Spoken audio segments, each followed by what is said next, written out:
Hello everybody and welcome to Chapter 1 of Python for Everybody. I'm Charles Severance, I'm your instructor, and I welcome you to this class. The basic goal of this class is to teach everybody how to program, regardless of your background. You don't have to be a math whiz, you don't have to be a computer expert, no matter how old you are or what your background is, we want to teach you how to program. So welcome to the course, welcome to Chapter 1. So, the first thing to understand is that the purpose to learn to program is because computers want to do things for us. They are built and created and designed, and their hardware is set up so that they basically ask us, what do you want to do next? If you grab your phone sort of does nothing until you tell it what to do. It waits for you. And it's just waiting for you, and all the hardware, computer technology around you is generally waiting for you. And we can use this for useful things. We could play video games, we could have it help navigate for our cars. Someday we might even have self-driving cars. And it's really, in a sense, in my mind, silly if you spend your whole life not really understanding this technology. And I think it's important that we learn to tell these computers what to do rather than just let them increasingly control our lives. And so, as we'll see, computers aren't very smart on their own. We humans are the ones that imbue them with knowledge, but we need to learn to speak their language. It is much easier for us to learn to speak their language than it is for them to learn to speak our language. Although, with these cell phones, we're starting to see little bits where they can begin to understand, but you would be amazed at the 40 or 50 years that it has taken us to understand how to build programs to begin to understand. So I'm bringing you into something where you are going to learn the ways of programming and the ways of the computer, because it's easier to teach you how to program than it is to teach this how to work in your world, even though ultimately the goal is to get this to do work for you. So part of what I'm trying to do is move you from a user perspective where you just look at the computer as something that someone else has constructed and you are the user of, to the point where you construct new things. Now the first kinds of things that you're going to construct are actually things to solve your own problems. And it's very popular now to work on data, and Python is an excellent programming language for data mining and data analysis, and that's a lot of what we're going to do in this course, although really it's a gateway to all kinds of things like, artificial intelligence or gaming or navigation or mobile applications or entertainment, all kinds of things. But first we have to learn to program. We have to move from using the computer as a tool to using the tools within the computer that allow us to change how the computer sees the world. So there's a couple of reasons that you might want to be a programmer. Some of you are looking to improve your career, to be paid to work on programming. I've been a paid programmer most of my life, and I like it. It's a good job. You don't have to stand in the mud. You don't have to lift things. You have to use your brain. And I'll just say that it has been nice for my career to not be exposed to the elements, but to be able to work often wherever I want. But that's actually our secondary goal. Our first goal is to get you to write programs that solve problems that you have to solve. Maybe you have a job as an accountant or a lawyer or something else, and maybe you run across some data. Maybe there's some system that logs your time and it's not quite giving the report that you want to give. And so you say, could I just grab the log data myself and write a program to do some analysis to say, oh, what's the average this versus that, or the average of some other thing, right? And so that's the basic idea, that you'll initially use computers to serve your own ends. That makes it a lot easier to write programs because you don't have to worry about, a million users using your software. If it works for you, then we're happy. And so it takes a little more training to write software for other people or for thousands and thousands of other people. And so part of what I want to do is I want to change your perspective. You look at this from the outside and you see it from the outside and you click on things. I want to turn this around, and I want you to be the person inside this looking out at the world. And as a programmer, we are making things inside these computers for the world. And so we want to pull you into being part of this. We want you inside this, or thinking inside this. And what you learn is that if you're inside this computer and you are taking your instructions to build programs to be used by the human, oops, almost dropped that, the human outside the computer, you have things that you need to take advantage of. There's things like the central processing unit, the memory of this system, the network connection of this system, the disk drive or permanent storage on this system. And as a programmer, you are kind of mediating between all those internal resources that this has that are not very smart but highly powerful, and mediating with what that user wants, right? And so we take the end user, and we programmers, we serve the end user, but the computer serves us. So together, between us and all the computer's resources, we can serve the needs of the end user. And we do this by writing code or programming, okay? And what is that? Well, programming is a sequence of instructions where we are giving instructions to the resources inside the computer in a way to accomplish the goals of the end user. And remember, sometimes we are our own end user. It's not just you know, you're not always doing a startup, you're not always writing a mobile gaming system. Sometimes you're writing something for yourself, but that's okay. So sometimes you're writing something to solve a problem. You're like crafting, you're doing something that you could do by hand or manually, and you're making some clever little 25 or 100 line program, and you're putting that in. Other times, like when I work on the open source learning management system Sakai, it is my creativity. I've got an idea and I want to share it with 1 million users, and so I write my code for an external audience. And so code is that sequence of instructions that the computer itself doesn't know how to hand a roster out, but I can write code that will hand a roster out by looking at the data that's inside this computer, inside this application. And so if you think about programs, we have programs for computers and programs for humans. And a number of years ago, now sooner or later this will be me showing my age, this is an example of the Macarena. And the Macarena is a song that effectively is a sequence of instructions. You put your left hand out, you put your right hand out, you put it on the shoulder, you wiggle, wiggle, wiggle, and you spin around and you do things. And this is a program for people. And so I want you to take a quick look at this and see if you can find anything wrong with this particular program. So look really closely.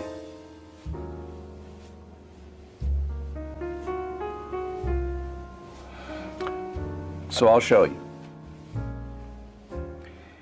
It's got some typographical errors in it, and we as humans are really good at reading or hearing typographical errors and correcting them automatically and instantly. And but computers are not. Computers are extremely literal. If it saw this ham instead of hand, it would think, what's a ham? And why am I going to hit someone in the back of the head with a ham? And why would I take my left hand and hit somebody? That's, you know, these are all bad things. But the computer is going to take us very literally. And so we have to be really precise. And the computer just doesn't know the difference between what we mean and what we say. So we have to be very precise. And this is one of the great frustrations that people have when they first start using computers. And so we have to get this right. We have to get these little bits of text exactly the way they are. Computers will blow up with syntax errors, and they seem to make quite a fuss when you make the tiniest of errors, but you'll get used to that. I mean, that's not because you're bad or you're less than awesome. It just means the computers can't compensate when you make small mistakes. And so you got to get used to the fact that the computer is sort of intellectually not as strong as you, and so it gets confused really easy. Even though when it gets confused, it says seemingly mean things to you. So you'll get used to that. Okay, so the first thing I want to do is I want to throw up some text, and I want you to, while this text is up, I want you to count the number of each word in this text and tell me what the most common word is in this text. Okay, so here we go.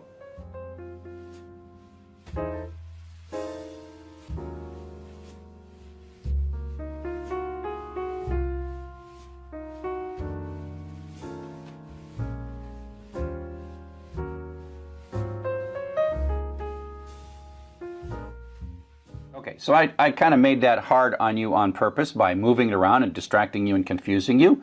But even if it's not moving at all, it's a little bit, tricky to do. You probably stare at it a couple of times. Your brain is going back and forth and back and forth.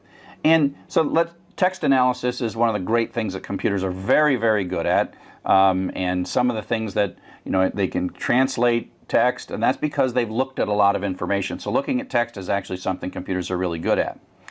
And so if we take a look at the kind of programs that we're going to write to do this kind of thing, this is something that humans are not naturally good at, but computers are super good at. Now, I'm not going to have you look at this code. This code you will understand in a few weeks, but basically this is a set of instructions to open a file, read that file, read all the words in the file, create a histogram of all the words in the file, and then search through that histogram to find the most common word and tell us what the most common word is in the file. And in this clown file, the word "the" is the most common. It happens 7 times. And here's another large file called words.txt, and the word "to" is the most common thing. And our goal is to get to the point where you can write this on your own. So you can say, you know what, I got a problem to solve. That is, what's the most common word in this file? I know how to start, and then I know how to finish. I know how to do the stuff in the middle. And we have to learn this kind of weird language, but when we do, we can count millions of words as easily as you count 20 words.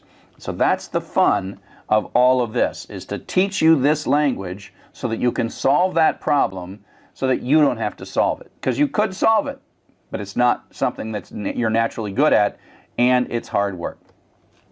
So up next, we're going to talk a little bit about the hardware architecture that you're going to be experiencing as you write programs.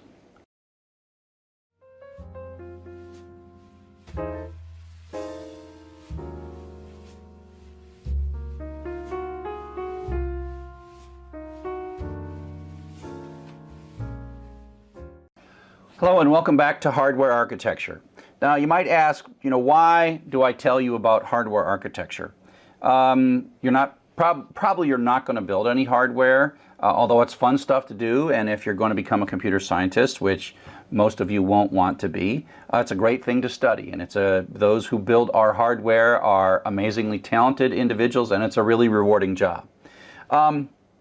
The reason I like talking to you about hardware is because I want to be able to use words at some point and say, oh, secondary storage, or central processing unit, or random access memory, or peripherals, input devices. And I want to be able to say those words, and I want you to be able to understand them.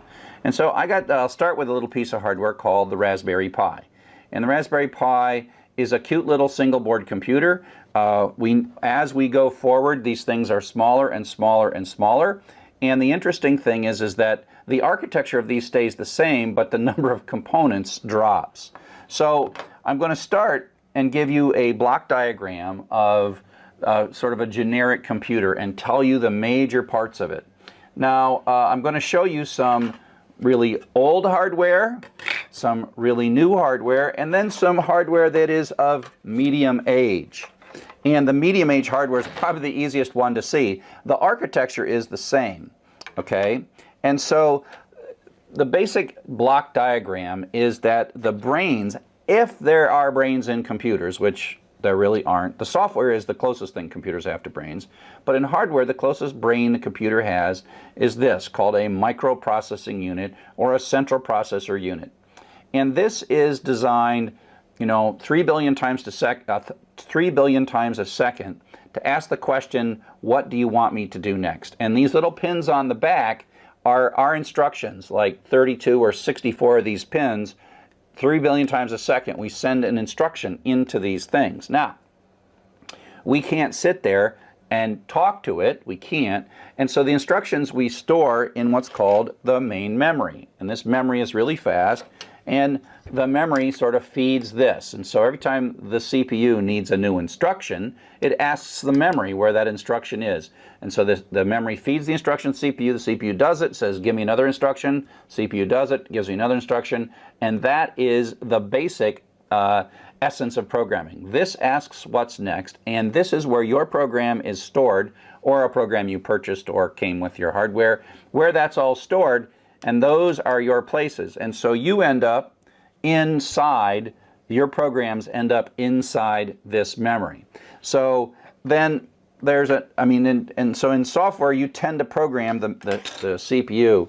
And if you had bought a desktop computer a number of years back, it would have this thing called the motherboard. And the motherboard is called this because it kind of connects all the components together. And so if you buy memory by itself, it does nothing, but it has a place to plug into the motherboard. And if you buy a microprocessor, it has a place to plug into the motherboard. And if you buy a hard drive, this is a really old hard drive, it has a place to plug in on the motherboard. And so the motherboard sort of connects everything together. The hard drive is secondary storage. Now, the way how secondary storage is different than the main memory, which, there it is. I got unpile this stuff. So this main memory is really fast, but as soon as you turn the power off of this memory, it sort of vanishes. And so to store files like word processing files or text files or whatever, you got to store it on something that lasts a little bit longer. And so that's the purpose of the secondary storage. It's permanent. When the power's off, it stores it. Now this one here is in such bad shape that isn't probably storing anything, but it's got these little heads and it spins around and goes in and out. And we'll have a video later that shows you one of these things that's not quite in as bad a shape. If you look, this has 4 different platters that are all spinning around. And so this is just using magnetic material and electronics that sort of magnetize and demagnetize this stuff. And if you look at a disk, they're often rated, physical disks are rated in revolutions per minute, and that's how many times this thing spins around. And if you got an old desktop and you hear it spin up, this is the thing that's spinning. And it's the place that your operating system lives, your files live, your applications live, while they're stored and while the computer's turned off. And then they're loaded into this while they're running, and then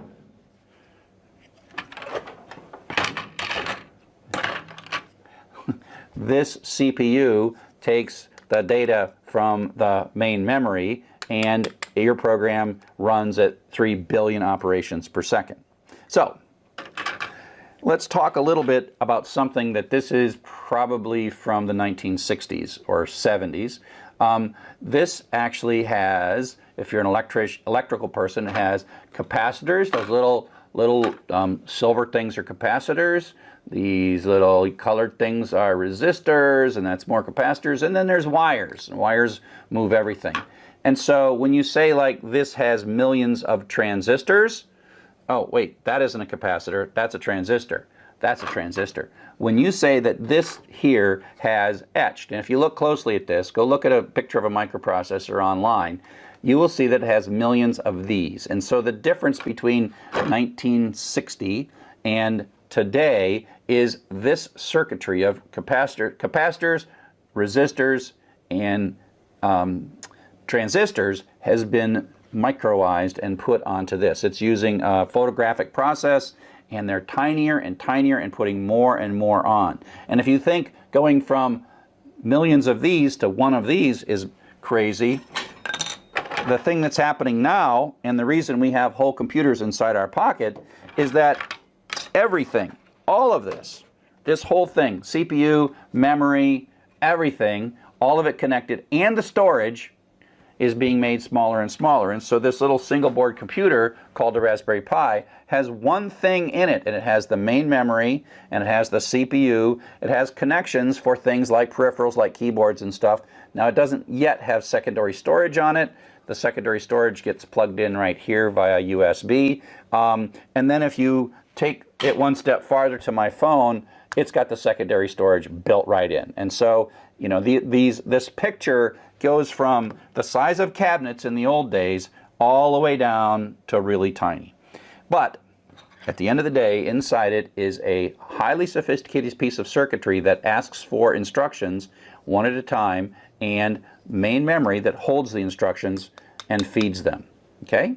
Central processor does the thinking. Let's take a look here. Central processor does the thinking. It runs the program. It's asking what's next. It's not really smart, but it's really fast. And so we compensate for the lack of intelligence of this thing by us writing really good software that runs really fast. And so voice recognition on things like phones is possible because computers have so much storage and they run so fast, and the algorithms that do voice recognition are finally starting to work. Input devices like keyboards and mice and pens and whatever, they come in. Output devices are like the screens that we see. The main memory is the fast part of the computer that stores all the programs, and the secondary memory is the permanent storage. Increasingly, secondary memory, do I have any USB sticks in here? I don't. Well, increasingly secondary memory is flash RAM or static RAM with no moving parts, and so you, in a few years, you'll not even be able to see secondary memory with moving parts. But that's okay. It's still secondary memory. It's still memory that lasts. And so you, and where your place is in here, is you live in the main memory. This is you. You are here. And so, in a sense, when the CPU asks the question, what next, it is your job to answer that. And you answer that by writing Python code. And so your Python code, you'll write a file in Python code, blah, blah, blah, blah, blah, blah, blah. And then that Python code sort of gets loaded into main memory. There's a magic translation process that happens. And then your code is actually answering this question 3 billion times a second. 3 billion times a second, you're sitting there. But this is you. You're really out here, but you then write a file, and the file's loaded in, and then the file runs. And that's how things are at. And that's your place in the world. Now, what's actually running is not Python code. There is, as I said, a translation process. You write a Python file, and then Python itself translates this into the actual language known by the microprocessor, which is a series of zeros and ones called machine language. Someday I would love to teach you a class on machine language, but for now we're going to teach you Python, and we're going to use Python as a crutch. We don't have to talk machine language, but you could, if you really wanted to, you could know how to write machine language. But I assure you, Python is far easier to learn than machine language. So Python acts as a translator, translates what you're doing into machine language, and then the machine language is what's sent back and forth.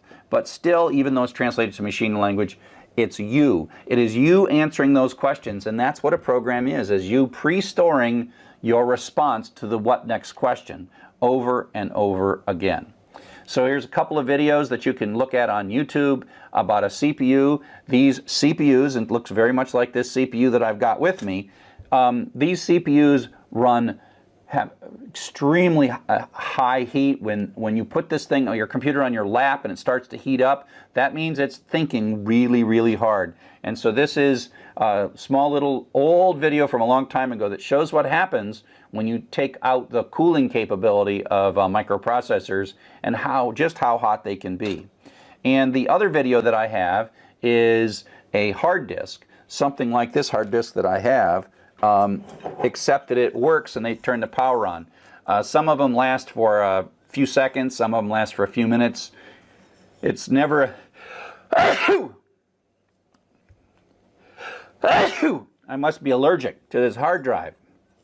Or maybe it's because there's dust in this hard drive and I keep spinning it and I sneeze. But basically, some of them last for a few seconds, some of them last for a few minutes. It's not a good idea to open them up, but I'm glad somebody opened it up and then did what they did and then recorded it so we can all enjoy what it is that they're capable of doing. Okay? So that's a quick introduction to hardware, mostly so that I can use those words going forward.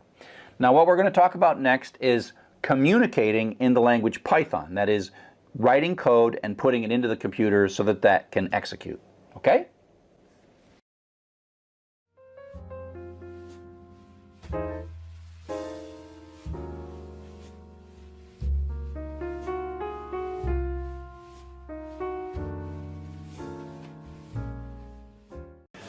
Hello and welcome back to Python as a Language. You'll notice that I'm wearing a hat. Part of the story of the hat is that where I work here at the University of Michigan School of Information, my office is in this building called North Quad. And we call it quadwarts sometimes because it's sort of got a square. It sort of imitates an Oxford quad. And so it seemed to me to evoke notions of Harry Potter. And when we first moved into the building, I joked in one of my classes that we should have a sorting ceremony for all the students as they come into North Quad for the first time. And so that was cool, and I thought that I would belong in Gryffindor, like everyone wants to be in Gryffindor, right? They're the good guys. And my students told me that I couldn't be in Gryffindor, that I had to be in Slytherin. So you'll see me drinking tea throughout the course out of this teacup. It's my Slytherin teacup. I picked that up from Harry Potter World. I went down to Florida and visited Harry Potter World. And the reason that I was sorted by my students into Slytherin is also because I teach Python. And Python is like a snake. And so if you think about the people from Slytherin, they are capable of talking to snakes. And the class that we were doing the sorting was a Python class, and so it sort of made perfect sense that you would have to be in Slytherin if you were the Python teacher. And of course, your name is Charles Severance, and then that sounds kind of like Severus Snape, and so I just accepted that I'm in Slytherin, okay? So you all can be in Gryffindor, but I can't. I'm in Slytherin. So I'm the bad guy, or the good guy, depends on how you look at it, right? And so what I'm going to do now is I'm going to, bring you into Slytherin as well, because I'm going to teach you the Python language. Python is the language that we Pythonistas talk. It was invented about over 20 years ago by a fellow named Guido van Rossum, and away we go. Now, even though I'm using this whole snake Slytherin thing, it turns out that Python was not at all named for Harry Potter, because Python was invented, almost 2 decades before Harry Potter was created, and it wasn't for the snake. It was actually Monty Python's Flying Circus was the inspiration for Python, the name Python, and because Guido van Rossum really wanted to create a programming language that, while it was powerful underneath it in its very nature, was a very powerful language, he wanted it to be a language that was fun. And he wanted it to be a language that was approachable. And so that's why Python recently has become so absolutely popular. It's easy to learn, but it's also powerful, and that's sort of the magic of Python, is the ease of learning it, the brevity of the programs, the shortness of the programs, and the power. And so we are going to become Pythonistas. Now, as you learn to be a software developer using the Python programming language, you are going to encounter syntax errors. And I remember when I used to get syntax errors, and I remember my first programming class, and I would type on cards.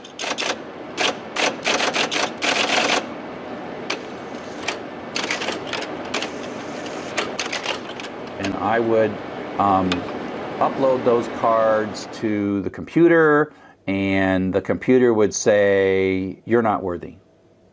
And I'm like, wait a sec, those are pretty good cards. How could you be so critical of me? I'd say syntax error. And I really got sort of a really bad attitude that somehow this computer didn't like me, and that I would make cards, it would complain, and I would make changes to the cards, and it would still complain. And I'd make changes, and it would still complain. I'm like, how can I win in this situation? And you're going to feel the same thing. You're going to absolutely feel the same thing. You're going to be struggling. You're going to be like, how come this computer hates me? Let me assure you right now, the computer doesn't hate you. The computer actually loves you. It just is not very good at showing how it loves you, or telling you how or why it loves you. And so syntax errors are not so much Python telling you that you're bad or that you're an inadequate programmer or you should find something else to do. It's really Python's admission that it doesn't understand what you're trying to say. And so you got to get used to that. And it's frustrating, but you got to get used to the fact that syntax errors are your friend. Python is saying, hey, I got to line 7 and I was doing fine up to line 7, but boy, in line 7 there's some little thing. I don't know what the word else means in this context, or you didn't indent it, and so I'm kind of confused. What did you mean? Please, please, please help me. You know, and so it's so much easier for you to learn Python than it is for Python to figure out what you mean when you're writing code. So we have a number of different ways to sort of encode our instructions when we talk to Python. One is we just run Python interactively on our computer. Hopefully by now you've got it installed, and you just type Python at a command prompt. So either a Windows command prompt or a Linux command prompt or a Macintosh command prompt. And I got some examples of how to sort of get this all started, get Python installed, and away you go. Now you'll notice when you run the Python interpreter, the 3 chevron prompt, Python is asking you what next, right? This is you, it's saying, I want to talk to you, I want you to tell me some Python to do. If you know the Python language, you know what to say right here. Now if you know Python, you can type these languages. You can say, oh, x equals 1, which really means go find a little piece of memory, label it x, and stick 1 in it. Print x is like, go find that thing where you labeled it x and bring me back that number and tell me what I stored in there. Now why you want to do this, that's a different question. And these are very simple things. It's going to take you a while to get the big picture of why we're doing this. So just trust me that you want to learn these statements, and then later we will successfully turn those into a program. So x equals x plus 1, the third line there. X equals x plus 1 is not, as it seems in math, it basically says, hey, go grab the old value of x, add 1 to it, and stick it back in x. That's what that means. So an equal sign really has kind of an arrow to it. And then we say, hey, go look up that x thing that we just did and print that out, and then we're going to say quit. So that's us talking to Python. Now, you can type just about any crazy stuff you want in here, and Python will be unhappy and talk to you. So what we're going to do next is we're going to start talking about the actual language of Python and what it is that we have to say to make Python happy when we're talking to it.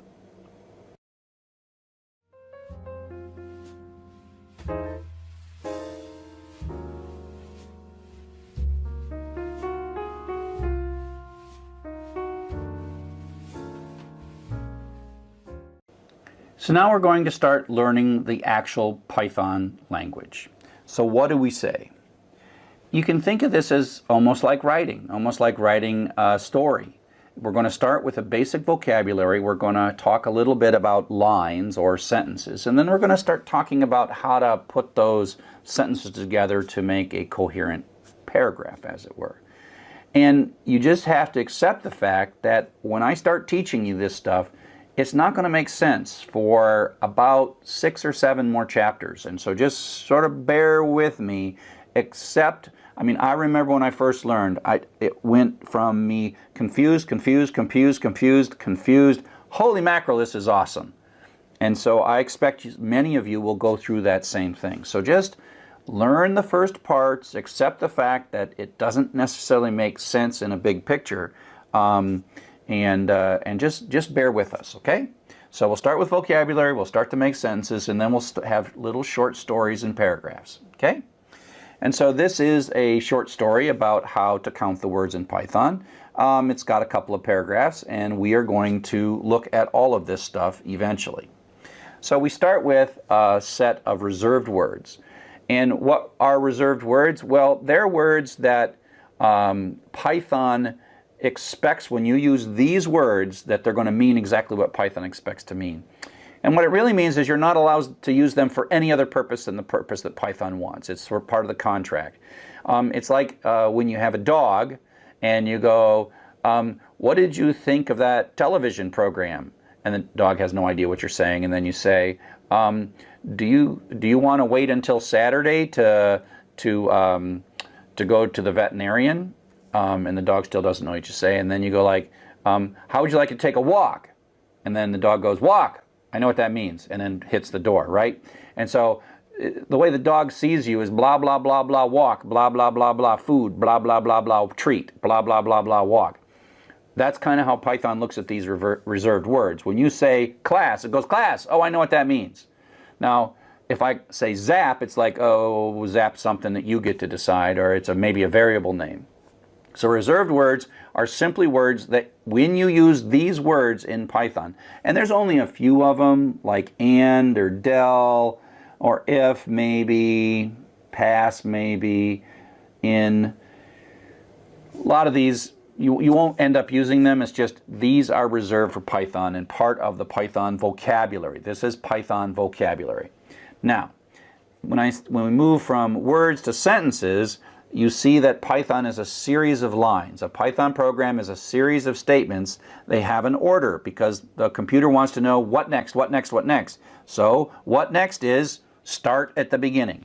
So I already talked about an assignment statement that basically says x equals 2. This is not a mathematical statement. This is a directive to say, take this variable 2, this value 2, this constant 2, and stick it in a location in your memory, and remember that I asked you to name it x. X is a variable, something you made up. You chose that. And so, but it's Python's job to remember it. So this says, go to whatever that x is, there's a 2 in there. Now pull that x back out, add 2 to it, which makes it 4, and stick it back in x. And so that makes this a 4. So x is a 4. And print x says, go look up that thing that was an x and print it out. And so these are like, each line has something to it. I'm using a reserved word. Well, actually, that's a function, but it's a reserved word too. And so there's reserved words and all these things, and you combine these. There are operators. Plus is an operator, equals is an operator. These things do things, and we'll learn all this stuff in time. So the basic building blocks of lines of Python. Now, as we take these lines of Python and build them up, we end up making paragraphs, programming in paragraphs. And so one of the things that it's important is I showed you how to do interactive Python. So you just type Python and you type a statement and a statement and a statement. Those get really tiring after about 3 or 4 lines of Python because you start making mistakes and you have to start over. So the better thing to do is to, as your program gets a little larger, to write a script. Put your Python instructions in a file and then tell Python to read from the file and then run the script as it's entered in that file. We tend to name these files with .py, and I've got a series of videos that you can watch to figure out how this all works. Like I said, you can type interactively to Python, and it's a great way to experiment with Python, check to see if a statement does what you think it does, but script is the way. After we are past 1 or 2 lines of code, we write it in files and then run it separately.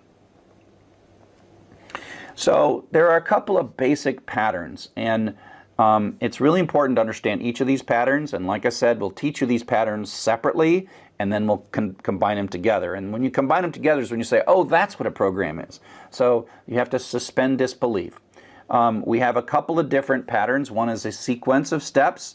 Do this, then do this, then do this. Conditional is like skipping something. Repeated does it over and over and over again. Computers are really good at repeating stuff, much better than people. People get tired going over and over doing the same thing. And then we have store and repeated steps as well. And so if we take a look at this, and we take a look at a Python program, this is a piece of code. This is a little script. If you type this into the code, take this code, Python code, into a file and ran it, it starts at the beginning, and then it goes to the next line and the next line and the next line. And Python executes the scripts as you write them. So it says stick a variable to find a place called in your memory called x, stick 2 into that.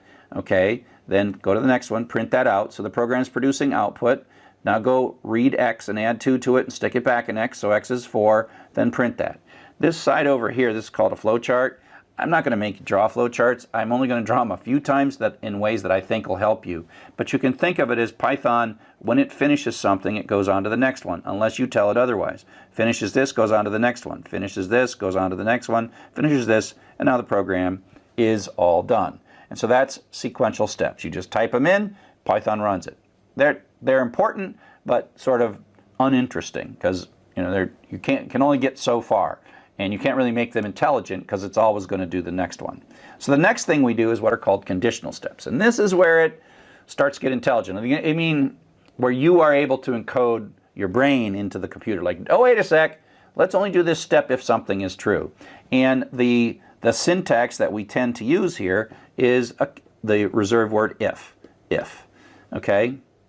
And so the if is like a little fork in the road. You can go one way or you can go another way, and you're asking a question. So inside the if statement, right here, there is a question saying, is x less than 10? That resolves to a true or false. If it's less than 10, that's true. If it's greater than 10, it's false.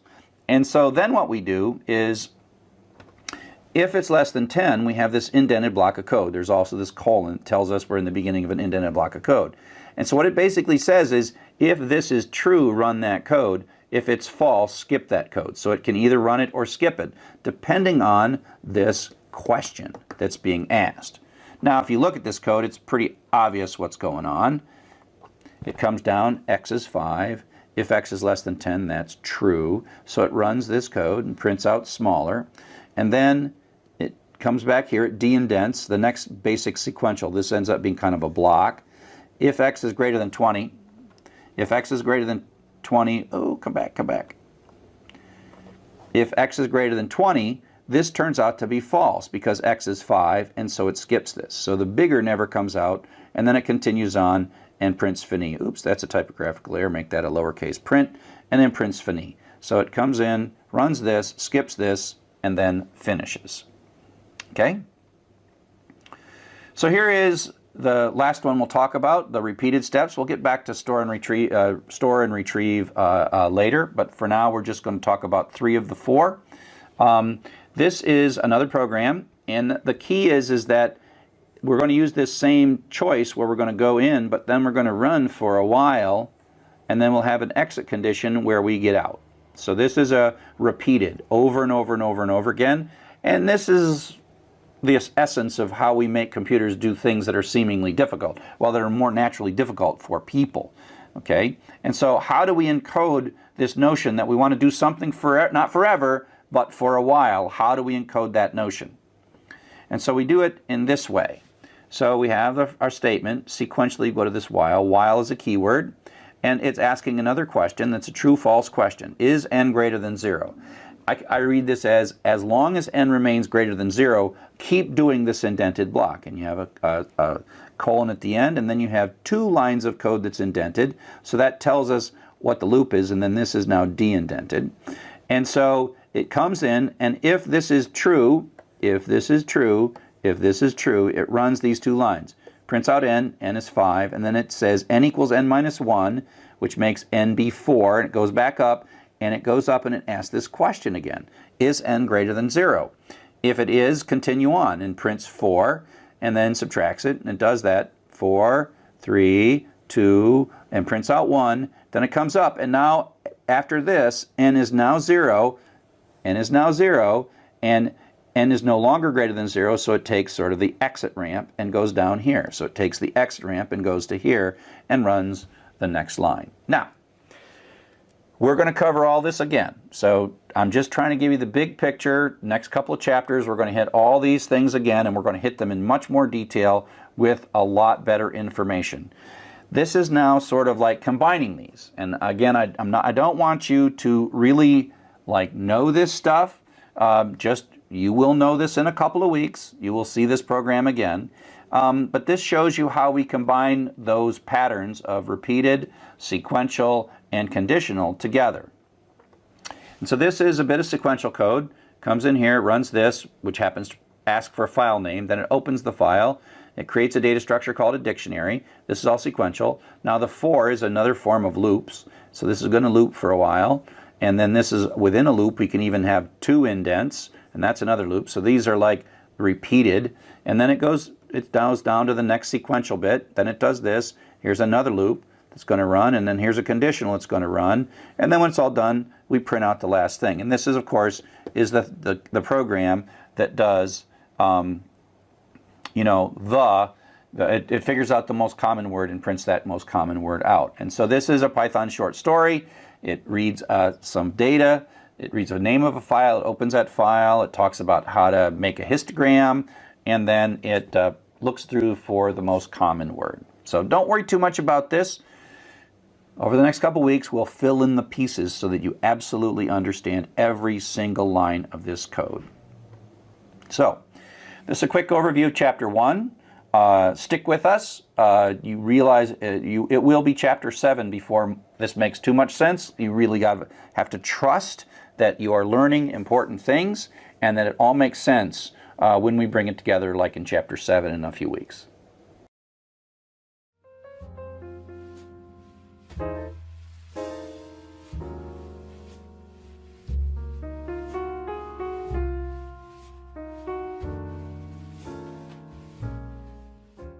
Hello, and welcome to Chapter 2.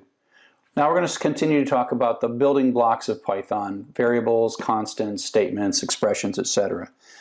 The first thing we have to talk about is constants. These are just things, we call them constants because they don't change. They're numbers, strings, etc.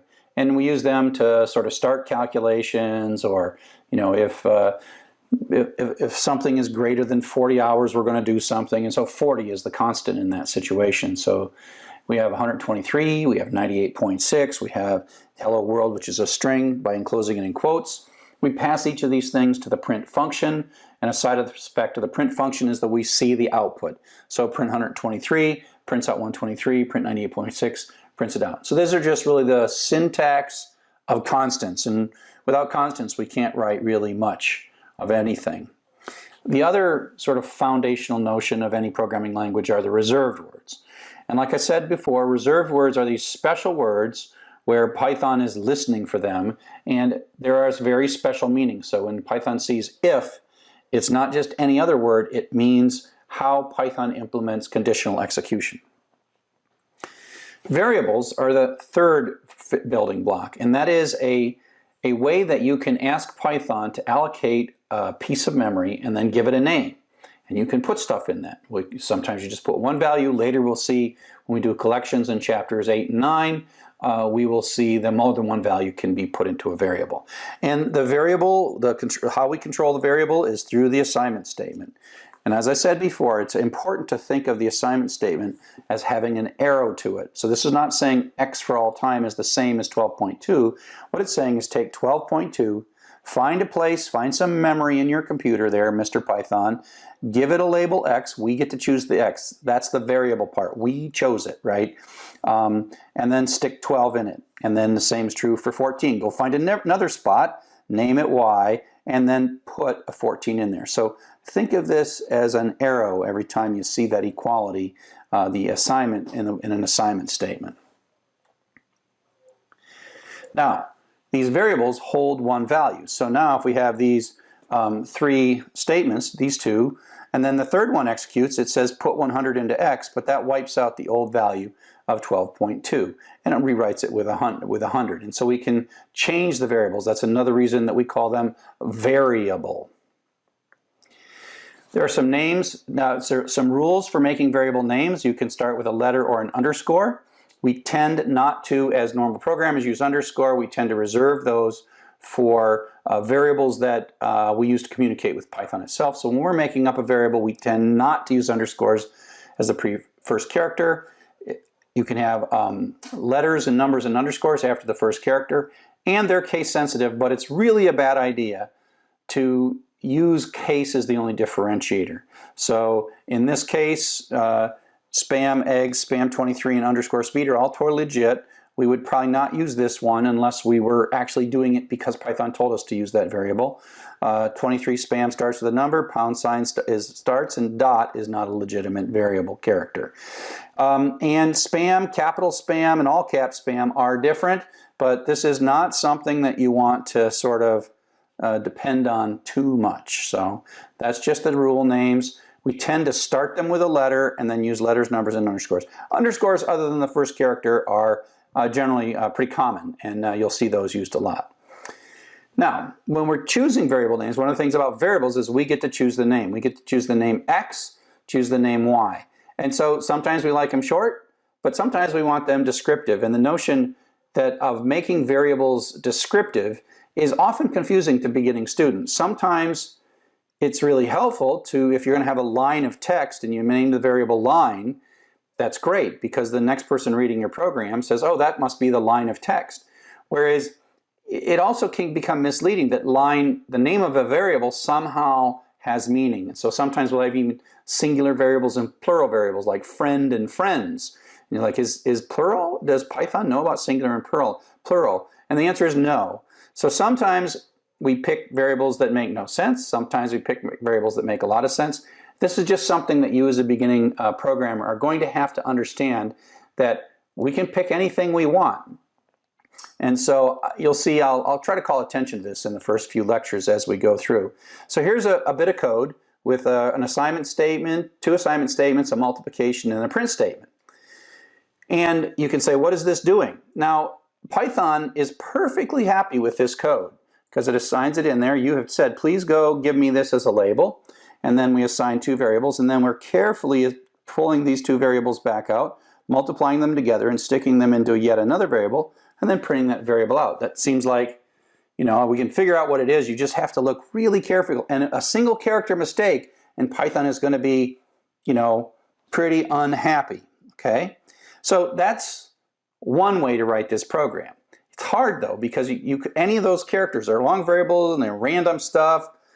It's not very friendly to anyone who might read your program. Now this looks a little friendlier. It's the same program, because Python just wants a correspondence. You picked A, you picked B, and you picked C, and it's really much easier for us to see what's going on. And so this is, in a way, going from here to here is much friendlier, but we can be even friendlier if we pick mnemonic variable names. So this is not mnemonic, this is short and convenient, this is long and inconvenient. Python is happy with any of these. Here, on the other hand, is another version of the exact same program. And now you think to yourself, oh yeah, now I get it. 35 is the number of hours, $12.50 is the rate, and then we're going to multiply the hours and the rate and come up with the pay, and we're printing out the pay. Now whoever wrote this program is helping us greatly understand what's going on. And that's good. Choosing variable names. Python, again, all 3 of these are the same to Python. Choosing variable names in a way that help your reader understand what's going on is a great thing. The problem is, the danger is, if you read this and you think that somehow Python understands payroll, that if you name a variable hours, that Python knows what hours means. The answer is, Python really doesn't care what you name the variable, as long as what you name it, you use it, right? And so you got to be careful. And so you'll see, when I write my code in these first few weeks, first few lectures, I will sometimes write it with gibberish. I'll sometimes write it with extremely short but meaningless variable names. And sometimes I'll use meaningful variable names.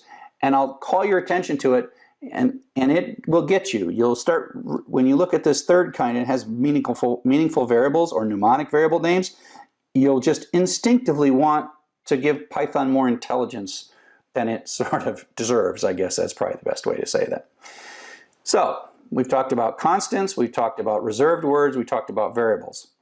And so here we have a sentence, like we've already done some of these things, where we set x equals 2, we retrieve the old value of x and add 2 to it, so that becomes 4, and then we print 4 out. Print is a function that's built in, and we pass in whatever we want to print out. So this parentheses is part of a function call.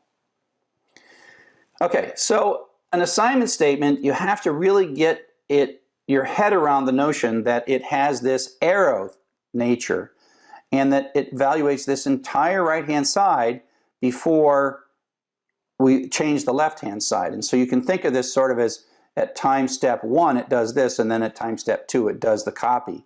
And that's how you can have something like x on both sides of an assignment statement. And so if, for example, we have x and x has 0.6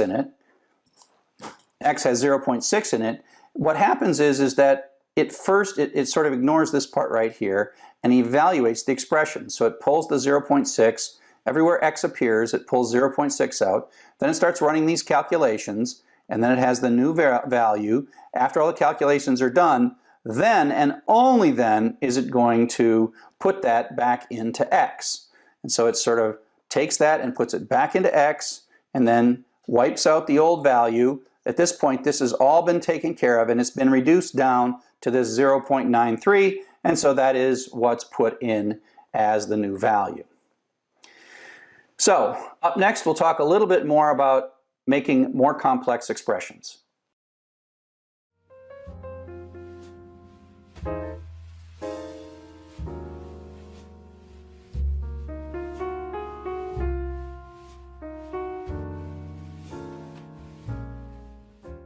So welcome back. We're now going to talk about expressions. Expressions are a little more complex calculations that we can sort of do on the right-hand side of an assignment statement.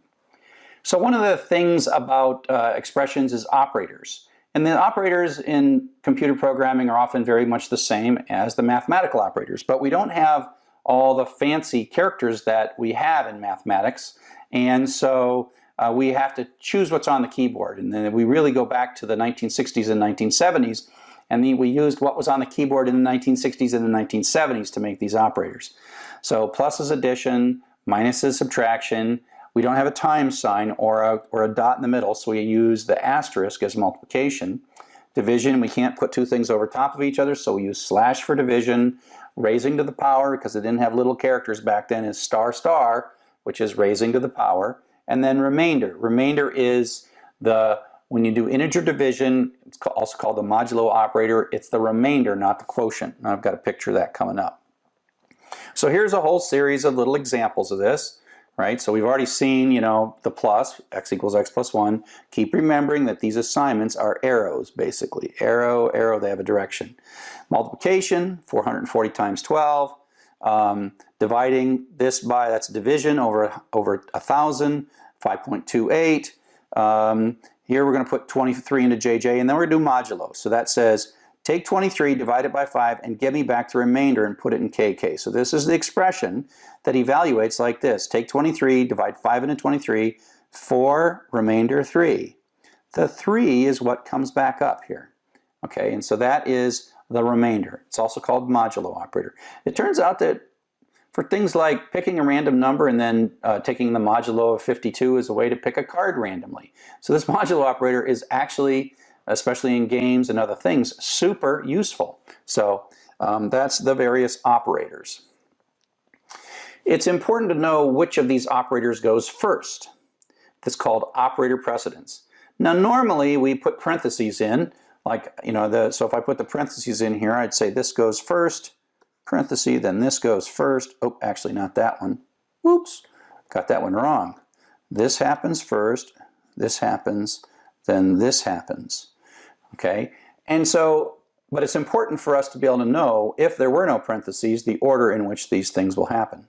So the way things work in terms of operator precedence is parentheses are the most important thing, followed by raising to the power, all else being equal. Multiplication and division are all both equal, and then addition, and then within it's adding left to right. So let's see an example of how this works. And so if we take 1 plus 2 to raise to the 3 power divided by 4 times 5, and we print out what comes out of this.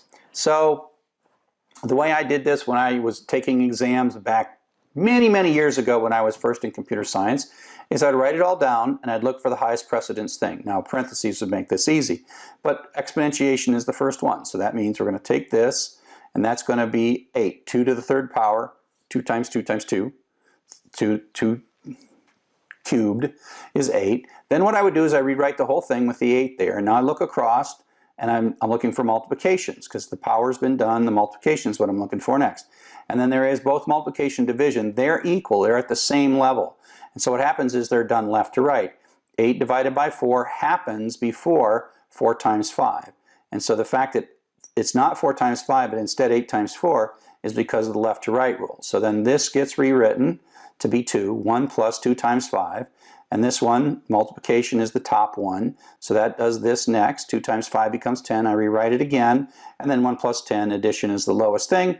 And that's how we end up with 11. And so that's how I would do these problems if I ever saw the problem on an exam. And it's a fun problem to put on exams because there is one and only one answer, and every programming class has usually at least one slide about this stuff. So like I said, the rules go top to bottom, parentheses, power, multiplication, addition, and then left to right within it. So we talked about variables and computing values to put inside variables, but the one thing you've kind of also, maybe you noticed it as we go by, is we have different kinds of data. We call it type. Is this of type integer? Is this of type floating point number? Is it of type string? What is going on here? And Python is pretty smart about various kinds of types of data. And so, we're adding 1 plus 4 here, and Python knows as it looks at this that that's an integer and that's an integer, and we'll add it together and make it an integer. So that thing is an integer. We can also use this plus to concatenate two strings. This is hello blank plus there, and plus looks here, says, oh, that's a string and that's a string. So I know what to do with strings. I will concatenate those two things together so it becomes another string that gets assigned into E, and it's hello space there. The plus doesn't add the space. I added the space by putting it right there. And so these operators are kind of smart in that they kind of know what they're dealing with, and sometimes they will do one thing or another depending on the kinds of values, variables, or constants that they're working with. And so sometimes type can get us in trouble. So here we have EEE, which is hello there because we've concatenated these two strings together. And now we're adding 1. And the problem now is that it looks on one side and says that's a string and that's a number and says, I don't know how to do that. This is another one of those annoying errors that you think that somehow Python doesn't like you, but it just is confused. If you look at these things, traceback always means I quit. It means I stopped, I ran, I'm quitting now because I don't want to go any farther because I've become confused. So your program stops running and you say, here's where I stopped running. Because we're typing interactively, it's always line 1 here. Type it, but if you read carefully and you don't get too stuck on too much stuff, line 1 that tells us something in module type error, can't convert int object to str implicitly. So that's an integer right there, and that's a string, and that's what it's complaining about, that little bit right there. If Python is so grumpy about types, then we should be able to ask it about types. So there turns out that there is, inside Python, a built-in function called type, T-Y-P-E. So we can pass into type. So the syntax is calling a built-in function named type, parenthesis is the parameter that we're passing to it. We're saying, hey, hello, tell me something about the type of the variable EEEE. And so this is a function, the parentheses are part of the function call, and it says, oh, that would be of class string. And then we can pass in a constant and says, hey, what about hello? The string hello, it's like, oh, that's a string too. What about a 1? Well, that's an integer. And so we are asking Python through the type function what the type of either a variable or a constant is. And there are even several types of numbers, and we'll even see Booleans and others later. Like 1 with no decimal, that's an integer number. 98.6 with a decimal, that's a floating point number. And so, constants can be both integer and floating point. And I'm just asking over and over and over again, what is the type of what's in XXX, what's the type of what's in temp, and what's the type of the constant 1, and what's the type of 1.0. You can also use a set of built-in functions like float and int to convert from one to another. And so this basically says, I want to convert, let's go back.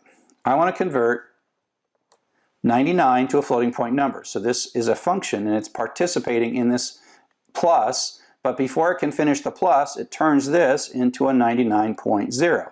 The difference between 99 as an integer and 99.0 is that it's a floating point number, and that actually turns this computation, as it looks to the left and looks to the right, it says, oh, I've got a floating point number on one side and integer on the other side, and so I'm going to make my calculation overall be a floating point calculation. I can also pass into the float function. I can say, take this variable I, which has a 42, also an integer, and then give me back a floating point. So that'll be 42.0. Pass that into F. We print it out, and it is indeed 42.0, and it's a float. And so it knows the type and value in any variable. This is an integer, a value 42. This is a float, a value 42.0. Integer division in Python 2 was kind of weird, and it was actually one of the big things that they changed between Python 2 and Python 3. This is a Python 3 course, so we're not worried about that too much. What's nice about integer division in Python 3 is it always produces a floating point result. And that means that Python 3's division is more predictable and it works more like a calculator. So in this case, I mean, you can go back and look at my Python 2 lectures and see how crazy it was in Python 2. 10 divided by 2 is 5.0. And the weird thing here is these are both integers, but the division forces the result of the calculation to be a floating point number. And this, 10 over 2 could be 5, but 9 over 2 is 4.5. And so that is accurate.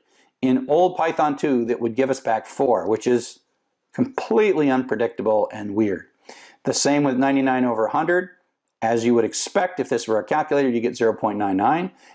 Actually, what you get in Python 2 is 0 because it would round it down. It doesn't round at all. It truncates it. So 99 over 100 is 0.99, and then it truncates it to 0. That's Python 2. We're not talking about Python 2. There's a good reason we're not talking about Python 2. Welcome to Python 3. Of course, if there are a floating point on either side, the result is still a floating point, and the result is still a floating point. So integer division produces a floating result in Python 3.0, not in Python 2.0. That is an improvement in Python 3.0. And that's why we're recording these lectures. I have a whole great set of lectures about Python 2, and now I'm going to have a great set of lectures about Python 3. Welcome to Python 3. Okay, so we've been talking about converting from integer to floating point, but you can also convert from string to integer or string to floating point. And so here we start out with a little string value. Now it only works for strings that are made of digits. So quote 1, 2, 3 quote is not an integer. It is a 3-character string that has 1, 2, 3 as the characters in that string, which is very different than 123. We say, what is the type of this? It's a string. We say, let's add 1 to it.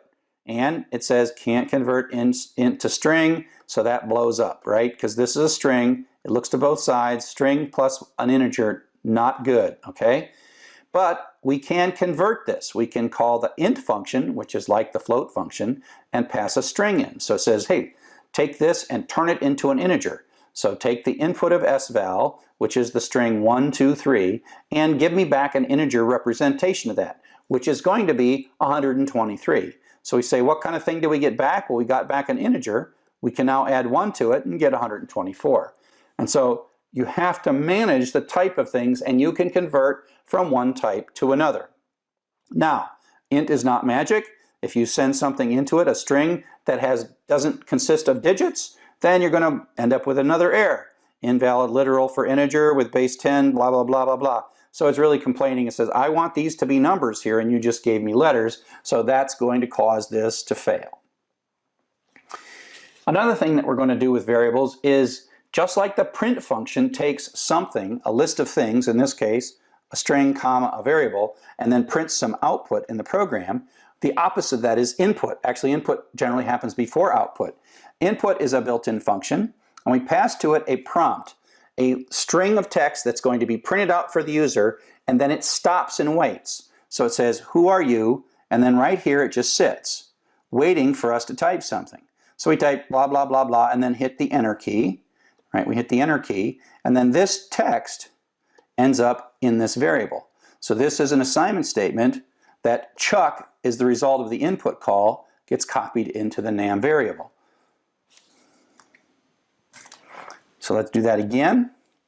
It's evaluating an assignment statement. Remember, it's kind of this way, or you can think of it as just do this right side first. It writes this out, writes that out, then it waits, wait, until we hit the enter, and takes this Chuck, and that becomes the result of this input, which is then assigned into NAM. Now then we go sequentially to the next line. It prints out welcome, comma, contents of the variable NAM. Now this comma here, actually does put the space in here automatically, so it says welcome space Chuck. So it pulls there's no space in Chuck, just the CHUCK. And so print can take more than one thing separated by commas. As a matter of fact, print can have, a whole bunch. Oops, come back. Print can have comma, comma, comma, parentheses, as many as you like. Everything you've seen up to now is kind of one thing in the print, but that doesn't mean that print only can do one thing. So I've talked about variables, we talked about constants, we talked about input, we talked about output, and now it is time to write our first meaningful program. And so this program has to do with those of you who have traveled internationally. If you traveled to the United States and you traveled outside the United States, you notice that there is an elevator convention that is different inside the United States. In the United States, the walk in the ground floor in the elevator, that's 1. And if you walk in the ground floor in Europe or many other places in the world, in the elevator is 0. So we have written a small app that we're going to put on the App Store and get wealthy with called Elevator Floor Conversion App. And it's going to ask us, we're in Europe and we're lost, and you say, well, what floor would this be if I was in the United States of America? And so we have to read the floor that we are in Europe, and then we're going to convert it to a US floor, and then we're going to print it out. This is very silly, but it is a pure essential program that has input, does some kind of task on that input, and then produces some output, which is useful for some value of useful, okay?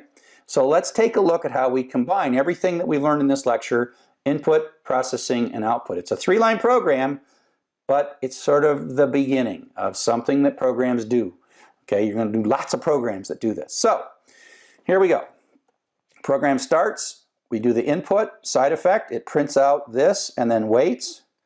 We type in 0, that comes back here, and the 0, which is a string. Input gives you back a string. It doesn't give you back a number. It was a little different in Python 2, but in Python 3, input gives you a string. So quote 0 quote, which is what we typed here. We didn't type the quotes, it's a string, gets stored in the imp variable. Then we move to the next statement, and on this right-hand side, we convert that string variable to an integer, so that becomes the integer 0. We add 1 to it, and then that becomes 1, and then we assign that into USF. I've named this variable United States floor, right? So imp is the input and USF, that's mnemonic. It doesn't know anything about elevators, it's just I picked a variable that was quite friendly. And so at this point, USF has the United States floor that's equivalent to the European floor, and then I just fall down and I do a print statement. Print out US floor, comma, that's this space right here, and then whatever the contents of the US floor variable is. And you could see that I could write this on 4, and it would say 3. I could write this and say 7, and it would say 6. This is an amazing program. It converts floors in a European numbering scheme. Wait, actually no, I got that wrong. Hang on, let me clear this. I wasn't thinking clearly. I could type in 4 and it would give me back 5. I could type in 6 and it would give me back 7. See, I'm confused. Haven't been in Europe in a couple of months, and so I forgot all about the floors. But that's the idea. Now, this is a super simple program, not super useful, but you get the idea that we're going to pull some data in, we're going to do some intelligent thing. Soon this will be hundreds of lines of code instead of 1 line of code, and then we're going to present the results to our user. Now, another element of most any programming language is what's called a comment. A comment is a way for you to put in a program file some text that's to be ignored by Python or C or whatever language we happen to be using. In Python, comments start with a pound sign. So what you could do is put a pound sign anywhere in a line, and then after the pound sign, Python ignores everything after that pound sign. It can be the first character. So here's our recurring concept that we talk a lot about. We're not going to cover this. Remember what this does. This is counting how many letters. There's 16 thes, and there's in that file there was 6 2s or whatever it was. This is that code. We'll get back to this code. But what we've done here is I've added some comments that are really for human consumption. So this first paragraph is get the name of the file and open it. The second paragraph is count the word frequency. You know, maybe I should have said histogram here. Count the word frequency and assemble a histogram. And then here I'm putting this pound sign in, find the most common word, and then I'm all done, I print the stuff out, right? And so all I'm saying is comments are for people to read. Your next programmer or the person who's going to change your program after you're done with it, and they're nice. And you don't have to use any particularly weird syntax or variable naming conventions. You put a pound sign in and you can write anything you want from that point forward. Okay, so We've talked a little bit about variables and types and mnemonics and how we would choose variable names and how expressions work and the various operators, converting between different types, printing, input, output, and comments. So that just kind of gets us sentences. And coming up next, we'll talk about conditional execution, where we're really starting to move up to paragraphs. So see you in a bit.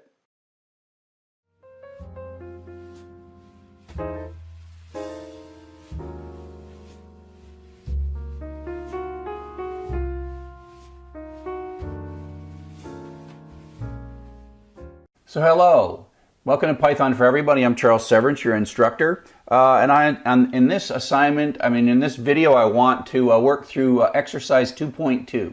And it's just a basic hello world. And so I'm going to show you how I want you to do these things. And I've got this folder called Python for Everybody. And I'm going to use the Atom text editor. So the whole thing is it's supposed to say, hello, enter your name. There's the last one we did. Okay, so I'm going to make in Python for Everybody, I'm going to make a new folder. And I'm going to say EX02.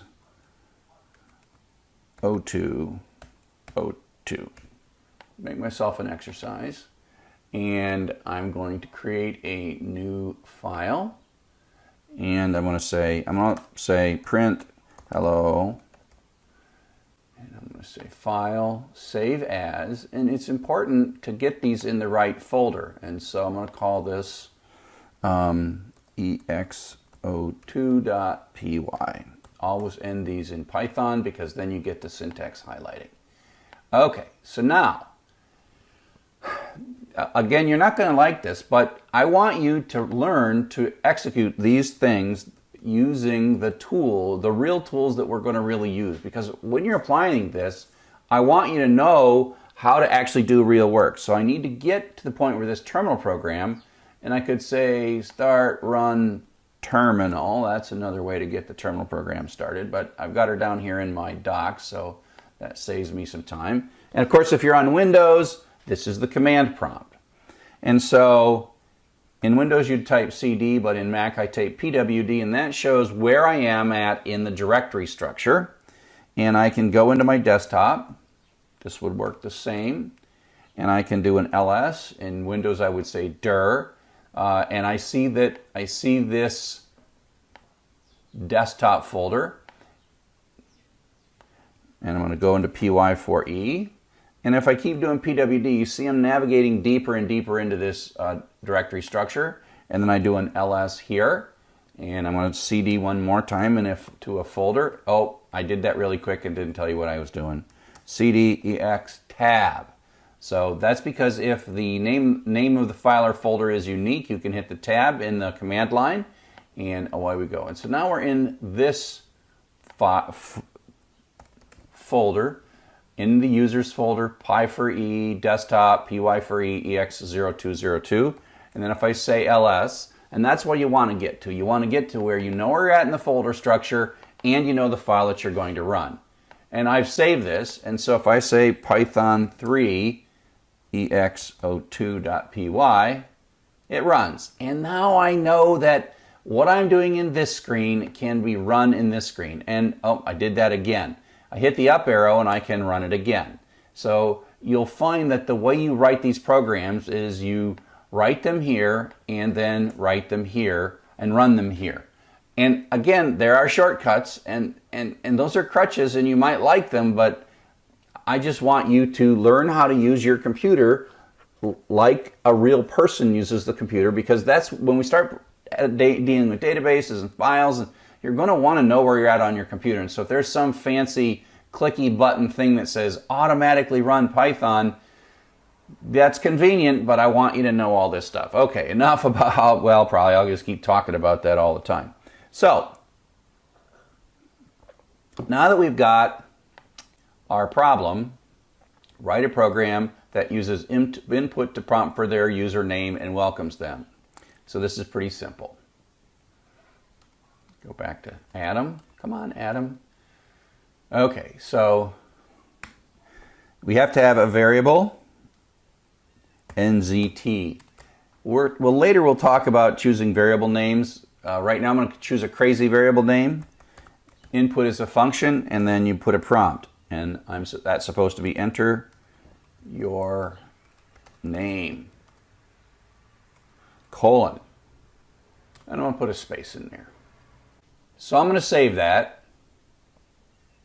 and just run it for yucks. And there you go. That's one thing you'll get used to, is just typing gibberish really quick. And then we're going to say print, what do we got to say here? Print hello.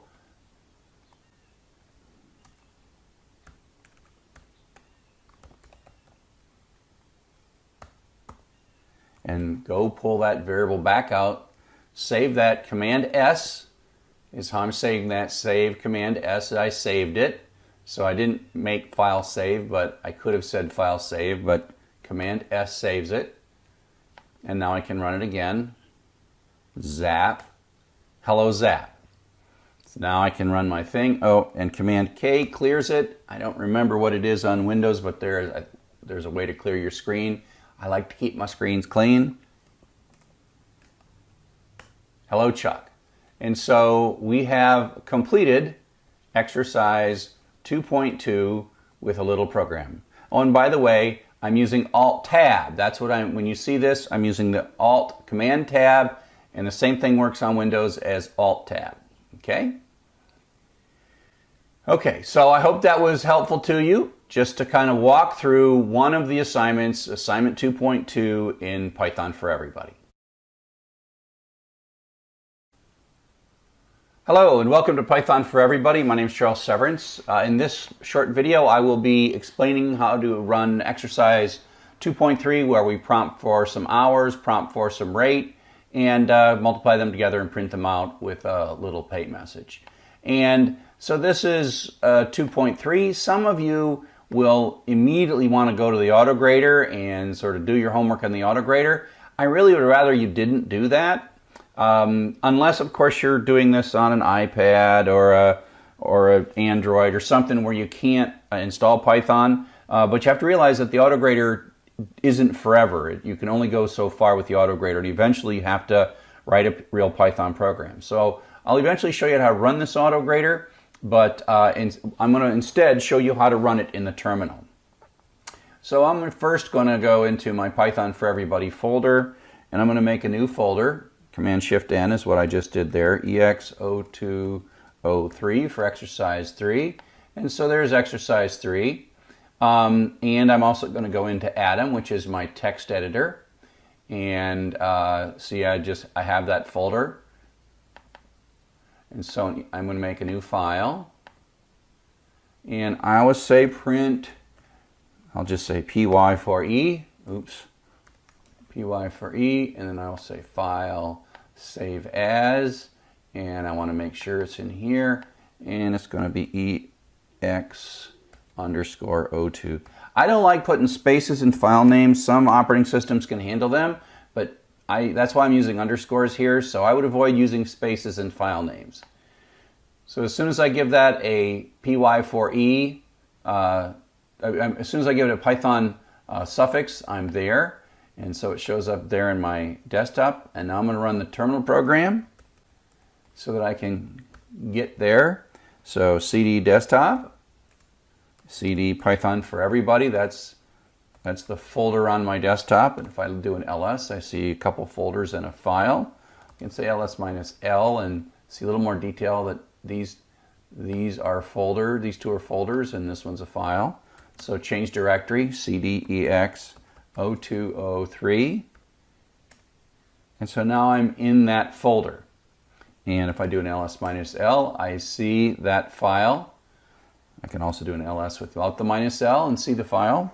And now I say Python 3 EX0203.py, and it runs. And you'll see me, no matter how many times you watch me, you'll see the first thing that I do is get to the point where I know I'm in the right directory and I can run a little hello program. Before I start coding, I just don't like being crazy, right? So now I'm going to go back and take a look at my assignment, enter hours, you got to prompt for hours, ask for a number, enter rate, prompt for rate, and then calculate pay.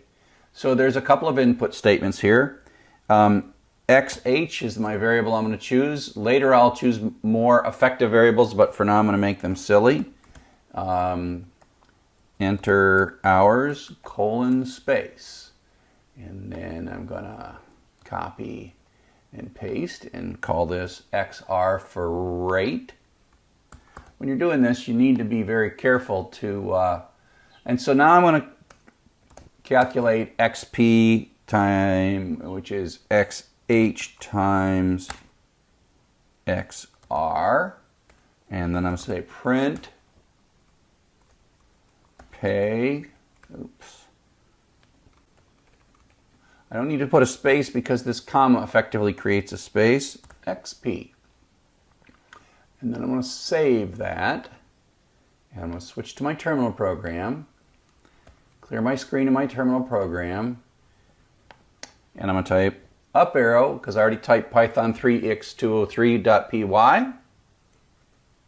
So my hours, I'll just start with something really simple that I can calculate in my head, 10 and 5. Whoops. Can't multiply sequence of non-int of by sequence of non-int of type stir. Here we have a traceback. And again, I encourage you to realize that these tracebacks are not personal attacks by Python on you, even though they might be frustrating. And so the way to parse this is start by saying line 3. Something's wrong at line 3. It's pretty good at knowing what line it is, or it's either that line or the line above it. And it's something about multiplying. You know, it's just, what it's really saying is, I'm confused. I have to stop because I cannot understand your instructions. So the problem here, of course, is that this is of type string. And so you can't multiply a string times a string. Okay, and so we can convert this using a float. So that's a function call now. We're passing the string xh in, and the value we get back is the floating point version of that. And then we call float for this as well. And so now I'll save that. Always remember to save. So I'm going to run it, and so I'm going to run my hours of 10 and my rate of 10. And it's 100. And so that looks pretty good. Okay? So let's go ahead and try to run this in the autograder. And this is my idea is you'll take this and you'll copy it, and you'll go back to the autograder now and just paste this in. Okay? And so it says use 35 hours and a rate of 275. So let's check the code. 35 hours, okay, 75. Oh, no, 275, 2.75. And so it's running, and it's running, and it's running, and it works. And of course, now I've got my grade. So this idea where you work here to get your assignment done correctly, and then you run it in the autograder, is the way I intend for you to do it. But again, if you can't do it that way, it's a great way to get started to just write your code in the autograder. And, you know, you can change your code in the autograder and then run it again. Of course, this is going to fail. 35 and 2.75. And of course, you get a mismatch, and now it's angry at you. And the mismatch here, of course, is because I print howdy pay and pay. And it's real picky about it. And you think, oh, I got the 96.25 right. Well, it doesn't really care so much about that. So let me go ahead and fix this and run it so we leave on a successful note. 35 hours and 2.75 as the rate per hour. It's kind of a low rate per hour. And we're getting successful. And of course, that means that you now have a grade on assignment 2.3. Look at that. I got a grade on assignment 2.3. Unless, of course, you're running this in some other environment. Okay? Thank you so much, and I hope that this has been useful to you. Hello, and welcome to Chapter 3, Conditional Execution. In conditional execution, we meet the if statement. The if statement is where Python can go one way or another way, and it's the beginning of sort of our way of making Python make decisions for us. Sequential code, we just do some things. Sometimes that's useful, but now we can have our code check something and then make a decision based on that thing. So the conditional steps in Python are pretty straightforward. The keyword that we're going to use is the if statement. And so if is a reserved word. And the if statement has as part of it a question that it asks. And this is asking if x is less than 10. And the colon is the end of the if statement. And then we begin an indented block of text. And the way this works in this particular thing is this line is the conditional line. If the question is true, the line executes, and if the question is false, the line is skipped. And you can think of it the way this is, right? X is 5, ask a question, is it 10 or not? These questions do not harm the value of x. If it is, then we run this code, and then we sort of rejoin here, and then we test this next if, and if that's true, we do this code, and then we do there. But in this case, it's going to be false because x is not less than 20, and so it just continues down here. So if we look at how this works, it runs this line, then it sees this question, it skips that line. So this line does not run, and so smaller prints out and fini prints out. Okay? And so that's the basic idea of an if statement. And the indentation, when we are done with an if statement, we de-indent back, and there's this little block.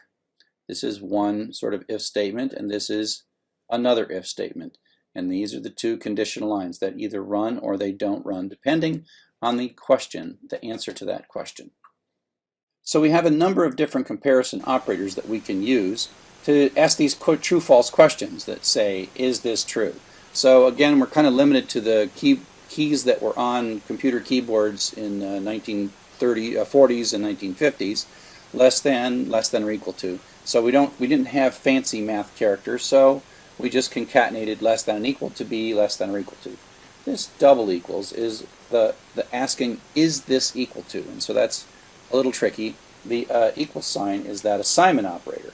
If I was building a language today from scratch, I would probably make assignment be arrow and the equals question to have an equals. Or I might say, somewhere I would say question equals. But I'm not building this language, so it's not up to me. So this is the question. Double equals is asking the question is equal to. Greater than or equal, greater than, and not equal. So this is the exclamation point is sort of like not equal. So that's sort of not equal. So that's how we do not equal. So if we take a look at some of these in some examples, all of these are going to be true because of the way x is set. If x is equal to 5, that's the question version. That's true or false. It'll execute that. If x is greater than 4, it's going to execute that. If x is greater than or equal to 5, it's going to execute that. Here's kind of a shorthand where if there's only one line in this block, you can kind of pull it up right on the same line after the equals. If x is less than 6, which it is, true, execute that. Then if x is less than or equal to 5, do that. And if x is not equal to 6, do that. Now, like I said, all these questions have been carefully constructed so that they're true, just to kind of show you the syntax of those comparison operators. Now, you don't just have to have a single line of text in the indented block, and this will be something you're going to get used to. So if we indent more than one line, then the conditional code is actually these 3 lines. So the idea is you have an if statement, you come in, you do an indent, and as long as you stay indented, you stay in that if block. If it's false, it just skips all of those. So the way this is going to execute, x is 5, print before 5, is x equal 5, that's the question mark, and that's true. So it's going to run all these, and then come back, and then continue on in the de-indent, so all this stuff is running, right? And then it says f x equals 6, well that was false, so that skips all of them. So none of these lines of code run, so these actually don't run, and it says afterward 6, so that's a mistake. Those don't run right there, okay, because x is not equal 6. Okay? So indentation is an essential part of Python. We use indentation in lots of programming languages, often to kind of demarcate blocks, to show where blocks start and stop. But in Python, it's syntactically correct. You can make an error if your indentation is wrong. After an F, you must indent. and you maintain the indent as long as you want to be in that same if block, and then when you're done with the if block, you reduce the indent. In this rule of indenting, comment lines and blank lines are completely ignored. So we're going to tend to like put 4 spaces. 4 spaces ends up being the normal thing that we do, and you'll see all the code that I write has 4 spaces for each indent. If I go in twice, I use 8 spaces. And we have this instinct of wanting to hit the tab key to move in 4 spaces. Now the problem is that it might look the same on your screen. A tab and 4 spaces might line up the same place depending on how tabs are set. But Python can get confused by that. So we tend to avoid using actual tabs in files. And so most programming text editors, like if you're using Notepad or Text Wrangler, there's a place to set the tabs to say don't put tabs in this document, but every time you hit a tab, move over 4 spaces. And so if you hit a tab, but it's like space, space, space, space, space. Now the nice thing about Atom, and this is the text editor we tend to recommend in this class, A, because it works on Windows, Linux, and Mac, but also because it automatically sets this up. As soon as you save your file with a .py extension, you can sort of hit the tab key with impunity, and everything works perfectly. But the key thing here is that Python insists that you get this right, and if you don't get this right, you're going to get indentation errors, and they're just another syntax error. So if you're using something like Text Wrangler or Notepad, hunt around in the preferences and you'll find something about expanding tabs, or maybe how many spaces each tab stop is supposed to be. And so you check these, and what this really is doing is telling your text editor never put an actual tab in the document, but somehow simulate tab stops using spaces. And so here is a bit of code. It's got a nested block, but it gives you this sense that you have to be very explicit when you're reading Python code of whether the indent is the same between 2 lines, the same, increased or decreased. And so you've got, and every time you increase it, you mean something, and every time you decrease it, you mean something, and literally if it stays the same, you mean something as well. And so if we take a look at this, here we have a line, and the next line has the same indent. This is an if with a colon at the end, so we have to increase the indent, and now we're maintaining it. Okay, so these 2 lines are part of that if, but now we have de-indented. So whether you choose to de-indent this word or whatever, where you do this de-indent affects the scope of how far this if statement lasts, right? It lasts up to, but not including, the line that's de-indented to the same level as the if. Okay, so this is a de-indent. Now we have a blank line, which doesn't matter, and we maintain it. And we have a for, which we'll learn about in the next chapter, which is a looping structure. Let's do a for runs this 5 times. It has a colon, and it also expects an indented block. Now we have what's called a nested block, where we have an if and a colon. We go into some more.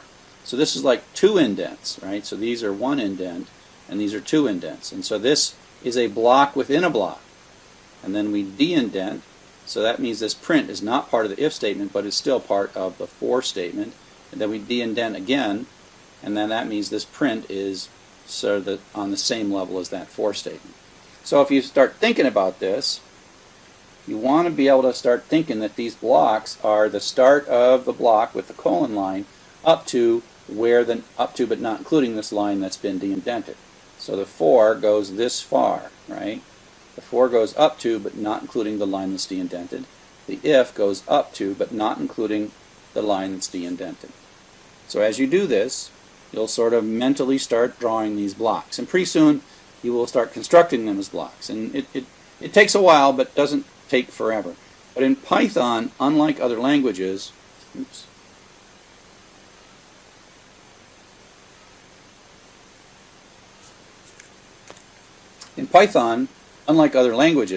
you have this is very important, and it matters, and you can have syntax errors if you get it wrong, because you're really communicating the shape and structure of your code using these indents and de-indents.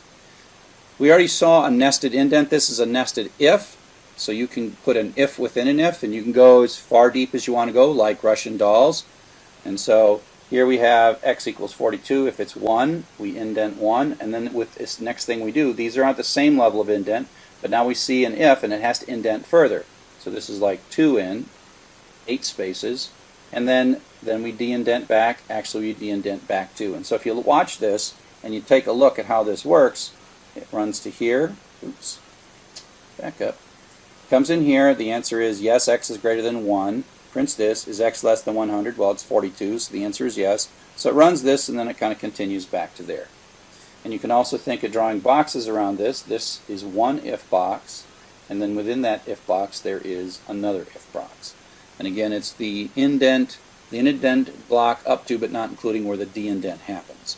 And this here is like two backwards de-indents.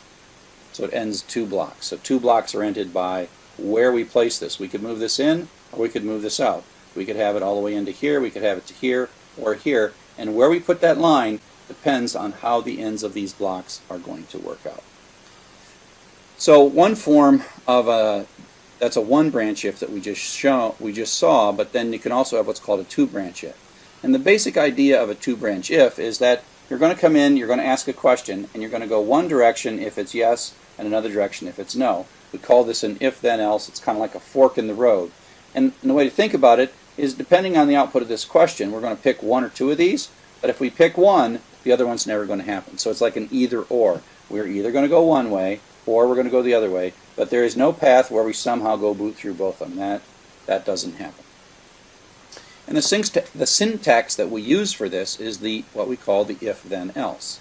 And so the first part is normal if with an indent, and then we de-indent, and then this is another reserved word, else, with a colon, and then we re-indent. And so this is really end up being part of a whole block here, and the else is the part, this is the part that runs if it's false, and this is the part that runs if it's true. The first branch of the if, the first indented block is what runs if it's true, and the second indented block is the one that runs if it's false. And so here we go, it just, if x is greater than 2, in this case it's yes, we're going to print bigger, and then we're going to be all done. And so we do one, and so this one did run, and this one did not run. So basically with an if then else, one of the two branches is going to run, but there's no case in which both branches run. And again, you sort of draw these blocks around these things mentally, and in this one you sort of take from the if, not the else is really part of the block, up to but not including that print, which is back indented, de-indented back to the same level as the if state. Okay? This Python is actually one of the more elegant languages, even though after a while this indenting, and when you get too far in, it gets a little bit complex. But this is a good way to visualize this with these indents. Coming up next, we're going to talk about some more complex conditional structures.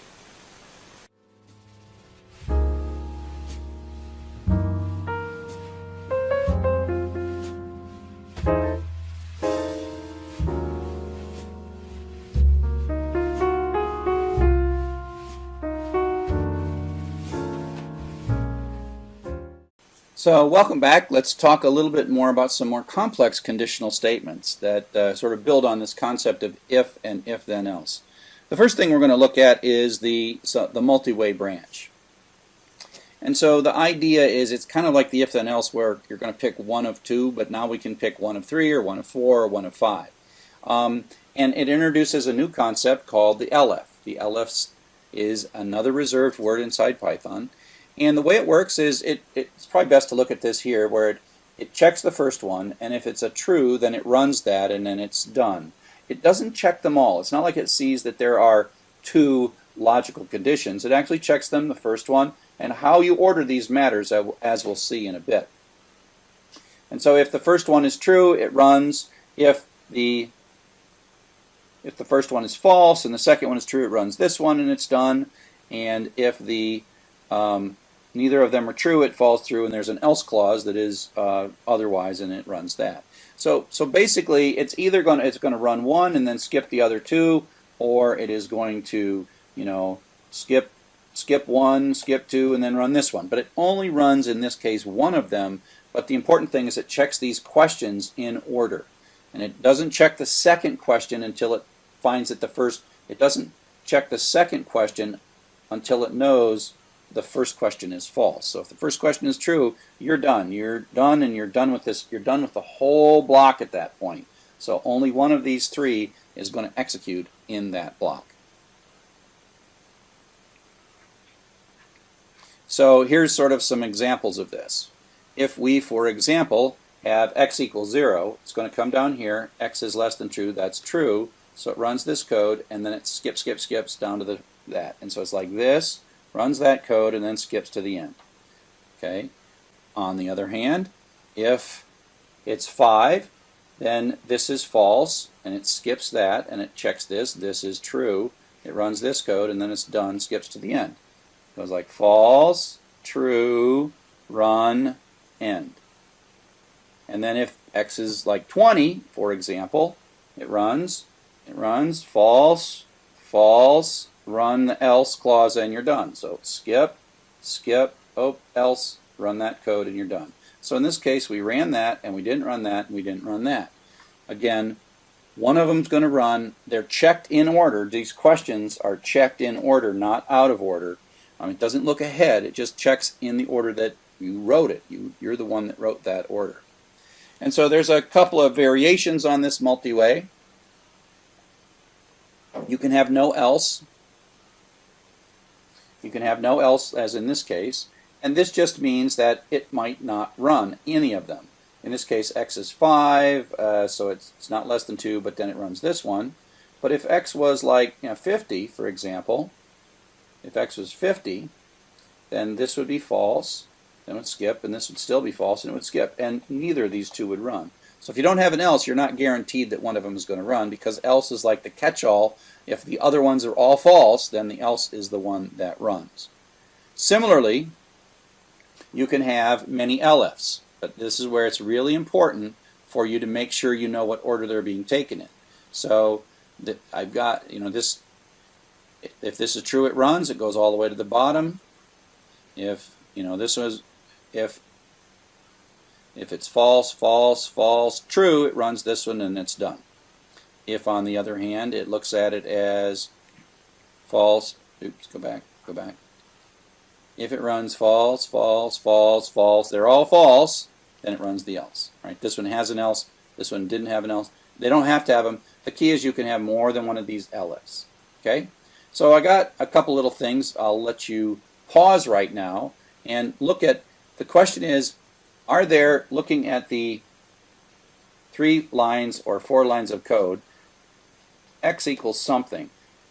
Are there lines of code that will never execute regardless of the value for x? And I'll let you pause and think about it, and then I'll explain it to you. Okay, hopefully you paused and thought about it as long as you like, but so let me now explain it to you. So we come in here, and if x is less than or equal to 2, it's going to run this first thing, and if x is greater than or equal to 2, it's going to run this, and if neither of those are true, then it's going to run this. Well, the weird thing is, all numbers are either less than 2 or greater than or equal to 2. I carefully constructed this to the point where it would never run this line of code. It is either going to run this one or run that one, but it's not going to ever run this one. So that was kind of like a weird dysfunctional one that I constructed. This other one is a little different. If x is less than 2, we do this. If x is less than 20, we do that. If x is less than 10, we do that. And if none of those are true, we do that. Well, the problem here is between these two lines. The problem is if something's less than 10, like 6 for example, it's also less than 20. So even though there might be values for which this is true, those also are going to have this true. So for something like 6, it's going to run here, and it's not even going to look at this. That's the point. It doesn't even look at this. And so that's, I mean, I could have made this more sensible if I'd have moved this little block of code up to there. So this is where the order in which you choose your questions, the way you put these elifs together matters, because it doesn't look at all of them. It only looks as long as it can. As long as it sees falses, then it keeps on going to the next one. But as soon as it doesn't see a false, it doesn't continue. So the last conditional structure we'll talk about is the try and except structure. And if you know any other languages like C++ or Java or JavaScript, you're like, whoa, that's kind of an advanced concept. But it turns out in Python, because of Python's propensity to throw tracebacks in situations where you kind of would like to recover, it turns out you kind of have to use it a little more and a little earlier in your programming skill. So the problem is what if there is a line of code and you absolutely know it's going to make a traceback, it's going to blow up, but you don't want to blow up. I mean, I don't want to have code blow up. If you're using my autograder and you see a traceback in my autograder, that's kind of like, I consider that a failure. I could put an error like, hey, you entered blank data, or you didn't enter a number, but a traceback, that just seems like I'm too lazy as a programmer. So we as programmers are supposed to anticipate parts of our code that are going to blow up potentially based on perhaps the user's input, and then do something about it. And that's what the try and accept are for. It's you take this little dangerous piece of code that might break and might blow up, and you surround it with a try and says this might blow up, and if it fails, run this code down here. Okay, so that's the try, and if you get an exception, the accept is kind of like if you get an exception. And the problem is if you are running code, here's a little bit of code, we put hello Bob in and we convert it to an integer, and we know from past experience that this blows up. Right? You can't take hello Bob and convert it to an integer. It's just going to blow up. The problem is, and you know, here we are. It says, oh, you blew up on line 2. That's great. And I'm not very happy with hello Bob and whatever. But the important thing is your program stops. These other lines, they don't, oops, these other lines, they don't exist. Right? It doesn't go any further. Remember, the traceback is Python is really confused and I don't know what to do next. So Python is just going to be conservative and stop.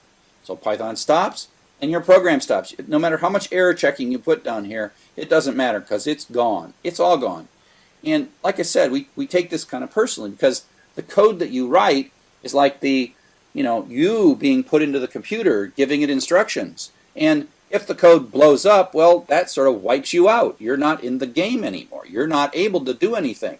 So we want to be able to, especially in these situations where we can anticipate that an error that might happen in the normal course of your program's execution might be something that you want to compensate for. And that's what the try and accept does. So here's a bit of code for the try and accept. And we just have 2 little bits of straight line code. And so we put a string in here that's hello Bob, and then we're going to convert it to an integer. This is the dangerous code. This code in this case with hello Bob is going to do a traceback. And so we say try, and then we indent the dangerous code, and then we add this little accept bit. If it works, the accept is ignored. If this blows up, it runs the accept.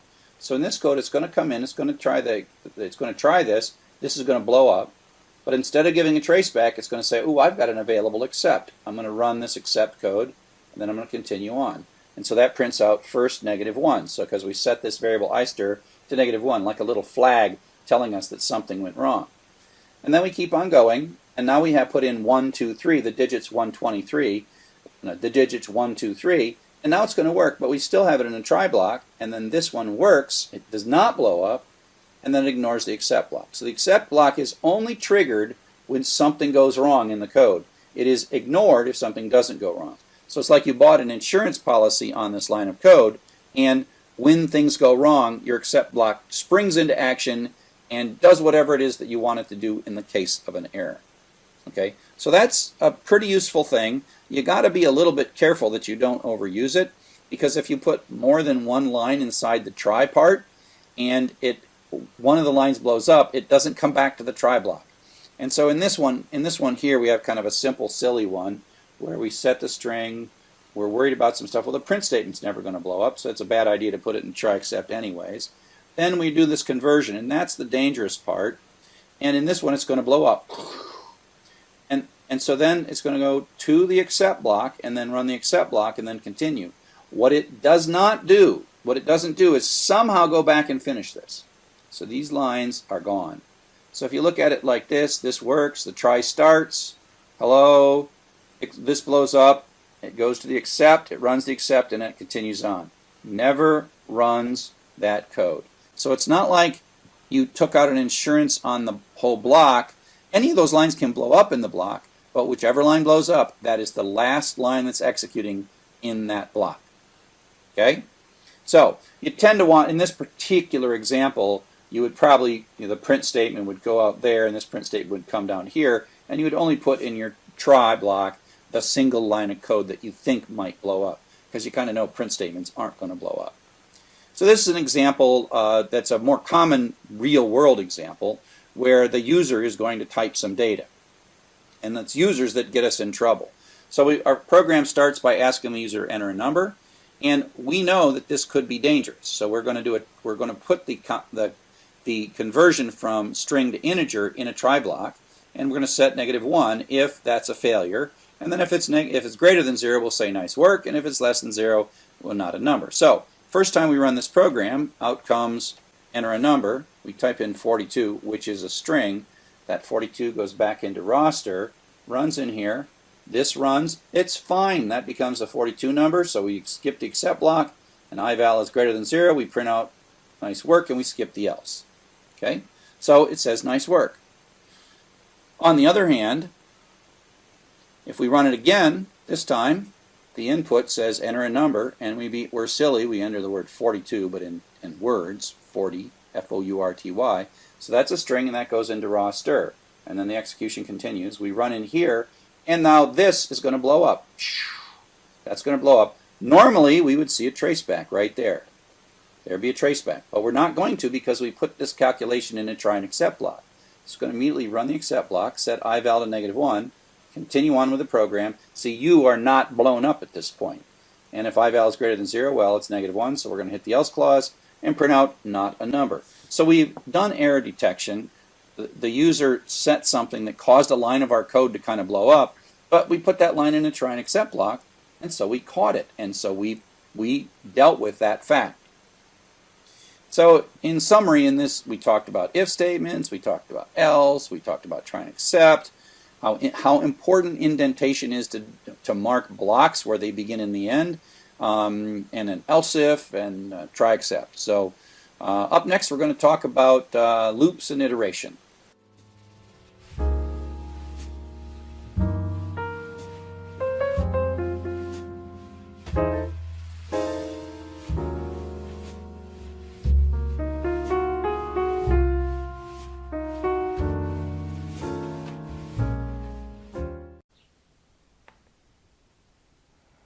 Hello everyone, and welcome to Python for Everybody. I'm Charles Severance. I'm the instructor for the class, and right now I want to go do exercise 3.1. Rewrite the pay computation that we did earlier in the previous chapter and give the employee 1.5 times the hourly rate. This is rather simple. It's a very classic computer problem because it gives us our if then else, and there's a lot of different ways to write it. So we're just going to do enter the hours, enter the rate, and do the pay. And so I'm going to start by going into my terminal, cd into my desktop, cd Python for Everybody. And so here we go. Let me go into Atom and get things started.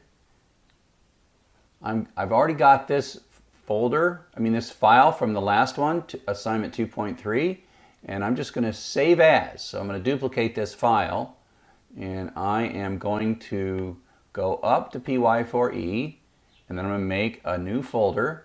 I'm going to call that folder ex0301 for exercise 3.1, and then I'm going to call this ex0301.py.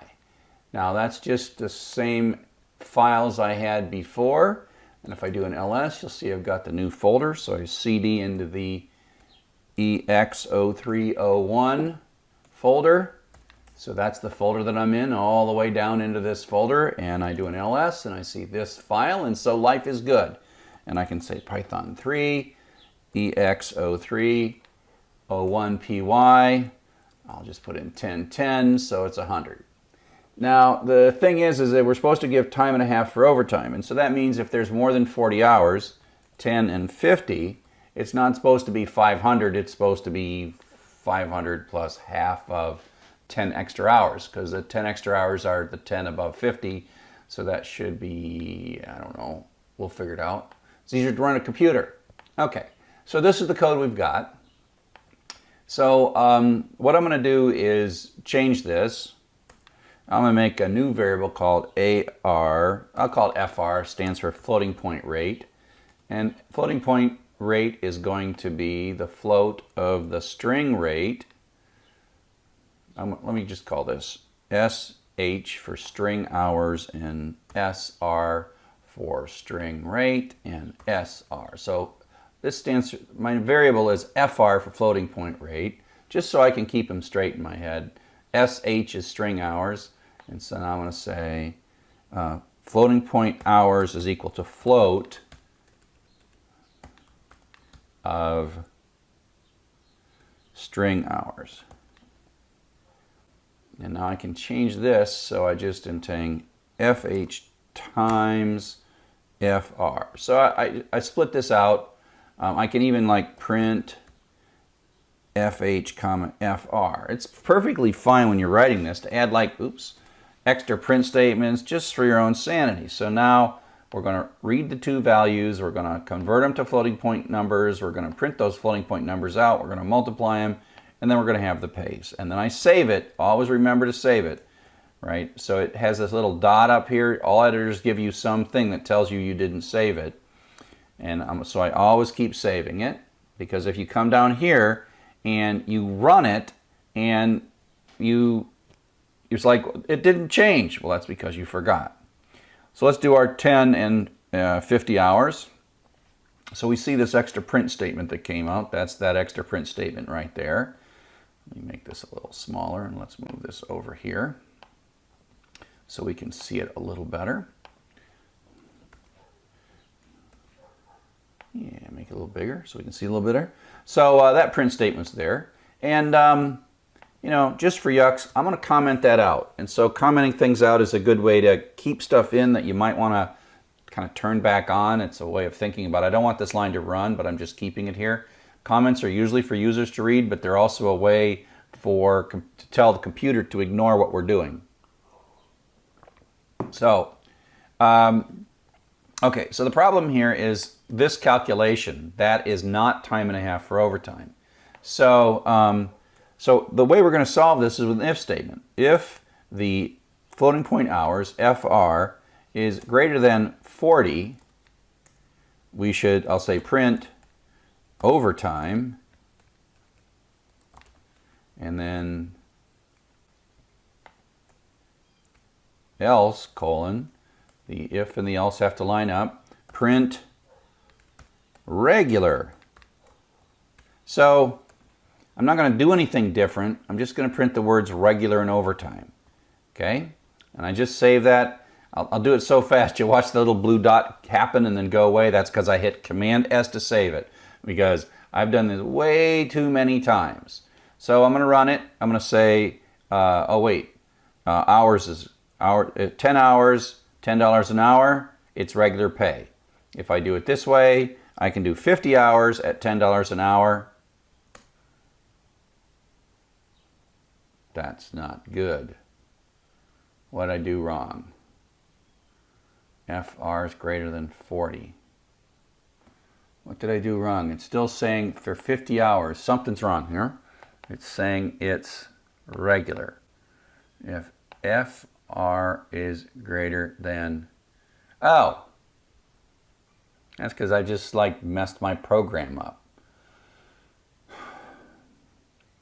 So look, I called this variable SH and this SR, and then I get the floating point for the hours, but look, I'm checking if the rate, FR, that's the mistake. So it's really, I've got to look for FH. That's a logic error. It's a perfectly fine program. Python's perfectly happy with that. And I was messing up. I kept putting, see, I was typing the rate in, so I was just typing it backwards. I was crazy. And again, that can be the kind of mistake that you run into. I mean, I didn't do that on purpose. I did it because I haven't drank enough coffee yet this morning. Hang on, let me get some coffee. I have more coffee. I'm still going to make mistakes. So now, there's no little blue dot, so it should work better now. Python, run it. So 10 hours, $10 is regular pay. Run it. 50 hours, $10. I did it wrong again. I told you what I wanted to change, and then I didn't change it. FH. Oh, I'm like crazy. Again, you can be crazy too. Can you look right at it? I looked right at it. I did the wrong thing. Hooray! It says overtime. And now you notice, I mean, I'm not being silly here where I put this print statement in, and it's so tempting for a programmer to just immediately try to, like, bam, finish it. And I don't know why I did it this way. Maybe because I know that I'm flawed, and I know that I make dumb mistakes like that. And what can I do? So I was just being really careful there. Now I know, let's just be sure, if it's under 40 hours, it's going to be a regular computation. And I'm going to leave these print statements right in here for a while because whatever. So here's the interesting thing.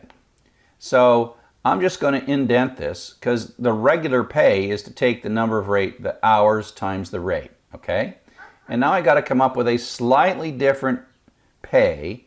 XP is equal to, and so there's a couple ways to do this. We can say time and a half can be calculated by saying the rate times the hours. Well, let's do it this way. Let's call it regular. The regular pay is the rate times the hours. FR times FH. And then the overtime pay is equal to the, now we know that we have more than 40 hours because we couldn't do this in here. So if I say the number of hours that you've worked, FH minus 40.0, that is the number of hours above 40. So if this is 50, then the FH minus 40 is going to be 10. And then I'm going to multiply that times the rate, FR, except you get 1.5 times, right? So your overtime pay is the excess hours times 1.5 times the rate. Actually, no. I see I made a mistake already. The extra overtime pay, because you're going to get all your regular pay, so the 50% or the half is the extra. And see, I'm confused, so I'm just going to print out reg, comma, OTP. And if those numbers are right, I can do XP, which is the pay, is equal to reg plus OTP. See, my program is always, I have to make it a little smaller. Let's make it so you can see the whole thing, right? So I think I got this right. Right? I figured out the regular hours, which is giving you the base rate for all 50 hours or 45 hours or whatever, figuring out the excess hours, and this is the bonus amount. There's lots of different ways that you can calculate this. But in general, we have an if statement on this side, and this else is the easy one, and that's 40 hours or less. So if we're doing greater than 40. So I just hit Command S to save it. And so let me clear my screen with Command K. So I'm going to do 10 hours at $10 an hour, and that's a regular calculation, and it's $100. And so if I do 50 hours at $10 an hour, so my regular pay was 50 times 10, and then the excess pay is $5 an hour times the extra 10 hours, which is $50, and so my pay is $550. And so it looks like I've got this calculation right. And so here's the thing. I have been printing these extra print statements in. It's a real common thing for a programmer, and you can look on GitHub and see code that I write, and I just leave these in because, you know, that could be broken. But you're not supposed to print this extra stuff out, and if you do this in the autograder, it's going to complain about these extra things. It's going to consider you broken. And again, so I comment those out to do one final test, and notice the little blue dot, so I have to save it. And now I can run it one more time, and I do 10 hours, $10, and it prints out exactly what I want to see and not the extra stuff because I commented them out. And I do 50 hours and $10 an hour is $550. So I've got it right, and at that point, you should be able to go back and go to your autograder if this was in the autograder and paste the stuff in. Okay? So I hope this exercise 3.1 was useful. And thanks for watching. Hello and welcome to Chapter 4, Functions. This is the fourth of our basic patterns. We'll get to iterations next. Functions is the store and reuse. One of the things in programming is that we never like to repeat ourselves. We don't like to, if we have 4 or 5 lines of code and we're going to do the same thing later, we don't like to put the same 4 lines of code in, even if it has to do with reliability. If you find something wrong with those 4 lines of code and you got them 12 different places in your program, then you got to find all 12 places and fix them. So like collect those to one place and then call them and reuse them. And that's the idea of store and reuse. So this is how functions work inside of Python. The first thing we notice is there is a new keyword def that stands for define function. And the def is like an if statement, or we'll see fors and whiles, that they end in a colon, and then they have an indented block, and then the indented block de-indents, and that's the end of the function. And so there's two statements make up this function. The key thing that you have to understand and get used to is this def part is actually not running any code whatsoever. It's actually remembering the code, and that's what I call the store phase. The def creates a bit of code and records it like a macro, although it's much more complex than a macro, and it names it whatever you chose. You gave it a name. We named this one thing. And so it, as a side effect of Python reading or parsing these three lines, it doesn't do anything, but it remembers.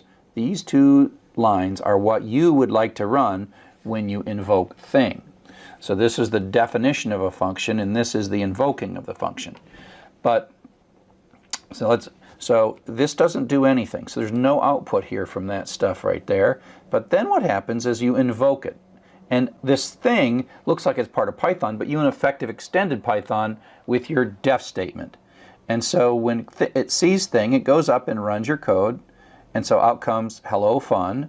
And then it comes back and goes to the next line, does print, so print comes out. And then it goes back and like, oh, this is the reuse part, but we get to reuse it. We define it once and we use it twice. Then it runs this code again and then goes to the next line and it's all done. So this little bit came out twice. And of course this is really simple so that I can fit it on a page, but you get the idea that I don't want to repeat. This might be, 15 to 100 lines of code, and I don't want to type those over and over again. So I say, hey, store these in a name that I choose, and then when I invoke them, bring them back and then run them again. Okay? So that's the basic idea. We actually have already been using functions from the beginning. The print is a function, right? Print is a function. Every time we see print, P-R-I-N-T, parenthesis, and then we have some stuff in here, we're calling the print function. This is the syntax with two little parentheses, is the syntax for functions. And so input's a function, type is a function, float's a function, int's a function.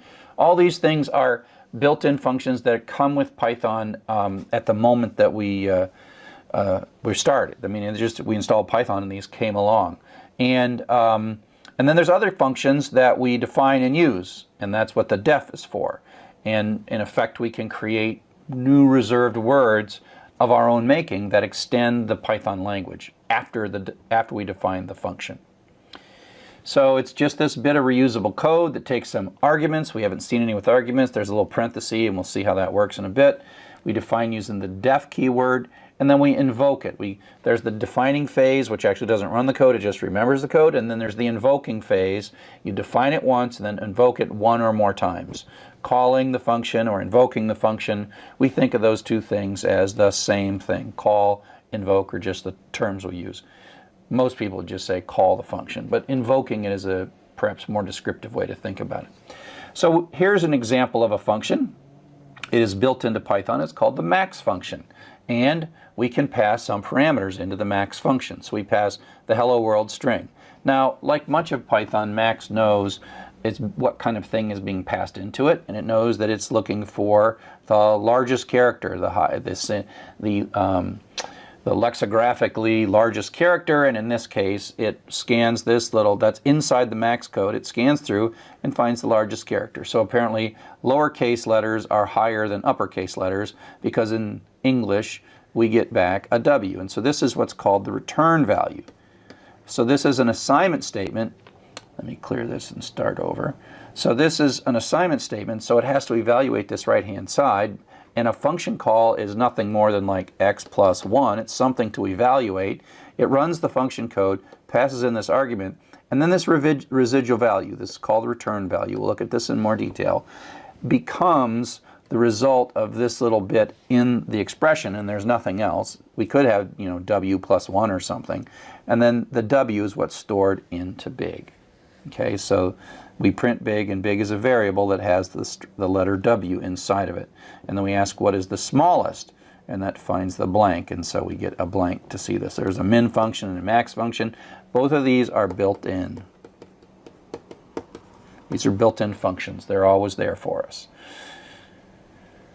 Okay, so here is another example of the max function, and so we can think of this as invoking or calling this function as this right-hand side is being evaluated. We are passing this variable in, and there's some code in here, and it's going to do some stuff, yada, yada, yada, and then it's going to give us back a bit of stuff, and that's its return value, and then that goes up into the big, right? And so that's how this works. And so this is actually built in or burnt in, I guess I can't draw. And so you can think of this as sometime a long time ago when Python was being first formed, somebody wrote some code.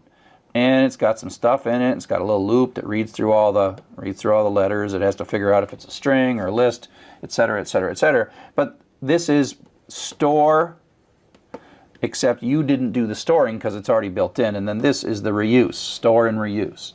So we build these things into Python. They're already pre-built, as if before the first line of your code executes, way up here, someone put all this code in for you into Python and created a thing called max for you. Now we've been using this already, built-in functions, we've got type conversions, we've got like the float that takes a integer and returns a floating point version of that. And again, this is kind of like an expression. So it's like I want to divide this by 100, but before I do that, I've got to convert it to a float. So it has to sort of do these function calls as it's evaluating the expression. Okay?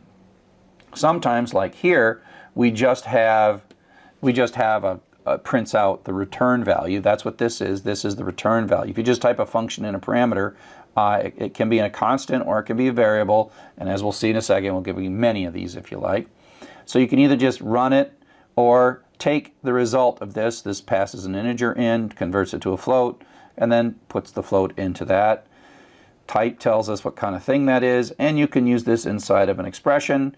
And so it's like, what am I going to do first? Oh, I've got to do 2 times this thing. Oh, wait a sec. Pause just briefly for a moment to call out to some float code. Pass a 3 into it, and then something comes back, the return value, the residual value comes back, and then that participates. In this case, it's going to be 3.0, participates in this 2 times 3.0. Okay? And so 2 times 3.0 then ends up being 6.0, etc., etc. But you can see as it's like, oh, wait a sec, I got to figure out what this is, call the function, get the return value, and then continue processing this expression. We've also done this with string conversions, partly because, just as an example, the input always returns a string. The input function returns a string. And so, you know, here's this string, could be coming from input, but we'll just take 1, 2, 3. We know that that's a string. It's not the number 123. And if we try to add 1 to it, we get a trace back. Cannot concatenate string and integer. Trace back. But we can't convert that string to an integer. And so int can take like a floating point number or an integer or even a string, and it says, oh, I know what I'm supposed to do with a string. I'm supposed to look at this, interpret these as numbers, and, you know, multiply by 10 and figure out what the hundreds place is and all that stuff. There's a little bit of work to that, and it does it. But then it gives us back an integer, and we say, oh, what is that? That's now the 123, but it is of type int. And now we can add 1 to it and get 124. And as before from this example that we're kind of reusing from a previous chapter, you don't want to try to convert, oops, sad face, sad face, sad face. Don't want to try to convert something that doesn't have digits using int, because it'll say, I don't know what to do, and then your program quits, right? You don't want your program to stop, tracebacks, and you can, of course, deal with that with try and accept, but that's like a previous lecture. Okay. So up next, we're going to talk about building our own functions, not just using the predefined ones.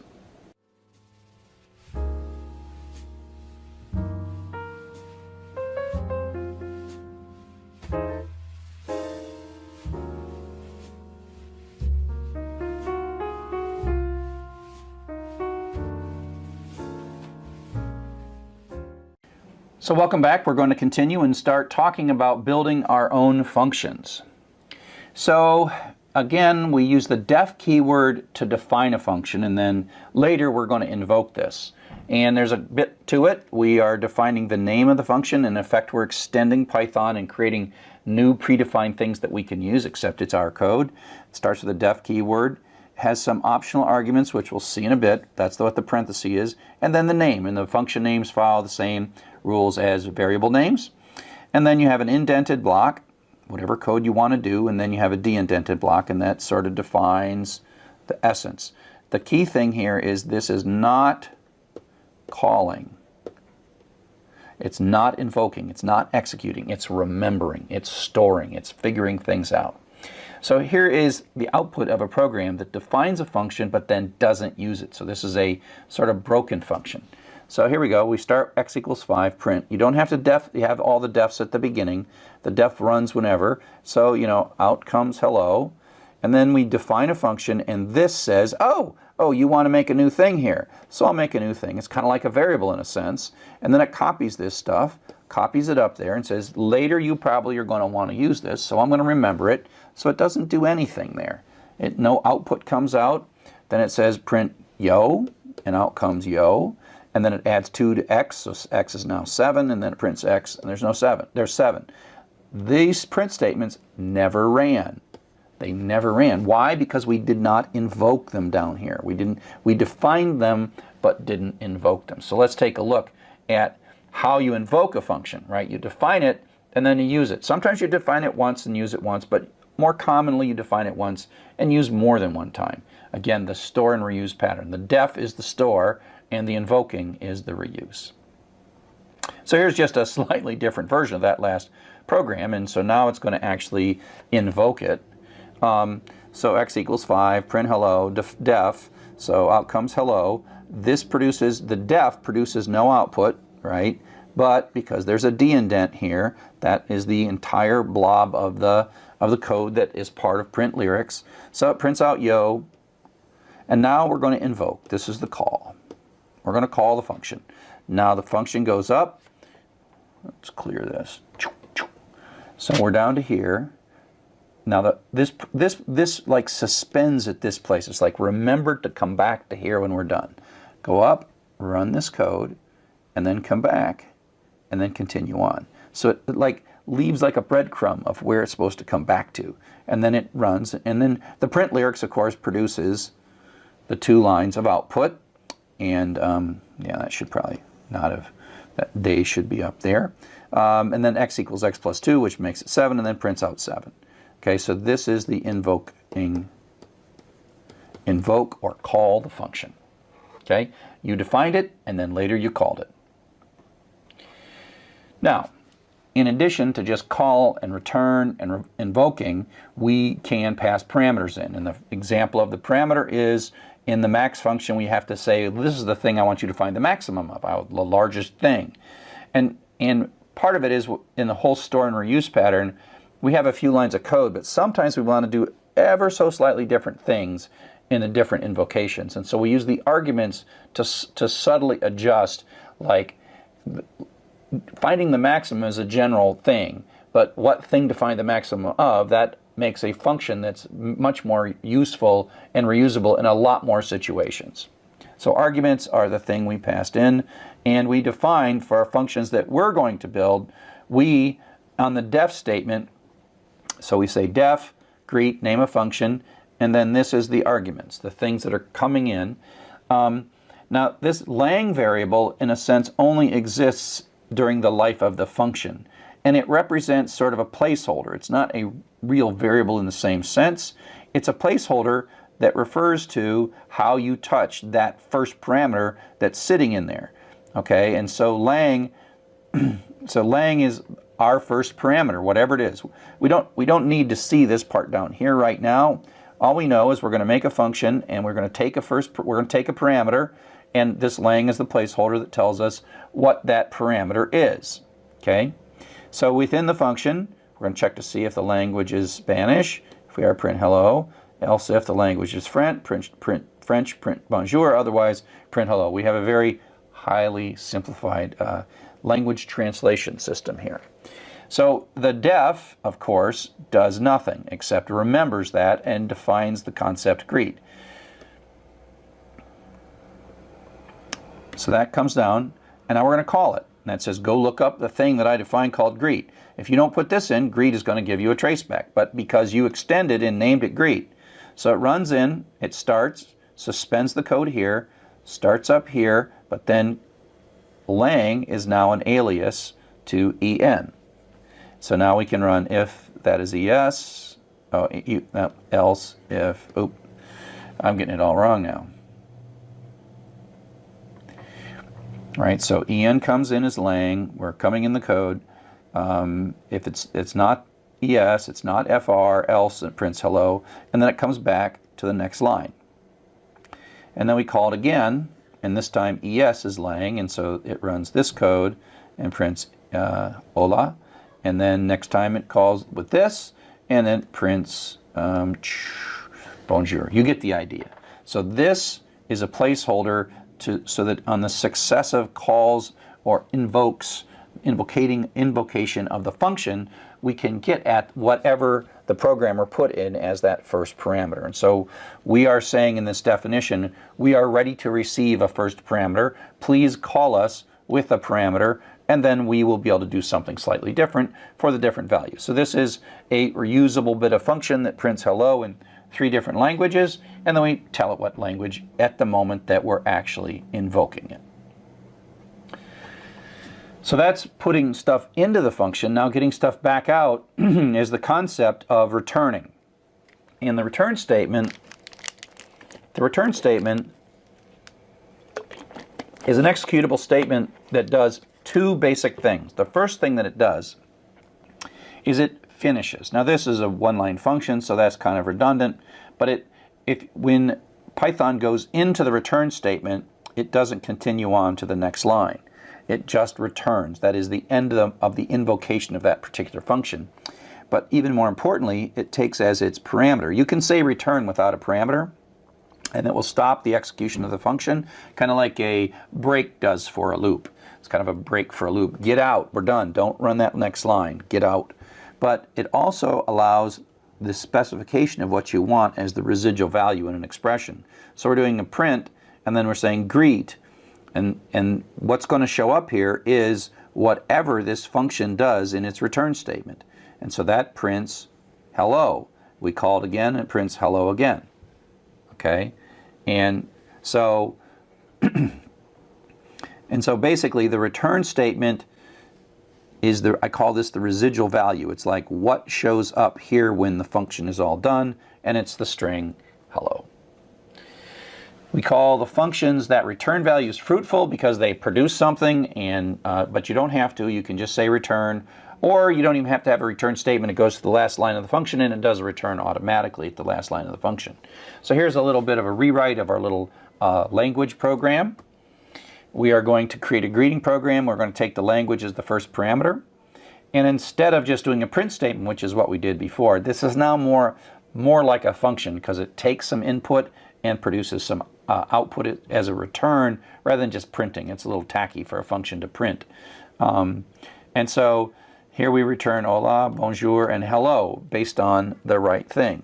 So now we say print greet en, so it runs the code once, lang is en, and then it runs this code, and the residual value is hello, so it says hello Glenn. And similarly, when it runs this code, it passes es in as lang, it runs through, and it runs this statement. It does. If there was more statements, it wouldn't run them as soon as this return runs. That says that this bit right here is now HOLA, so hola Sally. And the same with French, goes in, runs again, out comes the return statement, and then bonjour Michael. So you see how we can control as we're writing the application, we can control as we're writing the function what the residual value that we want to see in whatever expression is calling us. Sometimes we have returns and sometimes we don't have returns. So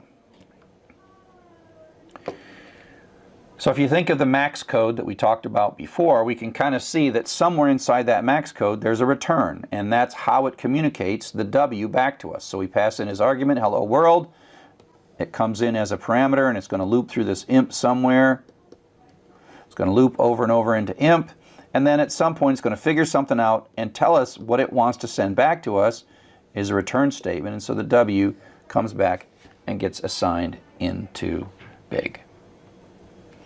You can have more than one parameter, and they're just in order. The first one and the second one, 3 and 5. So 3 becomes A and 5 becomes B, and away we go. So we just use this to add two numbers, and so 3 plus 5 is 8. So you get as many as you like, and the order matters. And if you do things like you tell it you want parameters and you don't give it to them, then that'll become a traceback, and it'll blow up. You can also talk about optional parameters later. So you don't have to have return values, and that means that you simply don't call a return with a value, and return is always implicitly happening as the last line of the function. So that's kind of the basics of how functions operate, but I don't want you to get too excited about writing functions. Some programming classes are like, gotta write a function, gotta write a function. Functions, to be clear, are a very powerful mechanism.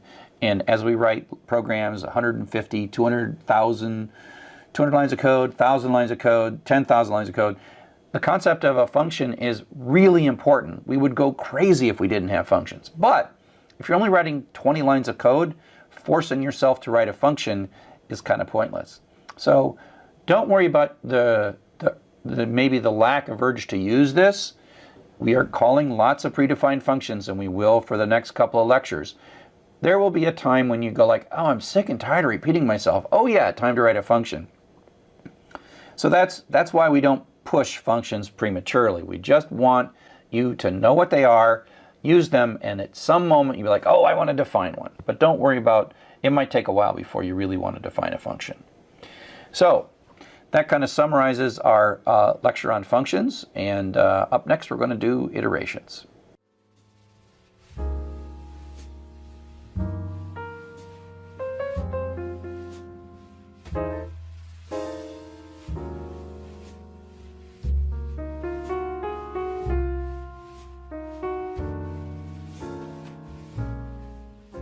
Hello and welcome to Python for Everybody. This is another of our worked examples, and I'm your instructor, Charles Severance. So the example we're going to do right now is exercise 4.6 in chapter 4.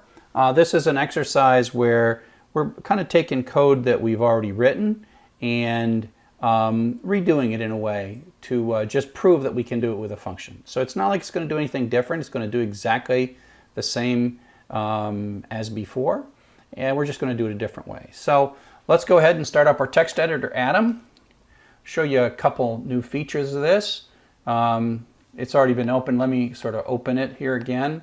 I'm going to open,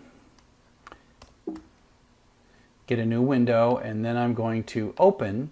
But what I'm going to do is to open this folder, right? So it's this folder right here, and I'm going to open that. So instead of opening a file, which is what I've been doing so far, I'm going to open a folder.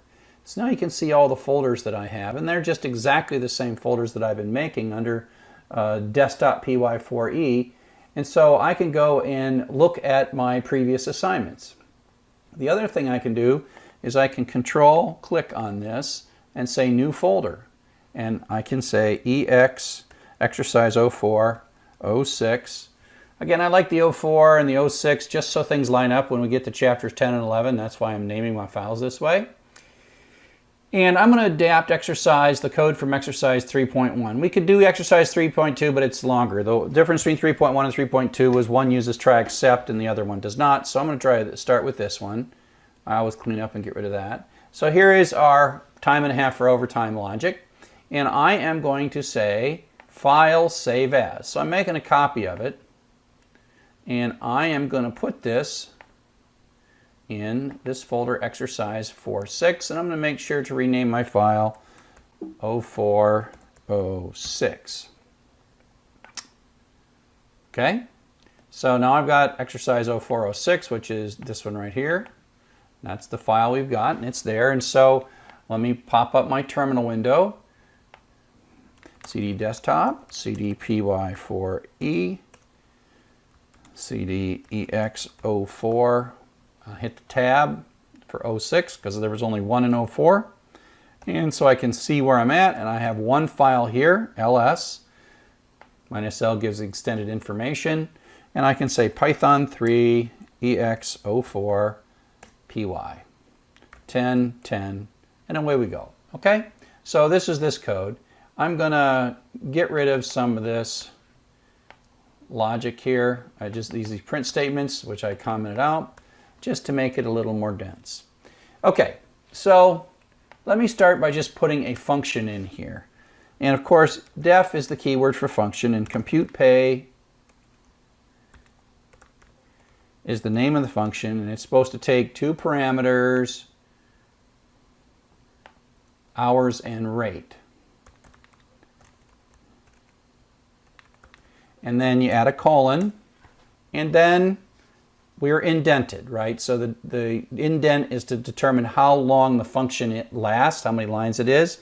And I'm just going to say print in compute pay. Give myself a blank line. I'm going to save that. Now, I'm going to run it now.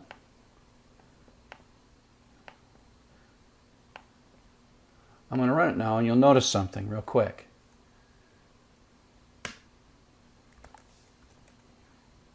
This line never came out.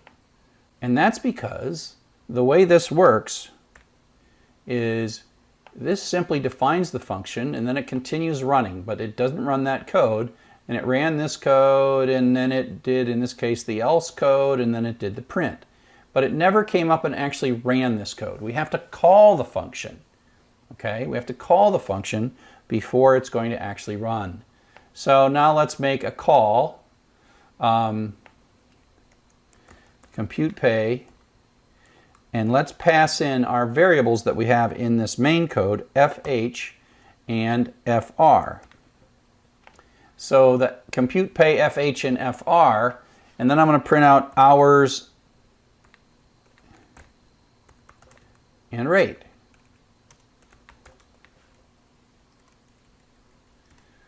So now you'll see it's going to do the input, convert to floating, call the function, which is going to run this one line, and then continue down here. Right? So now what it's going to do is going to define it, run this, call compute pay, which is going to temporarily suspend, come in here, run this code, and fh is going to map to hours, and fr is going to map to rate, and then it's going to come back, and then it's going to continue down here, running this code and then finishing. Okay, so that's what's going to run. So this time we will see compute pay, and we will see the number for hours and rate. So I'll run it again. 40 hours, $10 an hour. Ah, we see a mistake. I'm like, and then you're going to see the word compute pay here. And I'm like, okay, that didn't happen. Well, what's going wrong? Let's take a look at what's going wrong. I don't plan to make these mistakes, I just make them. Let me show you what's wrong here. See this little blue dot? That's what's wrong with my code. And if you don't catch that, then you'll say, oh, I'm crazy. Well, I'm not crazy. I just made a mistake. I forgot to save it. File save or Command S. So now I saved it. I didn't change a single line of code. It was right. I forgot to save it. So I'm going to run it again now. 40 hours, $10. And look, now I see this line. So it came into compute pay and then came back and then finished this part and did compute pay. Okay? Now, this isn't enough. What I need to do is I need to move this code, the actual pay computation. So I'm going to cut that and I'm going to put it in here. But now this variable fh belongs to the main program. It doesn't belong to this code. Now I don't want to use that. So I want to say hours. So I'm taking whatever hours are being passed in and then using rate. And I'm just kind of changing all of these to match the parameters inside the function. This is hours and this is rate. And this is hours. And this is rate. Now I'm going to print a print statement inside I'm going to say returning, and then I'm going to print XP. And then, still inside the function, I want to return a value from this function, so I'm saying the returned value for this function is actually in the current function variable XP. And then I'm going to call, actually I'm going to not call this XP, I'm going to call this pay in here. Oops, not with capital, I don't want to be capitalized. Pay, and pay, and pay. So it's returning pay, and then in here I'm going to say XP equals compute pay. So what we've achieved here is, let me get rid of that.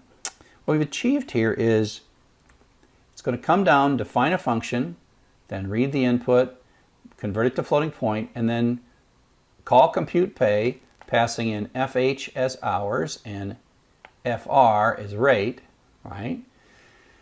And then it's going to take hours and rate, do whatever it does with the if then else. It's going to print these things, then it's going to return it, and then whatever this pay variable is effectively goes back into this expression as the return value and again gets assigned into XP. Okay? So that's basically what's going to happen, and then we'll print, it'll come back and then print XP. Okay? So let's go ahead and run. Oh wait, I almost did it again. Look at the little blue dot. You guys can watch the blue dot, and when I forget to save it, and when I then run it, it'll blow up. So $10 an hour, oops, 10 hours, $15 an hour. So now it worked.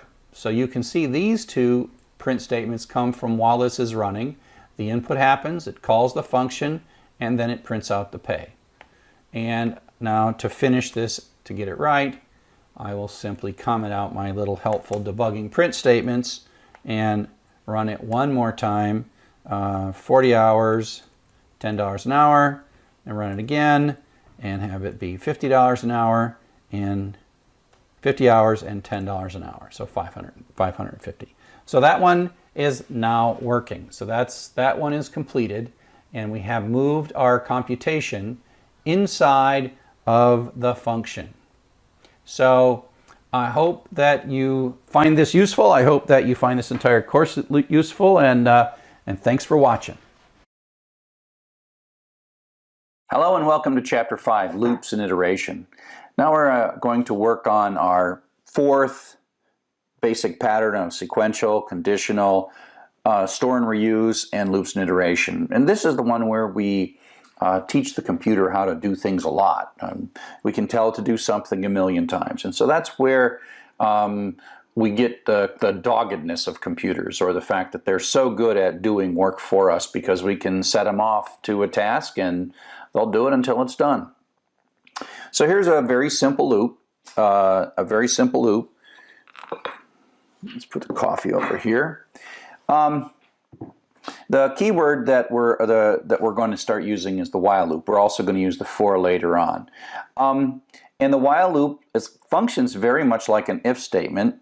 The while starts it, and then this is just like an if statement. It's a question that leads to a true or a false answer.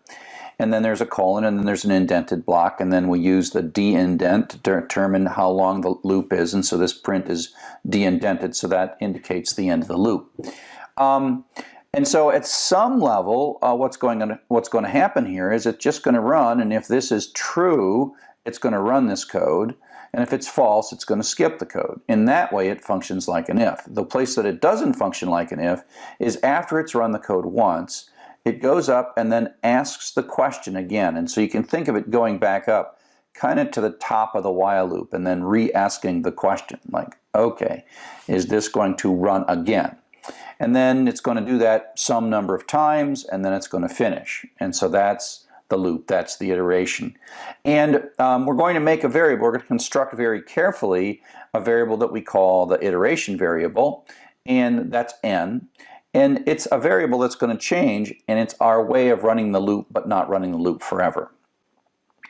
So let's just run this. We come in, n is 5. Is n greater than 0? Yes, it is. So we're going to run this code. So we're going to run this code. We're going to print out 5. Then we're going to subtract 1. And then we're going to go back up and ask the question. is n greater than 0? And the answer is, since it's 4, the answer is yes. So then it runs again. Then it prints out 4, subtracts it again, checks, prints 3, subtracts it again, prints 2, subtracts it again, prints 1, subtracts it again. Now n is 0, and so it comes back up. Is this question has now become false? So it's going to take the exit. So it's going to come down and run this line right here. Then it prints blast off, and we can kind of print out the residual value of n just to sort of prove to ourselves that it ran until n was no longer greater than 0, and then 0 was the final value for n. And we carefully constructed this n equals, oops, go back. We carefully constructed n. We set it to 5. Then we carefully subtracted 1 each time through the loop. And then we're using that to control when to exit the loop. And so you could think of this loop as, for now, running 5 times, true, true, true, true, true, and then false finally. So this question was true for a while, and as long as it was true, the loop ran. And then when it turned false, the loop stopped. And so this variable that we construct to control the loop was called the iteration variable, because it tells how many times this loop is going to run over and over, or otherwise known as iterate. So this is a badly constructed loop with an iteration variable that we didn't do very well. And so if we take a look at this, we start out with n5, and then this is greater than 0, so it's true, so it runs it, and then it runs it again, and n is still greater than 0. So you can pretty much see, because we're not changing n, this is going to be true, true, true, true, dot, dot, dot, dot, forever, true forever. And so this is an infinite loop. And it's just going to run until your computer runs out of battery, or you hit the button. This is the kind of thing where you often see your computer spinning like a spinning beach ball, or some other indication that your computer's super busy. It's in some kind of a loop, really tight, and it's running something, and it's using up all of the processing resources of your computer. That's an infinite loop. And so the problem is we did nothing with the iteration variable. Now here's a different loop. And so this one demonstrates a different idea. So in this case, we start out with n is 0, and it comes in here, and is n greater than 0? Question mark, and the answer is false. So it skips it. It doesn't run these lines of code at all. And so this loop doesn't run at all, because it comes in, asks the question, it says no, and then it skips right around it. So never run, never run. And so this actually is, sometimes you write a while loop on purpose like this, not quite as simple as this one, but the idea is this emphasizes that these loops are what we call zero trip. They are not even guaranteed to run once. They're going to run maybe 0 times. And in this respect, it functions exactly like an if statement, right? Meaning the first time through the loop, if it's not true, it's just going to skip right by it. So there's a couple of ways of getting out of loops. In this case, I'm constructing an infinite loop, because remember, the kind of definition of an infinite loop is if this is going to stay true. Well, true is the constant true. So this is going to run forever. And what it's going to do is it's going to prompt with a little arrow, and then let us type and read whatever we type into the variable line. And then if the line is done, we're going to break. Now break is an executable statement, and if you hit the break, it exits the innermost loop out to the place beyond the end of the loop. So when this runs the first time, and we say hello there, line is not done, so it prints it. So it prints out hello there, and then goes up.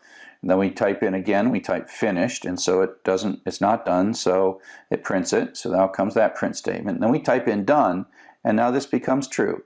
And it comes out and runs the code beyond the end of the loop. The key is it doesn't go back. It's like once you've done a break, that loop is done. And so you look at basically, the block that is the loop. So here's kind of the loop block, and then the break goes to the line after the end of the loop block.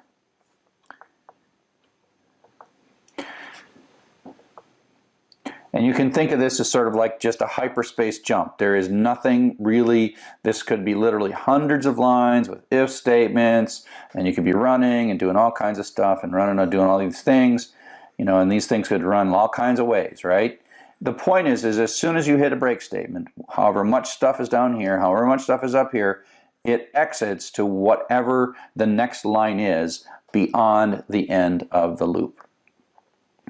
Continue is another loop control statement, but it works differently than break. So break says get out of this loop. Continue effectively says stop this iteration. We're done with this iteration. And so continue says go up back to the top of the loop. Oops. Yeah. Go up back to the top of the loop. And so here we read a line. If the first character is a pound sign, line sub 0, if that first character is pound sign, we're going to skip it. And this is a way for us to make like little comments in our typing. And then we print, if the line is done, we get out, and otherwise we print it. And so that's why there is no printout here, because it comes in, runs, oops.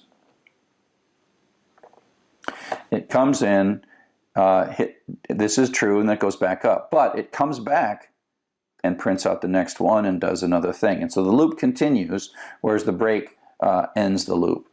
And so again, the same kind of notion that you're sort of doing all kinds of complexity. Wherever you're at in this loop, you hit continue, and it doesn't go any further. It goes back up and runs the question mark. It asks the question mark. And so, I mean, asks the question, and it might exit the loop in that particular case. But this one here is this is an infinite loop that I've constructed. This is not an infinite loop because at some point the break gets us out of the loop. And so it's an infinite loop with break to escape it. And that's another common way to construct a loop. So these loops that we've been drawing so far, the ones that use while as their keyword, are what are called indefinite loops. And that's because they kind of go for a while, till a break hits or until some value becomes true. I mean, as long as that value remains true. So when all the ones we've done so far are easy to look at and know that they look pretty good and they're probably going to finish. But there are sometimes, if they're long and complex and their exit or termination conditions are a little more complex, it's not clear that they're really going to terminate. And so we can use while loops for a lot of things, but for most of our looping, we're going to use what are called definite loops, and that's what we're going to talk about next.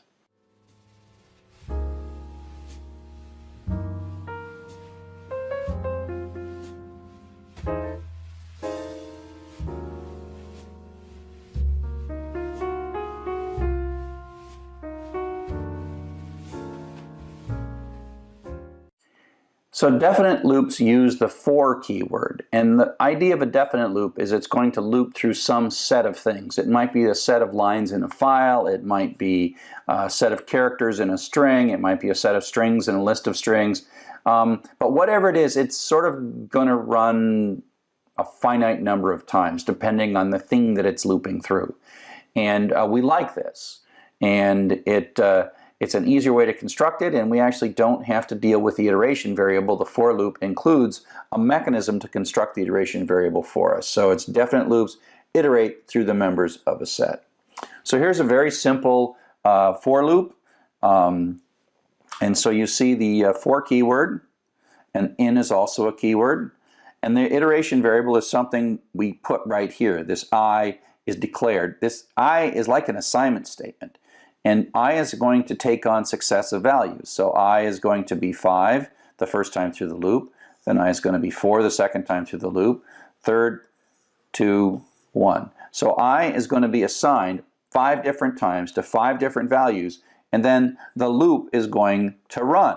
It's going to run once with 5, once with 4, once with 3, once with 2, and once with 1. And so this block of code we have contracted, say, execute it 5 times, with these values of I. I is that iteration variable. I is the thing changing through each iteration of the loop, okay?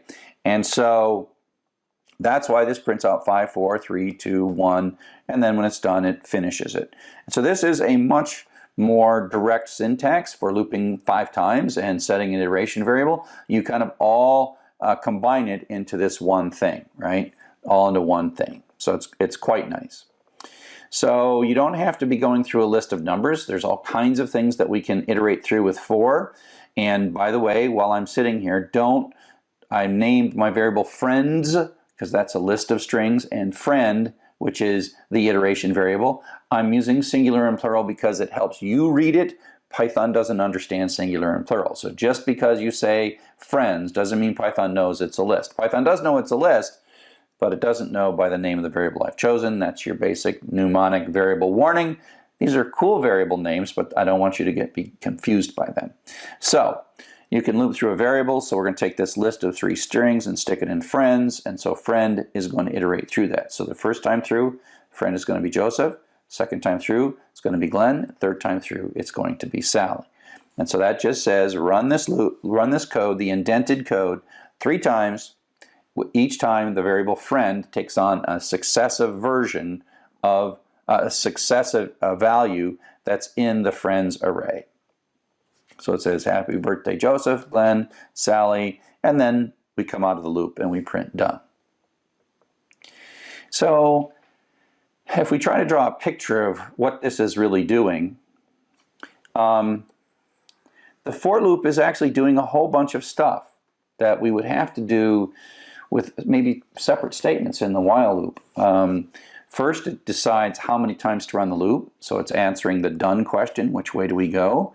And it is also then moving I ahead. It's managing the iteration variable. If you go back to it's initializing it too. If you go back to the while loop, we had n equals 0, while n greater than 0, n equals n minus 1. So we had like 3 lines to control the loop to manage the iteration variable. But with a for loop, we don't have to do that. And so that's all taken care of. And so that basically says, you know, the for loop, by you using a for loop, are we done? No, we have 5 things to work. Well, set out of the first one, run it. We're not done because we got 1 more. Set it to the second one, third one, fourth one, fifth one, and now we're done. And that is all handled in a single line of code that includes the iteration variable and the set of things through which we are going to iterate through.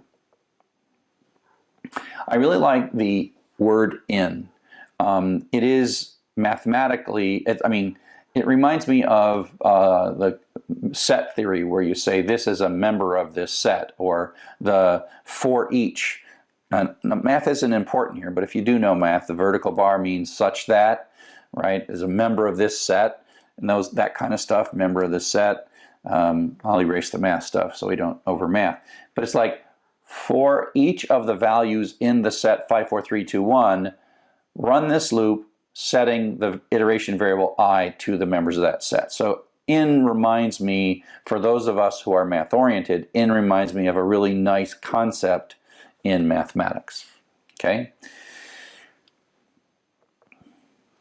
Now, you could think of this as sort of this looping structure where the for loop, and this is pretty much how it actually runs inside the computer, right? Where it initializes it, it runs this thing 5 times, and then executes. That's one way to think about it, but you could also think about it in a somewhat more abstract way, and think of it as all we're really doing is we have a contract with Python that says we're supposed to run this code 5 times, and I is supposed to be 5, 4, 3, 2, and 1. So you could imagine this might be what's going on. The for loop sets I to 5, runs our code. The for loop sets I to 4, runs our code. The for loop sets I to 3, runs our code. The for loop sets I to 2, runs our code. For loop sets I to 1, and runs our code. All we know is our code was ran 5 times, and by contract, each successive time, we're get a different value for I, and the value for I is taken from this set. And so this is just one way to think about it, to say to yourself, oh yeah, this is one way to think about it as it's actually, and this is how it really works. But this is also kind of logically the contract that Python is making for us. So up next, we're going to talk about taking this notion of doing something to a lot of items, but accomplishing something with that, and I call these loop idioms.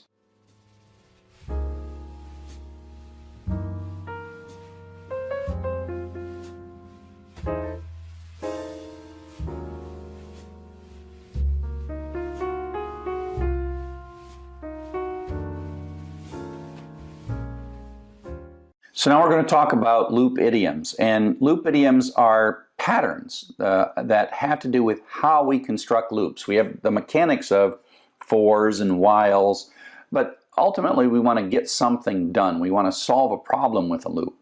And often what we have to do is if we have a set of things, whether it's lines or strings or characters or numbers, we're looking for something like the largest or the smallest, or we want to add them up or something like that. And so we can't just say add them up. We have to say go through each one and do something to each one and somehow achieve adding them up.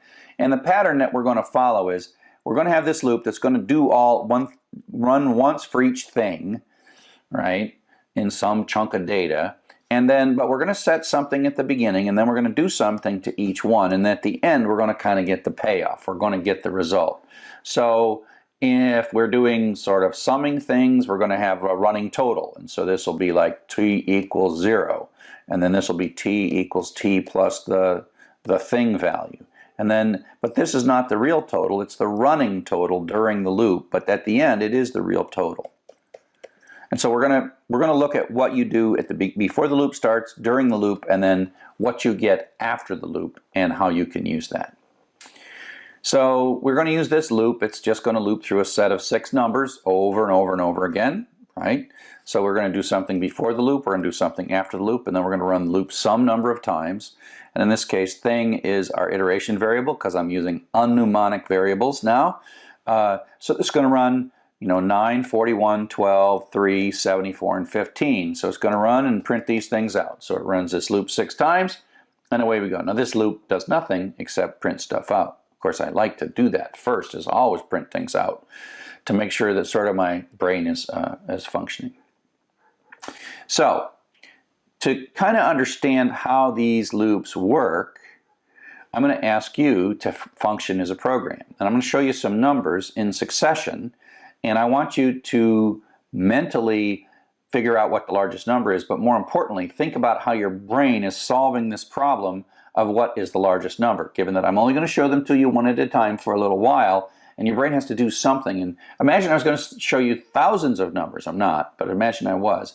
How would you organize yourself in a way so that for like an hour and a half, you could sit here as I showed you numbers and you keep track of the largest number that you've seen of all the numbers. Okay, so here we go. Here's your first number. Second number. Third number. Fourth number. Fifth number. Sixth and last number. What was the largest number? What was it? Well, it wasn't too hard. It was 74. But that's not the question. How did your brain arrive at 74? So here's all the numbers. If I'd shown you all the numbers and asked you what's the largest number, your eyes would have sort of gone, and then you got to 74. And you wouldn't do it in any particular order. Your eyes would just like see the 74 and it would just throw smaller numbers away, and it would move really quickly to what the answer is. Even if there was several hundred numbers on the screen, your mind would sort of move fluidly wherever it felt like moving and then arrive at it. And probably what it would do is it would do something like, kind of move like this, find this, and then sort of check to make sure that it's okay, and then say like, okay, I got 74, I'm done. That's not how computers do it. That is not how computers do it. They do not move fluidly. But they are highly dedicated. They're going to do something. 74. But how would you construct a loop to achieve this? So let's take a look. You could create a variable called largest so far. And this is the largest variable, the value that you've seen in the list so far. Now, I haven't shown you any numbers yet, so we'll just set this to -1 to get us started. So now we see 3. And we're like, oh, that's better than -1. It's our first number, so it's probably the largest we've seen so far, right? Great. 41. Oh, that's bigger than the largest we've seen so far, so we'll keep it. 12 is not bigger than 41, so we're not going to keep it. Notice this keeping thing. 9 is not bigger than 41, so there's no point to keeping it. 74 is bigger than 41, so we'll keep it. Is this the largest number? We don't know. We don't know until we're done.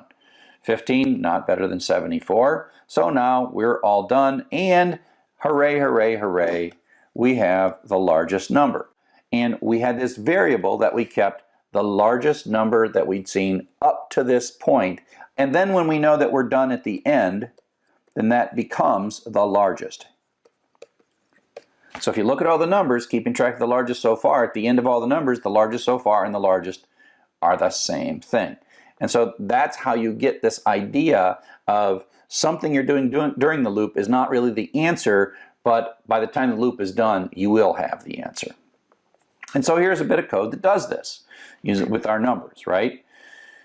So let's take a look. So I have this variable called largest so far. I set it to -1. Before the loop, remember there's a loop before and a loop after and a loop in the middle. Before it's -1. So now the num, remember underscores are okay, that's my iteration variable. If 9 is greater than largest so far, well largest so far is -1, so that's true, so this code's going to run. So we're going to remember the new number. So this is 9, and so 9 ends up in largest so far, and then we print it out, and so largest so far is 9 after we saw the number 9. Then we do it again. So now 41 comes in, and is 41 greater than 9? The answer is yes it is. So we're going to run this code, copy 41 into 41 into largest so far, and then print it out, and largest so far is 41 after we saw the number 41. Now we're going to run the loop again with 12, okay, and you get the idea, I hope. Is 12 greater than 41, which is the largest we've seen so far? And the answer is no, it is not, so we skip. So the largest so far stays 41 even though we saw 12, meaning we're sort of like ratcheting up, but we never ratchet back down. So we run it again with 3 and 41, and we skip this, and then the largest so far is 41 even though we just saw 3. And now we see 74. Is 74 greater than 41? See, we never are looking at all the numbers. We're only looking at the window on the numbers of the current number that we're looking at. So is 74 greater than 41? The answer is yes. So we run this code and then we capture the 74. So we just saw 74 and it is the largest so far.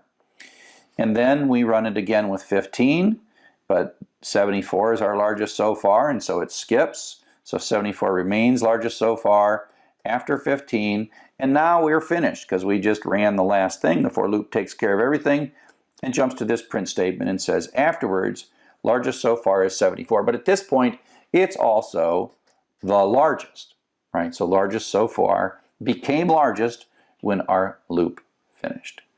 So that sort of gives you this notion of how we construct, you know, something at the beginning, some kind of thing that we're going to do over and over and over again, and then something at the end. And we put some print statements in just so we can watch it and see what's going on. So coming up next, we're going to talk about some more loop patterns, some counting, totaling, averaging, and finding the smallest number.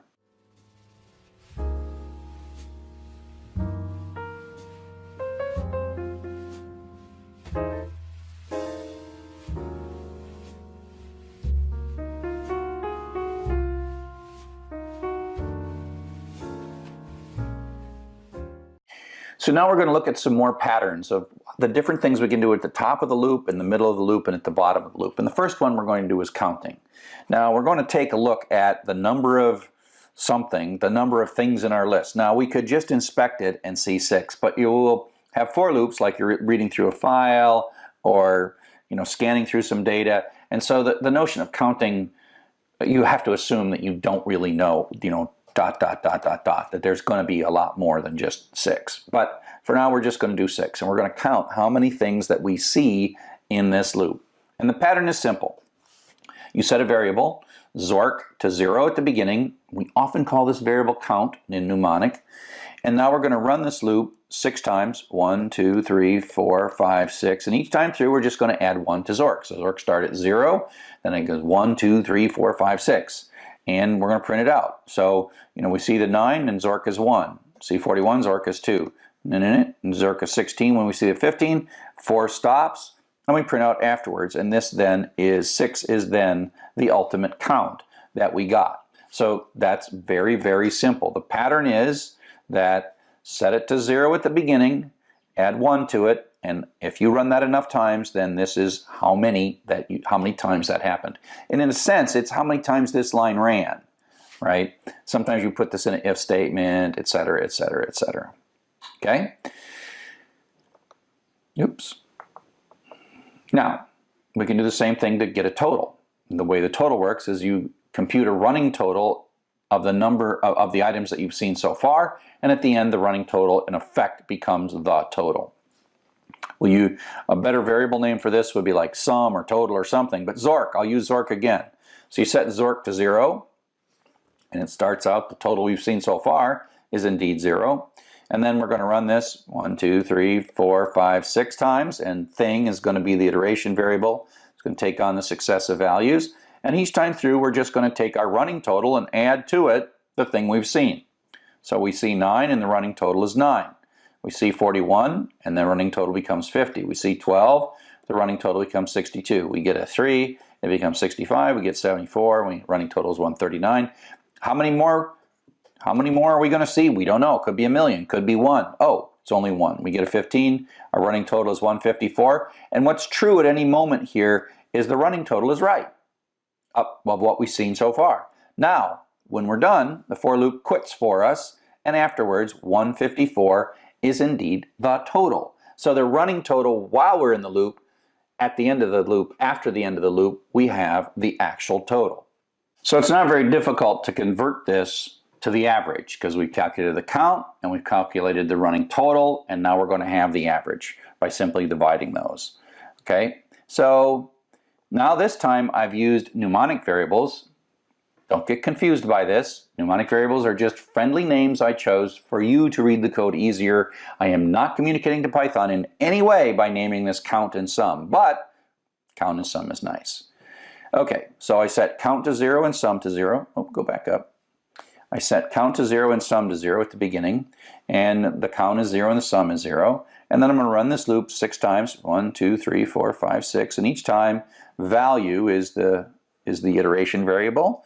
I count, every time I run the loop, I count equals count plus 1, sum equals sum plus value, so I have a running count and a running total, and they show up here, 1, 2, 3, 4, 5, 6, and then the running total. And then at some point, the for loop, we do the last one, and the for loop jumps out, and it divides 6, 154 is the count and running total, and then it divides the average sum over count. Okay? So that's just, again, a pattern of something in the beginning, something in the middle, something in the end. Another kind of thing we tend to do in loops is we look for things, we hunt for things. And so this is where we have an if statement inside of a loop, and of course I've created a silly simple thing. In this code I am looking for large values that are greater than 20. And again, don't think of this as just 6 numbers, but I'm looking for all the values and I'm going to print them out. So, it says before, it's going to run this 9. Well, if 9 is greater than 20, it's false, so it goes back up. 41, true, so it prints out 41, then goes back up. 12, false, goes back up. 3, false, goes back up. 74, true, so it runs this, so out comes that little print statement.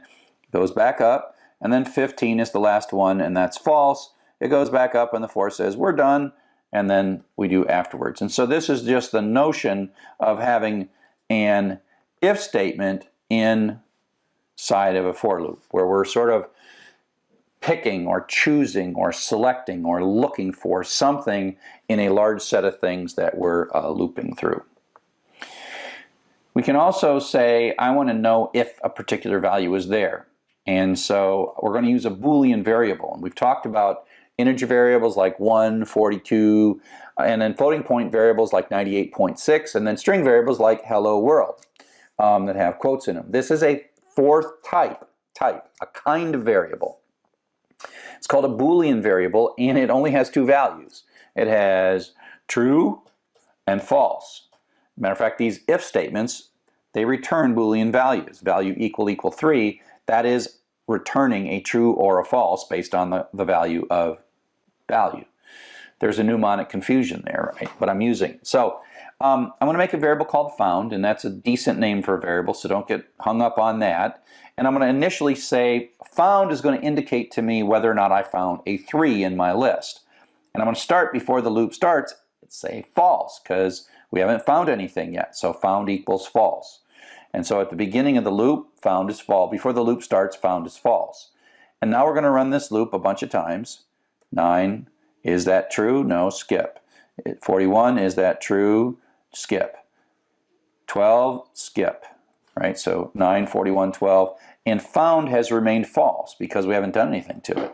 But now in comes a 3. And this becomes true. So it runs this code. So found becomes true. And then we print it. And you'll notice that when we see a 3, we get true. And then it runs again. We get 74. It's still false. 15. It's still false. Run, run, run, quit. And the residual afterwards is true. And in fact, if you didn't know any of this and you don't print that out, all you know is that afterwards we loop through all those things and we know that there was a 3 in there. That's what we're doing. So we searched all of them, we checked for 3s when we found a 3, and you can see basically that, you know, the found remains false until it flips to true, but then there's nothing to set it back to false. There's nothing in this loop that's going to set it back to false. So once it sort of catches the 3, then it remains true for the rest of the loop, and then it just finds its way out.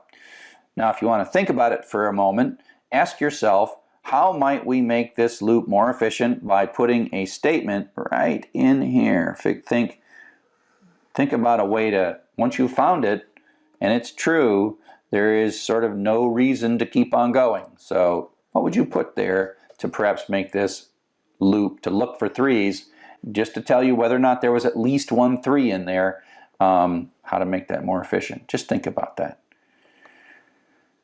Okay, so now let's look back at the largest value that we started out with, right? And so if you think about this, let's kind of give it a sort of a rough look here. Largest so far is our kind of like a running total, but it's our hypothesis is the best large number. And we have this if statement that says if the number we just see right now is greater than the largest so far, then capture it, right? Take whatever number we saw and capture it. So when we see 9, it's better, we capture it. We see a 41, it's better, we capture it.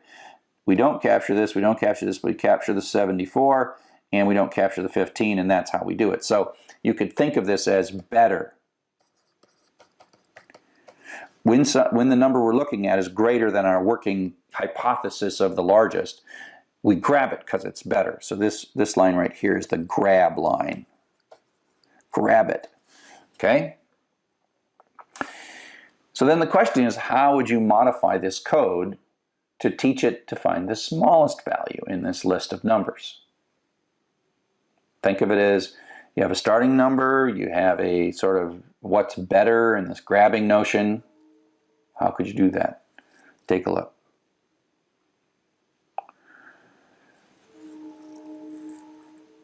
Okay, so let's take a look.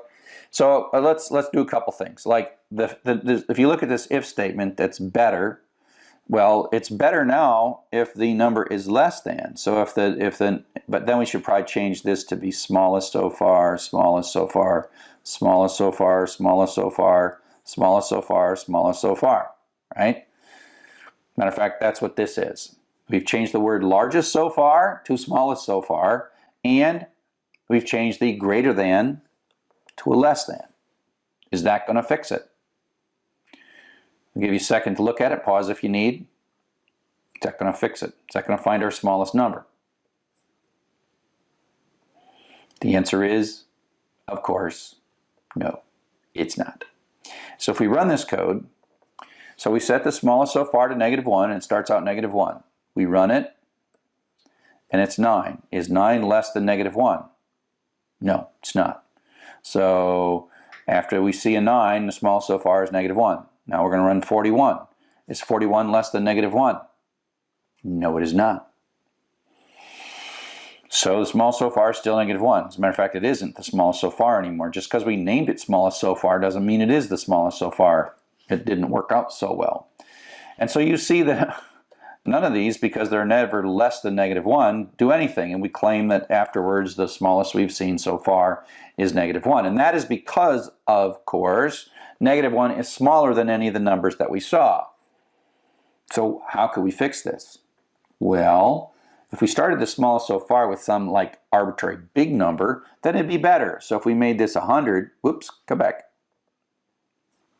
If we made this be like 100, that'd be good, because the first time through, the 9 would be less than 100, so we would capture the 9, and then the rest of the loop would work just fine. But then what if we didn't know that how big these numbers were. As a matter of fact, the largest so far wouldn't have worked if all the numbers were negative. Think about that. We just assumed they were positive, and so we kind of wrote lazy code that assumed all numbers were positive. That might not be a good assumption depending on the numbers that you're dealing with, right? So maybe 100 is a good number to start with, or maybe like 1,000 or 10,000, or like some number with lots of zeros in it. How big should we make this? And the answer is we're kind of solving this problem the wrong way. And the thing we really want to do to solve the problem is to just accept the fact that if we're looking for the smallest number so far, that the right hypothesis is the first number. And if we just knew what that first number was, the 9, because it's the first number, we know that it's both the largest so far and the smallest so far as soon as you see the first number. But we don't know here before the loop starts what that first number is. I mean, you can look at it, but assume this is just data that's coming from somewhere else, and we don't know it until we start reading it. So we have to construct a loop that deals with the fact that we want to capture the first value as our hypothesis for smallest so far. So how do we do that? Let's take a look. So what we do is we use yet another type. So we have integer, floating point, string, Boolean, and now we have a thing called the none type. None type is a special marker in that it only has one value. Boolean has true and false. You know, floating point has an infinite number of values, and integer has an infinite number of values, but none type has one value, none. None is a constant. Capital none is a constant. The difference is we can check to see if we have stored none. None is often used to indicate emptiness, not non-existence, because smallest doesn't exist until we assign it, but we're going to assign it to like a mark, a flag, a marker, some way to say, oh, this is not even a number, it's nothing. And so we're going to, and you can do this. So that's like makes a variable called smallest, and in it puts none. It sticks it right in. It's not a string none, it's like a special type. Okay? So that actually captures the notion that before the loop starts, the smallest number that we've seen so far is none. We haven't seen any numbers. Okay?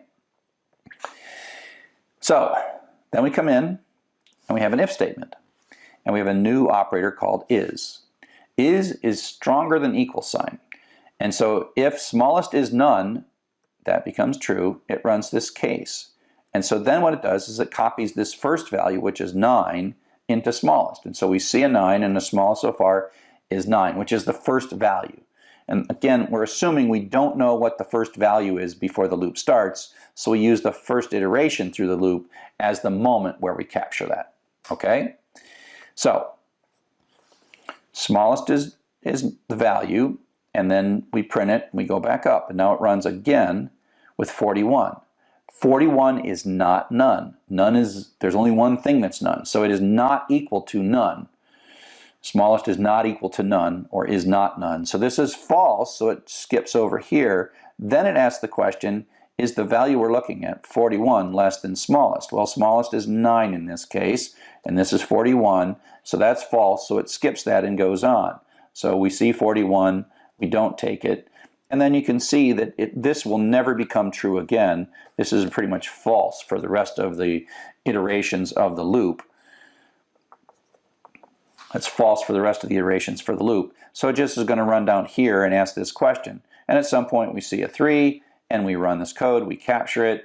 We see 74, we don't capture it. We see 15, we don't capture it. So then the for loop skips out, and at the end we have the smallest. And actually this would be a good technique for the largest as well, because it really is just a technique to put a marker in this variable so that we snag that first number or first whatever as we read and parse through them.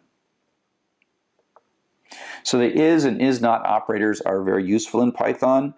You can think of them as like the double equal sign. They're asking a question, and they're asking a question, and they return a true or blank is blank returns a true or a false. It is stronger. Double equal says, are these things equal in type and value? So just as an example, if I were to say, is 0 equal to 0.0, it would say, yeah, that's true. But then if I says 0 is 0.0, that would be false.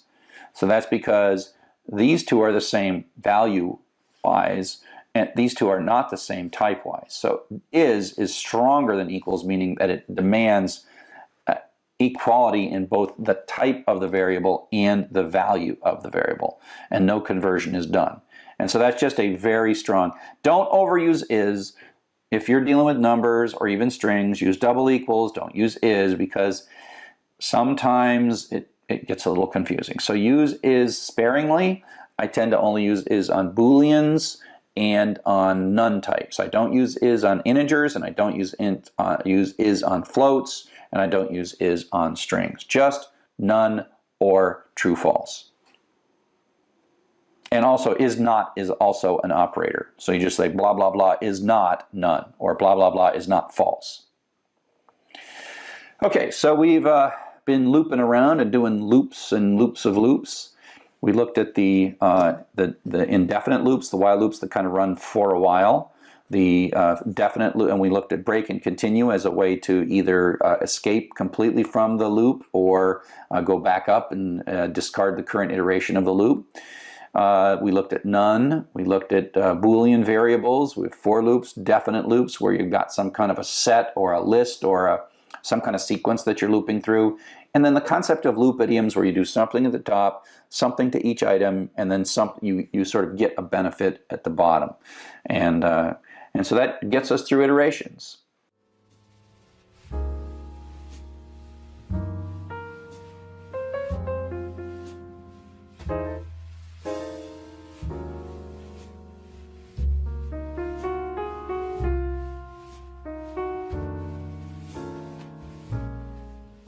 Hello and welcome to Python for Everybody. I'm doing a worked example. My name is Charles Severance and I'm the instructor for the class. And the worked example that we're going to work on right now is in Chapter 5, and it is Exercise 1.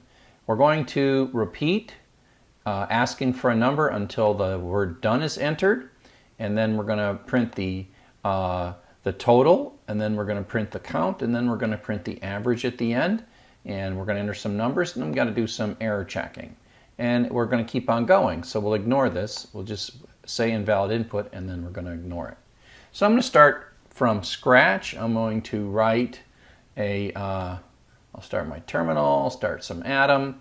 And so I've opened the py4e folder, and that's kind of cool because now I can do things like say new folder, and say I'd like an exercise 0501, and then go into exercise 0501 and say file, new file, and then say file, save as, and put it in exercise 0501, and then name the file ex0501.py. I'm going to start from scratch on this one instead of adapting another piece of code. I'll say print 5, and I'm going to do this because now I need to get to the point where I'm in the same folder in this terminal window. CD desktop, py4e, ex. I can string these together, and there I am, and I say Python 3 ex, and there I go. Okay, so I'm in good shape. So there's a couple things right now, and we're going to do the total, count, and average. And so this is just a basic pattern where we're going to have, we're going to need a iteration variable for the count. I'll call that num. We start that at 0. And then tot, and I'll start that at 0.0. So that's the running count and the running total. Now we need to write a loop. And I'm going to write this as an infinite loop, while true, with colon, and then I'll indent, and I'll prompt for a string. And remember, input gives us a string, so I'm going to call this sval equals input enter a number colon space, I'm going to deal with the try and accept later, but you can just kind of know that the floating point value that we're going to do is sometimes this little bit of code will fail. I'm just going to take the string value here, sval. This input returns us a string, and now I'm going to convert that to a float. I'm going to say print fval, so I can print that out. And then I'm going to do the num equals num plus 1, and tote equals tote plus fval. Now, I do need to deal with the situation where I'm entering the word done. Now, we want to check that before we convert it to a float, because done, well, we can run this. It's an infinite loop, but it'll only run a little bit. It won't cause us too much problem. If I run Python, let me drag this over here, and I go 1, 2, 3, and if I put in something bad, it's running. I don't have a way to get out. But you can see that, it blew up on line 5. It blew up right here on line 5. So what we want to do is we want it to say, 1, 2, 3, done. But we want it to detect that we've typed in done. So here we'll just say if the string value that I got back from input is double equal, quote, done, quote, break. So that basically will break us out. And now print all done. I should be using single quotes here. Too much Java coding. Print all done. Then I'm going to say print, what do I want to print? The total, the num, and then tote, comma, num, comma, tote over num.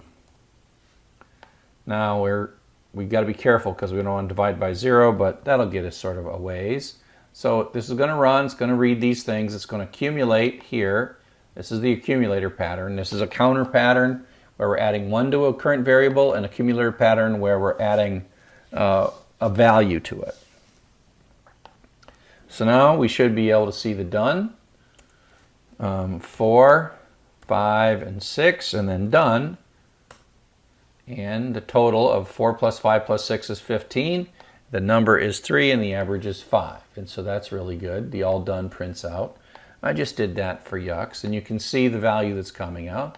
So that's in pretty good shape. So I'm going to comment this out and comment that out. So this is pretty good. It works just the way we want it to work. 4, 5, 6. But if we do something other than we're done, then we're going to blow up in this float.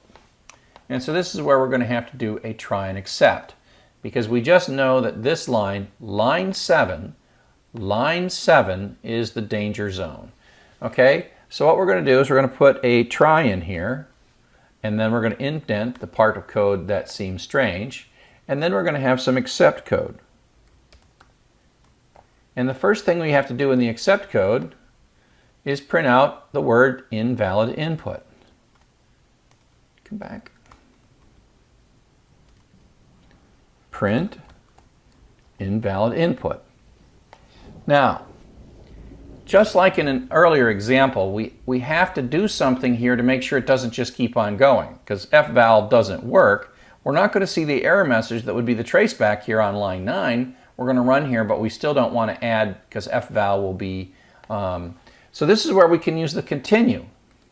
So in this code, we're using both the break to say, if I'm all done, break, and if I have a problem, I'll print a message out, and then I'll say continue. So the continue basically says go back up to the top. So that is how, when we see enter some bad data, we print an invalid input, and without adding anything new, you don't really see it here, without adding anything new, you go back up to the top and enter a second thing. So now, if everything is right, I should be able to type bad input.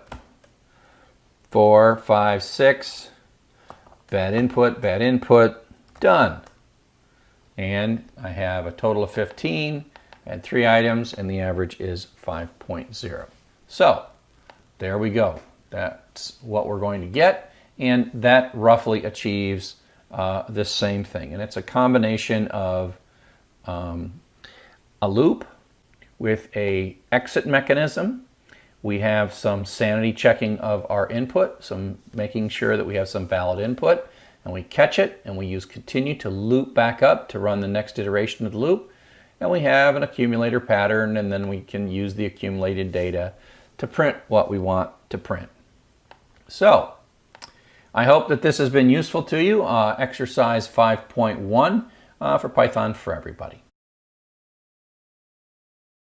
Hello and welcome to Chapter 6. In this chapter we're going to talk about strings. And Chapter 7 is the payoff chapter. So up to this point we're still learning sort of basic building blocks, and actually we're going to write a real program in Chapter 7. So just learn this and the payoffs in Chapter 7. So we actually been using strings from the very first lecture, because if you print hello world, well, that's a string. And so we've been doing things. This slide here is all review. We use plus to concatenate strings. We use print to print them out. Print's just a function that takes as a parameter something, strings, integers, etc. We can put digits in strings, but we can't add to them. By now you figured this out, but you can use things like ints to convert the strings to integers and then print things out. So, we've been doing this for a while. We've been talking about strings all along. Now today, what we're going to do is going to just get into strings in more detail. We input data with the input function. Input returns us a string. And if we want to input a number, we have to run some kind of conversion, like we have to do an int before we take this data that we read from input, And so there's things that we've got to do, and we've been doing all these things in programs so far. But if we look in a little more detail inside strings, we can index within strings each character. So each character has a separate position and a separate index, and they basically, the letters have positions, and the positions start at 0, and the best way I explain this to remember this is it's the elevators, as we used in one of our examples a long time ago. Elevators in Europe start at 0, and so strings start at 0 as well.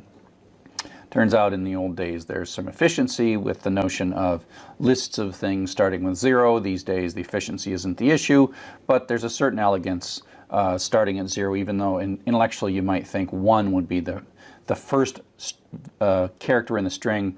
Might make most sense to be sub 1, but it's not, it's sub 0. But just remember that.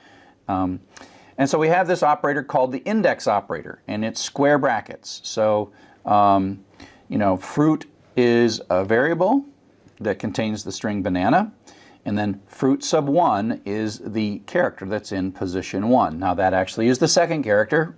I'll keep reminding you until I get tired of reminding you. And so that assigns A, the letter A, into the letter A into the variable letter. Of course, that's a badly chosen. It's either a well-chosen variable name or a badly chosen variable name. And the thing that goes inside this can either be a constant or it can be an expression. So this is x equals 3, and then fruit sub x minus 1, well, that means 2, which is position 2, which is an n, and so that gives us an n. So the index is an operator, and you can add this bracket syntax to the end of a string variable. You can't index beyond the length of the string, so if I say zot sub 5, well, there's only 3 characters, which means 0, 1, 2, but sub 5 doesn't work, and of course we get a happy little trace back. So you have to be careful when you're starting to pull stuff out of strings. Although some of the things allow it, some of them don't, and then you'll kind of get used to that. We can ask how long a string is, and so we use the len function. We pass the string variable, and we pass it into len as parameter, and len gives us back the length of the string, not the position. So it's 0 through len minus 1. So it's 0 through length minus 1. So length is just another function that we've been doing functions now for a while. You pass in a parameter, and then len does some work, and out comes 6, and that goes back into x because the function has a residual value. It just happens to be a built-in function. And so, you know, somewhere deep inside Python there is code that takes this and somebody wrote a loop or looked something up and then returned a return value and sent back a 6 to go into our x variable. And so a function is there, and like I said, we've been using this for a while. Another thing we tend to do is to look through strings and look at strings and dig data out of strings. Python is excellent for doing sort of these kinds of lookups. And so we can write a simple loop. We can write a for loop that creates some kind of a iteration variable like index. And given that we know that these positions are 0 through 5, we can set this to be 0. And then write a while loop while the iteration variable is less than the length of fruit. And remember, this is 6, so it's going to be 0 through 5. 0 through 5 are the values we want to generate. And then we can look up one at a time, pull out fruit sub index, so fruit sub 0, fruit sub 1, 2, 3, 4, 5, and then print out the position and the letter index, and then add 1 to index, and it runs. This will run 6 times, 0 through 5, and out we go to produce this output right here. And so that's one way of looping through strings. That is a basic indeterminate loop, but we construct carefully an iteration value, and work our way through that loop data. The other way is to use a determinate loop, a for loop. And generally when we are able to use a while loop or a for loop, all else being equal, we generally prefer a for loop. And so here we have the for keyword and fruit, and it's an in.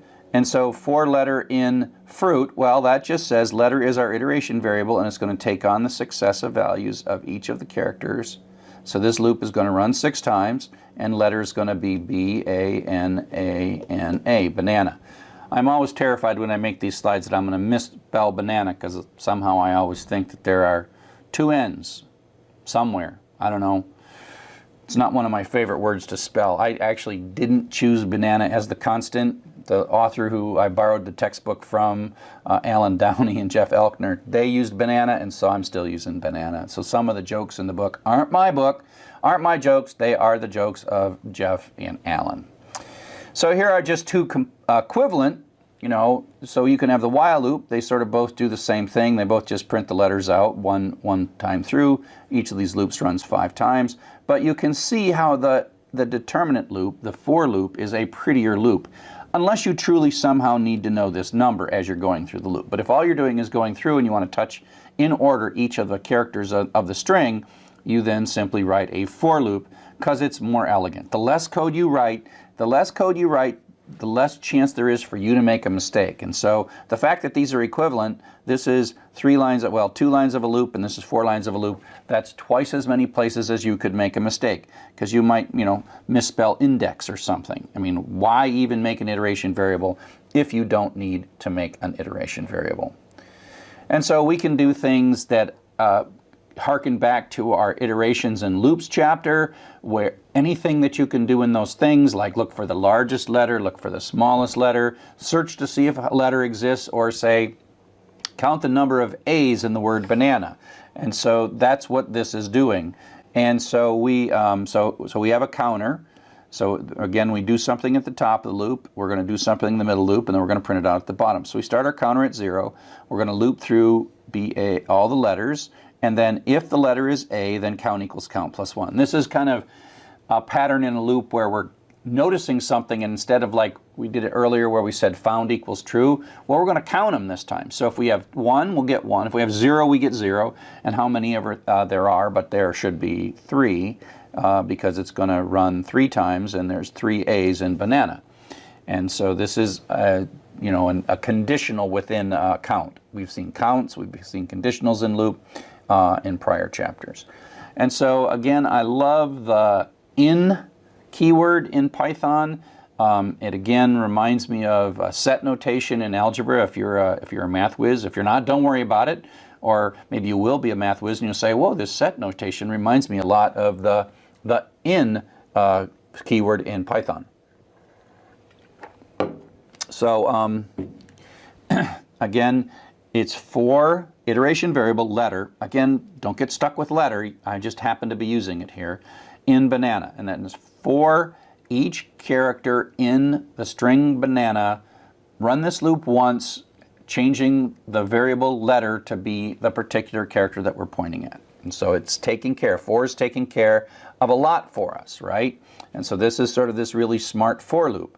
The for loop is, both deciding how many times to run the loop, in this case 6, and it's advancing the letter. So advance, print, decide whether you're done, advance, print, decide whether you're done, advance, print, decide whether you're done, advance, print, decide whether you're done, advance, print, decide whether you're done, advance, print, decide whether you're done. I am now done because we're done with that particular string. And so you can think of the for as, magically doing all of this for you, of both deciding how long to run the loop, when you're done or not, and moving down through all the successive letters in the loop. So up next we'll talk a little bit about additional things that we can do with strings.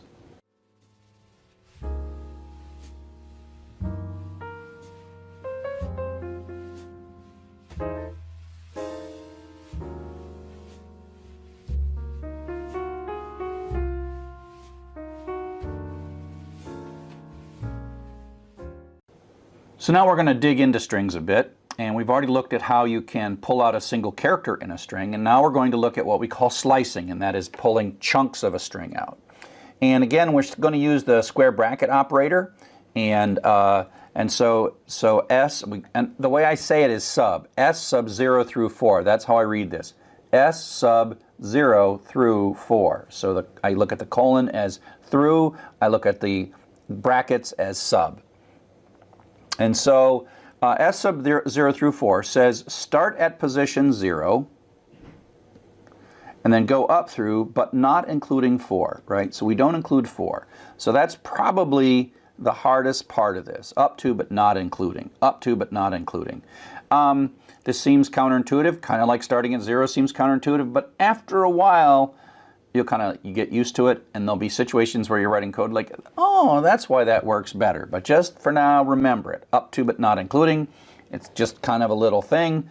We'll come back to when that is useful for us. 6 through 7, well, that ends up being starting at 6, up to, but not including 7. So that's why we only get the P out. Now, one thing that Python is pretty nice about is it's not going to give you a traceback. We might expect that 6 through 20, well, there's no 20 characters, but it's like, that's okay. We'll just let you stop at the end, and we'll start at 6 and go all the way to the end. Oh, no traceback. It's almost disappointing sometimes when Python doesn't trace back, when you think, if you're so obsessed about everything, I would have traced back in that situation. But hey, I guess if you're allowed, you're allowed. And so there we go. Now you can eliminate or omit the first or last. If you eliminate the first, it assumes the beginning of string. If you eliminate the second, it assumes the end of the string. And why you would do this, I don't know, but that's from beginning to end, so it's the whole string. So whole string, 8 through the end is thon, and up to but not including 2 is mo. All right, so you get that. So that's pretty simple. Once you've got the rest of slicing and the rest of string indexing, the notion of eliminating the first or the last of the colon expression, the first or second of the colon expression, I think is actually pretty intuitive, pretty nice. We've already been concatenating strings together. We overload the plus operator, and there is no space added. Remember, when you're doing print, x comma y, this comma does turn into a space. But that's not what's happening here. There is no automatic space being added, and so we see hello in there, and it just is hello there with no space. And so if we want, we just have to concatenate the space explicitly if we want to put spaces into strings. The problem is you might think it's more convenient to add a space with a concatenation, but then you have to think, well, what about if I want to concatenate things and not put the space in? Then I'd need a different operator. So that's kind of why it works that way. We can use in differently as a logical operator, so we're using it as an iteration structure in for loops, but we can also use it as a logical operator in if statements. So it's kind of like the double equals or not equals or less than or equals or something like that. It's like those guys, and it returns a true or a false. Is N in fruit? So that's a question, and the answer is true. Is M in fruit? No, that's the answer to a question. Is Nan in fruit? Doesn't have to be single character, can be more than one character, and the answer is true. And then you say something like, if A in fruit. And so this is the logical value that returns a true or a false. And yes, we found it. So that becomes true in this particular case, so it runs the little indented bit. So in is an operator in this particular situation. In a for loop, in means something different. And we'll use in for other things as operators, as logical operators, coming up in a bit. You can compare strings, and this has to do with the character set of your computer, the character set that Python is, but in general, it is lexicographically less than and lexicographically greater than. Uppercase and lowercase are a little weird.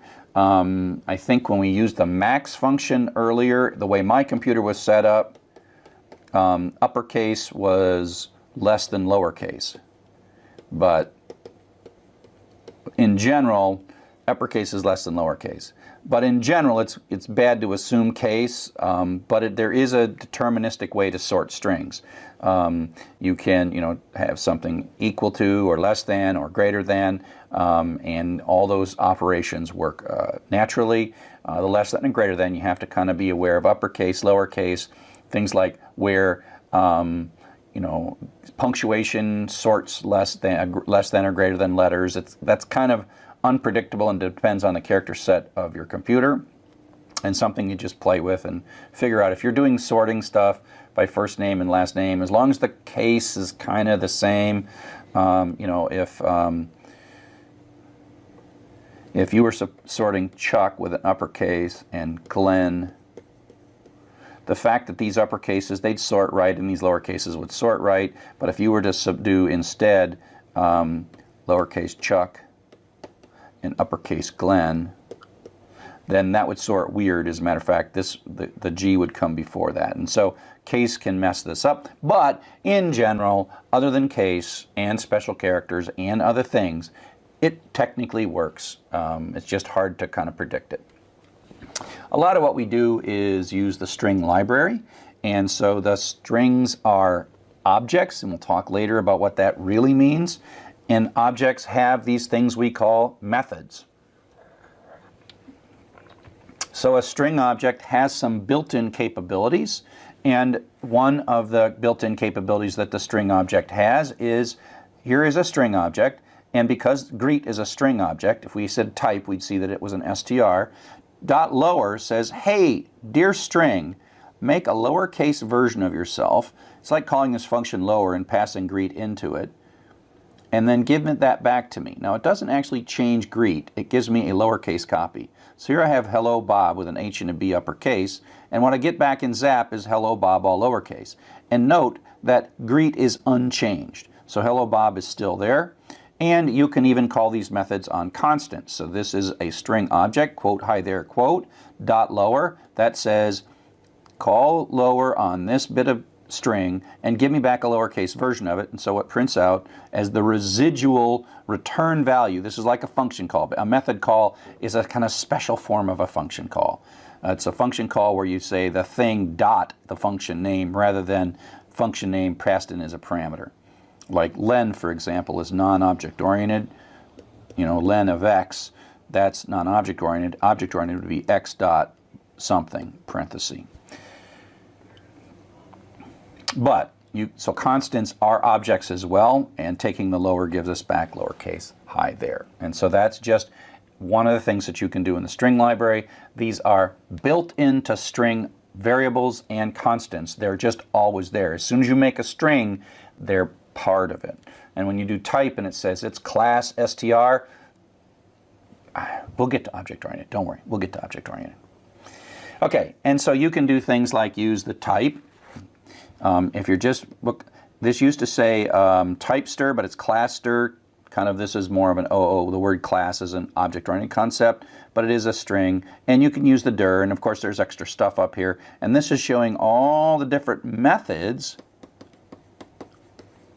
or capabilities, things we can do to strings. So, you know, x dot something, parenthesis. Well, what can we do there? This is all of those things that we can do to x's that are built in and come with x's, come with strings when we build them. And Python, of course, has great documentation online for all of these string methods and what they do and how they work and why they work the way they do. And so here's some of that Python documentation. We'll look at a few of these, but you know, don't hesitate to say Python string uppercase, and then we're like, oh yeah, that is upper, right? And so here's a few things that we can do and use. Some of the ones I use a lot, and we'll look at each one of these things. So the find operation says find me a substring within a string, right? Find me a substring within a string. So find me the first NA and give me back the position. So that gives me back 2. And then I can say go find a Z in there. Well, there's no Z, and so it returns me -1. So that's what the find does. So we're going to use this kind of stuff a lot, and we do a lot of looking in strings. Converting things to upper or lower case, there is an upper method and a lower method. So greet.upper, and that means the uppercase NNN is hello Bob. Greet.lower, that means that www is the lowercase hello world, and greet is unchanged. Greet is still hello Bob with upper and lower, because each of these methods basically say I'm going to give you back a uppercase copy or a lowercase copy of the original thing without changing the original thing. Search and replace is super useful, super duper useful, and it's pretty clean. Here we have a string, and we use the replace method. In this case, we're passing in the old and the new. Bob, replace all Bobs with Janes, and so that takes this hello Bob and turns it to hello Jane. Again, greet is unchanged. Greet is unchanged, and it does more than one thing. So this says go find, well, let's clear that. This says go find all the O's and replace all the O's with X's, and so it goes and finds 2 of them, and then out come 2 X's. And so that really is replace is not just replace the first one, but replace all of them. White space, as we'll see, is a big deal. And white space is not just blanks, although the most common thing, but it's also sort of non-printing characters like tabs and new lines and other kinds of things. And so we have a number of different ways to strip white space. So here we've got some spaces at the beginning and spaces at the end. And we print out, we do an L strip, and that throws away the spaces at the beginning. That's the left, so that's a left strip. It all takes any, if there's nothing there, it doesn't harm it. R strip means throw away all the blanks on the far end. And then strip says go take both sides for strip, and so that pulls out all the spaces on both sides. This will be useful because sometimes when you're tearing stuff apart, you'll find yourself getting extra spaces, sometimes at the beginning, sometimes at the end. And it can be tab or new line. It's sort of white space that is kind of not visible, clear. That's what white space is. It's like if you were on a piece of paper, it's the white space. It's like X. Well, that's not white space, but right here, oh, that's white space. It's any character that doesn't cause printing to happen, if that makes any sense. It's any character where nothing would be printed. And there are characters like that. There's like even bell characters, but we don't use them very much. We can ask very conveniently, we can say, hey, does this line start with a particular string? And so, you know, line, does this is a question, going to return a true or a false. Does this line start with please? And the answer is true, it does start with please. Does this line start with a lowercase p? No, it does not. And so again, you'll use this in the context of if something, colon, some block of text, some block of code. So we can combine these things to tear stuff out. And so let's assume that what we want to do in this case is we want to take a from line. This is from an email format from a mailbox. And this has got the from with a space and the person's email, and then @ sign in the school they're from, and a space, and then the rest of the stuff like when this mail was sent. And this is a real mail message from this guy, Stephen, from the University of Cape Town in South Africa. And it's really Stephen. And this really is the first line of a file that you'll get to know pretty well by the rest of this course. Hi, Stephen. We like you. You are the example in my class and have been for a long time. People actually who know Stephen have taken this class, and they're like, Stephen, I saw your picture in the class. So if you're ever in Cape Town at the University of Cape Town, say hi to Stephen and tell him that you saw him in the class. But okay, that's neither here nor there. What I really want to do is I want to extract his school from this email line. Okay, so now eventually we will do things like the data will come from files, but this is still chapter 6. So this is the data we're going to search through.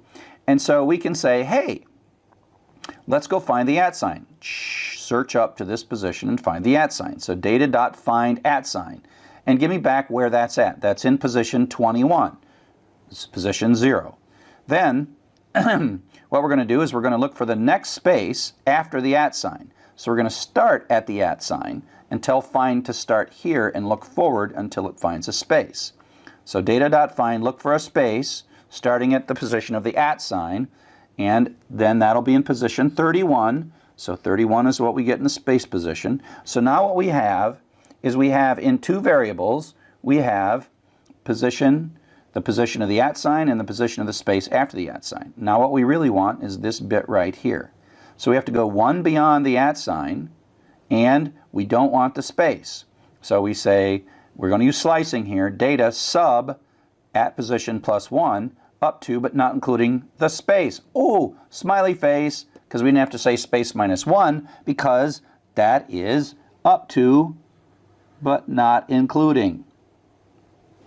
And so we get that little bit right there. So we don't have to say -1 there, because this is not actually included. The thing that's at the position of the space is not included. So that's already a little benefit for the up to but not including. And so when we print this variable out, host, we get exactly just the school that Stephen works at and probably went to, as a matter of fact.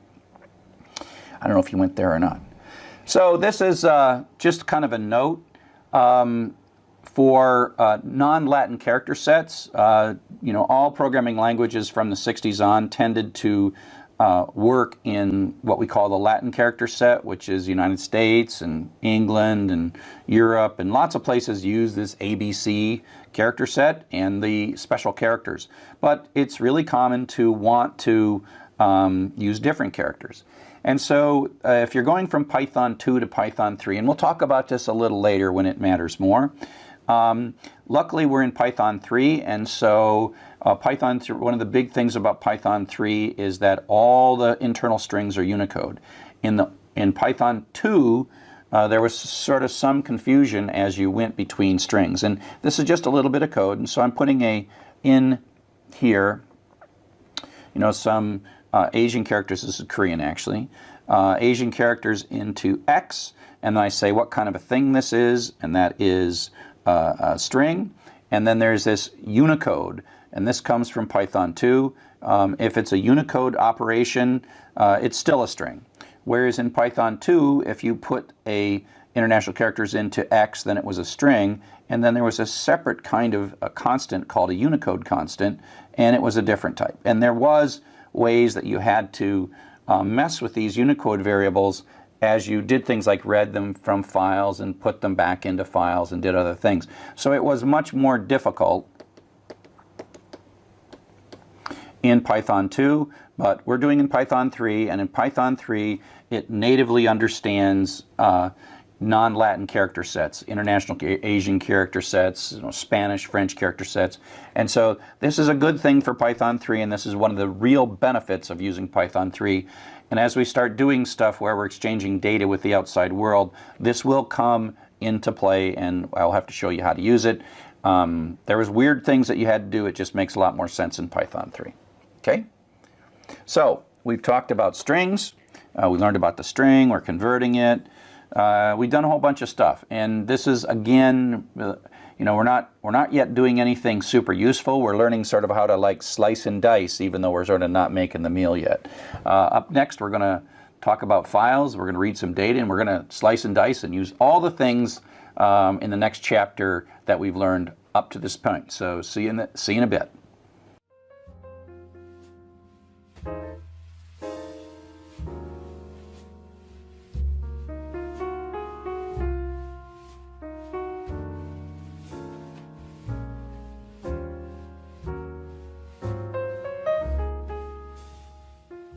Hello and welcome to Python for Everybody. My name is Charles Severance and I'm the author of the book and the teacher of this class. In this particular session we are going to do exercise 6.5 from the textbook. It's an exercise in parsing text strings. And so the basic idea is we're going to see strings of various kinds and various lengths, and we're going to want to extract pieces of them, okay? And so the idea is to somehow get this part out and then convert it to a floating point number. This is a proxy for later things where we're actually reading files or reading stuff off the internet, but parsing strings is an important thing for us to do. Okay? And so let's take a look at a couple of different ways to do this. So let's go ahead and get started. Let's go bring up our Atom, and I've got it open nicely to the right spot here, and I'm going to make a new folder. Hopefully by now you're finding Atom EX0605. Atom, or whatever your programmer editor is, is sort of a powerful tool. I'll close this one. File, new file. A powerful tool that lets you sort of save a lot of keystrokes, etc., etc. Print exercise 6.5, just for yucks.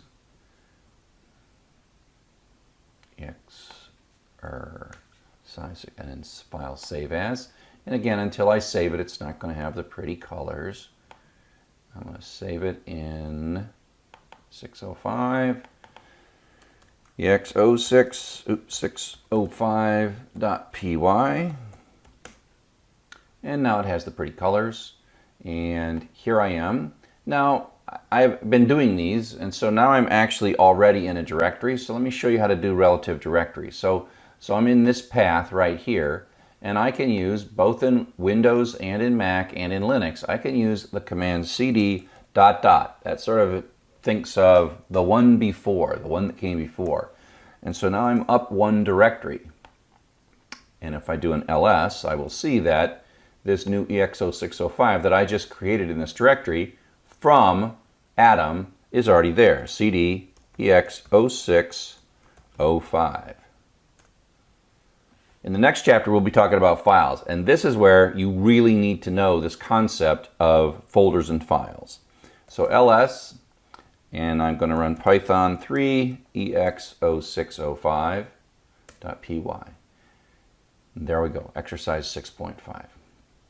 So we're sort of in the right spot. We've got this going and we've got this going. Pretty soon we'll be putting stuff in these directories that need to be there, and you'll see how all that'll work in a second. Well, in the next chapter, where we've got to know all this stuff.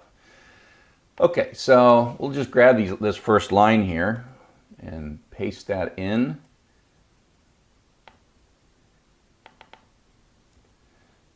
Print stir. So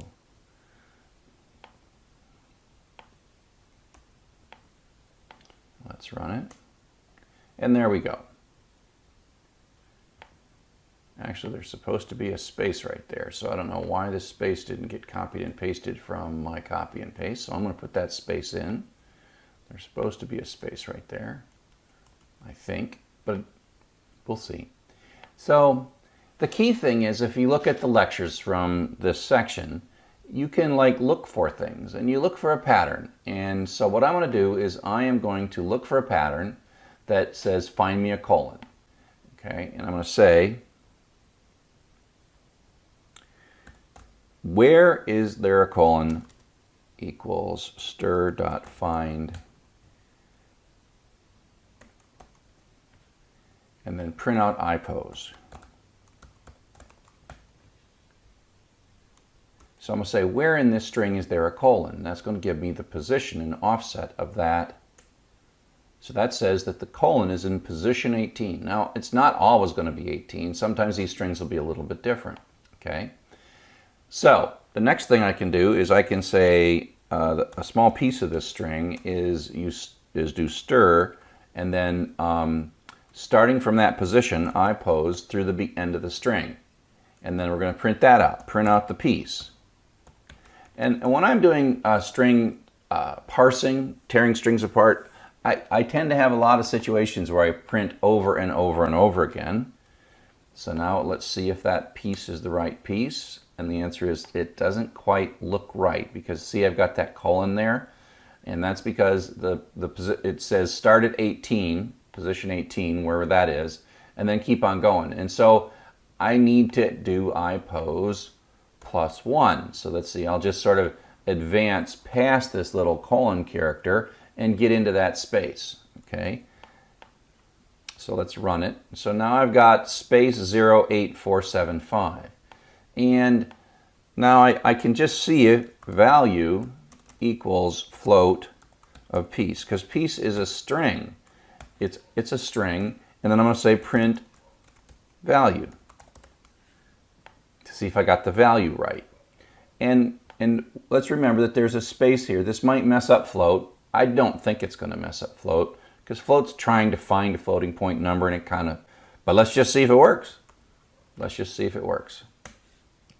Okay, so the key is it's in position, the colon is in position 18, the string we pulled out is blank 08475, and the floating point number is 0.8475. So we've sort of solved this. Now, I can clean this up a little bit by making that +2, so I'll just change that to +2, and you'll see how that changes what I'm doing.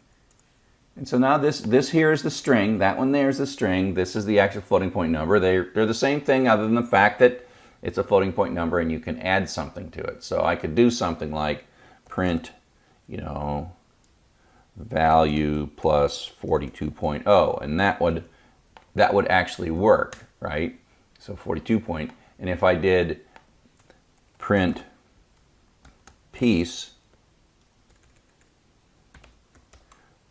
plus 42.0, that will blow up, right? Because piece is a string and 42 is a float, and says can't convert float object to string implicitly. Okay, and so other than sort of taking out this extra stuff,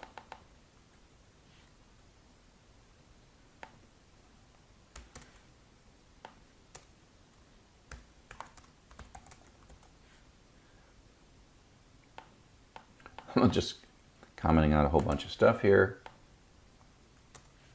Oops.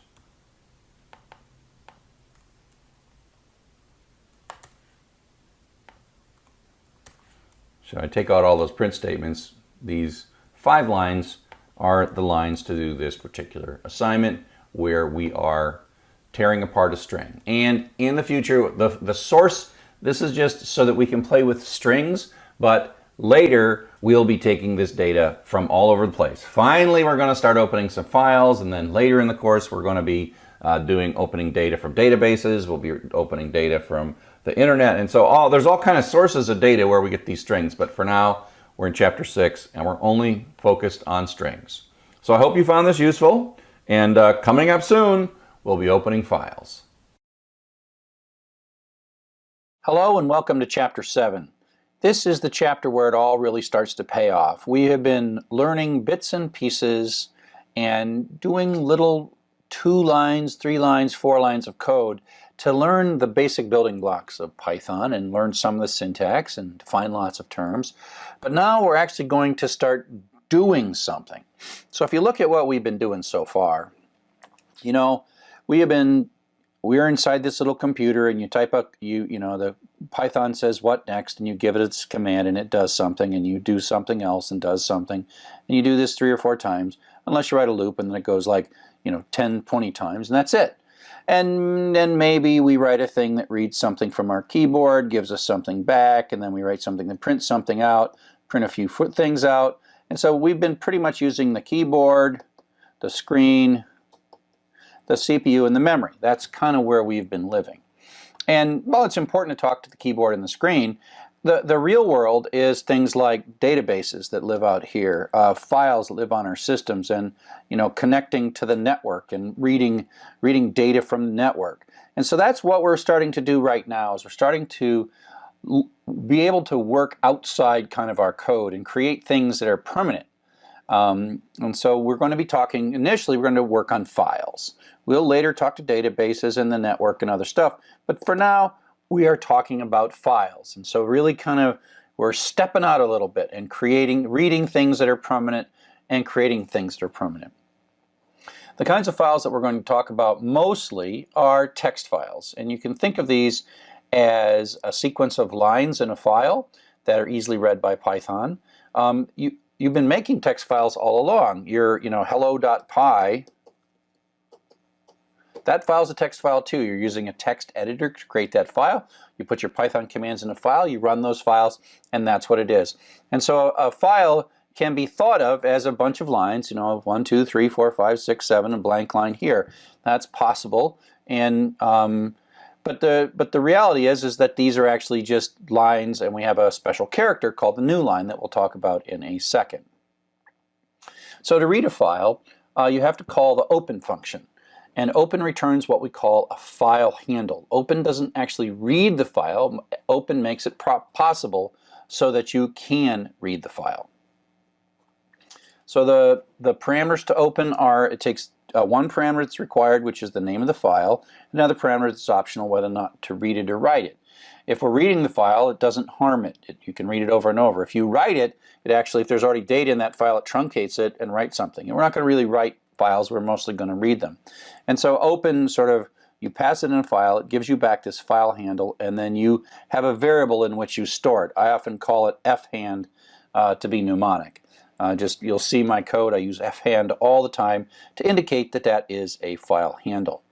And so if we were to run this in interactive mode, we'll open mbox.txt, and that is a function built into Python, and then it gives us back a handle. It does not give the data. You can kind of see this when we print out the file handle using the print statement.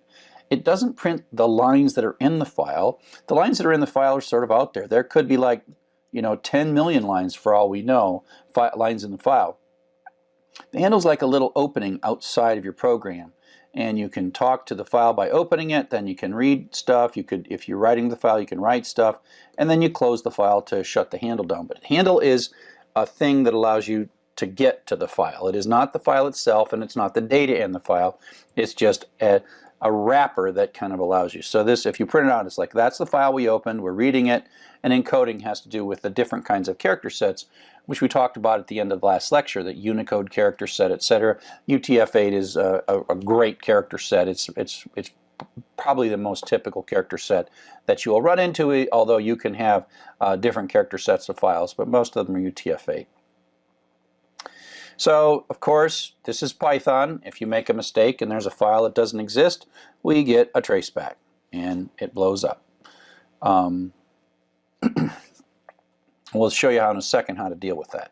Now, the new line character is an important part of file reading. And in files, in strings, we can put the new line character in by this \n character.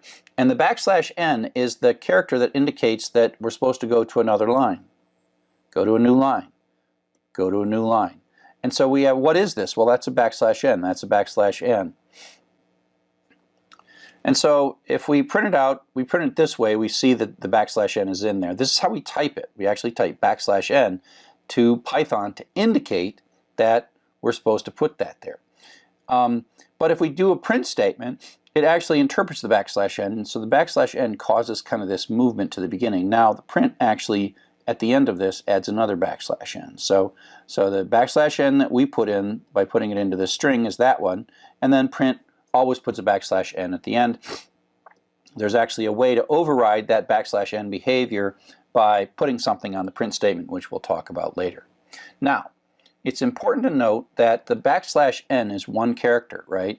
And so even though this x \ny prints this, and then print adds another new line to go down to here. If you ask how many characters, what is the length of this? Well, it's only 3. That's because that's a character, the backslash n is a character, and the y is a character. So it's a 3-character string. So the backslash n is a character like all the rest of the characters, but it's only, we encode it by typing backslash n. It's called an escape, where the backslash is the escape, backslash n is a way to say new line, because we can't see it. It's a way for us to encode in a string this non-printable character, this invisible character. The white space, it's part of white space. So as we're reading through the file, we can think of it as a sequence of lines, and we can read these a line at a time. We can also read them a character at a time if we want. And so, but it's more common to say read this line, read the next line, read the line after that, etc., etc., etc. But the way to best think about this, it doesn't really matter. You can think about it as lines, and we will in most of the programs that we write. But realize that the way when we see this, when we see it like this, it comes back to the beginning, it comes back to the beginning. There's a character in the file at each of these points to say go back to the beginning. It's like hitting the enter key on your computer, and that is a new line. So you have to think that in the file, in order for your text editor and Python and everybody to know where the lines end, you put new lines in the file, and that's another character. So, you know, this looks like an empty line. This line here looks like an empty line, but really it has a single character, and the character is a new line. And it turns out that in a bit we're going to need to keep track of the fact that every line is ended by a new line. So up next, I'm going to talk a little bit about how to read files in Python.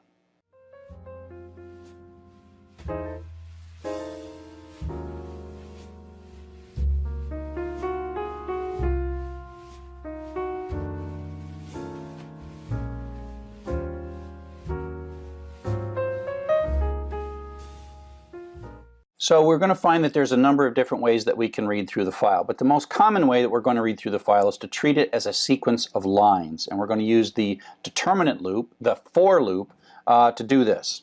And so what happens here is we get back this handle that opens the file and gives us back the handle. That handle x file is the variable I named, I just named it x file. That's not the data, but it is a sequence. It is that file handle represents to Python a sequence that we can potentially walk through and then get all the lines. And it's the simplest, most beautiful, elegant way to read all the lines in a file. We use the for loop, and we have an iteration variable. This is going to take, when we talk about the file, cheese is going to be the first line, then the second line, then the third line, then the fourth line. So it's like going through a string, but you're going through a file now, and you're getting it line by line. So that's each line. I just picked a variable named cheese so you didn't get confused. Later I'll call this line, but Python doesn't know anything special by naming that variable line. Okay, and so it's the for and the in, and so I read this as for each line in the file handle x file. So run this loop one time for every line and then print it out. So it's actually really quite simple. Okay, other languages like C or C++ or other languages, they have to write while loops with end of file conditions and all kinds of things that make this very difficult. But this is one of the prettiest things that Python has. It's a very, very pretty thing. Okay, so let's talk about what we might do. And we're going kind of back to iterations now. What if we wanted to count the number of lines in a file? Well, this is a basic loop counting pattern. So we open the file, and then like in all these loops, we do something to sort of prime the loop to get it started, set a variable count to 0. And I'm going to use the variable line that's going to go through each of the lines in the file, for line in fhand, down the file. And it's going to run this loop once for each line in the file, and the variable line is going to change. But all I'm going to do is add count equals count plus 1. And so that's just like from counters, that's just how you detect. So every time we see a line, we're just going to add 1 to the counter. We're not printing the line, we're not even looking at its data at this point. And then when the line is done, however many times it has to go, out it comes, and we print out line count equals count. And so if we open inbox.txt, this is going to do all this work and then print this line out and say line count is 132,045. So this is a little 5-line program that shows you how to count the lines in a text file using Python. Again, simple and elegant and not too much syntax for you to have to learn. Now it's also possible to read the file as a series of characters all in one go. read the whole file in. Now you got to be careful depending on the size of the file. This is going to lead to a string variable with a lot of data in it. Now if it's 100,000 characters, that's actually kind of a small thing. But if it was 10 million lines, that would probably not be good. You'd want to read it one line at a time and process each line and then do something. But mboxshort.txt is a small little file. So we open it and we get back a file handle object, and we call the read method, and that says go through and read all the text and give it back in one big blob, one big string, and I'll put it in imp. And so that's where you have a line, a new line, a line, a new line, a line, a new line. It's not really lines, it's just a sequence of characters with new lines in there to punctuate them. And now you can split that, later we'll see how to split that into separate lines if you want.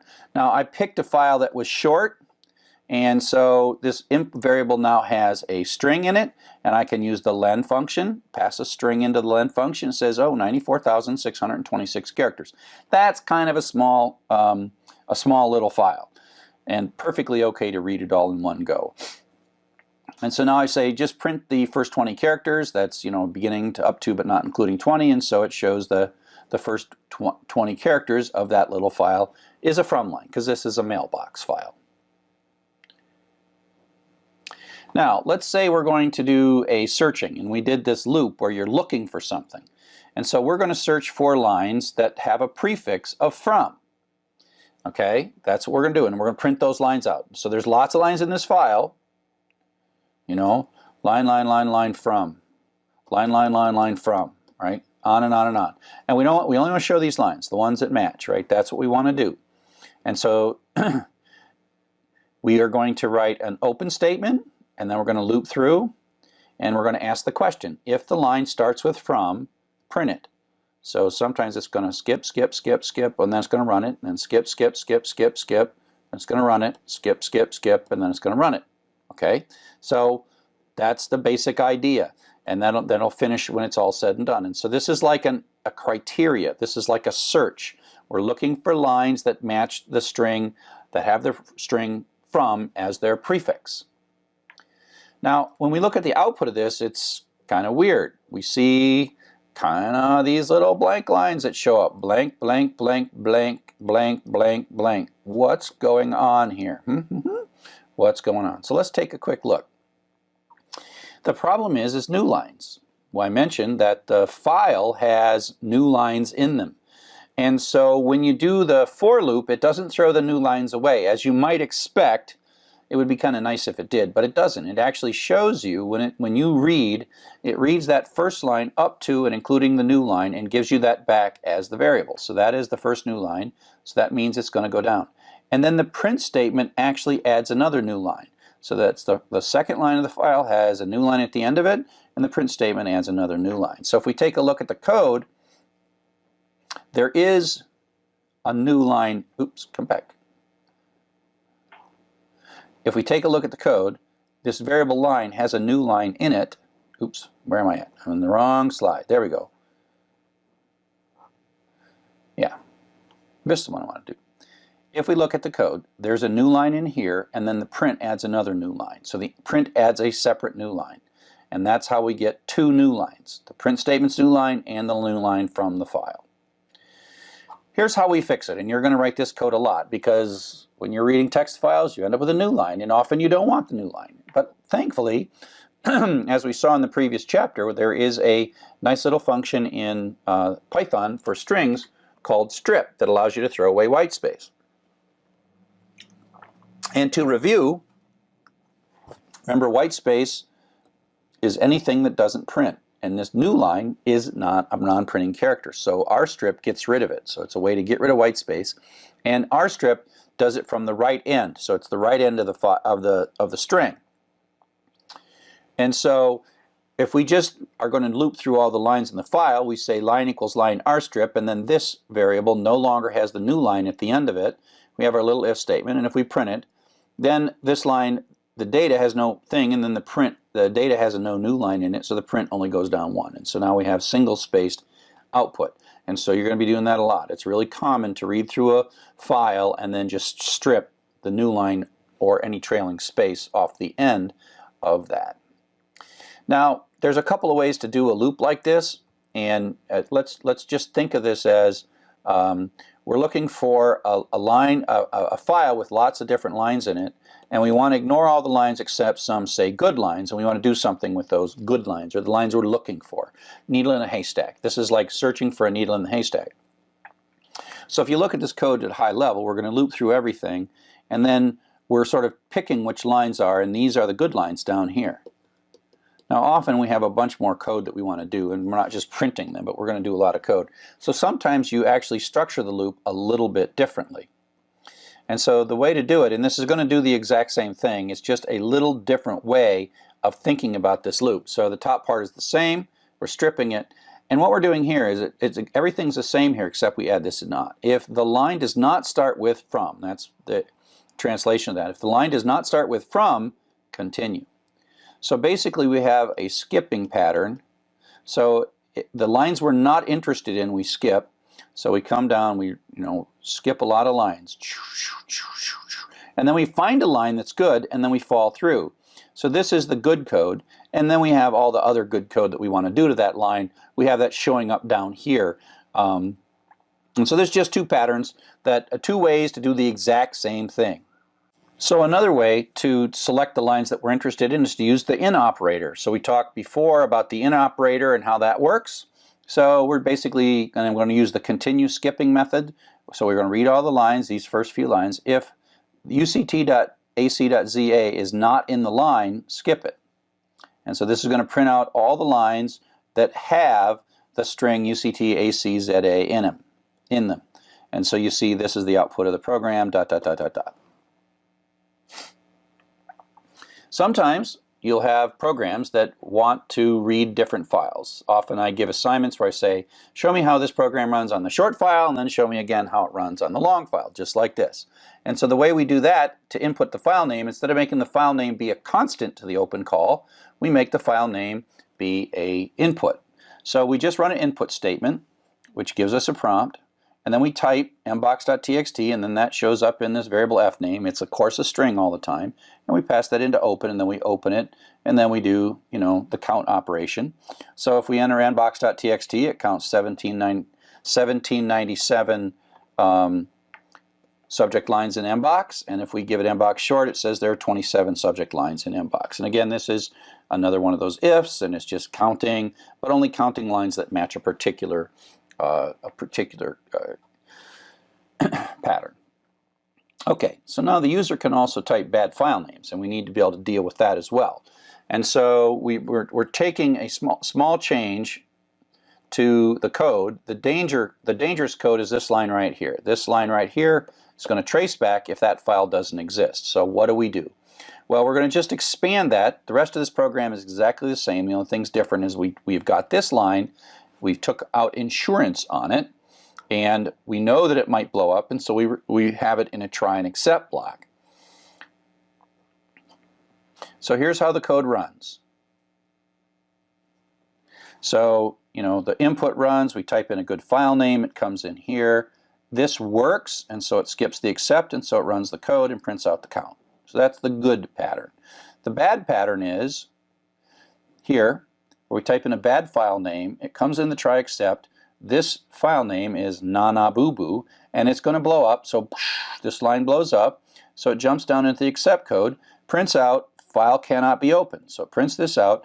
Now this quit is really important, because if we don't put this quit in here, it's going to continue down here, and that's going to blow up here because file handle is not defined properly at this point.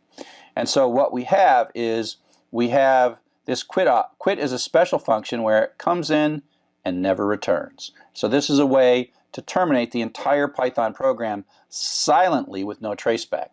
Right? So we put in our own error message, so we look like we're professionals, say, oh, could not open this file, and then we stop.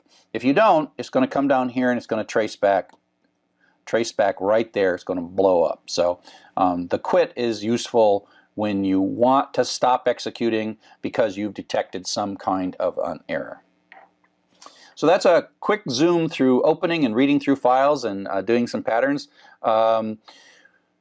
Most of the rest of the programs in this course are going to say open for rstrip look for and then do something interesting. That's going to be our loop that we're going to do over and over and over again. And now we see how this looping and if and iteration and variables are starting to come together, and you can actually sort of do a program that does something useful. But before we get to too many more programs, we got to switch a little bit, switch gears, and talk up next about data structures, and that is the shape of data. And how we can use more intricate and complex variables to help solve our problems.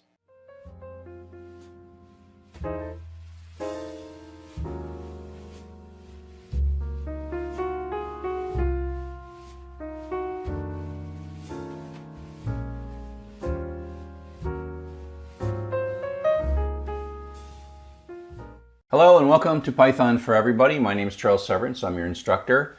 And in this particular video, we are going to do exercise 7.1. And this, honestly, even though it's a really simple exercise, is one of my favorite exercises in the book, because in chapters 1 through 6, we've been just kind of learning the basic mechanics. It's like we just, it says bonjour, and we say bonjour, and we're learning, but it's not very fun because we're not really solving it. So this is our first program that's going to read a file and do something with it. And the only thing we're going to do is we're going to convert it to uppercase. So it's just a really simple file, okay? So here we go. But the nice thing is, so this is important though, I keep it simple because you got to figure out how to manage files. And that's the payoff for everything that we've done up till now. So let's close that one and say File, New Folder, EX0701. Welcome to Files. Here we are in Files. File, New File. And I'm going to say File, Save As, and put it in EX0701. And I'm going to call it, I could probably come up with a better naming convention than these things, but it works for me, and I'm a programmer. So here we have this file. Let's start up a shell, a terminal program, command line in Windows, shell in Unix, CD desktop, CD Python for everybody, folder in the desktop, Py4E, CDEX07 tab to get me to that.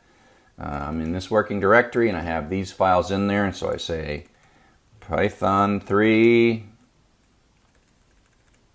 Python 3 EX07. I saved this, so it's an empty file. Python's perfectly happy running absolutely nothing because I guess you've made no mistakes. Okay, now here's the key thing. We have, in this situation, we've got to have this file.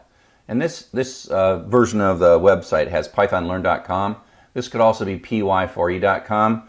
But what I'm going to do is I'm going to control click on this, control click, open link in new tab. Okay, so now I have this new tab, and this is the file. Okay, and this is the file that we're going to read. We're going to read this file. Okay, lots of stuff in this file. You're going to get to know this file really well. The key is that we've got to put this file in this directory, because this program is running in this directory, and this program needs to open the file. And this is where if you got some magic little button in, whatever, click run Python, it doesn't know what directory it's running in. And so we've got to get this file in the directory so the program runs in the same directory so it can open the file we're looking at, right?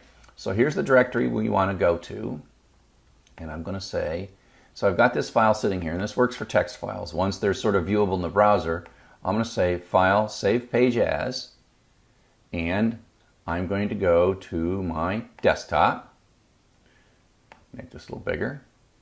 Python for Everybody, EX0701, and you'll see this is sitting here, and I'm just going to say Save. So that's now been saved as if I downloaded the file. So let's go into the terminal and do an ls. And so you see that by my action here in the browser, I have saved a file into the exact same folder that I've got the code for 7.1. So now I can open this file and I can make sense of this file. Okay, so I'm going to Atom, and you see Atom even sees the file. So now I can even open the file in Atom and here's the file in Atom. Atom knows how to read these text files. And so away we go. So now exo7.py. This next few lines of code you're going to get to know pretty well. And so I'm going to create a variable called the, come back, I was in the wrong place.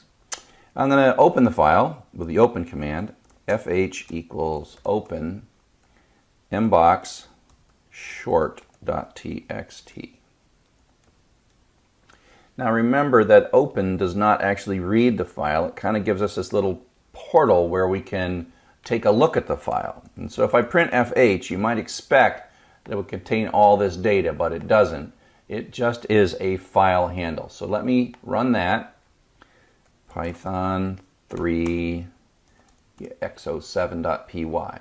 Okay, so it knows some information. This we'll learn later what objects are. This is a Python object that has some information in it, but the information in this object is not actually the file data. To read the file, we're going to write a while loop. I mean a for loop, sorry, not a while loop. So we're going to say for lx, again, that line is a good name here, but I want to use a non-mnemonic variable. For line in fh. And then I'm just going to say print lx. Okay? So this is going to loop through every line in the file and print it out. I'm going to have to make this a little bigger now because it's going to be very chatty. So that is just a loop to read through. Maybe make this a little smaller. There we go. Oh boy, oh boy, oh boy. Missing parentheses in call to print. What am I doing wrong here? Well, the problem is I've been using Python 2 for so long that when I'm not drinking enough coffee, then I'm going to talk Python 2. So the right way to do this, so let me just run this in Python. Never mind, I won't run it in Python 2. I'll just fix it because prints go in parentheses in Python 3.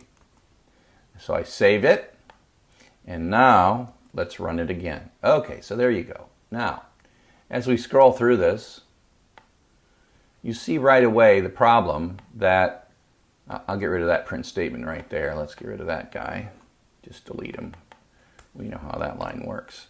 But you see this extra space, remember, because in the file there is a new line. So if you go over here, we make this wide as well, there is a non-printing character at the end of every line called the new line, which is the way in files we store the fact that it goes back to the beginning. So it's like character, character, character, character, character, go back to the beginning. That was a new line.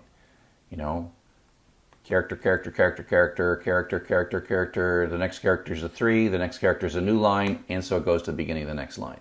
So that's the new line. And print, the print statement automatically adds a new line. And so in this case, we have one new line from the file, and then we have another new line that prints adding.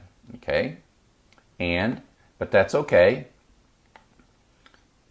We can say ly equals lx.strip. Actually, rstrip. To strip the characters from the right-hand side, the non-printing characters from the right-hand side, and then we'll print out ly. So I'll clear my screen and run that again. So it is exactly the same thing, but you don't see all these blank lines. And so ly is a different variable. I made a strip of it, and then I printed ly instead of lx. If I had printed lx, I'd get these extra blank lines. And so this is a very common thing. You open a file, you loop through it, through all the lines in the file, and then you throw away the non-printing characters at the end of the line, and then you do something with it. And so right now, we're just printing it. But what we're supposed to do in our assignment is make it uppercase. And so let's just call the upper method to make them all uppercase. See if that works. And there you go. And so now the line has been shouted. There's only one line and everything is fine, right? So it's been shouted, all uppercased. This little syntax here is what's called a method. This is a string variable, and upper is a method within the string variable that returns us an uppercase version of that. And again, that's object-oriented terminology, and we will learn about that in an upcoming chapter. But for now, we just sort of type it and understand it, and later we'll understand better that there's a whole series of things you can do after this dot for a variable in Python. And so there you have the exercise 7.1 for the book Python for Everybody. I hope you found this useful. See you on the net. Hello and welcome to Chapter 8. We're going to talk about lists in this chapter. Up to now, we've been talking about algorithms. Algorithms are the concept in computer science of using the programming language to express the steps that you want the computer to go through to solve the problem. Read some data, convert it to a floating point number, check to see if it's greater than 40, do one thing if it's greater than 40, do another thing if it's not, then print out the result. Or open a file, read everything. If the first line starts with something, do something. If not, skip it, and then add all the things up. Those are steps. Those are a series of steps, and hopefully by now you're getting to the point where you have a good understanding of steps.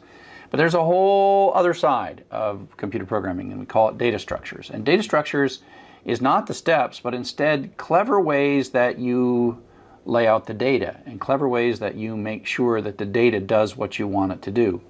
And so that's what we're going to start talking about now. Lists are the first and the simplest data structure. Strings are kind of like data structures, but lists are probably our first real data structure that we're going to think about and design and make use of effectively.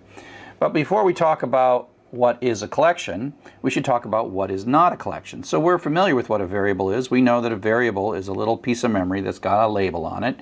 And then an assignment statement, sticks a 2 into X, and then 2 is in this little cupboard. And then it goes to the next line, and then 4 goes into X, and so the 2 goes away and the 4 is there. Now, a key thing is you can't have more than one variable at any given moment, right? And more than one value in a variable.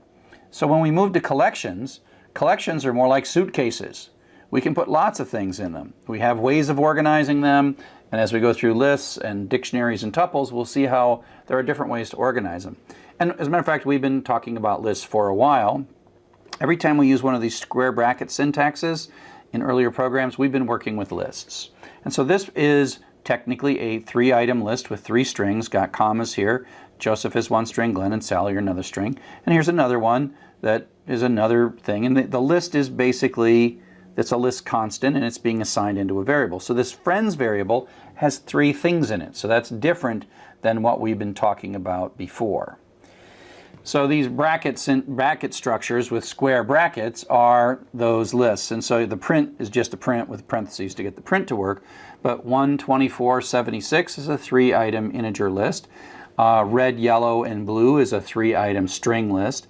But it doesn't all have to be integers or strings. Python can handle different things and different kinds of data in different positions in the list. So red, 24, 98.6, a 3-item list with a string, an integer, and a floating point number. And while we're not going to use this too much for now, this outer list is a 3-item list, and the second item is another list. So this is kind of alluding toward what we'll do when we start talking about data structures, and that is we have a structure and then we have another structure inside of it, and sometimes this can get quite complex. And we're doing this for a reason. This here has no reason, just to show you that it's possible that lists can be made up of lots of things, including other lists. And of course there is also the notion of the empty list. And like I said, I have had to be able to tell you about lists all along. We use them in for loops. We can put lots of things here. We can put file handle here, we can go through the file, we can put a string there, we can go through the characters in the string, and in a list. And the iteration variable then goes through the successive elements of the list, and that's why this prints off y4, 3, 2, 1, and then the loop is done and it prints out blast off. So we've been using them, and we've been actually iterating through lists with for statements all along. So the for statement has been something we use with lists, and when you just need to go iterate through the list and go through every item in order, the for is a great way to do that. So friend is our iteration variable, friends is our list variable, and so that says friend is going to successfully take on the value Joseph, Glenn, and Sally, and print out, Happy New Year, Joseph, Glenn, and Sally. It runs 3 times, once for each of the values, and the iteration variable advances. Now, I do want to make it really clear that the choice of friends and friend singular and plural, is arbitrary and capricious. It happens to be convenient and intuitive that the iteration variable is 1 and the list variable is more than 1. But Python has no idea about singular and plural. As a matter of fact, Python would care. It would be totally equivalent for Python to do the same thing, to have the list variable be z and the iteration variable be x. X will take on the successive values of these 3 things. Now, am I being nice to you by calling this list friends and this iteration variable friend? I am, but I also don't want it to confuse you if you're just a beginning developer. So, just like strings, we can sort of look within lists. Part of the thing is when you put more than one thing in a data structure, you need to get them out. And so lists have positions, they maintain order, and so the first thing in the list is the sub-0 position, sub-1, sub-2. Just like strings, they're zero-based, just like European elevators, they're zero-based. So if we take a look and we say, oh, friend sub-1, that's how I read that. The little square brackets, when you take a variable here and you say friend sub-1. Remember, singular and plural don't matter. Friend sub-1 means Glenn, because this is the 0 and that's the 1, and then Sally's the sub-2, and so that's what prints Glenn out in this particular thing. Now, lists are mutable. Mutable is another word for changeable. They can be changed, meaning that a list has 3 things. You can change the thing right in the middle if you want. To take a look at what's not mutable, strings are not mutable. So if I take a look at assigning banana into fruit, well, fruit sub-0 is a capital letter B. Could we imagine for the moment that we could change fruit sub-0 to lowercase b?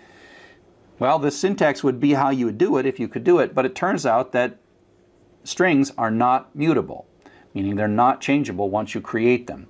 And that's why when we do things like lowercase or uppercase, we take a look at the fruit and we say, give me a lowercase copy of that, and then we take the return value from this and we store that in x, and that's how x becomes a lowercase banana.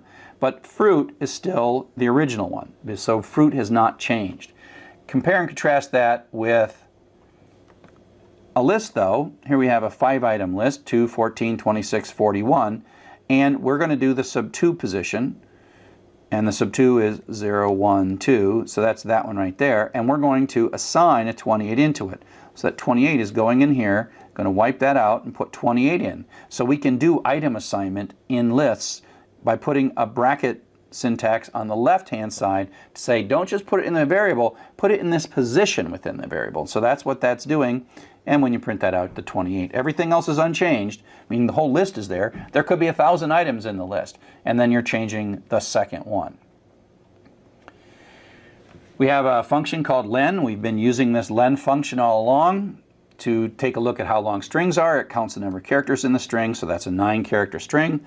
If we have items in a list, len tells us how many items there are. It's not like how many characters there are, it's the number of things. And each thing doesn't have to be a number. It could be a number, a string, or even another list. And len is the way to say, hey, how many things are in there? There's a function that returns a list of numbers, and we use it, as we'll see in a second, to construct specialized loops to go through. Okay, so we've taken a look at loops, and now we're going to just take a bit of a look at some of the operations that you can do with loops. Python has this, as we'll soon learn, object-oriented approach to its operators, and the plus can add strings and it can add numbers. It can add floating point numbers, integer numbers, strings, etc. And so the plus similarly works this way with lists. The plus looks to its left and looks to its right and says, what am I adding? And in the case that I'm adding the list 1, 2, 3 and the list 4, 5, 6, it concatenates them together. In this way, it sort of functions like a string, and so we get 1, 2, 3, 4, 5, 6. It's just concatenate this list to another list. And it doesn't change A or B, just like in any kind of assignment statement. Calculations on the right side don't change the variables, and then produce a new variable and then assign that into C. You can also use list slicing, and it's easy to remember. If you remember how strings work, list works exactly the same way. So it's, of course it's a little tricky. The first number is the starting position. They start at 0. So 1 is right there. So it's the 0 position, the 1 position. Start at 1, right? But go up to, but not including 3. There's 1, 2, 3. So this goes up to, but not including 3. And that's why we get 4112 out of that. So up to, but not including. I'll just say that over and over and over again. If we do, you can leave the first part out. You can leave the first part out here, and you can say, oh, up to, but not including 4. So that starts at the beginning, goes up to, but not including 4. And so that's how we get that piece right there. We can say, start at the position 3, 0, 1, 2, 3. Start at position 3 and go to the end. Now the fact that the number 3 is in here is sort of irrelevant. 3 to the end is those 3 numbers. And then you can do the whole list with slicing as well. Again, these pretty much are the exact same examples I used when I was doing strings. They're pretty much the same. There's a number of different methods, and you can look up all the documentation in list. I often just use the dir command to remind myself of them. Append will look at. Count looks for certain values in the list. Extend adds things to the end of the list. Index looks things up in the list. Insert allows the list to sort of be expanded in the middle. Pop pulls things off the top. Remove removes an item in the middle. Reverse flips the order of them, and sort puts them sorted order based on the values. So let's look at a couple of these.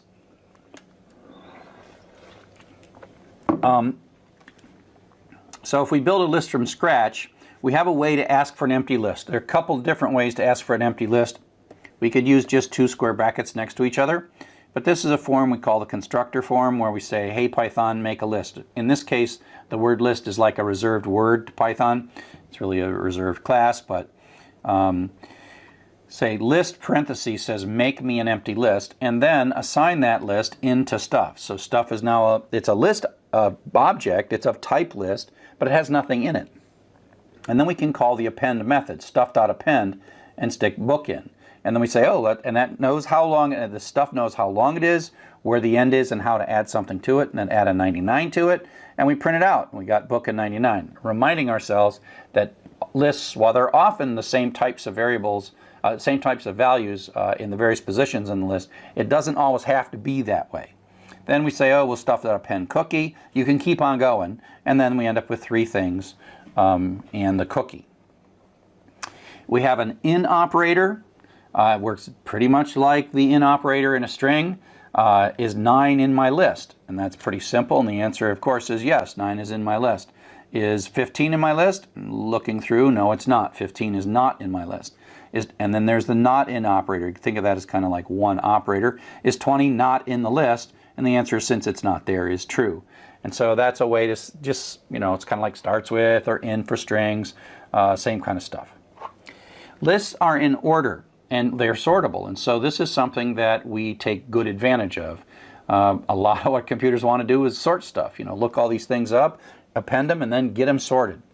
And so there is this method inside of list that's just the sort method. So here we put 3 values in 0, 1, 2 position, 0, 1, and 2, Joseph, Glenn, and Sally. And then we tell the list to sort itself, and then we print it out. Now this is actually sorted the list in place, which is different than upper and lower, because if you remember, strings are not mutable, but lists are mutable. And so you say, hey, just sort yourself. Okay, and so just sort yourself, and then it sorts it, and then it's in alphabetical order, Glenn, Joseph, and Sally. I happen to be clever. I only put strings in there, and I put my uppercase and lowercase in a very consistent pattern, but the list has changed. And if I look at list sub 1, that is the second item, which is Joseph, that prints out right down there.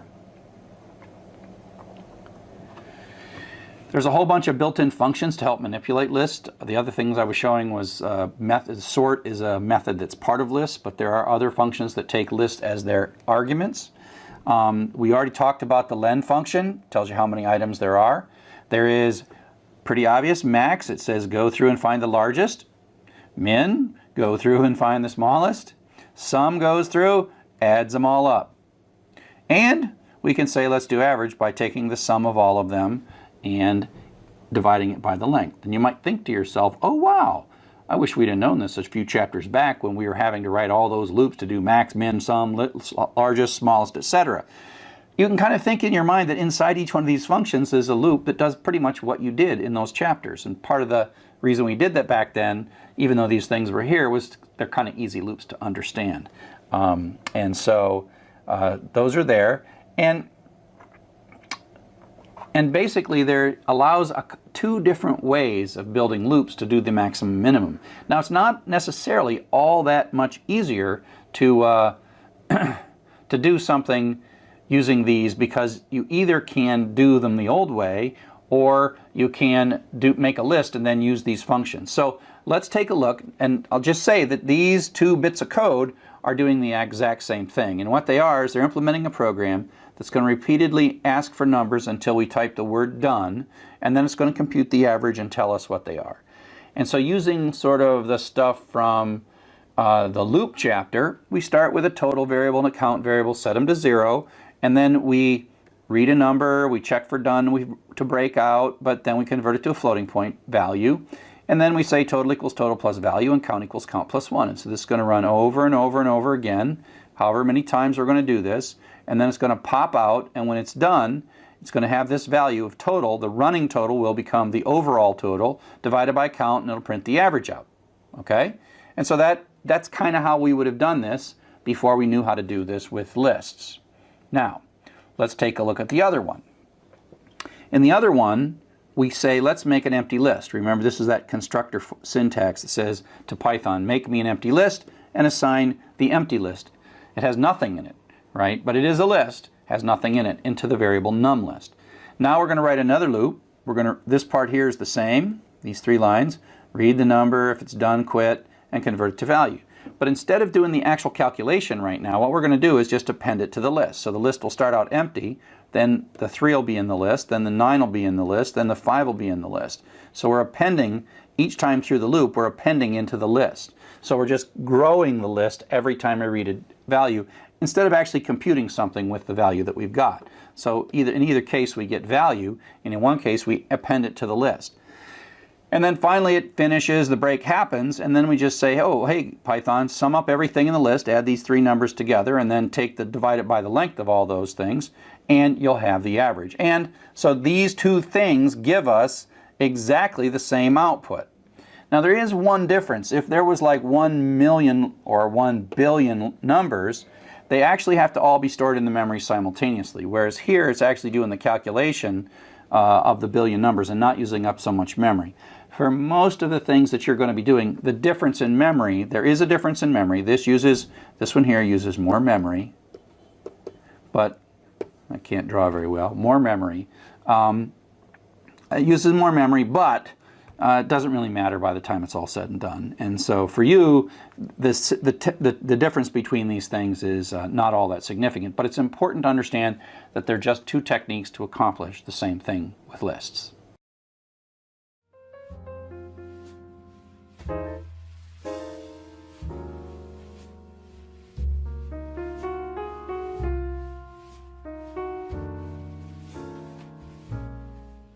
So now we're going to wrap up and talk a little bit about how strings and lists are related. They're sort of related in that they both have zero-based things, and we use the square bracket operator to do various things. But there's a lot of situations where we're looking at our data and we're combining the use of lists and strings. So let me show you the first thing, probably the coolest thing. We're going to use it a lot the rest of the class, and that is the split function. So let's take a string. We've got ABC here. It's with 3 words. What we're interested in, the fact, is that there's spaces in this word. And what split does is says, you know, I'm going to look through this thing, I'm going to find this, and I'm going to break this into pieces, and I'm going to return you a list of the separate individual pieces. So look for blanks and break it in pieces and give me back the pieces. So I'll print these out, and now you see that it's a list with 3 items, with 3 words. The spaces are gone, but it's given it to us. So it's like, split this into words, please, and give me the individual words, and give me a list of individual words rather than a big long string with spaces in the middle of it. And that is a quick way to go from a line, and it's really common. A lot of things we're going like, go get the second thing or the third thing or whatever. So the split's really nice because then you can just grab stuff. And so you say, oh, how many things did I get? Well, I got 3. The len function tells us that. And I can print the first word I got, which is with the sub-0, and that'll be like with, will be the first word because that's the sub-0 position. So I read something, I split it, I can say there's three things, and I can look at stuff, the first word, basically, without really knowing much. Now, if you remember earlier, and we'll see this, we used find and slicing to do a similar kind of thing, but people tend to prefer the split. And you can, oops, go back. You can also then loop through them, so you can split these things into stuff as a word, and then go through with W, and then it's going to go through. W is going to take the successive with three words, and so you can make a loop by reading some data, splitting it, then writing a for loop, and then it's effectively going through the words in that line of data. And so that's a really powerful concept that we'll use in a lot of the programs that we're going to write. Just a couple of bits about this and how it works. Split with no parameters here, it looks for spaces, but it also treats a bunch of spaces as a single space. And so it's pretty smart about that. And so even though this has a lot of spaces between lot and of, you only see lot of, all the spaces are gone. It does something special about spaces. It's really white space, so tabs or new lines or other characters would also qualify in split, basically. Now, you don't always have to split based on spaces, and a lot of data that you're going to run into, you're going to want to split on something else. And so here's some data that looks like we're using colons to separate the first, second, and third piece. Now, if you just call split, split's looking for spaces. And so split gives you back a list of the things broken apart with spaces, but there's not a single space in that line. And so we get a list. See, it's a list, but there's only one item, and the semicolons are sitting there. Split doesn't go like, whoa, this looks like it should be semicolons. You know, split's job is to use spaces and split the string based on spaces. Okay? But given that this is something we like to do, you can tell split what character you'd actually like to split on. Now, it's not quite as clever when splitting on something other than spaces. It doesn't understand that, you know, if there's a bunch of semicolons in a row, it still thinks of those as splitting, points to split. But in this particular case, where there's no spaces, you know, and it's going to split that. So it says split this based on the semicolon, instead of being based on the space. And so if you take a look at what comes out of this, we split on semicolon, now we have a three-item list, and we get first, second, and third. And a lot of your data comes out of some logging system or some router status updates. Who knows what you're looking at, but the delimiter is often something other than space, and you can do that with split. So this is a useful thing when parsing things like our email address, right? We wanted to get things like the email address, this second piece, off of the line. And so we can use split to take advantage of this. And so here's a little loop that's just going to print out not the email addresses, but instead the day of the week. We're going to print the day of the week out for all these things. How do we do that? Well, we can observe really quickly that if we split based on spaces, it's the 0, 1, 2. It's the 2 position. So we can quickly write a bit of code that, you know, opens the file, then loops through the lines. We do this all the time now. Strip takes off the end of the new lines. We can check to see if it starts with from space, right? From space is our key, so we're ignoring all of the lines that don't start with from space. But then we find a line that starts with from space, and we split it, and then we just print out the second word. And so we get the second word of the lines that start with from, and that's how this thing works.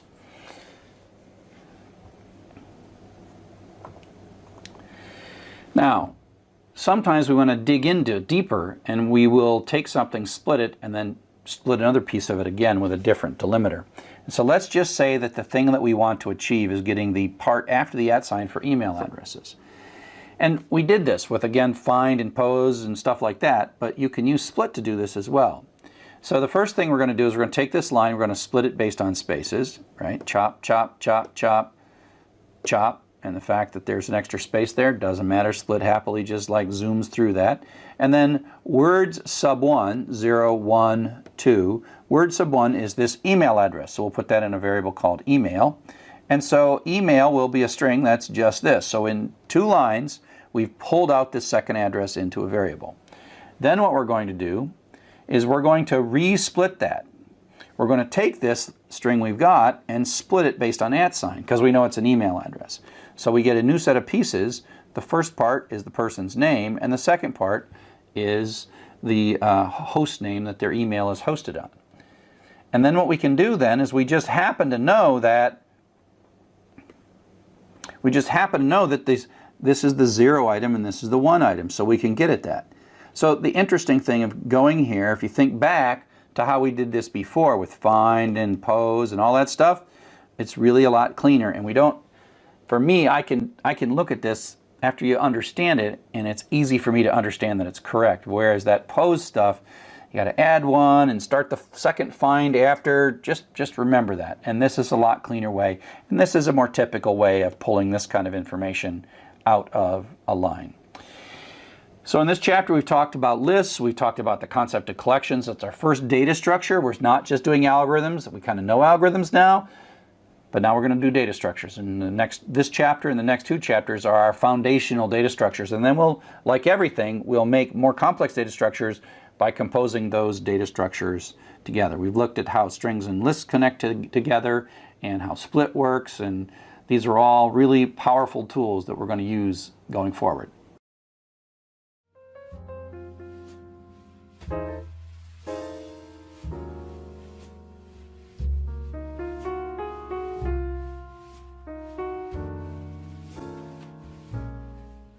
Hello and welcome to Chapter 9. Now we're going to talk about Python dictionaries. Python dictionaries are probably the thing that most programmers love the most about Python because they're very powerful. They're like a little in-memory database. It's the second of our kinds of collections and probably the best collection.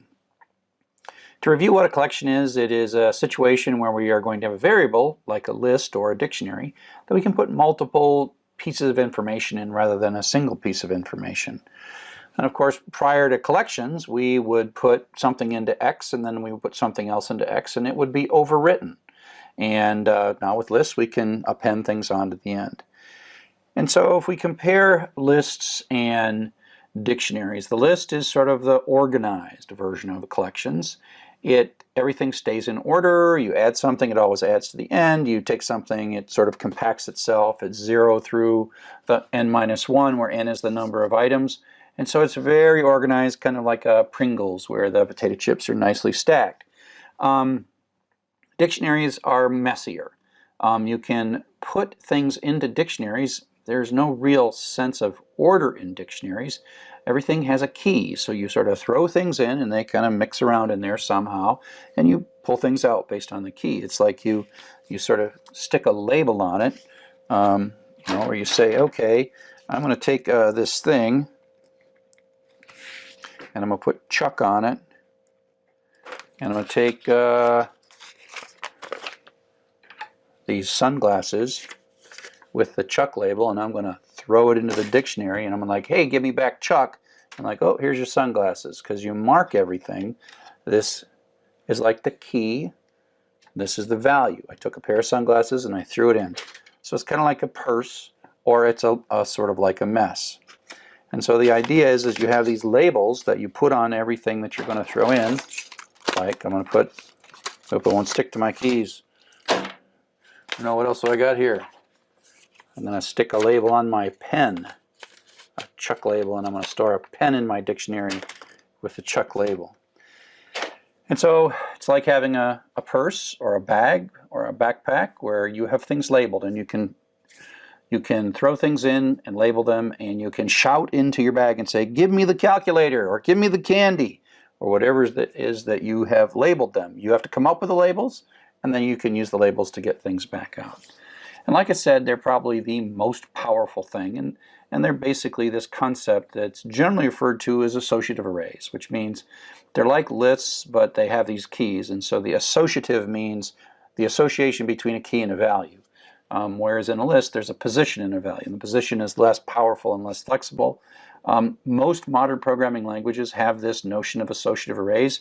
If they don't, they're sort of unpopular, because once you get using them, you're like, whoa, they're so powerful. If you ever find yourself in a language that doesn't have them, you'll you'll freak out. They have different names like property maps or hash maps or property bags, depending on the language you're using, but they all are the same thing. They're key value pairs.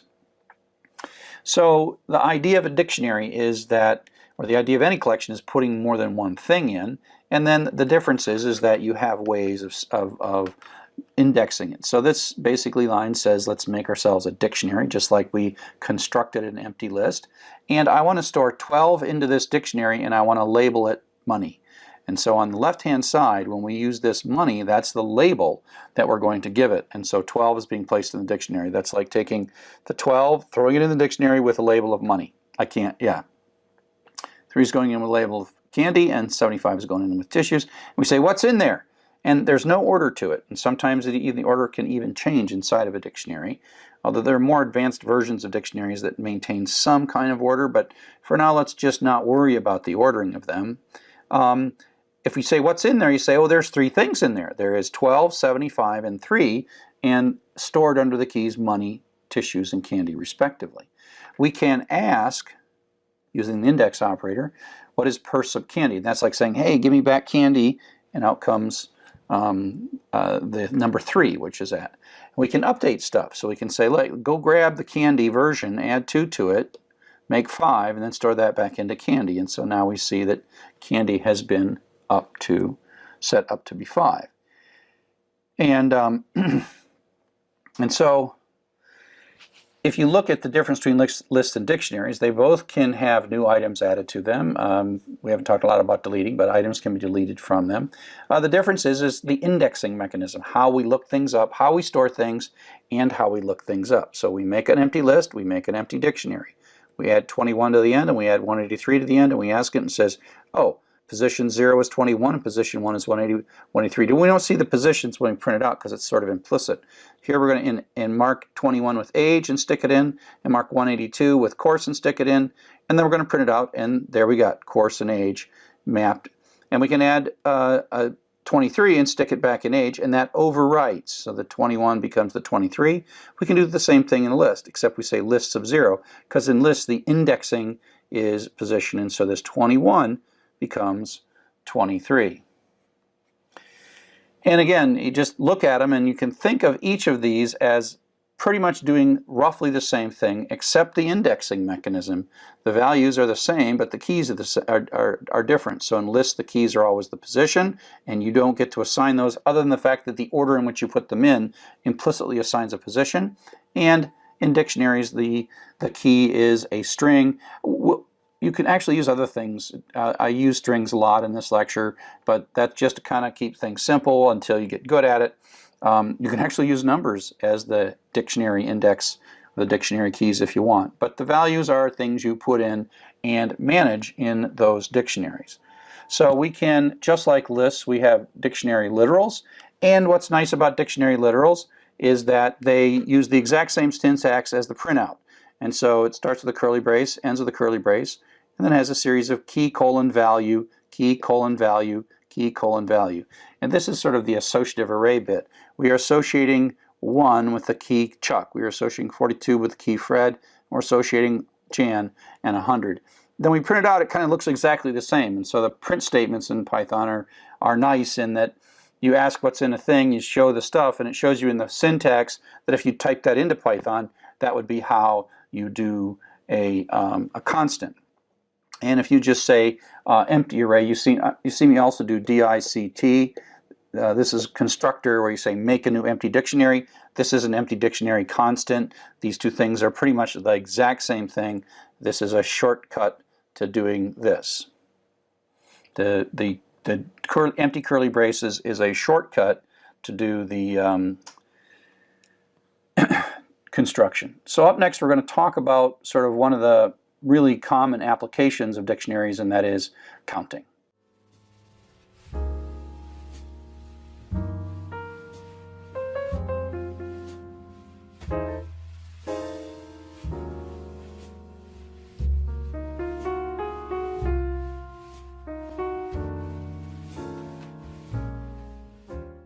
So now we're going to talk to you about one of the common applications of dictionaries, and that is making histograms. It's counting the frequency of things. And so if you think of a histogram as, it's a little graph, and there is, how many A's, how many B's, and how many C's, and there's a histogram that says, oh, there's this many of that and this many of that. And these are like buckets. These are frequencies, and this is how many times it happens. So a histogram. But we're going to do this thing where we're going to count people's names, and we're going to kind of count how many that we see. But the interesting thing that we're going to solve, just like many of the things in the computer, is we can't just sort of look at the data. We got to look at the data iteratively, one piece of data at a time. So I'm going to give you a little problem. Okay, I'm going to show you a series of names, one at a time, and I want you to count for each name, make a little bucket, and then keep counting how many things for each of the different names. Okay, you'll notice that you have to start with one and then you move across. So just watch this and tell me what's the most common name of the set of names I'm about to show you, and how many do we see?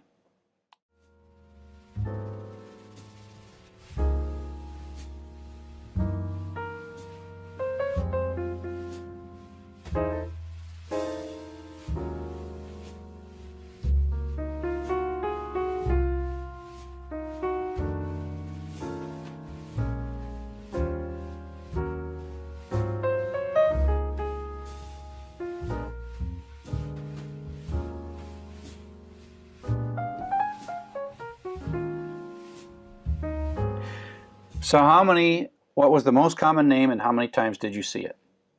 That's the question. Now, here comes the reveal. So for humans, it's so much easier for you to just look at this and you think, how did my brain look at that? And you're like, okay, what is pretty common? Oh, maybe Chen is common. Oh, Chen, no. Maybe Zhen is common. 1, 2, 3, 4. Yeah, anybody else have? Marquard's got 3, C7. And so you'll notice how our minds, without computers, we just sort of like bounce, branch and bound. We have hypotheses, and then we decide, yep, it's Zhen. That's it, and there's 4 of them. Now, how did your brain think about this as we were going through them one at a time? Well, my guess is if you really had to do this a lot, you would make a little picture like this. And then what you would do is if you saw a new name, XYZ, you'd add it to the list and give it a tick mark of 1. And then if you saw like C7 again, you'd give that a tick mark. And if you saw XYZ again, you'd make a tick mark. And then you'd keep adding to these tick marks, right?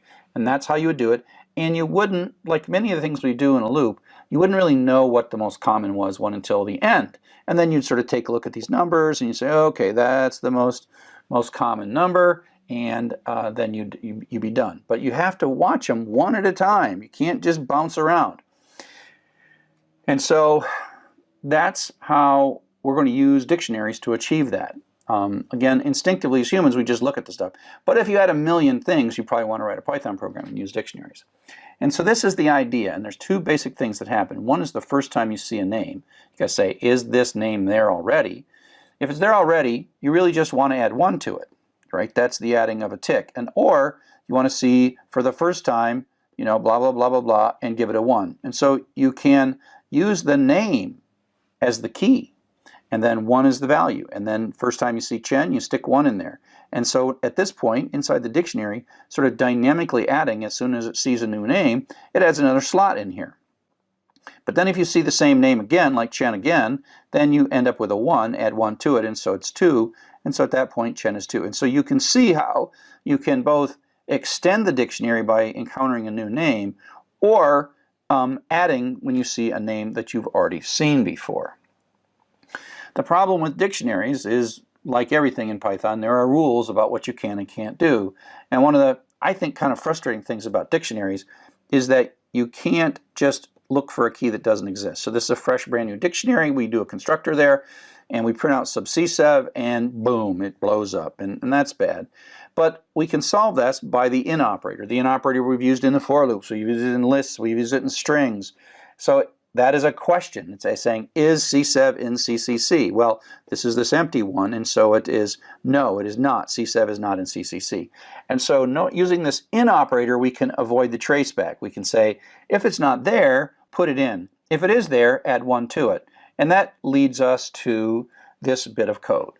Okay, and that is the kind of code that we're going to build a histogram. This is going to histogram code, okay?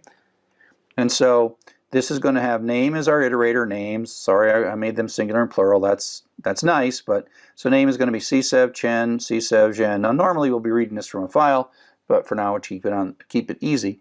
We're going to go through this. And we're going to have counts as our dictionary. So that starts out empty, and we're going to do a simple if then else every time through the loop. If the name we're looking at is not in the dictionary already, is the key, then set it to be 1. If it's not, go get the old value, count subname, and then add 1 to it and stick it back in. So this line right here is new, adding a new thing, and this line right here is adding some things to existing things. And you do this long enough, you start with an empty one, and you do this long enough, at the very end, it will print out the histogram that you're looking for, the histogram you're looking for. And so you say, oh, we've seen csev twice, gen once, and chen twice. And so that's the idea. And so this can run 1,000,000 times if you want. Now, this notion of checking to see if a key exists and doing one thing if it doesn't exist and doing another thing if it does exist is such a common practice that the dictionary object has this method called get that collapses these 4 lines into 1 line. And so the idea is you're going to do one thing if it's in there and you're going to retrieve the current thing. Otherwise, you're going to pick a default value. In this case, we'll pick 1. I mean, pick 0. This is like the default, right? Meaning what is not there. And if you say counts, now counts is a dictionary, .get, that's like string.upper, that's a method. You give it a key and then a default. And if the key exists, you get back what's in the key. If the key doesn't exist, you get the default. Okay? So, and with no traceback, this works. So the best way to think about this is those 4 lines are equal to that 1 line, because X is either going to be whatever was in there before if it exists, or it's going to be 0. Now, the nice thing about 0 is the next thing we're going to do is we're going to add 1 to it, so that's going to get us to 1. So collapsing that loop that we saw before, we can make it just a 1-line loop. And this will become an idiom. This will become something that you will get used to and you will use over and over and over again. And after a while, right now you're looking at it, boy, that's a lot of syntax and semicolons and whatever. After a while, you just type this and not even think about it. It's an idiom.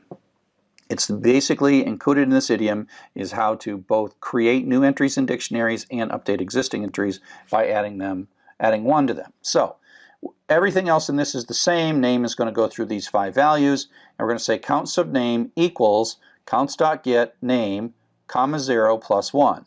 And so if, for example, this already has a 1 in it, then this is going to be 1 plus 1 becomes 2. If it's not, it's going to be 0 plus 1 equals 2. And so this is the idea of if new, set it to 1, not 0, set it to 1. Because the first time you see something, the count should be 1, not 0. So that's why we make this default. Now the get can be used for anything. It just so happens that 0 is a common default because it's really common that we're using this to basically make a histogram, right? Little histogram of A, B, C, right? And so we need to make a D, but then the histogram has to start at 1. So that's basically the simplified counting with get. And you know, there's a lot of things that we're going to do inside of Python that do have to do with frequencies and how many times certain things happened. And this pattern is a really good pattern to absolutely know.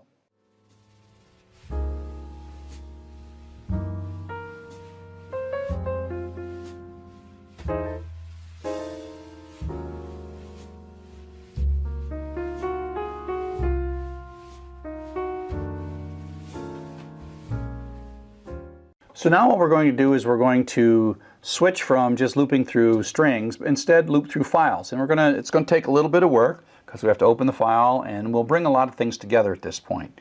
So here would be another task, and that is here's a bunch of text from the book, and you can just split this into words and count and find out what the most common word is and how many times it occurs. So go ahead and try to do this for a second. Feel free to pause. Actually, don't bother pausing. This is too hard. We should write a program for this. It's not easy. Humans don't like this. It makes you concentrate. And so here is a counting pattern where we're going to take a line and then later we'll read this in a file. And so this is just an adaptation, improvement of the previous thing. So we're going to start with an empty dictionary. We're going to ask for a line of text and read it in. And then we're going to use split. So remember the list of words? Well, what we're going to get here is a list of words. We'll print it out and we'll run this counting. This is the little loop. For every word in whatever this was, we're going to do this idiom of either adding a new entry or adding one to an existing entry, and then printing that out. So let's take a look at what we get there. So if we run this, we can give it some text, and I've got this will be all one line, and then it splits it into words, and you see that these words here are split, split, split, split. I mean, that's strings and splits. Remember, strings and lists and split. And so now the counting is going to go through this list. The clown ran after the, and it's going to build a histogram. The clown, one clown, the up, of these things are going to go up, right? That's this histogram. And then when it's all said and done, we end up with the histogram. And so counts is the dictionary that ends up with a histogram. And we can, by inspection, see, oh, the is the most common word. And there are 7 of those, right? So if we sort of take a look at this, we start out, we make a dictionary, we read in a line of text, the text goes in, and then we split that and we print the words out. So these are the words, right? Then we have a for loop that's going to loop through all those things and then produce a dictionary. And when we print the dictionary out, that's what we're going to get. And the is 7, okay? So that's one line of text. That's how you walk across the words in a line of text after you've split the line into separate words. So now we're going to look at ways that you can loop through dictionaries. We just produced a loop that can build a dictionary, but now we're going to loop at a dictionary. And so we'll start with a very, very simple example, and then we'll work to a slightly more complex example. So here's a dictionary, just the constant. Chuck is 1, Fred's 42, and Jan's 100. And so we're going to use a definite loop with the for key and counts. Now it doesn't have to mean key, but key is a good name because these are keys and values. K, V, keys and values. I just mentally think of this as keys and values and keys and values. So this iteration variable is going to walk the keys. It's not going to walk the values. It's going to walk the keys. Chuck, Fred, Jan. Not necessarily in that particular order. As you see, it goes Jan, Chuck, Fred, because just because I typed it in this order, it's not like a list. It doesn't stay in that order. It might move around a little bit as we add data to it or as we set the data up. And so you can, in the loop, you can get the key, and so that's what prints out the Chuck, Jan, Chuck, Fred, but then you can also get the corresponding count for each one of these by just pulling it out of the array. Pulling it out of the dictionary, right? And so we can pull out the corresponding value, and so we print out Jan 100, Chuck 1, Fred 2, and that runs this loop 3 times. So if you just use the in and you give a dictionary here, remember all the different things we've been able to put there on the end of a for loop, and dictionary is another thing we can put on, and we get a list of keys. Now there's a couple of methods that allow us to get the keys, and so we have, we can say turn this into a list, and we get a list of the keys. So this is a dictionary, the same dictionary. We get a list of the keys. You can also get a list of the keys by using the keys method. So that's take this dictionary JJJ and give me all the keys, which gives me a list, which is kind of the same thing.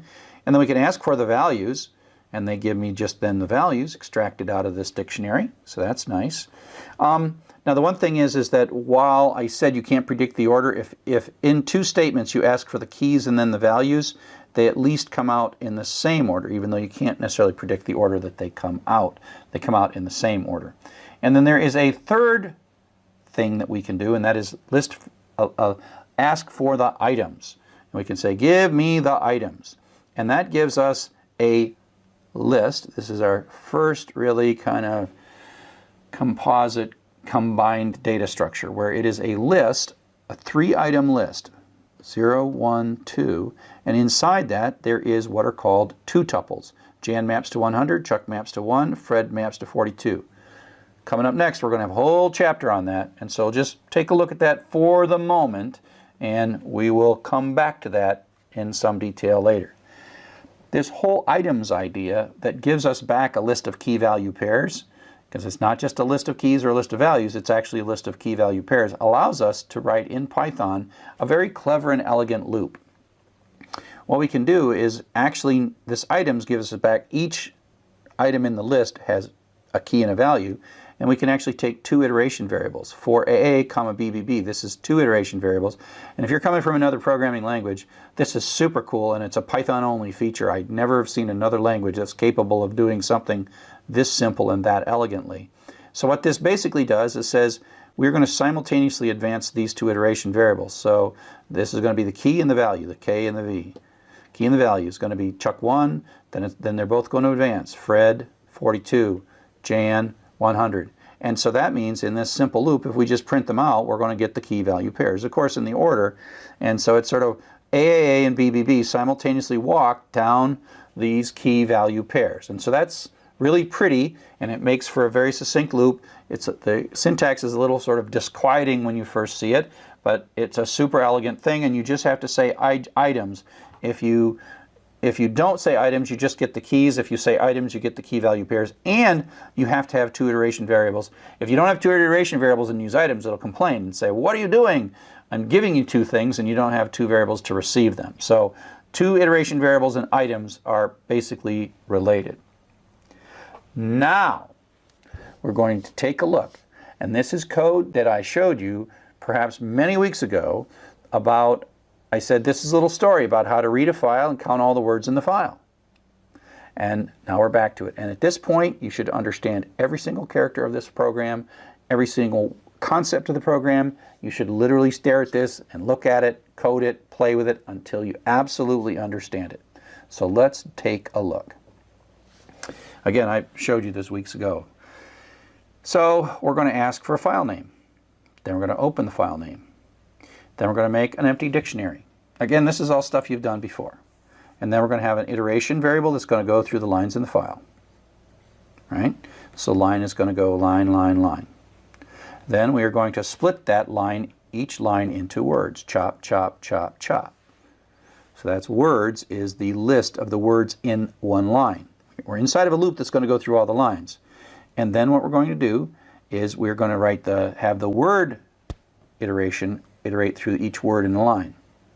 And then what we're going to do is take each word in the line, and we're going to do this histogram. Right? So we're going to, this is going to run not only just for every line, but for every word in every line. So we have a nested loop for every line, then we split it, and then we go across the line. So it's almost like a typewriter where we go ding, ding, and that's what we're doing. Ding, ding, ding. So it's like the outer loop is going down, down, down the lines, and the inner loop is going across the words. And eventually we are going to see in this last line, every single word in the file. And we're going to do the counts get word plus one, which is our magic histogram making line that, if you don't remember what that is, go back a couple of slides. I just talked about it. At this point in the code, and it's important to be able to draw these lines, at this point in the code, you have the histogram, and it's in the variable counts. Now, we want to find the largest one. Now, we have written loops that can find the largest in a list, but now we want to find the largest value in the key value pairs of a dictionary. So we're going to start with we're going to know what the largest count is and the largest word has that count, and we're going to set them both to none because we're going to prime our loop. We have to prime our loop, and we're going to say to none. And so then we're going to write one of these cool things that says for word comma count. So word and count are going to go through the key value pairs because we've got items here. So it's going to go through the key value pairs, loop through each key value, whatever it was. There could be a million words in here. We're going to go through every one. And what we're going to do is we're going to make sure that big count is the current largest count we've seen so far. And if it's none, well, then we haven't seen anything, or the count we just read is greater than the big count so far, we are going to jump in, and this is sort of like, oh, this is a new personal best count for this particular data set. And so we're going to remember the word in big word, and we're going to remember the count in big count. So this is just a max loop. It's a maximum loop with the extra thing that we're recording in addition to what count is the largest, what the word that was associated with that count, recording it. So again, this is a starting part of the loop. We're going to do some work, and then when we exit the bottom of this, big word is going to be the word that is the most common, and big count is the number of times. And so if we run a file, we say, oh, in that file, 2 is the most common word, and it's 16 times. If we run the clown file, well, the is the most common word in 7. And so this now and this could have a very large file and give you the most common word. And so that is sort of a really good application of dictionaries. So dictionaries are the most powerful, well, they're the most powerful collection we've seen so far. It is good to see both lists and dictionaries to understand what collections are. They are things inside of Python that can handle more than one item inside of it, and we'll learn about another collection about tuples in a second. Just understand the get method, because that leads to very compact code. Understanding there are various ways to iterate through dictionaries, and so we've learned a lot. But in the next section we will learn even more and put these together and do some sorting and do some other stuff and really start to see the real power of dictionaries.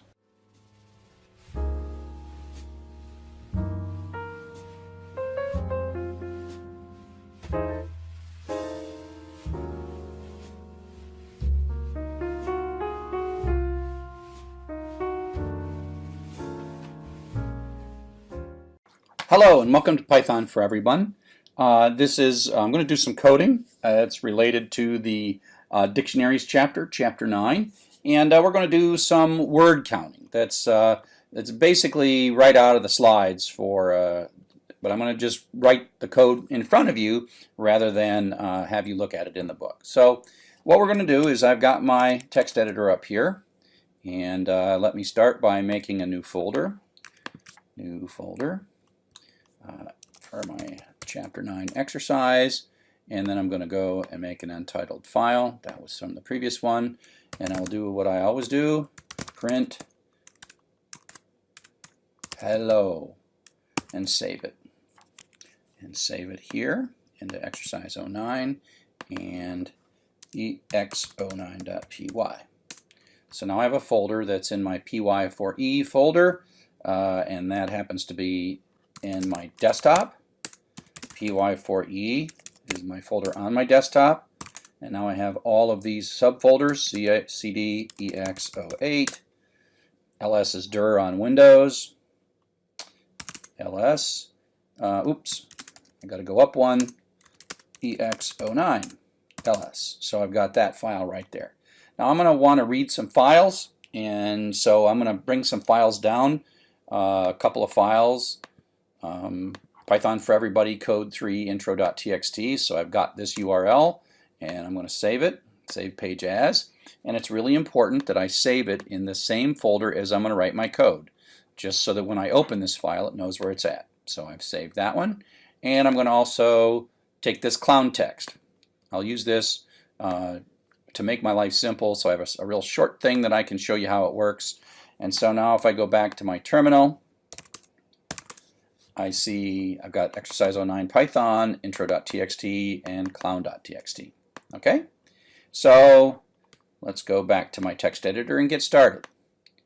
I will prompt for the file name, input, enter file, colon, space. Now I'm going to do something. If the length of the f name that I just read is less than 1, I'm going to say fname equals clown txt. I do this so that I can just hit enter and it defaults to clown.txt. If I want to give it a different name, I can. So this, if I just hit enter at this prompt, then this will give me a string that's 0 length. So if it's less than 1, I'll just assume that. So let me open that. Handle equals open fname, and let's read through it. For line in handle, we'll strip it. Line equals line.rstrip to take the white space off the right hand side, and then we're going to say print line. Again, I'm not just doing this. When I write code, I just saved it. When I write code, I do these kind of stuff all the time, just for my own sanity checking. And so now I'm going to run Python 3 ex09.py just to test that. I'm going to hit enter now, and it's going to assume hopefully clown.txt if it all goes well, and yep, it read one line. Okay, So that part's working. I'll just leave that print statement in. The next thing I want to do is kind of a classic thing where we're going to go read a bunch of lines and then go horizontally across those lines in words. So I'm going to split that. WDS equals line dot split and print WDS.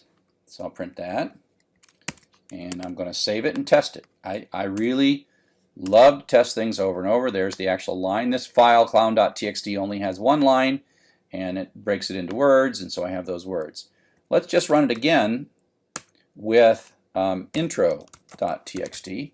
So this will have a lot of lines, line, lots of lines. Every line prints out the line and then prints out the words that we split it into. Okay, so now one of the things that I do here is I want to believe, now I sort of can believe everything from here up. Like, oh, it's going to open the file, it's going to read through the lines and going to split them into words. And so then I'll just kind of behind it, I'll just say, okay, I'll just comment that out. Now I need another for loop for W in WDS. Now words is a Python list and has some number of words in it, 0 or 12 or whatever was on the line. And now I'm going to print out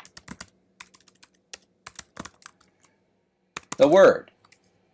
Okay, and so now it will go through that horizontally. Now I'll just do clown.txt so that you see I'm not printing the line out. That's the words that have been parsed split from the line. And now we got this loop.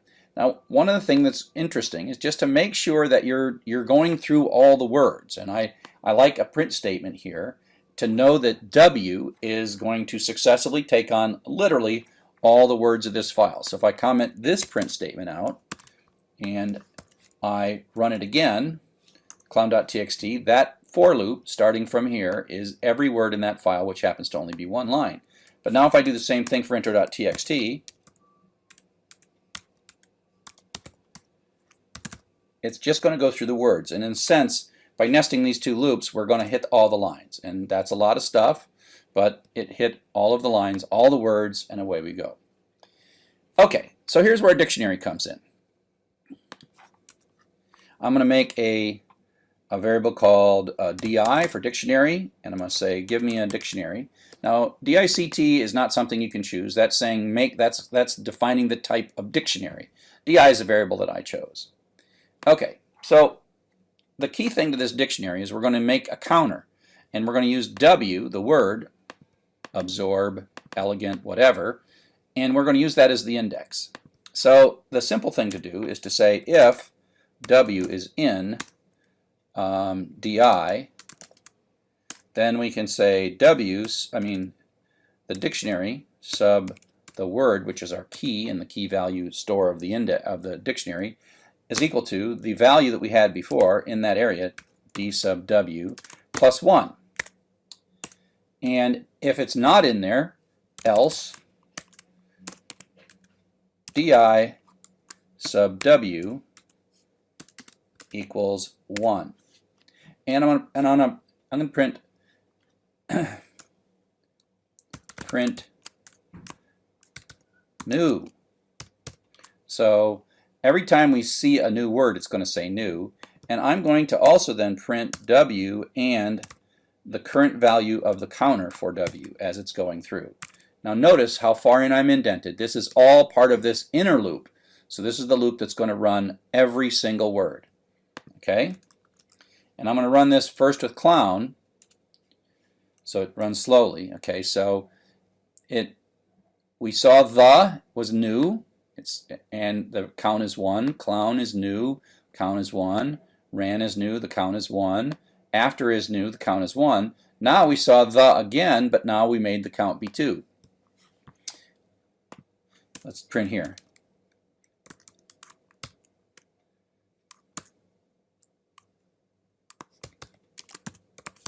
I'll say existing, so you can kind of see it. Now in the print, I'm printing this. Let's make it even a little more verbose. Print W, and then I will make it so it prints the word before and the count after, and then whether it's existing or new. So we're put a lot of print statements in. Print statements are cheap. Okay, so now we see the word the, It's the first time we see it, and we set it to 1. We see the clown. It's the first time we see it, we set it to 1. We see ran, new, 1. Later on, we see the, it's already in. So existing means it was already in the dictionary. W as a key was already in the dictionary. Okay, and so that's why we added 1 to it. So the old value was 1, and then we added di sub the equals di sub the equals di sub the plus 1. W is the string the, the. That's what that string is. Okay, and so we've made it all the way through, and you see the in this one line occurred ultimately 7 times. So now I want to print out the contents of this dictionary at the very end of both loops. So I got to de-indent twice, and so that will give us the counts. And so this is what we get when it's all said and done. You know, the happened 7 times, but it just worked through its way through. Okay? So you got that. Now, this is a pretty verbose way of doing this, but I did it sort of the slow way to show that there are 2 situations. If it's already there, you increment it, and if it's not there, you set it to 1, effectively inserting it, right? So you insert it and set it to 1 with this di sub the equals 1. Okay? But let's get a little less verbose here, get rid of some of these print statements because we kind of covered all that.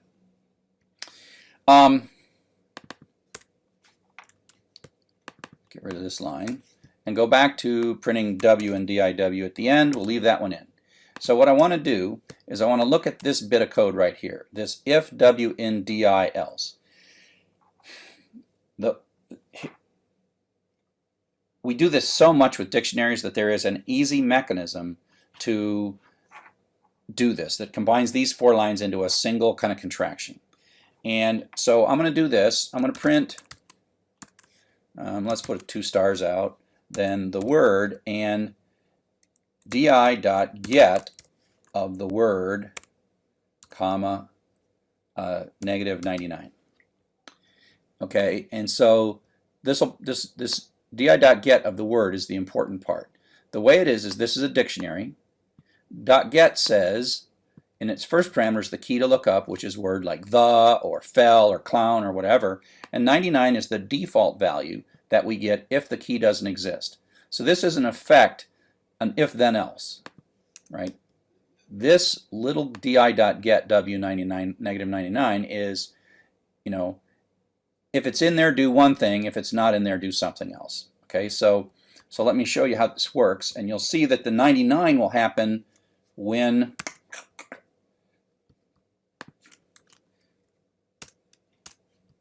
okay, so the first time we see the, get returns 99. Right, so let's move it over here. The first time we see the is not in the dictionary. So this di.get of the word the in the dictionary gives us back the negative 99. Okay, and this still is working, and so the is 1, clown is whatever, but away we go. Okay, let's do it this way. Let me comment this out. Let me comment this one out and run it again so it's a little clearer what's going on. Okay, so the first time we see the is not in the dictionary. The first time we see clown, and we know it's negative 99. But here we asked for it, and the is 1 because we'd seen it before. And so that's just this get mechanism allows us to get the new value, or get a value out if the key exists and specify a default if it's not there. So I'm going to go old count equals di.get w comma 90 comma 0. So instead of using 99 here, I'm going to just get rid of all this. Is what I'm saying is look up in this dictionary. Get is a function that's part of all dictionaries. Look up using the key w, which is the, and if I don't get it, give me back 0. And so I'm going to say print word, comma, old, comma, old count. And now what I can say, whatever the old count is, it's either the value that was in there or 0. And now I can say new count equals old count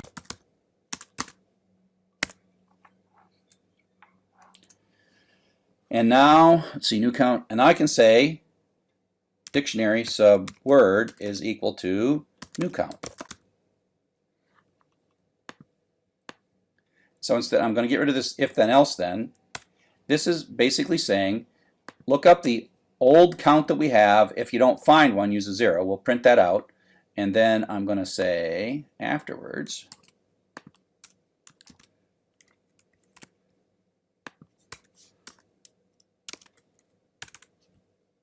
I'll print the new count. Now, and so we'll print the old count. Here are some of these blanks. Print the old count.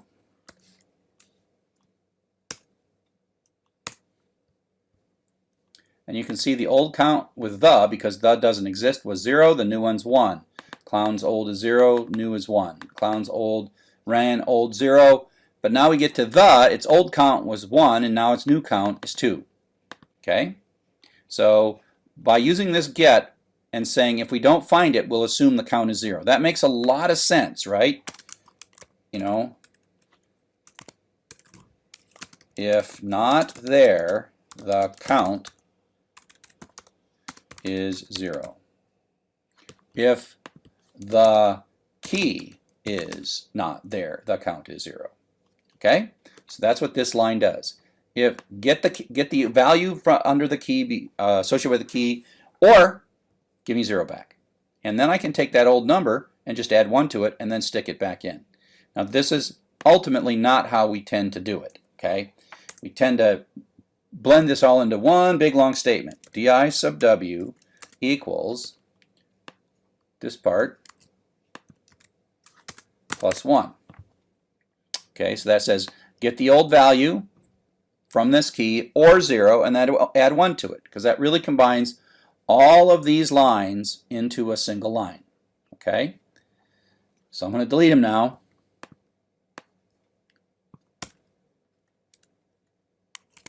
And now we've combined this all into one, what effectively is an idiom. Retrieve, create, update, counter, all in one line. I'll still print out, in this case I'll just say di sub w, and then we'll see the counter. Okay, and so now I'll run this. We don't, we have a new, but now we see it the second time it's 2, and so we see car the first time, we see that the second time, we see car, the third time, we see car the second time, and away we go. Okay, and so that's pretty straightforward, and so it really kind of, a typo there, so let's just get rid of that and run it with the clown stuff, and we get the right data there. And let's run it with intro.txt. And there we go. Okay? And so it's tearing out a bunch of words and giving us a dictionary. So that was a lot of work to get to this line 16 that has the dictionary in it. Now we want to find the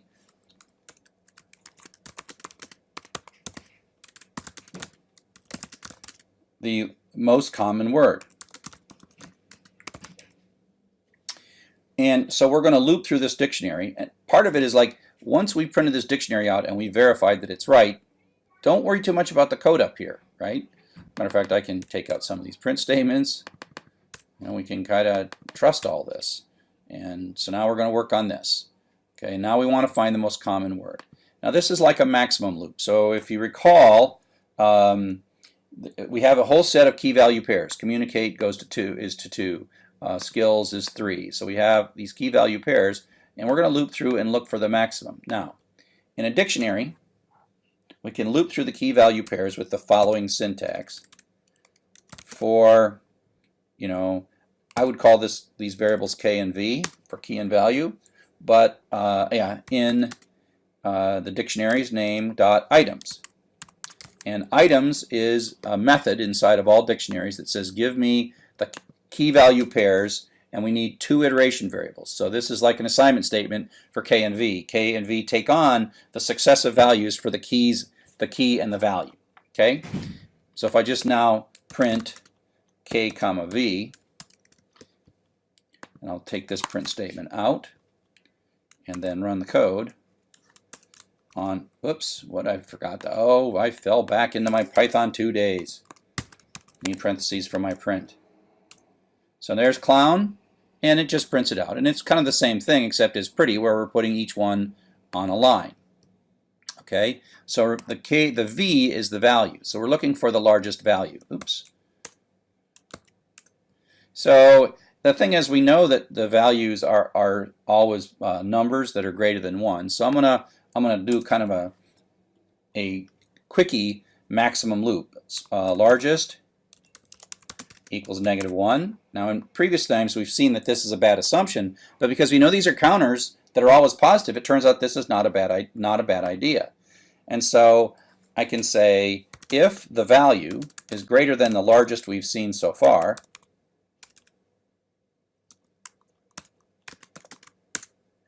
largest equals the value. Okay, and when that loop is all done, we can print the largest.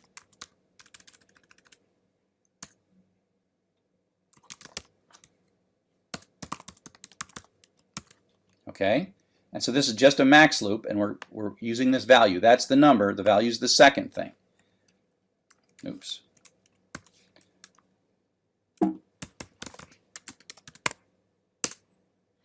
Can't type Python.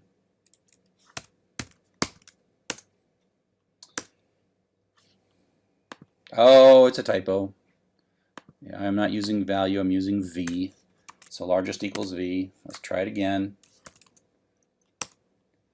Okay, so we're all done with 7. So these were the things that we were looking for, and it was looking for the maximum, and it just dutifully found 7 was the largest. But we also want to know what the word is. And so what we can say here is we can say the word is none, meaning it's just like we don't know what the word is. And then whenever we catch this new largest number, we say the word equals W. So I like to think of this as capture, remember the word that was largest. Right? That's what I'm doing. Remem.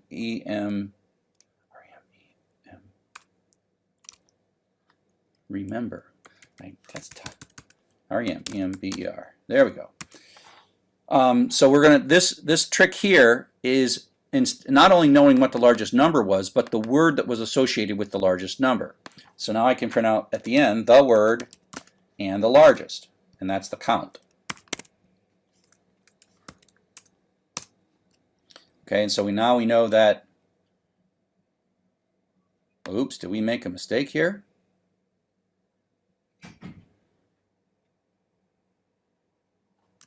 Okay, that does not look good because it says car and 7. If V is greater than the largest, oh, it's not W. I used a really bad variable. See, that's the whole value there. There we go. It's K, which is the key. Key. I was going to say, that was quite the bug. See what happened there? I had this as W, and it just happened to be, it was the last word on the file. Car, the last word in the file, because I used a wrong variable.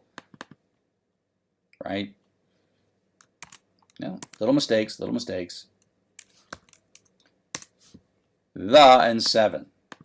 Okay, so let's get rid of this print statement because we kind of know what's going on here. And away we go, and this should now work if we run it.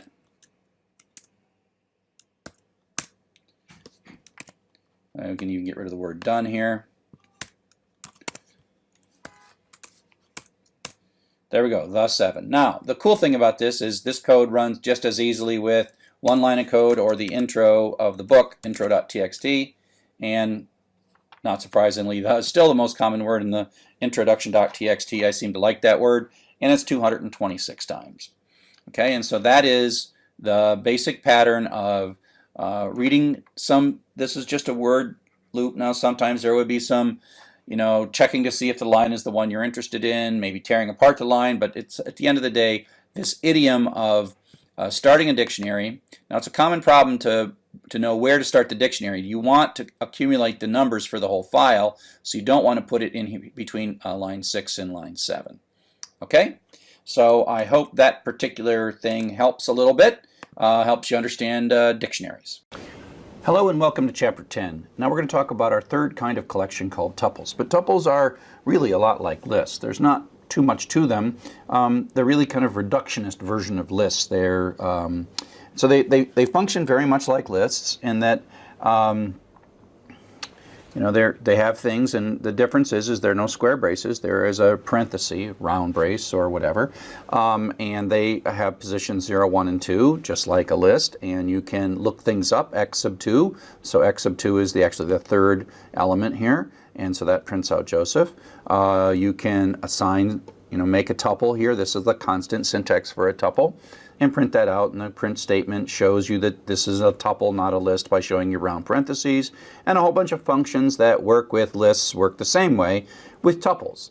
You can put a tuple at the end of an in statement in a for, as you might expect, and then it iterates through the tuples. Tuples maintain order, so it prints out 1, 9, and 2. So literally this bit of code here could be identical whether it was a list or a tuple. It really would do the exact same thing. The difference between tuples are that they are immutable. Once you create the tuple, you can only sort of assign a tuple, but you can't modify it. You can modify a list. So if we take a look at a list here, we make a list that's 987, and we say x sub 2 equals 6, well, that just means this 7 becomes a 6, and that's just natural, meaning we can reassign slots. We can delete things, we can insert things, we can mutate them, we can change them, so they're changeable. Right? They're changeable. But if we try to do that same thing with a string, so we say y equals ABC, and we know that this is position 0, 1, and 2, but if we try to say, let's change the C to a D by saying y sub 2 equals D, that is not allowed. And it says it doesn't support item assignment, and this little bracket, x sub 2, is what they call item assignment inside of Python. And so if we do the same thing then with a 3-element tuple, put that in Z, and we try to change this slot to be a 0, it's going to blow up because it's the exact same thing. And that has to do with the fact that once this assignment is made, this is not modifiable. Now, it turns out that the reason it's not modifiable is for efficiency. They take up less storage, they are quicker to access, and they're really designed internally behind the scenes in ways we don't really need to understand. They're just more efficient than lists. If all you want to do is store a list and look at it and then throw it away, you probably should use a tuple instead. So there's a lot of things that you can do with lists that you also can't do with tuples, but they're really just a corollary of this notion of non-mutability.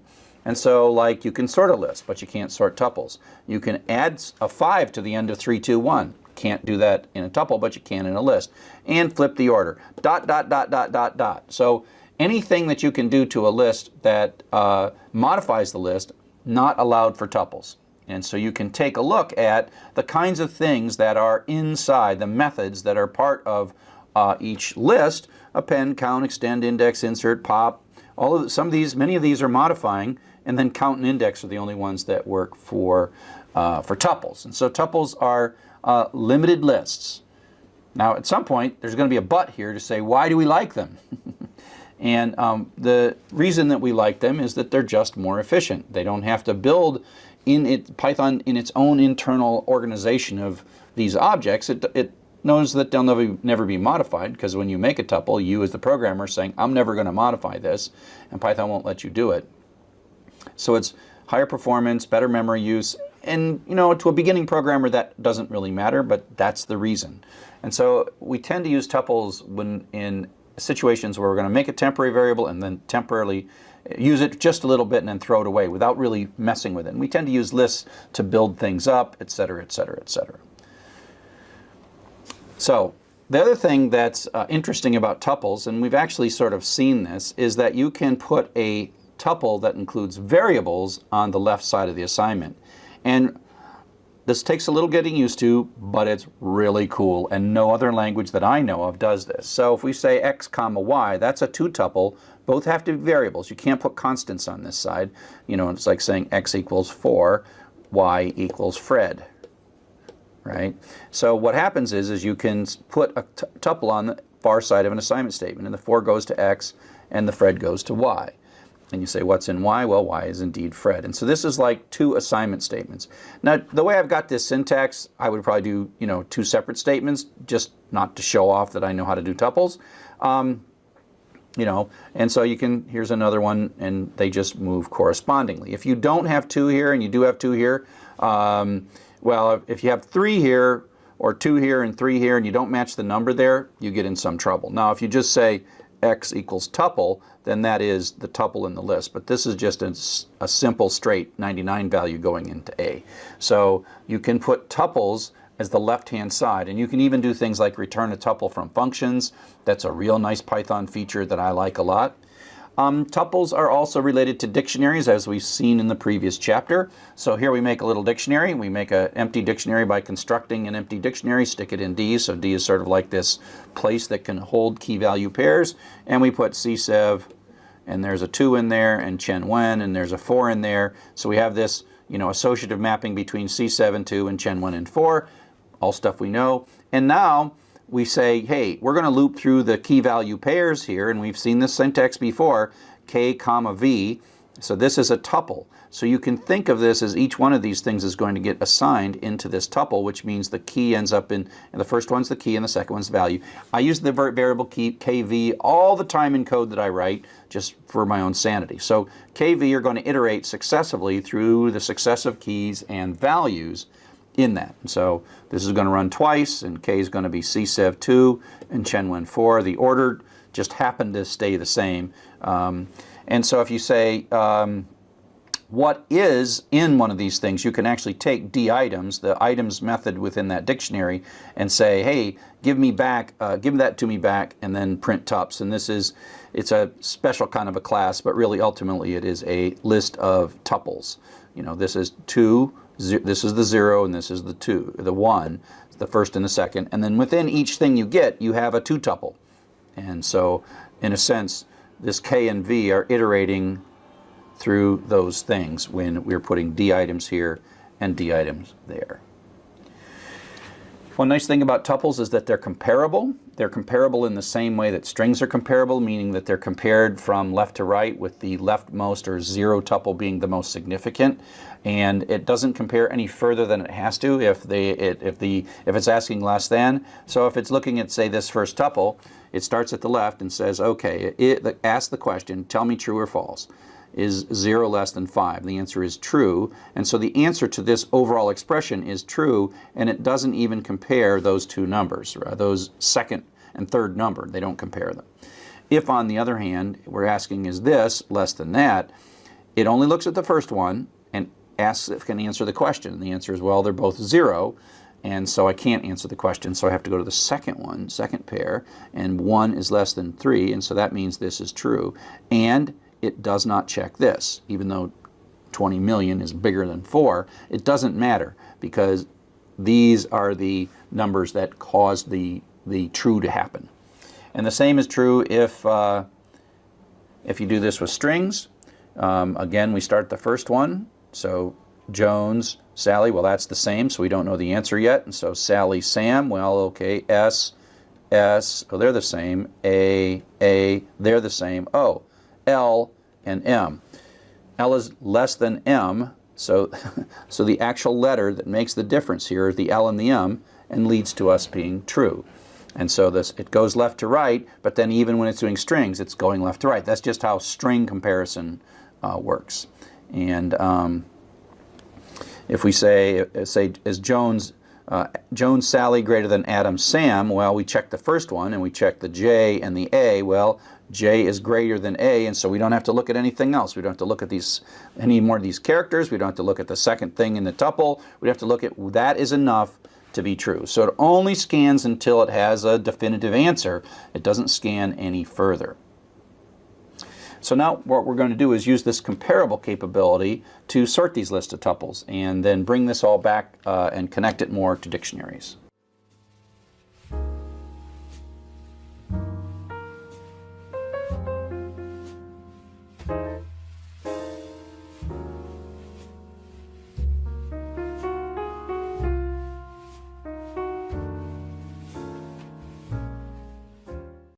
So now we can take advantage of the notion of comparing tuples and use sorting. And so what we're going to produce is a list of tuples, and then we're going to sort them, right?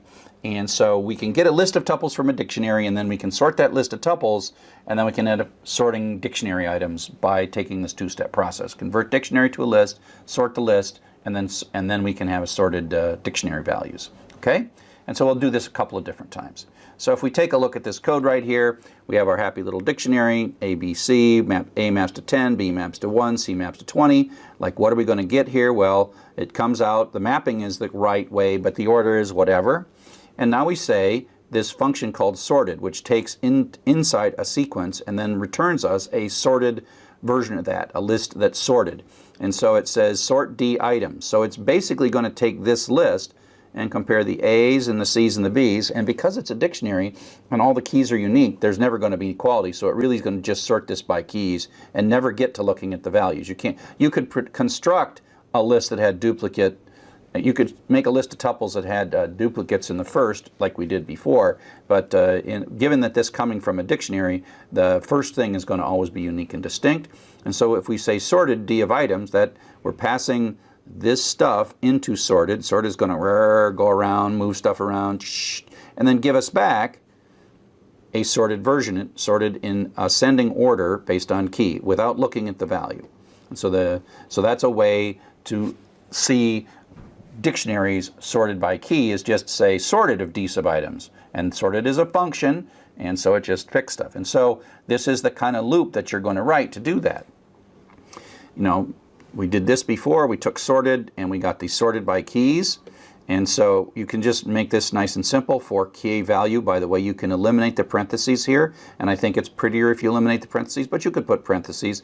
This is still a tuple without the parentheses for key and value in sorted. So that says go through D items, but before I go through them, please sort them. So that means K is going to go through A, B, and C deterministically every single time it's going to go. And of course, value is going to go through the corresponding values. So now we can print this out nicely, sorted by key. And that's a real nice, succinct little way to say that. I mean, again, these are one of the kind of things that people really like about Python, is that you can do pretty powerful things with easy to understand. I mean, you might have seen this for the first time, but ultimately you look at that eventually and you'll be like, oh yeah, I see exactly what that's doing. Easy, not hard at all. So, but let's say we're looking for the most common word, which we have been for weeks and weeks and weeks now. And so we want to sort by values, not key. So this is an example of where we're going to construct a data structure. We're going to imagine a data structure, and then we're going to write code to construct the data structure, and then that's going to make our problem easy. So this is an example of using cleverly constructed data structures to do this. And the data structure that we're going to create is a list of tuples where the value is first and the key is second. So you can just with items get key value. I want value key. So let's take a look at this code. Take your time and get it right. So KV goes in C items. Well, that is unsorted and going to go through whatever A, B, and C in whatever order. And we're going to make a new list. So this is a data structure that we're creating temporarily. And what we're going to do is, this is a list, and we are going to append to that list a tuple. So this is going to be a list of tuples. Except we're not going to append them in key value order. We're going to flip them and append the first part of the tuple is going to be the value and the second part is going to be the key. So we end up with this. This is sort of our temporary data structure that we have constructed to make our job really easy. So this ends up being 10A, 22C, 1B. And we just kind of flipped them. We took this order and then we flipped them around. And so now we have this nice little list sitting in memory in a variable. And that's really simple. We can say, oh, look, we can use sorted. And we can sort by now the values because they're the first thing. I mean, the sorted doesn't know that they're how we produce this list. It just looks at that and says, oh, that's a list of tuples. I'm going to always sort by looking at the first item in any tuple. And I'm going to add reverse equals true so I get a descending sort. So I see that the value that is highest ends up being first. And so that changes this, and I'm just sort it and then reassign it back into temp. And I'll print this out, and so now you see it's sorted in descending order of key. So it's value, key, value, key, value, key, but it's sorted in descending order. Okay? And so that's an example sort of just like, you know, if I just made a data structure and I flipped those things around, I could use sorted to sort these things. There's many other ways you could do it, but there's sort of like the more elegant way of doing it. And the clever bit here is like make a new list and make it be a little bit different. Okay? So here we're going to print out the top 10 most common words in a file. And most of this code is review, so if we take a look at it, we're going to open a file. We're going to start a dictionary for our counting. We're going to, you know, there's going to be words and lines, right? And so we're going to have a for loop. This for loop is going to go through each line. And then, of course, we're going to split them, which is busting them into pieces. And then we have a for loop within that, and this for loop is going to go through each word. And so that means that by nesting these loops, we're going through each line, and then within the line we're going through a word. Then we go to the next line and go through the words. And eventually this line of code, count subword equals counts.get word 0 plus 1, our idiom for making a histogram, right? This line right here is an idiom. If you don't know already what that is, go back to the previous dictionary lecture and understand it, because you're just going to use it over and over again. So now at this point, and I always like drawing horizontal lines in code when we write it. At this point, coming through at this point, counts is right. Counts is the histogram. It's not sorted. So now we want to sort it. So we're going to make a new list. We're going to loop through key value, and then we're going to make a tuple. I'm making this be 2 lines to make it a little easier. Value key, so I'm flipping it, right? So I'm flipping the order of these things. That's making a tuple, and then I'm appending that tuple to the list. Okay? So at the end of this, we have a list of tuples in value key order, VK, VK, right? So at this point, coming through here, I've got in my LST variable, I've got this really useful bit of code, or useful bit of data that I've produced. And then I'm like, oh, now it's ready to be sorted. Poof, sort. So take list, sort it back, and sort it in descending order, and then stick that back in list. Now, we want to print it out, but we don't want to print it out. So we got a nice sorted list coming down here. We don't want to print it out in value key, because that's what it is. It's in parentheses V comma K order, but it's sorted. And we know that the highest value is here on down. And so we're going to say, you know, we're going to run through, and now we're going to go through this new list, only the first 10, start at the beginning up to, but not including number 10, which is the first 10.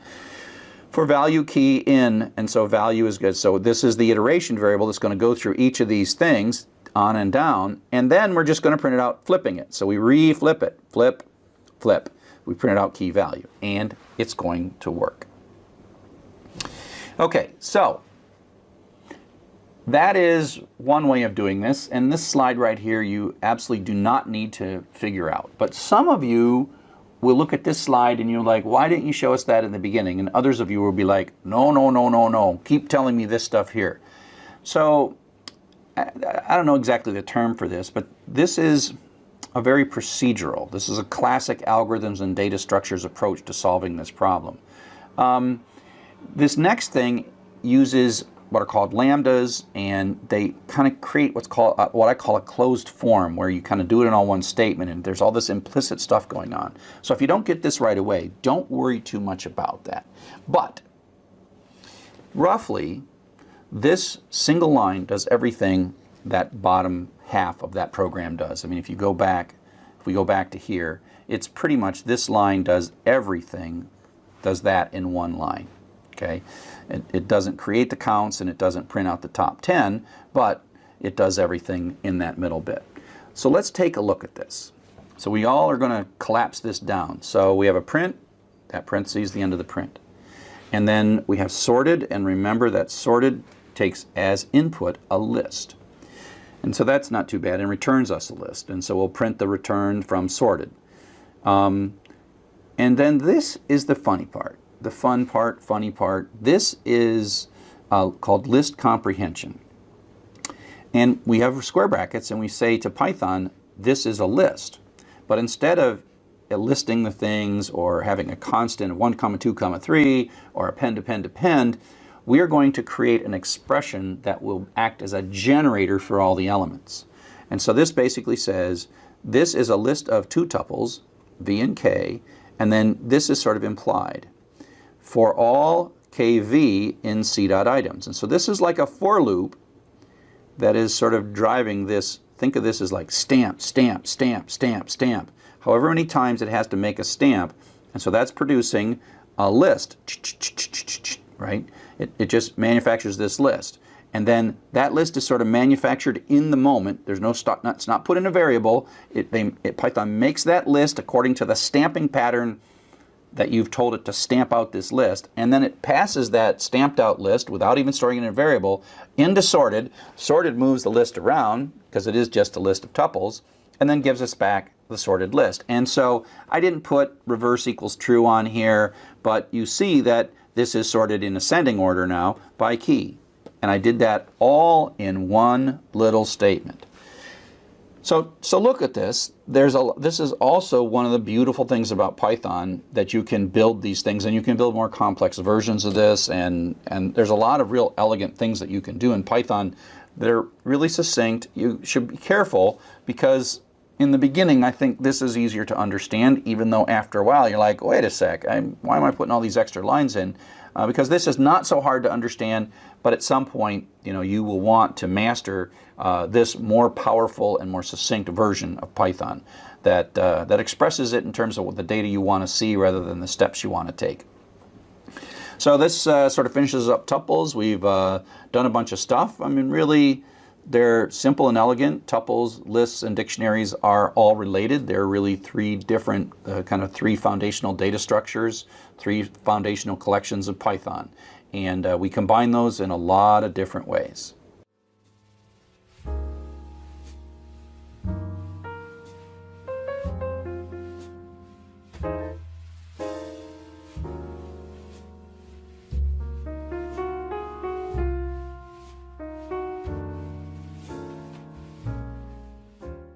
Hello and welcome to Python for Everybody. I'm Charles Severance, and now in this little bit of lesson we're going to talk about some tuples, and we're going to create a list of the most common words and find out how to sort a dictionary by the values instead of by the key. We're going to use the clown.txt file and the intro.txt file, and I'm going to start with the code from exercise 9 that I just did from chapter 9. It's not exactly one of the exercises, but it's very similar to them. And I'm going to make a copy, and I'm going to keep it in the same folder. I'm going to keep it in the EX09 folder and just call it EX10, because this code is going to do much of the same stuff, and it's going to read these same files. And so I've got myself exercise 10. Exercise 9 is still here. Exercise 10 is now what I'm editing, exercise 10. But I'm in the exercise 9 folder. So in exercise 9, we look for the most common word, but we want to find the 5 most common words, which is going to require us to sort. So I'm going to get rid of that code because it's not really how we're going to do it. There we manually looped through it and found the maximum. And so I'm going to just run this, cd desktop python for everybody ex09. And if I do an ls, you see that I've got ex09.py, intro.txt. So I'll run python 3, ex10.py, and run the clown data, and we see the dictionary, and it's properly making it in this code right here. That doesn't change. It reads the file, reads all the lines, goes through and splits it into words, and then goes through the words and does the idiom of using dictionary get to maintain the counters, and we print it out at the very end. So the new code we're going to write is down here. Okay? So let's first do a few things. If I can say x is equal to the dictionary dot items. And this gives us basically a list, print X. This gives us a list of the key value pairs. This prints out the dictionary, but if we do it this way and use items, it gives us the key value pairs. Okay, and so that's what we got. Key value pairs. Now, we can sort this based on the value, because tuples can be compared. This can be compared with this, and because D is lower than R, then this one is lower. This ran tuple comes after the down tuple. So we can sort this whole thing. And I'll do this by just putting the word sorted here and say, give me a sorted version of that. Now it's going to do it based on the order of the tuples. This is going to be higher precedence than this. So if I print it this way, run it again, you'll see that it's sorted. And now is after and car, it's in alphabetical order by key. And so we could actually print the first 5 up to but not including 5 by adding a list on the slice, a list slice here. And so that will show you only the first 5, right? Except that that's not what we're trying to do. We really want to sort by this. Okay? So we have this mechanism that can take a list and sort it based on the tuple values. If we could create a list where it was 1 comma after instead of after comma 1 and make it the exact same thing, then we could actually then sort it and it would be fine. Okay? So let me show you a couple of ways, at least one way to do that. Okay? Get rid of this. We're going to hand construct a list and just call it temp equals, give me a new list, temp equals new list, and then for k comma v in the dictionary dot items, and I'll just start by printing k comma v, so we see, and this is where it's really nice to do these with the clown code first and then only do your test on the bigger file later. And so it's pretty much the same thing. We are going through in key value order, which is dictionary order, which is not sorted at all. Okay. Now, instead of printing this out, we are going to, let me do this in a couple of steps. Make a new tuple, and we'll just call it newt equals parenthesis v comma k. Okay, so this is, I'm saying make a new tuple. This is like a new tuple with 2 items in it, and I'm going to make the value for and the key. Okay, so then I'm going to say temp dot append newt, new tuple. So I'm going to end up with a list of tuples. Let me comment this one out, and I'm going to then, when I'm done here, I'm going to print temp.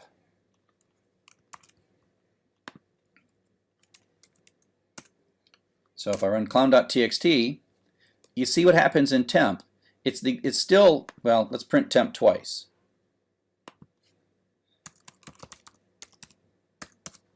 I mean, it's not sorted, it's flipped. Let's print it. Well, that's okay. We'll just, that's the flipped one. Okay, so it's flipped. And all we did is we made it, instead of car comma 3, it's 3 comma car. But now we have a list. Okay? So now it's flipped, and now we can sort that. We can say temp equals sorted temp. So it says takes temp and sort it and give it back to me. And now I'm going to say print sorted comma temp.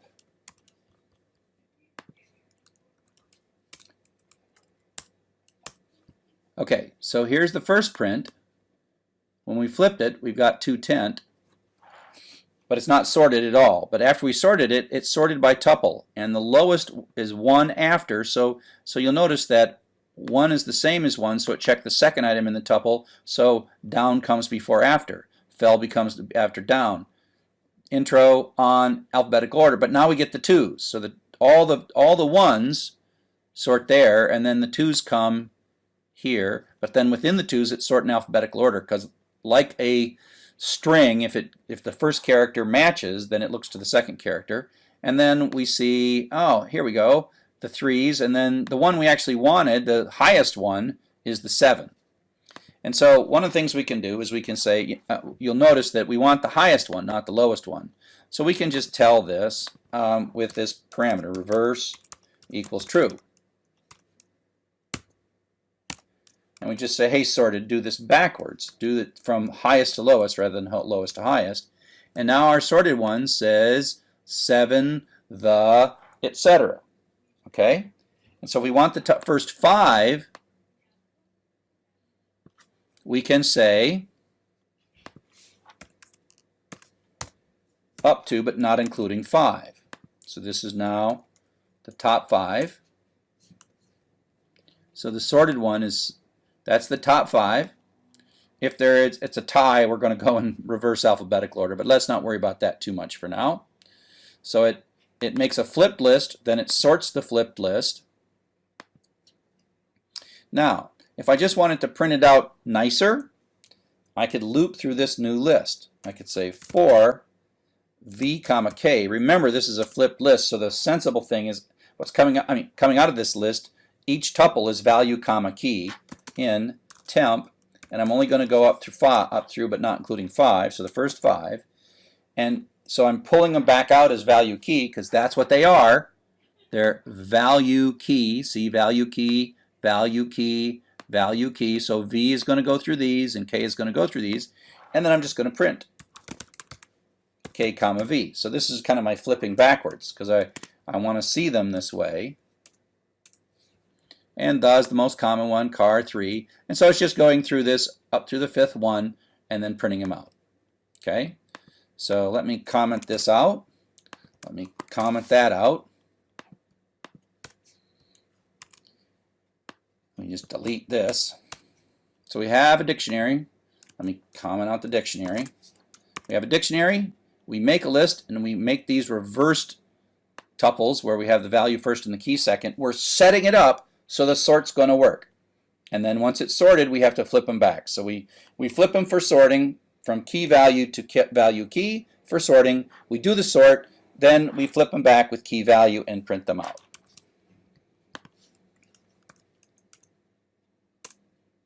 And it works fine. So let's try our big file, intro.txt, and there you go. Those are the 5 most common words in intro.txt.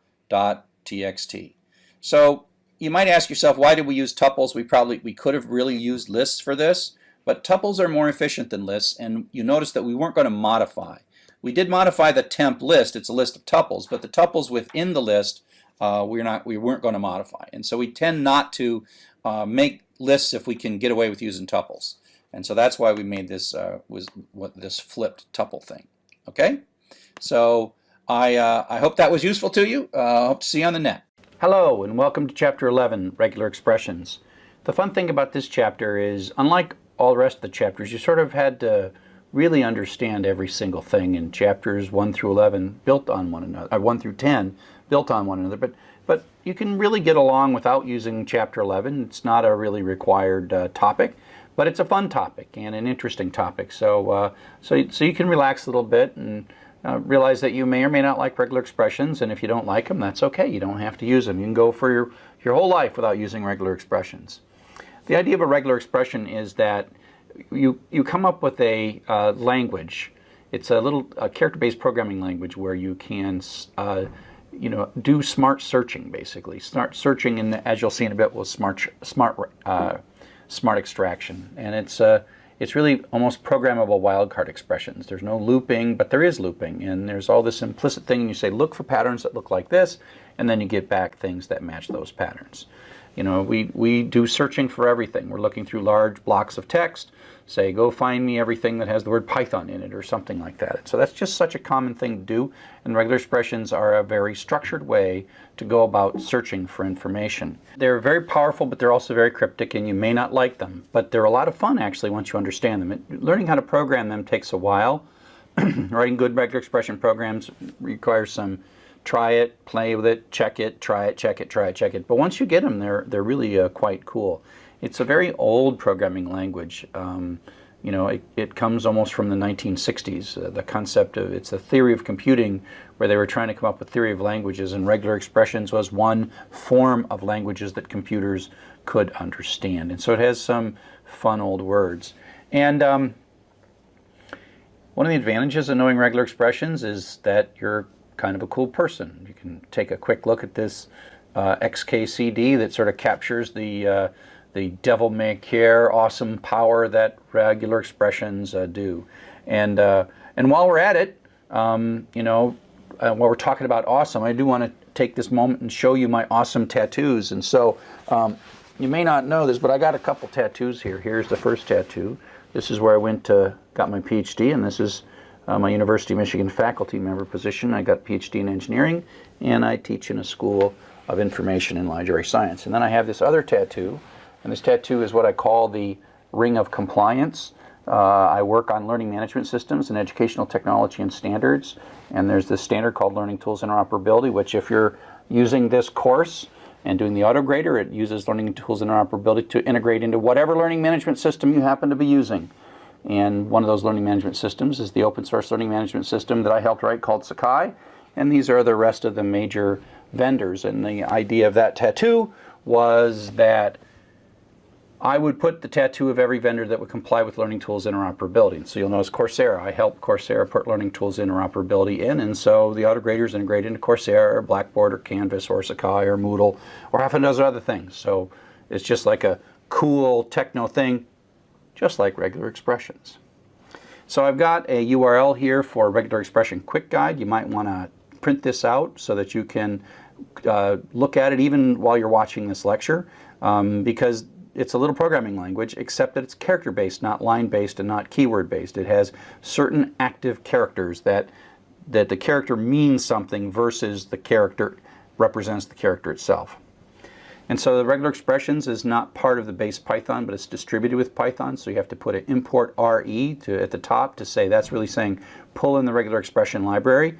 And there is a couple of functions inside that, re.search, which is kind of like a really smart version of the find method inside of strings, and re.findAll, which is kind of like taking and stamping your way through a loop, through a string, and finding all of the things that match a particular pattern and then extracting those. And we'll talk about both of these in this lecture. So here's a really simple piece of code where I'm just going to sort of show you sort of before and after. So here's a thing where we're looking for lines that begin with from : and so we open a file, we loop through the whole file, we strip off the lines text, and then we say if line.find from is greater than or equal to 0, then we print it. It gives you -1 if it's not found, and so reads all the lines, and once in a while it'll print it out, reads all the lines once in a while, print it out. So that's kind of like a needle in a haystack. To use regular expressions to do that, we have to import the regular expression library. These lines are the same. We're going to loop through, we're going to strip. And now we're going to say if re.search. The way to say this is within the library regular expressions, go find the search function and search for the string from in the string line. Okay, so this is the line to search, whereas here it was more object-oriented where we say line.find. Here we say re.search and we pass in line as parameter. These two things are equivalent, which means most of the time it's going to run, and once in a while it'll hit a line and it'll print that out, and then it'll finish the whole thing. So that is taking and doing what we would do with the find operation with regular expressions. Now, searching with regular expressions has these special characters, and so here we have the same basic code, except now we're saying if line starts with from. So we're not using find anymore. And that way we're only going to get that thing in the first position, not like blah, blah, blah, blah from : We don't want that to match. We only want it to match here at the beginning of the line. And so that's what we use line starts with. So it's going to do the same thing and find lines that have the prefix and print those out and then be done. Now in regular expression search, we don't, in a sense, change the method. We have a certain number of things we can do with strings based on what they've built in. But in regular expression, we actually can turn this first parameter into code. And so what's happening here is the caret, if you go back to the little cheat sheet, caret means this is the beginning of line. It's a virtual character that matches the beginning of line. It's like from that starts at the beginning. So from at the beginning does match and from in the middle does not match by putting that little caret there. Same thing, line is what we're searching, and then from is what we're, caret from, line at the, from at the beginning is what we're looking for. And so again, it does the exact same thing. It only prints lines that have from colon as the first character in the line. So the difference is we look for a method, and the other one is we program the regular expression. So we're going to run out of methods in the string class long before we run out of things that we can do with regular expressions. And so a couple other special characters, that caret matches the beginning of the line, so caret matches the beginning of the line. This capital X matches itself. Dot is a wildcard that matches any character, and then some of the characters in regular expressions modify the immediately preceding character.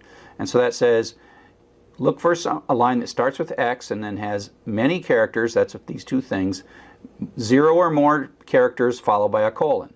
And so you can see that it's this sort of like expanding stamp. It's like, oh, there's an X at the beginning of the line, that line, it looks good. I got some characters here and then I got a colon, that's good. So this is an X, some characters, and a colon, check. X, some characters, and a colon, check. X, and these things, you know, away we go. And so you can, that's what's going to match. And so you can see how some of these characters are special. Again, go back to your cheat sheet. Some of them are special and some of them are actual characters. And this colon and X are just, they're not special, they're just the characters. Okay? Now, sometimes you want to be a little more clear on your match. So let's take a look at these lines that match that particular thing that we just did. So we have these two, x-civ colon, x-d stam dash result, like these are from mail messages. And then one of the mail messages has a line in it that says x-plane is behind schedule. And this matches. Is that what you really wanted? And so what we can basically say is, because this is an X, this is some number of characters, and that's a colon, it matches. It has to match. That's this rule applied to this line results in a yes. It does. And so how can you be a little more clear as to what you want to match and what you don't want to match? So we can write code. So now what we're going to say is we want to match the beginning of the line, and we want to capital X, and we want a dash. So now we're going to match those first two characters, X dash, at the beginning of the line. Caret X dash says first two characters of the line must be X dash. Now we have another special character. Again, refer to your cheat sheet. Backslash capital S means a non-white space character, right? Any character other than white space. And then plus means one or more times, one or more non-white space characters. That's what this whole thing says. One or more non-white space characters, and followed by a colon, which is just a character. So now we have X dash followed by one or more non-white space characters followed by a colon. X dash followed by one or more non-white space characters followed by a colon. Here we have X dash followed by one or more, whoops, there's a space there. And so this doesn't match. Even though there's a colon there, it means that between the dash and the colon, you can only have some number of non-white space characters. So this is a no, it does not match. And so you just can, if you didn't want to match this, you then sort of create a more precise, you know, we could even have a thing that said, I want X dash with an uppercase character, uppercase letter, if you wanted to. And so there's all kind of fine-tuning if you sort of learn the structure that you've got to do. And so that's kind of the matching, where you're taking a whole line and taking this template and deciding if the template anywhere in that line matches. And now what we're going to do is use this to actually pull data out of strings using the regular expression library.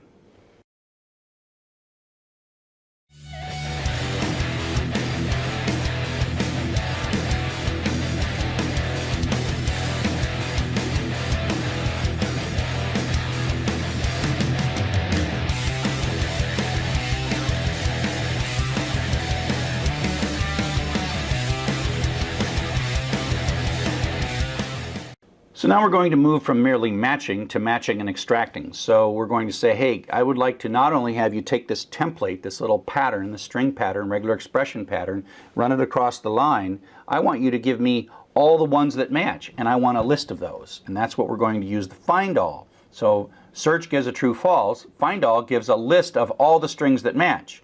So if there's 4 of them, you'll get 4 things in the list. If there's nothing that matches, you'll get an empty list. So let's take a look at what we got going here. So instead of calling search we call find all. We still pass in the string that we're looking through, and then we have our little template pattern. And this is a new bit of regular expression. Any little bracket operation, square bracket, is one character. That's just a character, but then there in between here is a set of allowed characters. So 0-9 means a single digit, 0, 1, 2, 3, 4, 5, 6, 7, 8, or 9. But that's really one character.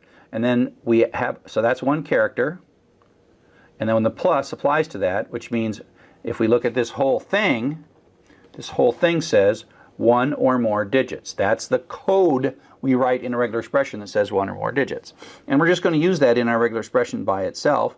So we're going to look for any string that's one or more digits and pull it out and give it back to me. So it's going to look. So that's my little template. Stamp, stamp, stamp, stamp. Oh, got it. Stamp, stamp, stamp, stamp, stamp, stamp, stamp, stamp, stamp, stamp. Oh, got it. Stamp, stamp, stamp, stamp. Got it. So what we get back after we ask find all to find all of the one or more digit strings is 2, 9, and 42. So it actually parsed it, it split it, it found all these things and said, I found them all for you, and here they are, 2, 19, and 42. So it's a list of 3 strings because that's how many it found. Now it might have found none, and we would have got an empty list at that point, but it found some. Okay, so just as an example, you know, we did this thing, we get 2, 19, and 42, but if I said this, that basically is an uppercase vowel, A, E, I, O, or U, so that's one letter, and that's one or more. So it's saying, you know, something like A would match, E, I would match, O would match. But if you look now, it's saying, okay, I'm looking for one or more, minimum one or more uppercase. A, E, I, O, U is a set of characters, one or more uppercase letters. And so it's like, look, do you find, oh, there's an uppercase, but it's an M. No, no, no, no uppercase, no uppercase, no uppercase, no uppercase. Found nothing, did not find anything, and so it gives us back an empty list. And so it's like, find all the things that match this, and the answer is none matched. Here's your list of nothing. Okay, and so you have to check. That's how you have to check even if you got something, because it's not going to return you false. It returns you a list with no items in it. Now, the way it works, like I said, it sort of is taking this template and stamping it across the line, stamping across the characters. Now, there's a behavior that might not be intuitive you at the very beginning, but the notion of what we call greedy matching, and that is when it can match more than one possible string, overlapping string, it chooses the largest of the overlapping strings. And so the easiest way is to show this with an example. And we're saying, I want something that starts with an F with one or more characters and ends with a colon.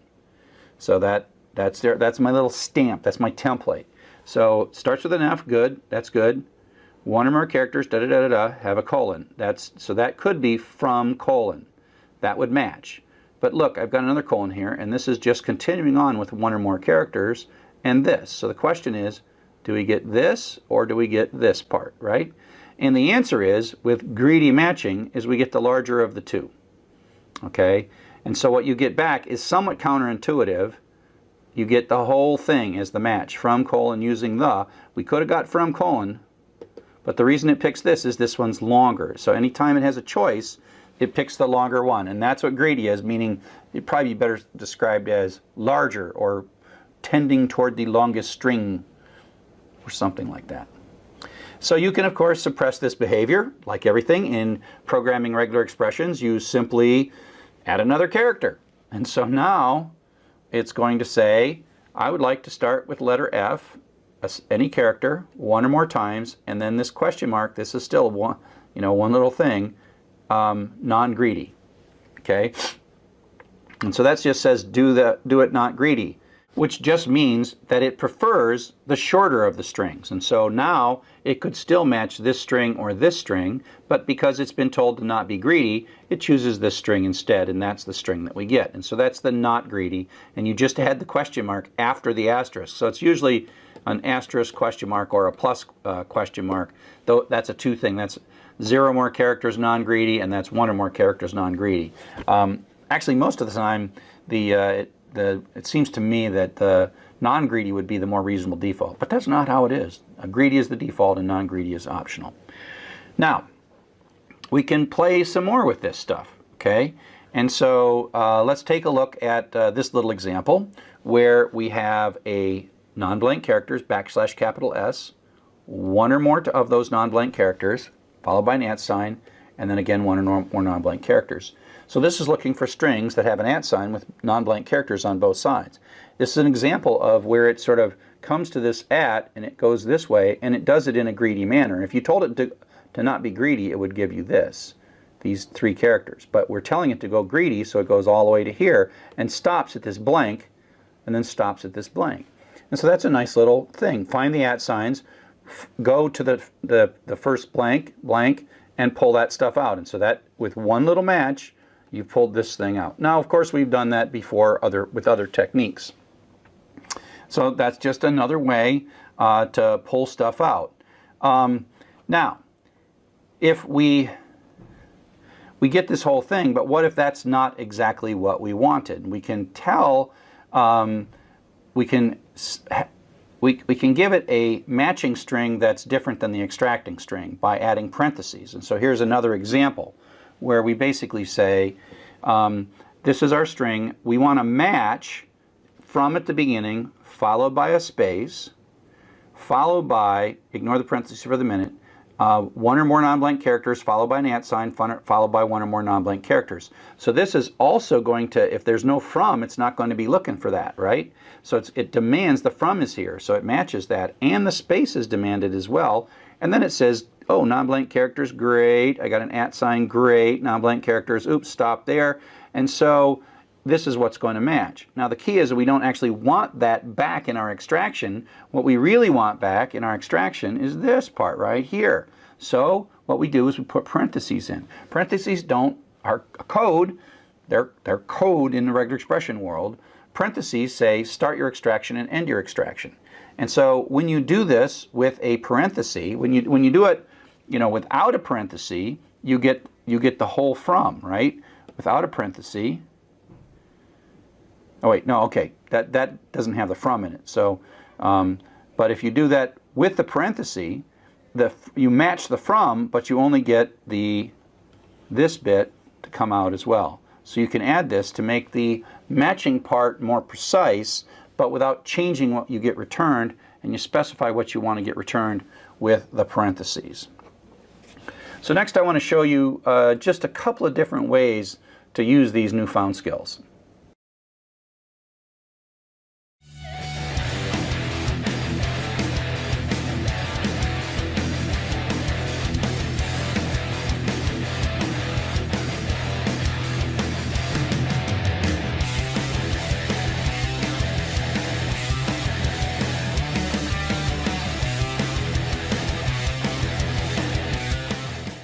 So now what we want to do is use some of these newfound skills in some more practical applications of regular expressions.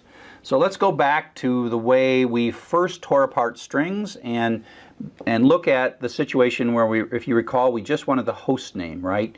This is an email address and we're interested in the host name.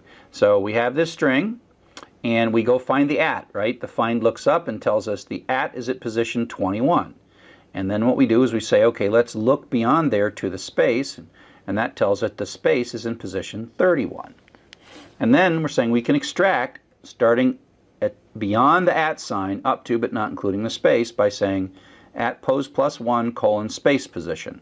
And when we get that, now we have to have a thing that decides to only look at this on from lines, but then it can print out the host that is extracting of this information. So that was one way that we did that, right? One way we did it. The next way we did this was the double split pattern, right? So we said, okay, let's take this line, let's break it into words based on spaces. That's what words is. So that's 0, 1, 2, 3, 4, 5, 6. And then we know that the email address on lines that start with from, space, is the second one. So we pull out email address, which pulls this bit out into email. And then we're going to split that again based on the @ sign. So we're going to split this part again based on the @ sign. So it splits right there, and then this becomes the 0 and 1 in pieces. And then pieces sub 1 is that host. And if we print that out, we get the host. So that's the double split pattern. Nice thing about that is you don't have to keep track. The little +1 is kind of annoying to use the space position. That previous one, that's just hard to remember. It's just, I've written this code way too many times in my career, and I've made mistakes, and I have to debug it every single time, and I print all these numbers out. I'm like, did I get it right? Oh, I did it in Python, I did it in Java, I did it in C. Wait a sec, I did it differently. And so this is a lot cleaner. I mean, I can write this every time, and I know it's going to work every time. I barely even need to test this code because it's so obvious. So double split is another way of extracting stuff. But if we look at this thing with the regular expression, we can say, oh, okay, let's use a regular expression to do this. So we'll start looking through the string. We'll start by saying, hey, let's look until we find an @ sign.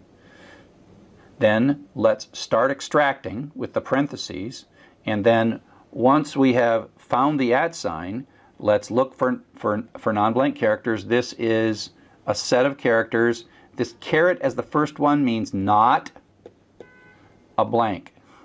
So that's another way to do non-blank. Not a set of characters which are everything but blank. That's what this little bit is saying.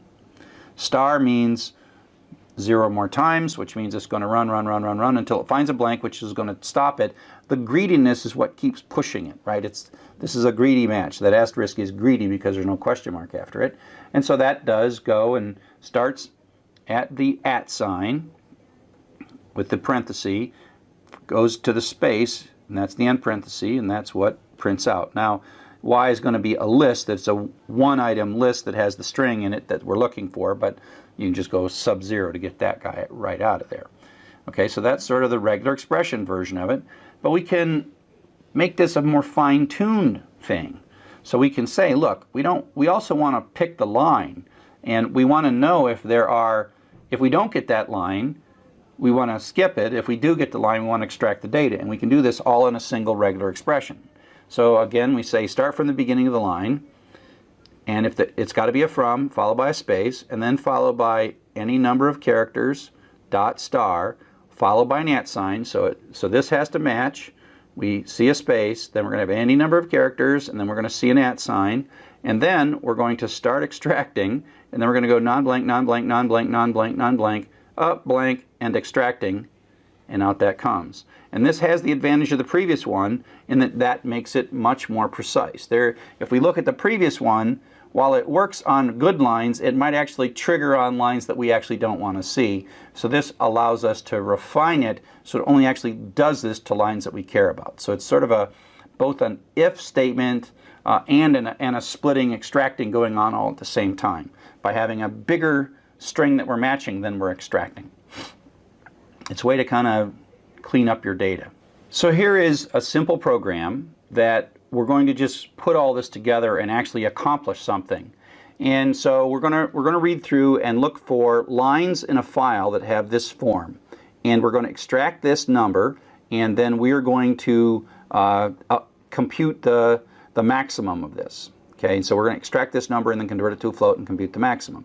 So, we're going to open a file, we're going to write a for loop, we're going to strip. So we're going to do this for every line of the file, but the first thing we want to do is not get line. We want to discard all the lines except ones that have this. So our regular expression is look for lines that start with x-d spam-confidence : So that's a pretty strong match. If that's not there, we're not going to get anything. And then there's a space, and then start extracting, and then go as long, one or more digits and dots, that's a single character, and that's one or more, and then stop extracting. So that says start extracting, greedy, stop extracting. And so that's what we're going to get. Now, if the line doesn't have this, it's missing in some way, whether it's this prefix or this number. If the number's missing, it's going to fail too. We're going to get back a list, an empty list. So the first thing you have to do is check to see if you actually got a match. So you say if the number of items in the list, len of stuff, is not equal to 1, continue. And so this is the skip all the lines that don't match. Skip. So there could be thousands of lines that don't match. But then when this match hits, it's going to come down and fall through, right? So that most of the lines will skip up, but then when we actually get one, and we know instantly that we've got one, and stuff sub-0, because that's what we extracted, is this number. And we can take the floating point of it, we append it to our list, we made a list to store them, that runs, the list grows, and then we just say what was the largest one. And so you can run this and see that. We have an escape character, and the whole idea is sometimes all these little special characters that make a lot of sense to us, we actually want to search for it. So what if we want to search for a $? Well, we just prefix it with the backslash. And that just means this is a real $. So $$ is a real $. So this says, I would like a $, followed by one or more digits or dots. And so that's going to match a $, followed by one or more digits. Dots are okay. This is a set, remember. 0-9 or dot, that's a set of the list of legit characters. This is a range of characters that's a shortcut to how to make the set. You could make it be 0, 1, 2, 3, 4, 5, 6, 7, 8, 9 dot, or 0-9, and it assumes that. And that's one or more. So then it stops because this is a space. It's greedy matching. Then it pulls this out. So that's kind of why greedy has to be the default, because otherwise, if it wasn't doing greedy matching, oops, come back. If it wasn't doing greedy matching, it would, if it wasn't doing greedy matching, it would stop here, because it would find a $. Non-greedy would find a $, and one character, and then it would give us $1 rather than $10. So, in summary, regular expressions are a cryptic but powerful language, and they're an acquired taste. I bet eventually you will find them fun, even though on your first impression you might not think that they're so fun.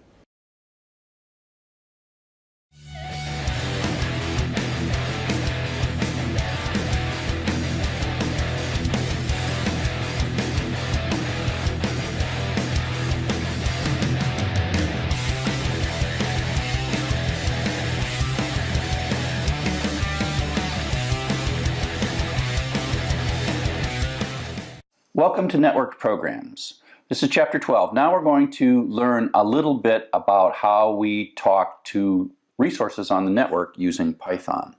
Now, this is a really quick introduction to how the network really works. I have a whole book that I wrote. It's also translated into Spanish on how the network works, starting at the very lowest layer, packets and everything, right on up. And it's actually really easy to read. I wrote it for a high school audience. It's a short book and pretty easy to read. So if you read that book, you will understand that there is this layered architecture, the TCP architecture that sort of runs our network. At the lowest layer, that on one side here, this is your computer and this is a server computer. And if you sort of want a web page, it goes across the network, does this like 15 or 20 times, then it goes up into the server, reads the data, and then the data comes back, 15, 20 hops for the packets, and then it's shown to you as what you see. And so that's how it works, and there's these layers that we're not going to talk about in this section, but I talk about in that book. The layers of the link layer, which talk about how to get over one hop, the internet layer, which talks about how to construct, say, 15 or so hops to get packets back and forth. That's the sort of lower level bits. We're going to start at what we call the transport layer, and that's the layer where your computer sort of assumes that it can make a phone call to another computer, another process running on a program on this computer, talks to a program on this computer, and then it kind of comes back. Okay, and so we're gonna leave this alone. We're going to ignore it. We're going to assume that there's this nice reliable pipe that's going from point A to point B, and what are we going to do with the pipe? But if you're interested, take a look at the book.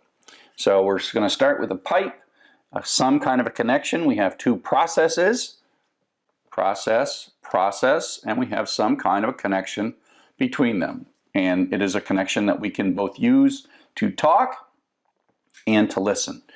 In nerd terms, we call these things sockets, and that is one process running on one computer, another process running on one computer, another second computer connected through the internet somehow, and one computer speaks into that socket and it comes out, and the other computer returns something and it comes. And so this is a bidirectional protocol of data, which is a series of, in effect, data phone calls between applications.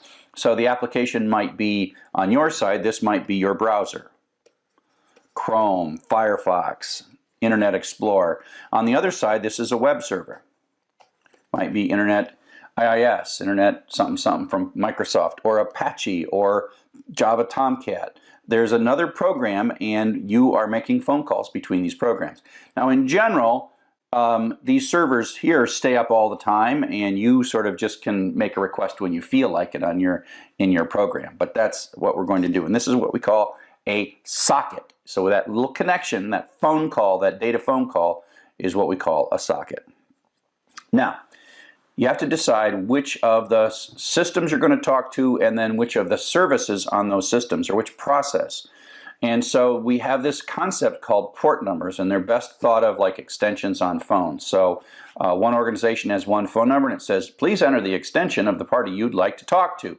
Well, that's kind of what ports are. They're like, here is, I'm a server and I'm connected to the internet. Please enter the extension of the process that you would like to talk to. And so, for example, there might be processes running on various computers, and so the email is known to hang out on port 25 or extension 25. Login, insecure login lives on port 23.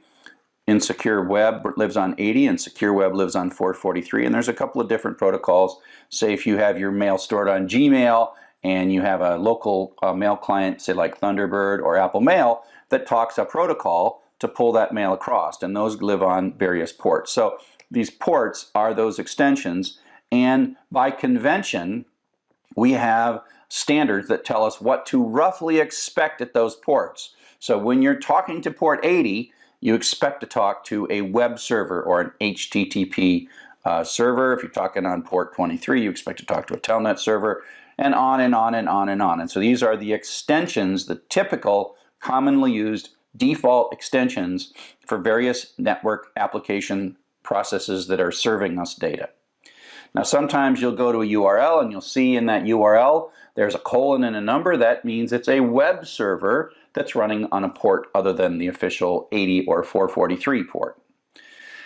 Now, in Python, we can talk to these sockets, right? We can just talk to them, and it's really easy, surprisingly easy. We have to import socket because that's a library. It comes with Python, but until you can use it, you can't use it in your program until you say it. And then basically in the socket library, you call it socket function. That's what that syntax is saying. You're making a socket. Now the key to a socket, it's sort of like an unopened file handle. It's half of a file handle. It's an outward looking thing that's not yet connected. These parameters, you're just going to type them in. This says we're going to make a socket that goes across the internet, and it's a stream socket, which means that it's a series of characters that come one after another rather than a series of blocks of text. There's another kind that's harder to deal with, but we're going to do this. So this, don't worry about this line. Just know that this creates a socket but does not associate it. The very next line, we get back a socket object in this variable that I'm storing in the variable mysock. And then when you want to make a connection across the internet to the far end, you say, oh, hey, dear socket, extend yourself across the internet. Make the phone call to this host, data.pr4e.org, and on that port 80. So that's making the phone call. This is like the phone number, and this is like the phone extension. So we haven't sent any data yet. We have simply rung the phone of a process, hopefully living on port 80. If it's there, great. This might blow up. This one here won't blow up, but this line here could blow up. If there's nothing sitting on that process, it would come back and say, oh, you tried to call, you got no answer. That's a legitimate thing to happen. Maybe you don't have a network connection, or maybe that service is down on that server, or the whole server's down. But so it's kind of amazing that we're sitting here in Python, and in 3 lines we have probably 500,000 engineers who built this thing called the internet, all these protocols and all this software, and we just made use of it in 3 lines of Python. And I guess this is one of the reasons that people absolutely love Python. Absolutely love Python. So now that we have a socket, we have to ask ourselves, what kind of data are we going to send, and then what kind of data are we going to expect to receive across that socket?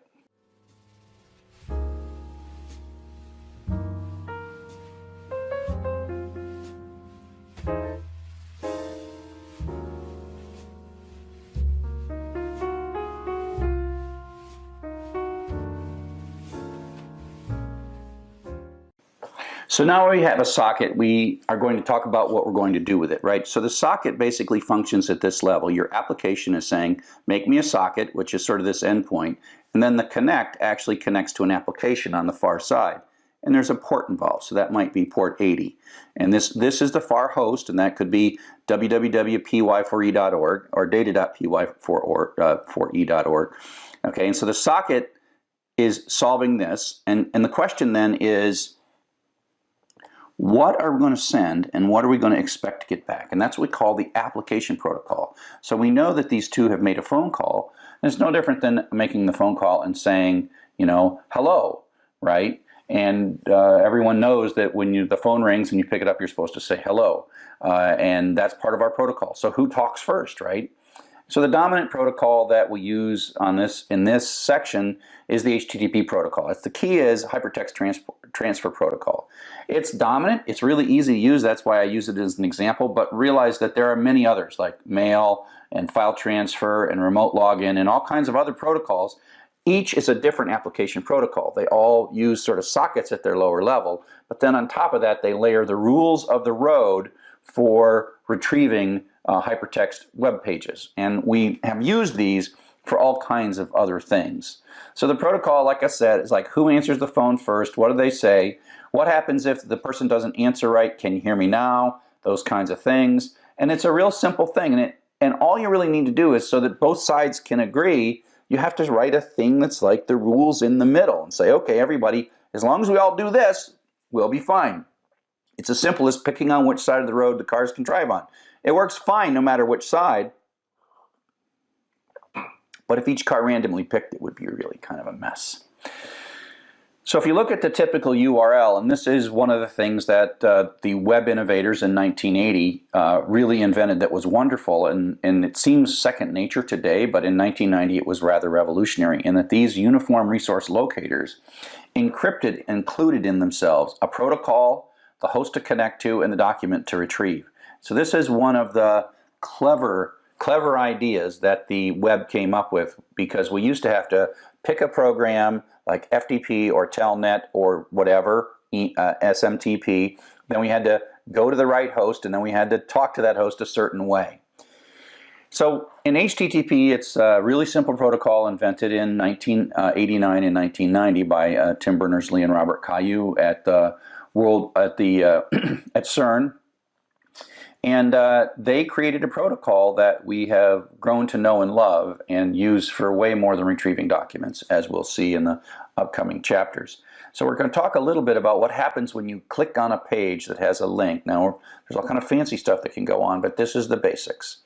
And so let's just imagine for the moment you are sitting looking at a web page, drchuck.com/page1, and inside that there is a hyperlink. It is a indication that says when you clicked on this page, go to a different page. And in that you see the name of the page that you're supposed to go to. So we click on this link, and that is a browser. This is an application. This is a process or an app that's running on your computer. This is the browser, okay? And when the browser sees the click inside your computer, then the browser makes a connection to port 80 on the web server, drchuck.com, and sends the request. This request that it sends is precisely specified by a standard, which we will see in a second. Then the web server does some magic work. Oops, let's go back. Then the web server does some magic work in here, reads some files, runs some code, does whatever, constructs an answer to our phone call, and sends it back. And it sends, in this case, back a web page in the format of HTML, the hypertext markup language, which is different than HTTP, which is the protocol that we're exchanging. HTML is the format of the document we're getting back. And in this has an anchor tag, href, and the end of anchor tag, and some highlighted text. And now your browser gets this back and then renders it according to the rules of HTML and CSS and JavaScript, etc., parses it, and then makes a pretty web page. And this web page happens to have a link back to the first page, and if you click there, it will do this over and over and over again. And that is the request response cycle. And that's governed by a series of internet standards. These are standards that were built from the 60s, 70s, 80s, and 90s and continue to this day by a group called the Internet Engineering Task Force, or IETF. The documents they produce are called RFCs, which stands for Request for Comments. The RFC, the word RFC is kind of like a sort of joke, as it were. They're trying to be kind of funny in that.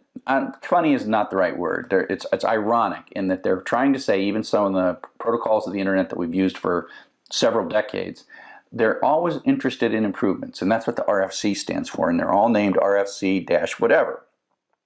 And if we were going to cruise around, we could find some various RFCs, and this is RFC 2616. It might have been revised since then, but this is like a document, and this is what they look like. Hypertext Transfer Protocol version 1. And so you're reading this document, you're going to write a browser, and you want to talk to the application protocol that is HTTP. This is one of many documents that helps define what HTTP is. So if you look down and said, oh, here's what a request looks like. This is how I'm going to get a document from the server. And you keep reading and you keep reading, and it says you're supposed to have the request method with a space, with the request URI, the request method with a space, with a URI, with a space, the HTTP version, and the carriage return to line feed. That's what it's saying. And so it looks kind of like this, right? We say get the document followed by a space. There's got to be one space. You do two spaces, and it's going to be quite frustrating, okay? And so this is an example that you can run on a number of on Linux operating systems and Macintosh operating systems with no changes. If you install Telnet on your Windows box, you should be able to run something like this as well. So Telnet is a program that we used in the old days. It used to be how we logged into servers, but because it doesn't encrypt your data back and forth, we don't use it anymore. But it basically is a program that can open a socket to a host on a port. And I'm saying Telnet to this host on port 80.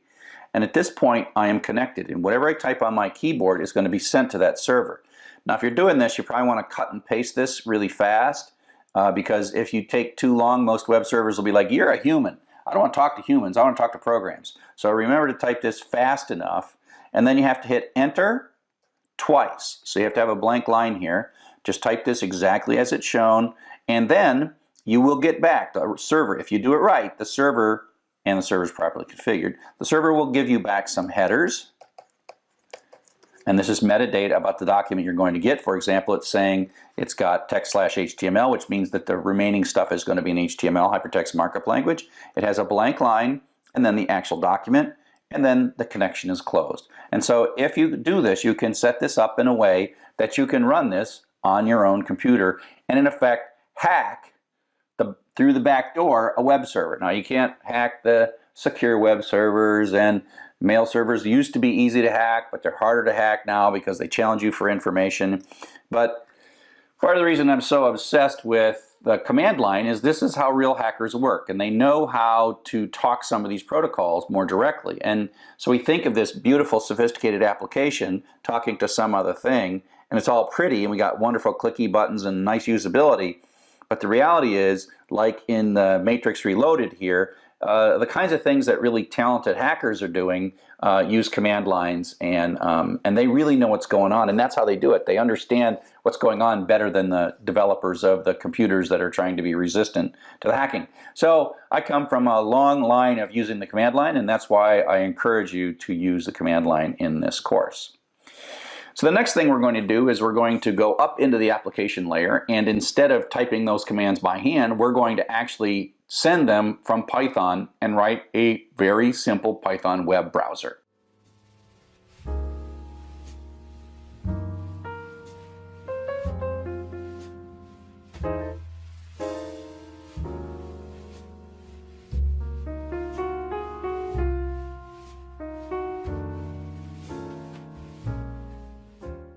In this section, we're going to write a web browser using Python. So we've already got a socket. We know how to write a socket.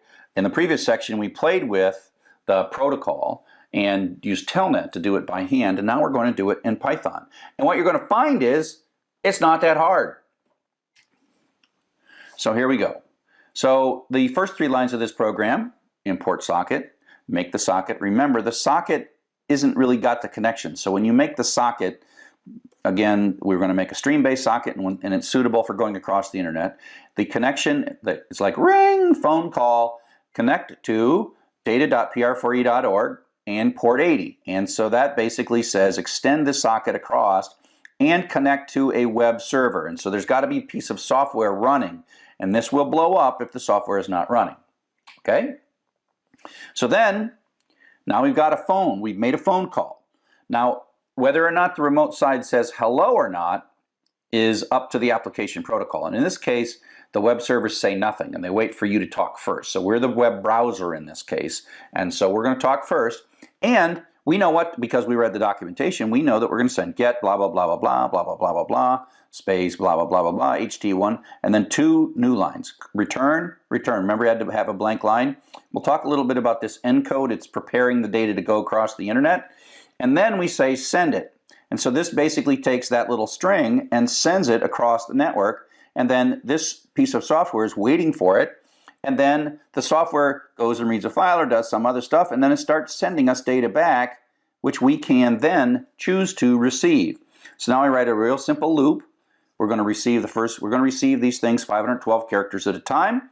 So we're going to loop through, receiving 512 each time. And if we get 0 characters, that means it's end of the stream. The stream is closed. And if you look at the little example from the previous one, you saw connection closed. When the connection is closed, we get an indication that it is because we ask for some data and we get 0 data. Otherwise, if there might be more data, this will wait. If the network is slow, you'll see, if you do a print statement in here, you will see that this will pause from time to time on a really slow network. If your network is fast, it'll just go blank and it'll be so fast it won't matter. But this is how we go. So this is basically until the entire socket, until the socket is closed, we're going to read this data. And because this data is coming from the outside world, we have to decode it before we print it. And then when we're all done, we break out of here and we close the socket. So literally, that is an entire web browser written in 10 lines of Python. And again, this is why everybody loves Python. So this is what this program will show if you run. The get is sent. It looks exactly like doing it by hand. You get some headers. Again, this is metadata that tells you something about the file. In this case, one of the important things is what kind of thing is coming next. There's always a blank line as a break between the headers and the actual data, the metadata and the data. And then here is the actual text of that romeo.txt file.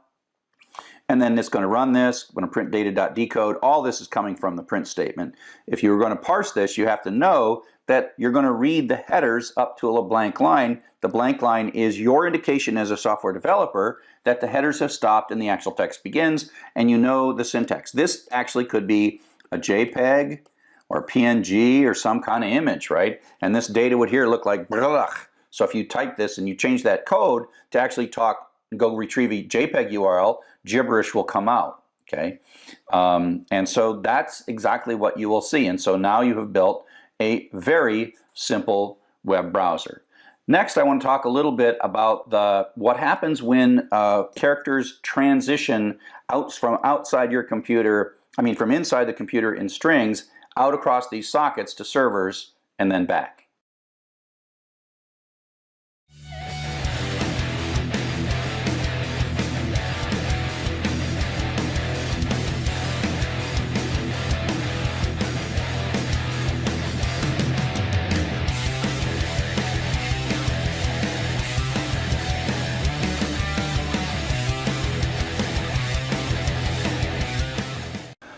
Okay, so now we're going to write a web browser again in Python, but it's going to even be shorter than what we did before. We did it in 10 lines using sockets. Now we're going to do it in 4 lines with URL-lib. So URL-lib really is just because the idea of opening a connection, sending a GET request, sending the new line, retrieving the stuff, breaking the headers out, doing all this stuff, that's so common, why not put it in a library to save ourselves some effort? So here's how we do it. We're going to read it in, right? We're going to import this library, so it's not we had to import sockets before, but we're going to import URL-lib now. And so this is really quite simple. It's like elegantly simple. You say URL-lib, that's a library, that's a part of a module within the library, and this is a function. So let's call URL open, and then give it the URL. Now that's a string which it's going to encode automatically for us. So it's taking care of all kind of pretty things for us. It does the get, it does the encode. Look back at that previous code. That's kind of what URLlib is doing for us. Okay. Now what URLlib also does is it makes the connection, encodes the get request, and then it actually retrieves, at this moment, it retrieves all the headers and keeps them for you for later. You can get the headers, but we're not going to see the headers. And it returns to you an object that looks pretty much like a file handle, because you can put this in the for clause after the in. Now it's going to run that loop one time for every line of this file. And so the lines we're going to get back are bytes, and so we have to say decode. It doesn't do that for us automatically. We are going to have to decode them, and that's because we might need to decode them with a particular character set here. And then we're going to do our strip, and we're going to just print this out. So that's like open a file, read through it, and print it. This is open a URL, read through, and print it. And that's as simple as it is. And so that's what happens. This is romeo.txt, and it prints out. Now the thing to notice is that there are no headers here. The headers have been sort of consumed in the URL open. Again, there is a way to say, hey, give me my headers, but for now, this is just going to eat the headers and keep them, and then you get to read all the data, and the loop runs, and this loop runs 4 times, and out come the 4 lines. You can go ahead and run this one. It's super easy. I mean, literally super easy. And if you can do anything you want. I mean, treat it like a file. You just have to remember to do the decode bit when you treat it like a file. And so that code import it. We're going to open it. We're going to make a dictionary. We're going to loop through. We're going to split it. We have to add the decode just to make sure, because that line is bytes, not string. And then we're going to go, our words. We're going to go through the line, and then each line we're going to bounce through the words. The inner for loop is bouncing through the words, and then we're going to go to the next line, and then we make ourselves a dictionary, and we print that dictionary out. Now this in effect, other than importing this, opening it differently, and doing the decode, this is exactly how we would process a file. And so by using URLlib, you really sort of reduce the complexity of retrieving and reading network resources to the same complexity of reading and dealing with a file locally on your hard drive, which is kind of pretty.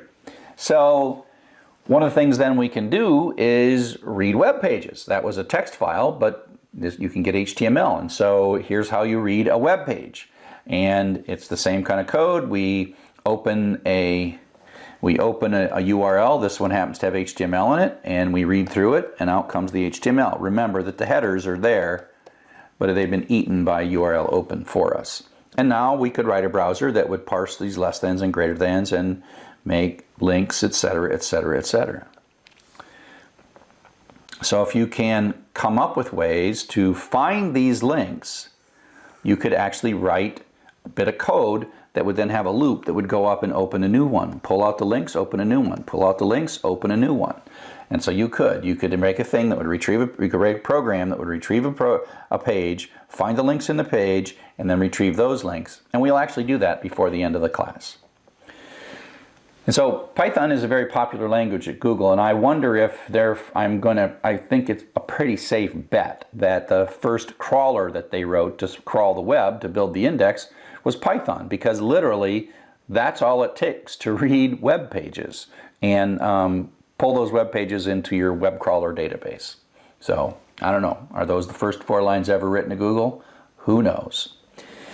So the next thing that we'll talk about is how you handle that HTML. HTML is kind of yucky and nasty, and so it's not as simple as regular expressions. Regular expressions might help, string parsing and split might help, but it's just too crazy. So we'll talk a little bit about how to use a library to make HTML parsing a lot easier.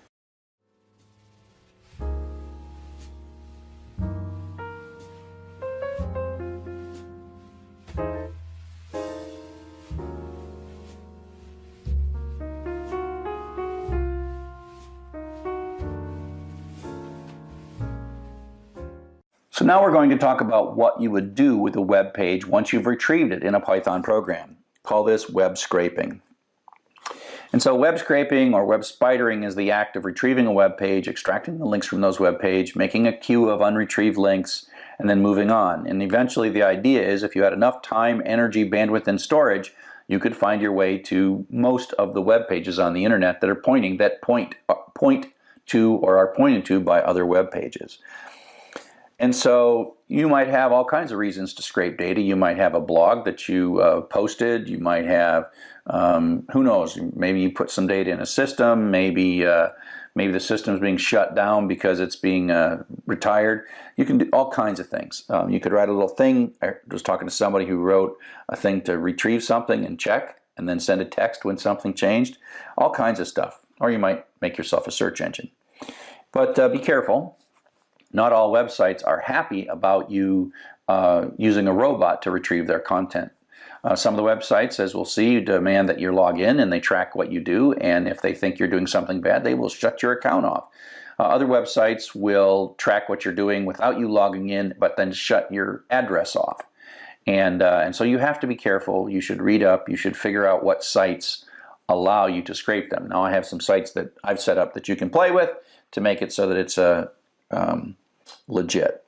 So parsing HTML is difficult. Some of the simple examples, you could probably write a regular expression, or certainly some splitting and some whatever. And what you would find is you would write that code and you'd retrieve your first 5 web pages and it would seem to work, and then it would encounter some really weird but legitimate HTML, or maybe even sort of slightly broken HTML. So the web is full of broken HTML, and your browsers just look at it and go like, oh wow, more broken HTML. But they don't put up error messages, and so people just leave broken pages up. But your Python program is going to see those broken pages. So what you would do is you'd be like, oh, here's a new weird way to do an anchor tag. I'll change my code. Oh, and then run for another 100 pages and like, oh no, here's a new weird way to do an anchor tag. And the problem is that you're going to find a lot of different ways to mess up an anchor tag. And someone has already done that. There's a software called Beautiful Soup, and we have installation instructions on how to use it. And really what it is it's somebody just spent months figuring out all the nasty things that could happen and compensated for it and gave you a nice wrapped interface that just says, look, you give me the HTML and I'll give you back the tags, okay? And so it's called Beautiful Soup. And so you have to install this. There's a couple of ways that you can install this. If you're good at extending your Python, you can just, extend and install Beautiful Soup for all Python programs.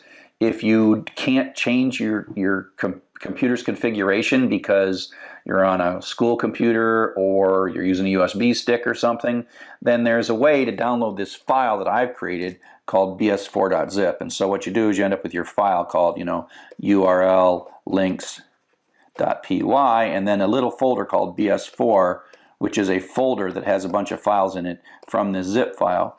And then you can run it. And so it'll pull it in, and you'll import from BS4 Beautiful Soup, and that's either going to pull it in from the folder you do, or if you have installed it using the Python installer, it will also you don't have to put this file in. So it's up to you. You can either do it one of two ways. So this is a little bit of code. Now Beautiful Soup is a complex library, and so just because this looks easy, doing things in Beautiful Soup, you might have to actually read a bit more to figure it out. But we're going to just read this. We're going to import Beautiful Soup. We're going to ask for a URL right here. We are going to take that URL. We're going to open it. URL open. They give the URL and read the whole thing. That means we're not writing a loop. We've read the whole thing. That's okay as long as you know that the file's not so large.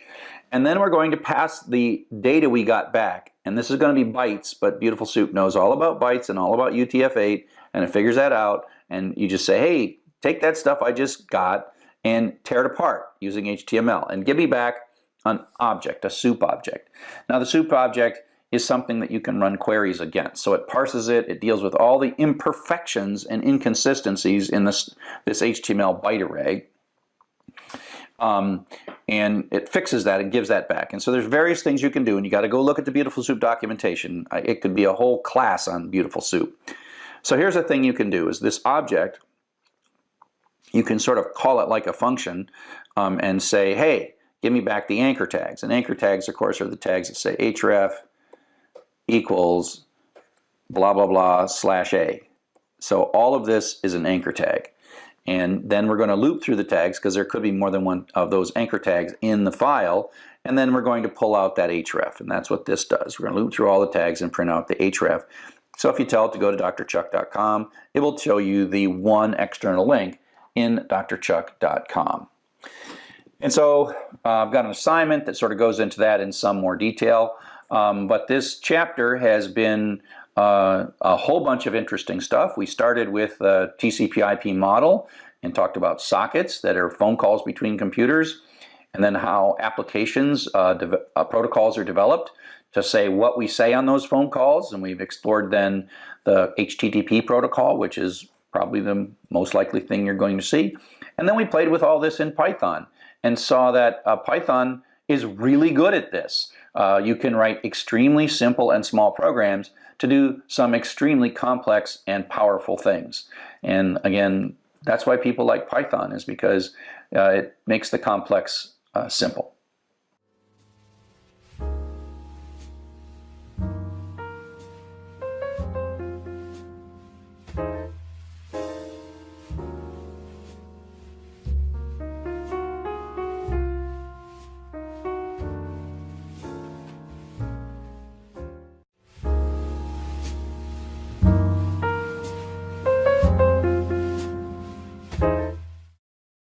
Welcome to Python for Everybody. We are going to be talking about some code. If you want to download all the code, it's right here. It's all single big zip file. And all this sample code, the one I'm going to talk about is urllib1.py. It is not very exciting. It's short. That's what's kind of nice about Python code. And it's really, if we go and take a look at the code we played with just previously, which is socket, the idea here is urllib is something that Python has produced for us to make socket communications and HTTP communications a lot better. So socket, this is making socket calls underneath it, but there's a library that makes this quite simple. And so we have to do some imports. So instead of importing socket, we'll import these URLs. We are going to create a handle, URL request URL open, and just pass in a string. So we're not encoding this, we're not sending get command. All the stuff we did in the previous sockets example is gone. And then we can just put this as a for loop. And so we're not using this lower level read and write code, we're just using a for loop. And so that literally is going to read the text line by line. And the line does come back as an array of bytes, so we have to do a decode, but then we got a string, and then we can do a strip on it. So this is like a super simple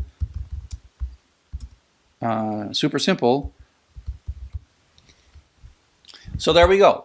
Now the interesting thing is you also don't see the headers. We just read the contents. Now it turns out in urllib, and we'll see this in later more complex application, you can get the headers if you want. You can get various other things. So that's urllib, a simple urllib tool. Now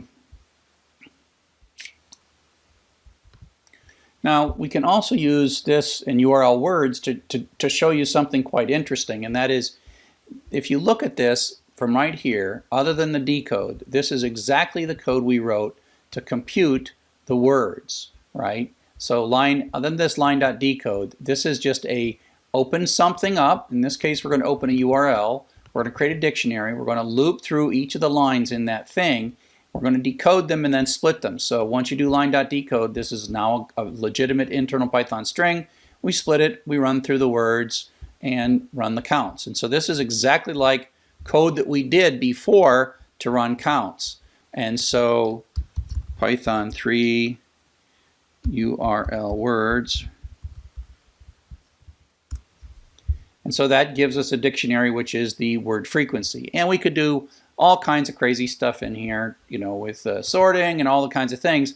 The important thing is once you've done this and this, the code, other than the need to decode these lines when you first get them, it really works just like makes a urllib makes URLs function inside Python very much like files. So these are short and to the point and very simple, and I hope that they were useful to you.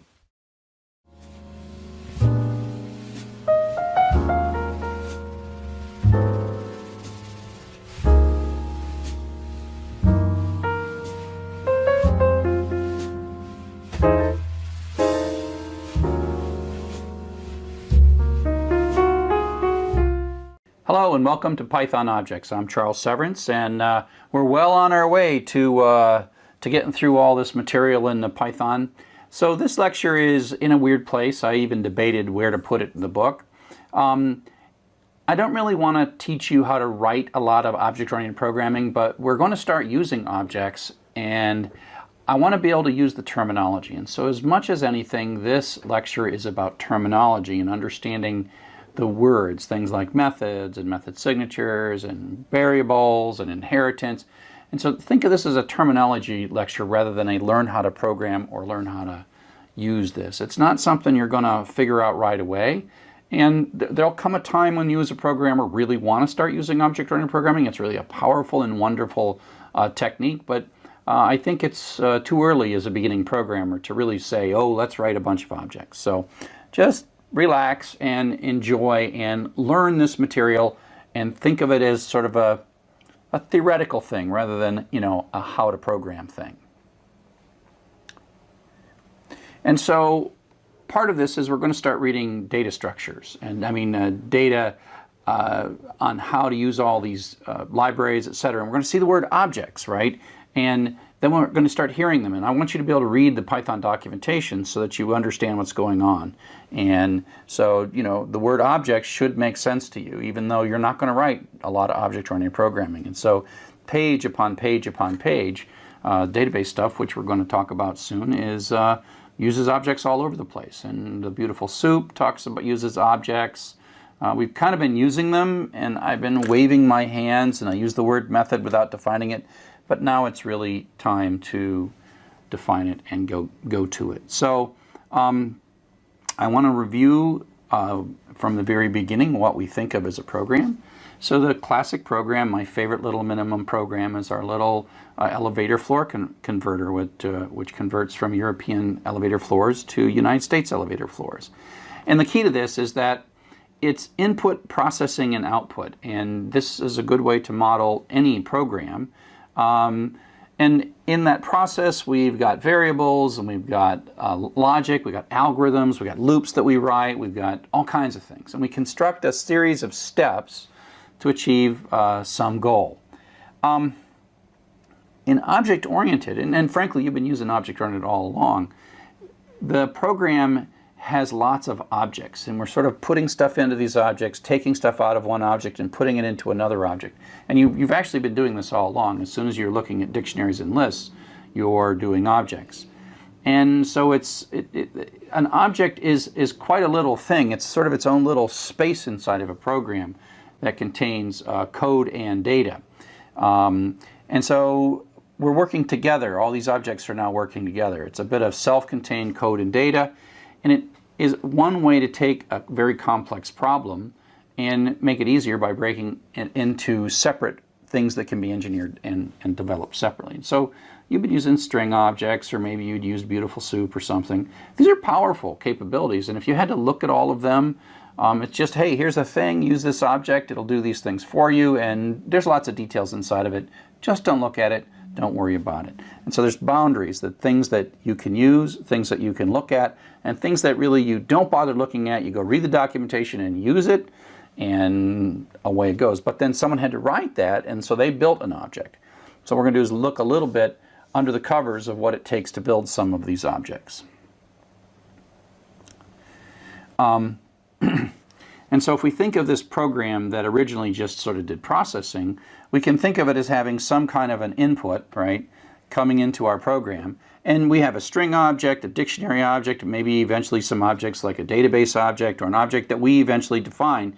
And you can think of as we're receiving data, it comes in an object, which is a string object, where we start putting the strings in dictionaries and do whatever. We pull out a list of them. And so you can think of data as moving between these objects. And like I say, even strings in the first week, first lecture, first week, first everything, we were using objects, and we've been using them all along. And so you can think of every string and every dictionary as a little program all by itself that has a bit of code and a bit of data. And so a string has the data, which includes all the characters that make up the string, but then there is a method called upper that does uppercase, or rstrip that strips off the right white space from the right. And so it's like they're almost little programs that have inputs and outputs themselves, and we can make lots of them. And there's lots of cooperating objects that make up an application. And one of the nice things about the object-oriented pattern is that they form boundaries, and within the boundary, if you're inside the object, you can say, look, I'm going to build you a string object or a database object or a beautiful soup object, and I'm going to build this capability and I'm going to give it to you in the form of an interface, and I'm not really going to care how you use it. And so we have this sort of visibility wall where I'm going to make an object and I'm going to let you use it, and the maker of the object doesn't necessarily have to know every single thing about the use of that object. But so just like inside the object, they don't have to worry about what you're doing with the object outside of it. When you're outside the object, you don't have to worry about what's going on inside of it. We, as the user of the object, we talk to its interface and we get things from it and give things to it and use functionality within that object, but we don't have to look inside of this. We can just say, oh, it's a nice little magical thing. We read the documentation, we read a web page, and it told us to do this, this, and this, and away you go. And so it is sort of this isolation boundary that works both for the programmer who's writing the object and the programmer who's using the object. And so it's a very nice pattern, and so you'll see how we're going to build code and we're going to group it together, and then we're going to be using it sort of as a big blob of stuff. So some definitions in this space, words that I want you to understand. When we're going to create one of these things, one of these objects, instances, that has some data. Okay, so now that we've gotten through the definitions, let's work into some sample code. But hey, look at this. We've got ourselves a cookie cutter and some cookies. So remember that a class is a template. It's not the actual thing. An object is an instance of a class. So you have to take the class and do something to make the object. And actually you can see here's some other classes. There's clearly a sort of a snowflake class and a gingerbread man class. That's an object, object, object. Somewhere out here there is a snowflake class and a gingerbread class, but we got a snowman object and a snowman object and a snowman class. So class is the template, object is the instance. So here's a bit of Python code. So let's take a look at what we got here. Class is a new reserved word, kind of like def. We have the name of the class. That is a name that we choose. That's the name by which we'll refer to this class for the rest of this program. And it has a colon at the end of it, and which means it starts an indented block, which ends when we de-indent.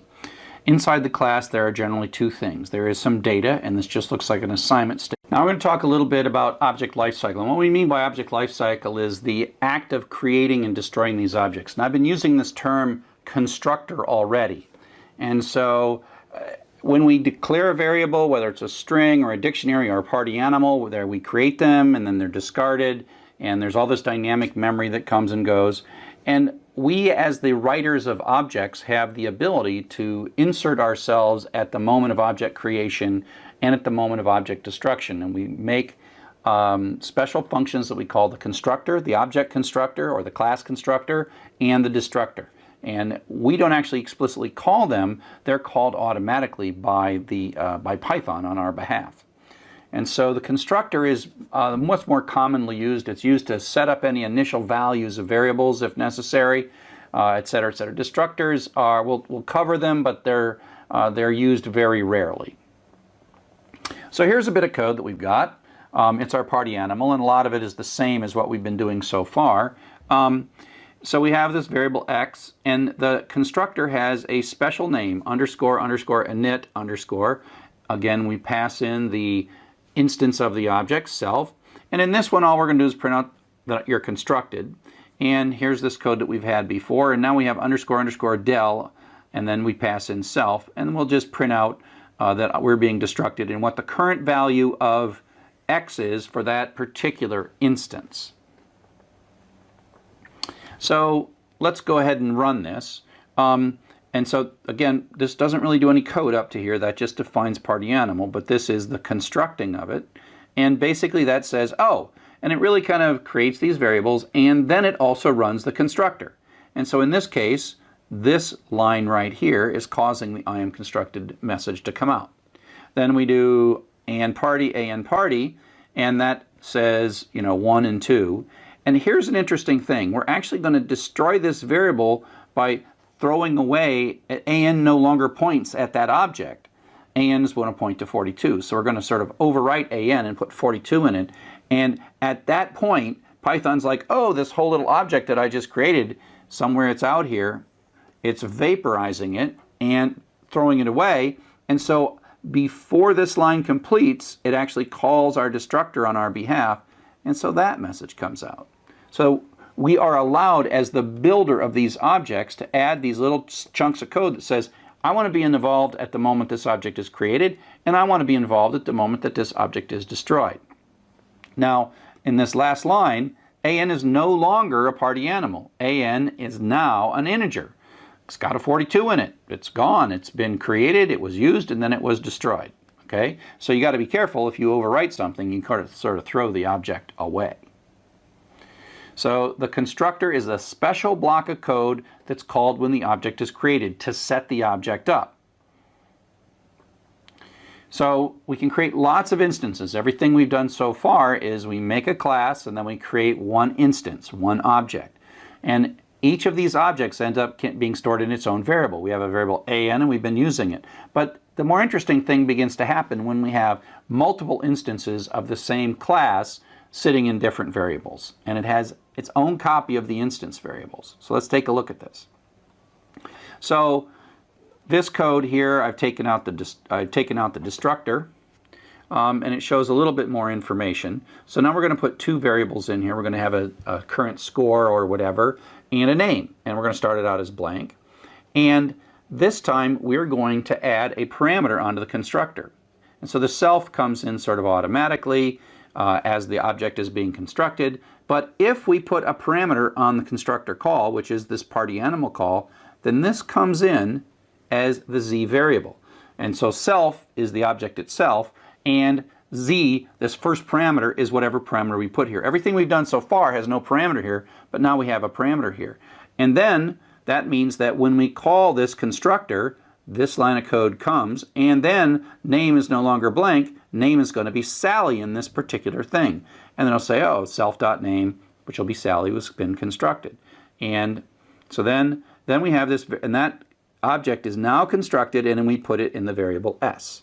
And then we call the party method on that, and we construct a different one. And so this time it calls, and z is Jim, and we basically have another copy of this. And so this is how it's going to look, right? As it runs down here, when this is called, it makes one instance and stores that in the variable s. And there's a variable x in there, there's a name in there, there's an init method and party, and that's all in here, right? All that stuff is in here. And now we say, let's make, and that's going to have Sally in there. All right, Sally in there. And then we're going to do another constructor, and so it's going to make a whole new thing, and it's going to store that in J, and this one's going to have Jim in it. S party, then this turns into a 1, and then we're going to call J party. That turns that into a 1, and then S party will cause this to be a 2. Okay, and so what happens is we have now two objects, one in the variable S and one in the variable J, and they have separate copies of their instance variables. These are the instance variables or the object fields or whatever, but they're the variables. But the key is that every time we do a new construction, it duplicates this, and there's another copy of it. So there's an x within s. So s.x is this variable, and j.x is that variable. Okay? So the next thing we'll talk about is inheritance, and that's the idea of taking one class and extending it to make something new. So the last topic we'll talk about here in object orientation is the notion of inheritance. And this is a form of code reuse, and it's one of the more advanced aspects of object-oriented programming. So just kind of understand what it is at a high level, and then you know where to come back to when you need to learn a bit more about inheritance. So the idea is, instead of making a new class from scratch, we actually make a new class by starting with an existing class. We are extending it, or another word for this is subclassing. And it's sort of a situation where you're like, I've got this code and I've got this data and I just need to add a few things to it and then I'll have a whole new thing. And as you design objects and what we call object hierarchies, you often do this. And it's a form of sort of real clever code reuse. But again, don't necessarily think that you're supposed to know when to use this or why to use this. Right now, it's just terminology, okay? Just terminology. We have what call these as parent-child relationships. The original class is called a parent, and the new class is called the child class. So subclasses are another word for this. You have a class and then you subclass it. I think extending, inheriting, and parent-child are probably better ways of expressing it than subclassing. So here's a bit of code. Let's take a look at this. This code's unchanged. It's the party animal code that we've been saying all along. It's the one that we construct and put a name in. And now what we're going to do is extend it. And so you'll notice that this code down here is the part that's doing the extending. So we're making a new class, football fan, and by putting in parentheses before the colon, party animal, that says football fan inherits everything that is party animal, meaning the X, the name, the init, the party, all those methods and data are sitting there. And now we're going to add a new variable. So football fan has, in addition to all those other variables, it has points and it has a touchdown method. And self points is added, we add 7 to the points and then we call the party. And that does that. So this is calling this method because football fan includes X, name, and party, and init, and everything, and all this stuff, this constructor. So this football fan is really an amalgamation of all these things together. Party animal is just this stuff, right?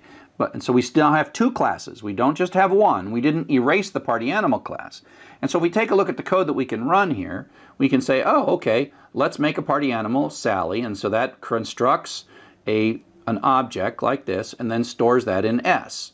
And with an X starting out at 0, and then we call S party. Oops, better change that color. Starts out at 0, and then we call the party method, and that changes it to 1. Okay, and so this bit of code, it's as if this part doesn't matter at all because it is a party animal. It's not a football fan. But now, if we take a look at this code down here, take this code down here, we're going to construct a football fan and pass in Jim. But football fan has no underscore init, so that actually uses the underscore init from party animal because we extended party animal to make football fan. So we inherited all of the good that was in there. So there it's going to make a name, a variable X, which is going to start at 0, a variable name that's going to have Jim in it, and a variable points that's going to have a 0 in it. So this J variable has more things in it than the S variable has. And so we can call the J party, and if we call J party, that goes here and adds 1 to X, right? So that adds 1 to X, and then we call J touchdown. Well, that comes down in here and adds 7 to the points, right? And then calls party within us. And so self.party is the current object, i.e. self and J are the same thing, right? Self.party, and then it goes up here and passes self in, and it adds 1 to the X, in this case of this J variable. So this becomes 2. And that's where it prints out, 7 and 2, and away you go. And so it's a way for you to kind of take all this stuff and stuff it into a class by making a new class and just add the extending bits, the bits that are in addition to the other stuff. So like I said, inheritance is a powerful and wonderful concept. It's a form of, excellent form of reuse, but basically, the whole purpose of this lecture was so that I could in the future just use these words and you would understand them as compared to, I just want to say method. And I've been saying method all along and it's high time that I defined it. So let's just review one last time. Class is a template. It is not actually a thing, it is a shape of a thing. And we define it and say when we make one of these things, it's going to have these variables in it, it's going to have these methods in it.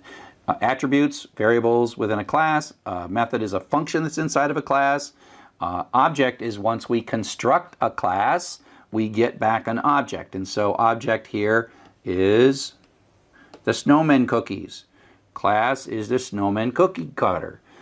And a constructor is a bit of code that sets up our object, our instance, when it first is created. And inheritance is this ability to create a new class, but take all and import and affect all the capabilities of an existing class.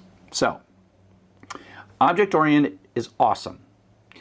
For the rest of this class, we're not going to write any object code. We're not going to use class at all, but we are going to use objects. And literally, you've been using objects from the beginning of this course.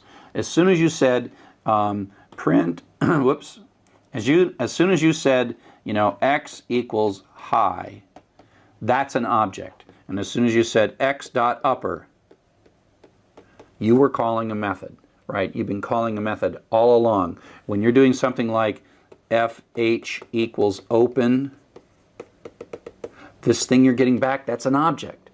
And then you do fh.read or whatever. You're calling a method in the dot operator. So you've been using objects all along. I now am just finally explaining to you when I say call the read method or call the upper method or what's this little dot and why is that there? So again, it's time for us to understand that, but it will take you a long time before you encounter a problem that's large enough where as part of your solution, you're going to make a new object. But when you do, it's really a powerful thing. I mean, it's a really bad idea for me as a teacher to say, oh, write a bunch of objects. It's like, it's premature for that. It's later is when you will actually learn how to use objects and you'll be like, oh, thank heaven that these objects are here. Okay? So, that's all for now. Thanks for listening. See you on the net.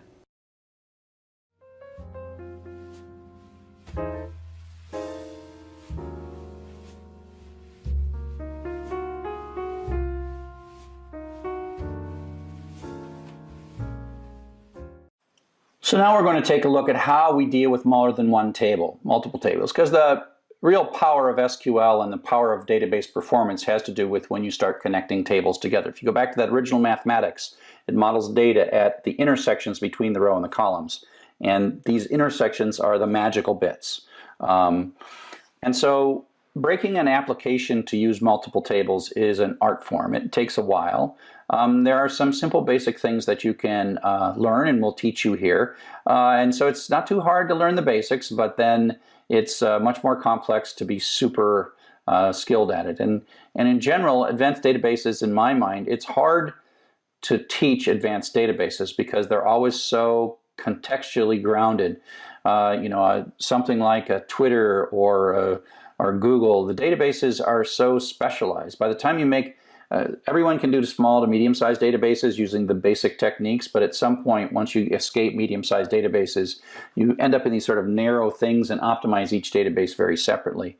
And so I just tell people, learn the basics really, really well, write programs, and then go do real work.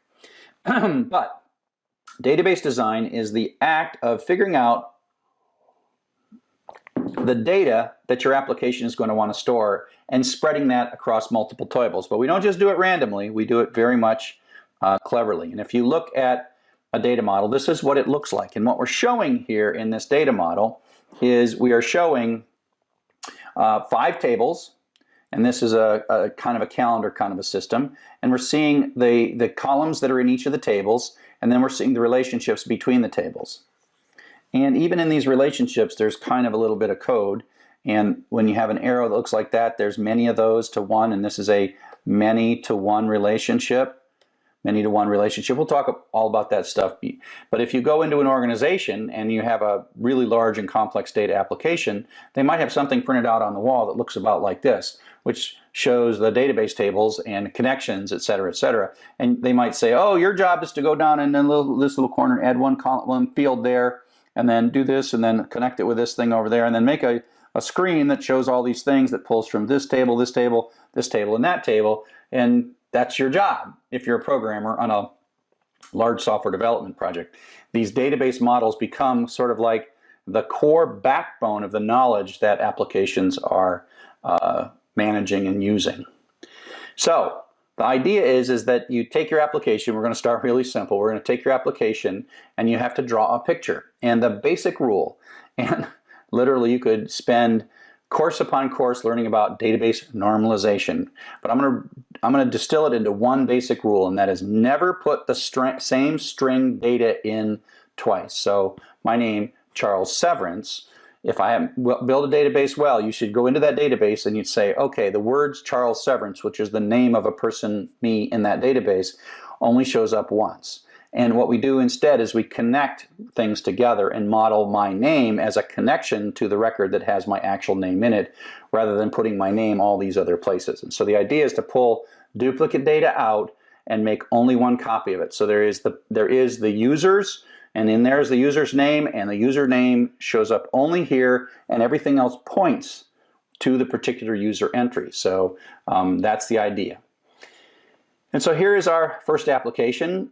We are working as a startup. We just quit all of our jobs, and we are going to build a music management application. I mean, what a great idea. Don't you think that'll be quite successful?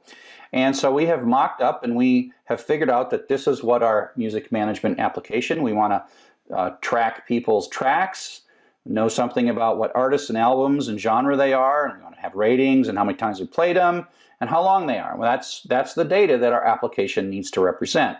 And we've done testing on this and wireframes, and everyone loves this. A great user interface. And so this is how it's got to look. But we're going to have billions and billions of tracks in these things, and so we want to come up with an efficient database to handle this. And so we're going to take a look at this and look at each of the columns, and we're going to ask ourselves, is this column part of one of our existing objects, our existing tables, or is this object have to create a new table?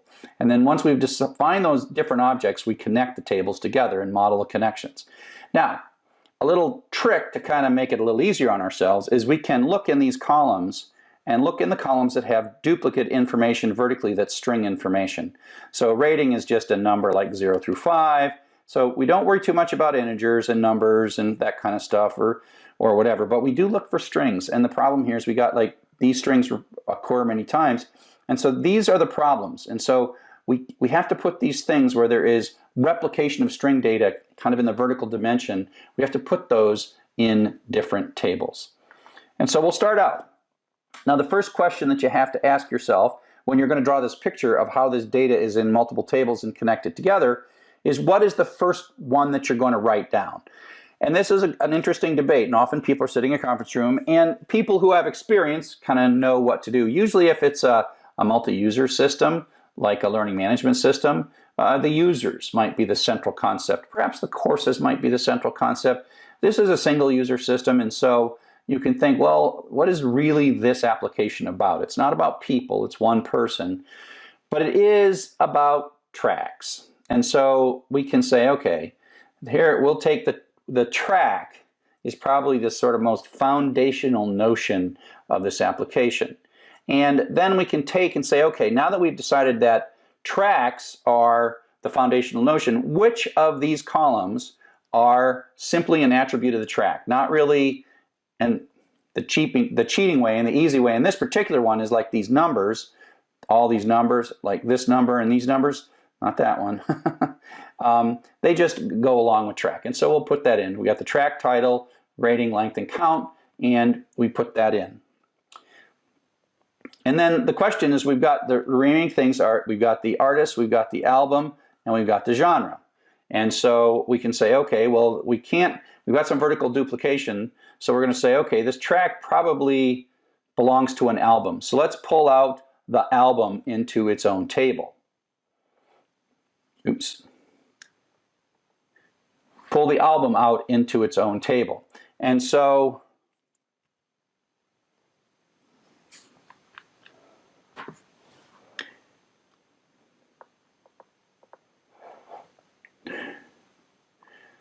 pull the album out into its own table.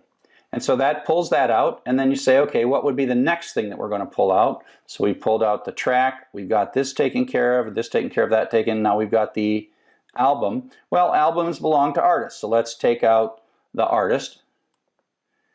And then we'll pick where the genre belongs, and we'll just say that the genre belongs to the track. And so, because there might be albums with more than one different genre. So each album is not necessarily a rock album. It could have a rock track and a country track, et cetera, et cetera, et cetera.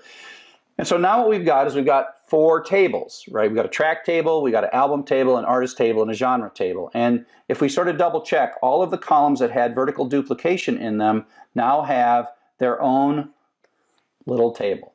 So we can eliminate, the next thing we'll do is to show how we're going to eliminate this vertical data replication by showing how you represent these relationships that we just created inside of the database.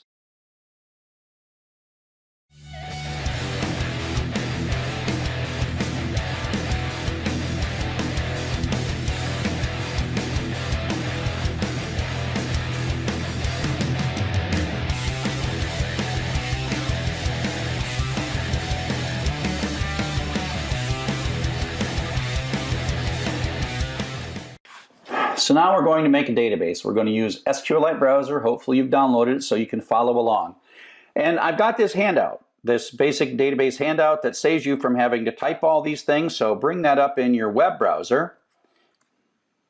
And so that gives you all of the commands that I'm going to type now. And so you could pull them out of the either the web page, you can pull them out of the slides, or you can pull them out of that. So I'm going to bring up the database browser here. Database browser. Now the thing that's going to happen, you'll see this happen on my desktop. I'm going to make a new database, and you have to store it somewhere. And so I'm going to put it on my desktop, and I'm going to call it py4e fun. And so we should see a new file on my database right there, py4e fun. Now that's a file that you don't want to edit with a text editor or anything like that. This is a database that this is a file that's to be read by SQLite browser and nothing else. Okay, so we're going to create a table, and I'm going to make a table called users with a column called name that's a text and a column called email. So it's already asking me to make a table. I'm going to call this users, and I'm going to add a field that is called name, and I'm going to add a text, and I'm going to add another field called email, and I'm going to make that be text.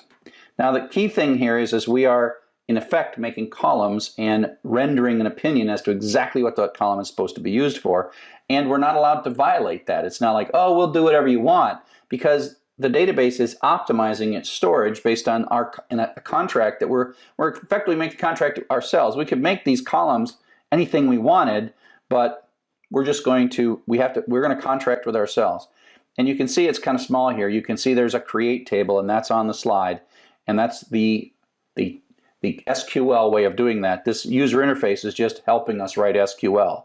So now I'm going to just say OK, and if you take a look, you can see that I now have a table users, and I can look at my database structure, the table users, and away we go. And so now that is creating it, and like I said, here in the slides is the create statement, or on the web page there's the create statement that could have done it.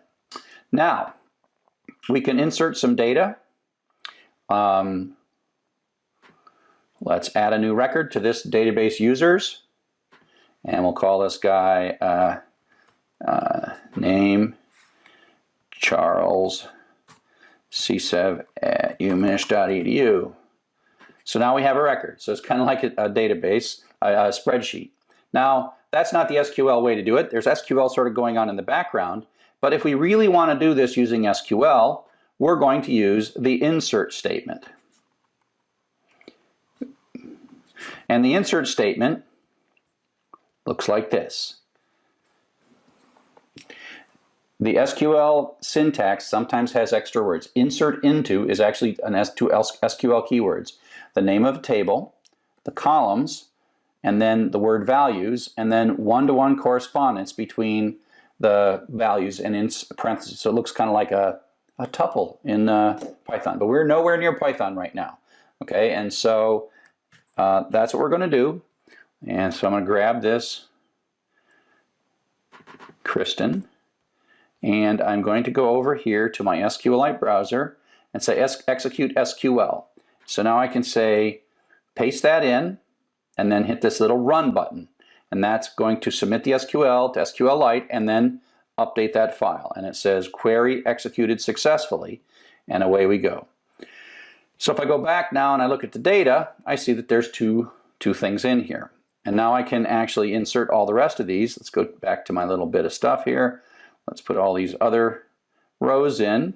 It turns out that if I go into the execute SQL and I want to do more than one command at a time, I can put a semicolon at the end of each one of these things, and then I can run them all all at the same time. I mean, one after another actually is what's going on here.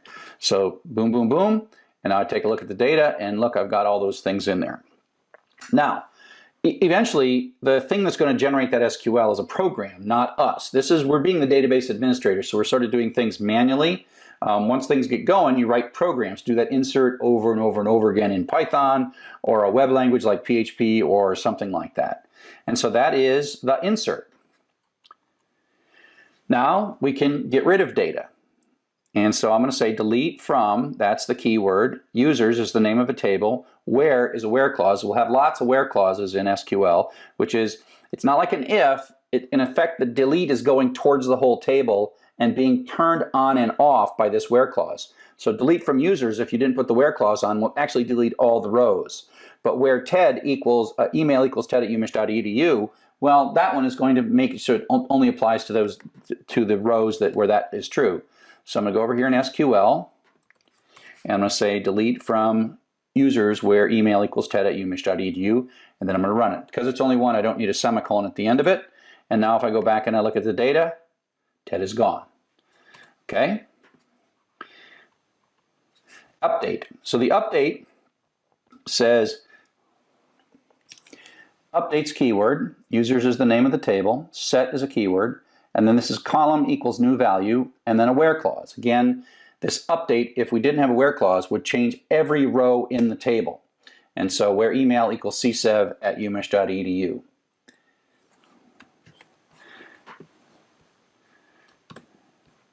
Oh, I got to change that because I already got the name to be Charles. So you see the name is already Charles. So I'll just execute here. Make this be Chuck so we see it. And then I run it. And then you take a look at the data and it's changed. That's it. That's an update statement. You're doing great. You're doing great. And so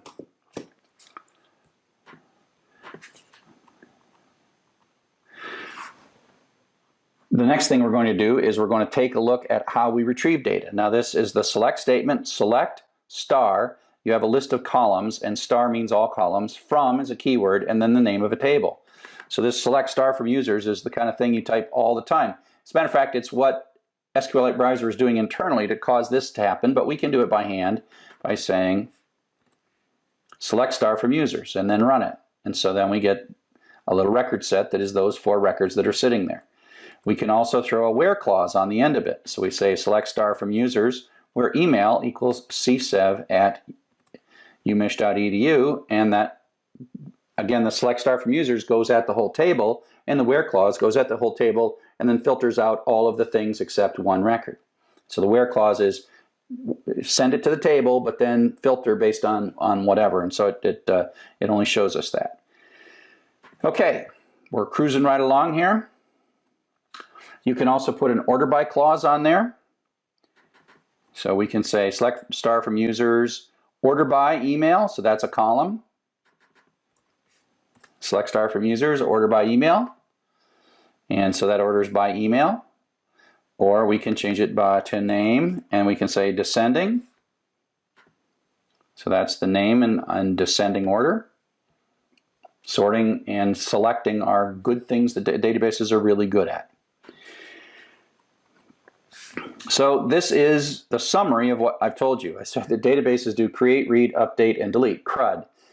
And we've done all those things, except we did create, delete, update, read. That's what we did. And that's the summary of SQL.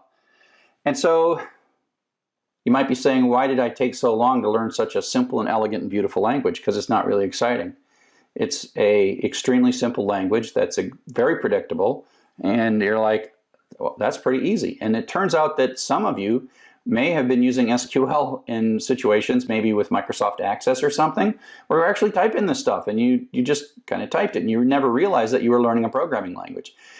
That's why I like SQL, and that's a very declarative language, and it's very straightforward. It's much harder to learn. It's much easier to learn SQL than it is to learn Python, because in Python you have to figure out how loops work and how iteration variables work, and you'll notice there's none of that. And so but the key is we've only started to understand the power. That's the simple ability to move around and update data and read data randomly using these simple sets of commands. But up next, we're going to look at how you do this with data models and relationships and really multiple tables.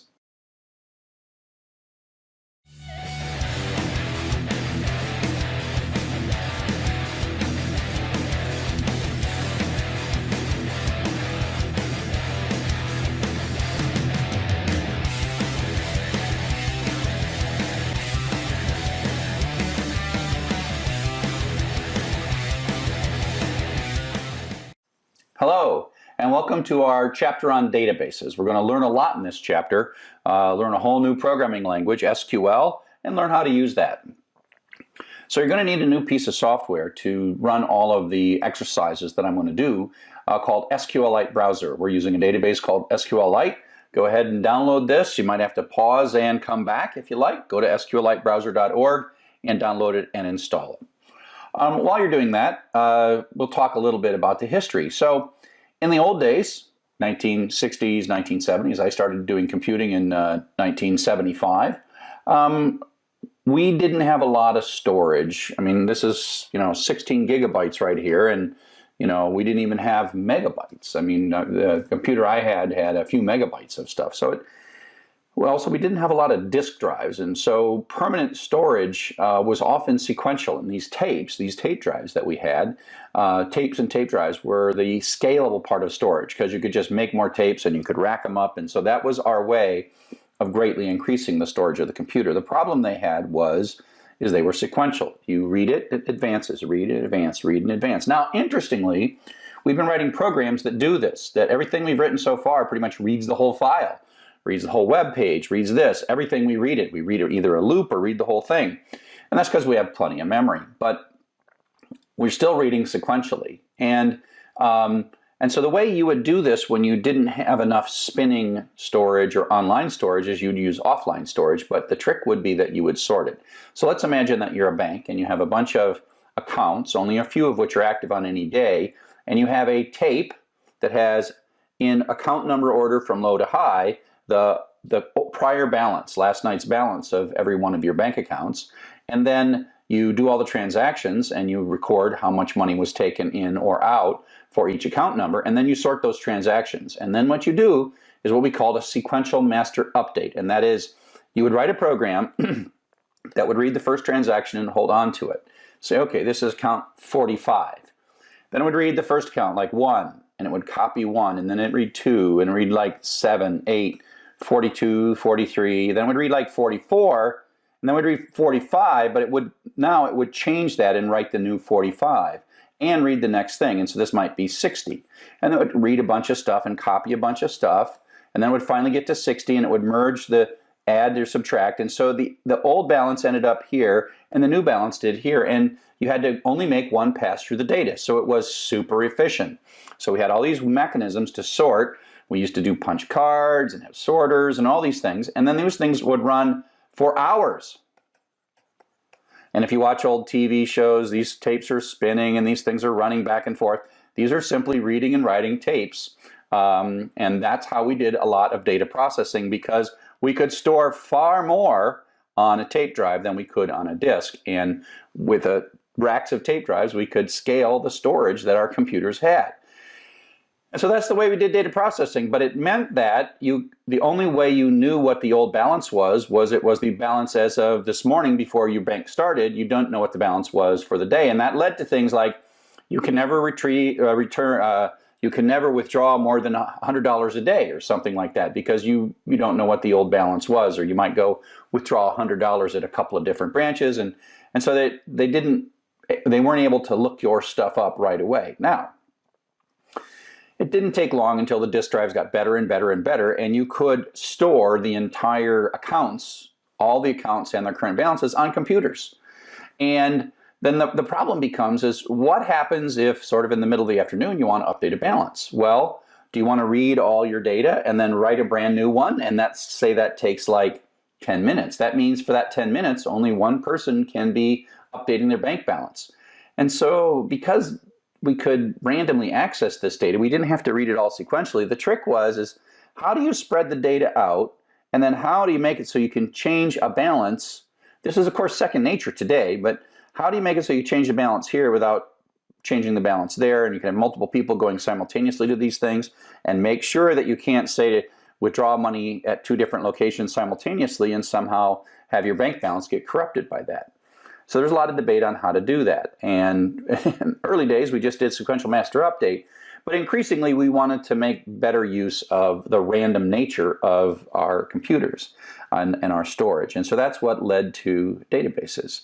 Databases are the science of how you make use of rotating random access data, permanent data, in a way that allows you to read, modify, and update that simultaneously from many different locations and yet keep the data completely consistent. And so this led to a study of a thing called relational databases. And relational databases are not the only databases that happened. We had many other kinds of databases, and there was a debate. And I remember in the 70s and the 80s, there was folks that says, oh, no, there you could do index sequential. That's the way to do it. And relational databases weren't all that popular the first time that I saw them. I didn't like relational databases. But relational databases had an inherent advantage because they were based on some really powerful mathematics. And the interesting thing is early on, the relational databases were slower, but eventually they figured out how to sort of bring all the cleverness to bear to make relational databases fast. And so relational databases are a pretty advanced technology, and there are companies like Oracle that are very, very wealthy, and their primary product for many, many years was nothing more than a clever database product, a clever piece of software that was really good at solving this problem. And that's how important this problem was to computing. If you read about databases, you're going to see 2 sets of terminology. One set of terminology comes from the mathematical background and has to do with the underlying math. Things like relations, tuples, and attributes. That's kind of like the fancy math version of it, and programmers kind of think of them as rows and columns inside of a table. And so if you look at sort of fancy theory, you'll see words that look like this, and they're just full of this and the connection. Now, all this is important and true, and if you really want to get good, you sort of begin to understand the nature that we model data at connections rather than at sort of intersection points, rather than just modeling data as a flat file the way we do. But for now, we're going to, as programmers, think of this as just like, oh, it's like a super fast spreadsheet. The super fast part is the math. For us, the rows, columns, and tables are spreadsheets. So think in a spreadsheet of sheets, sheet, and that's like a table, a named thing like tracks or albums, artists or genres.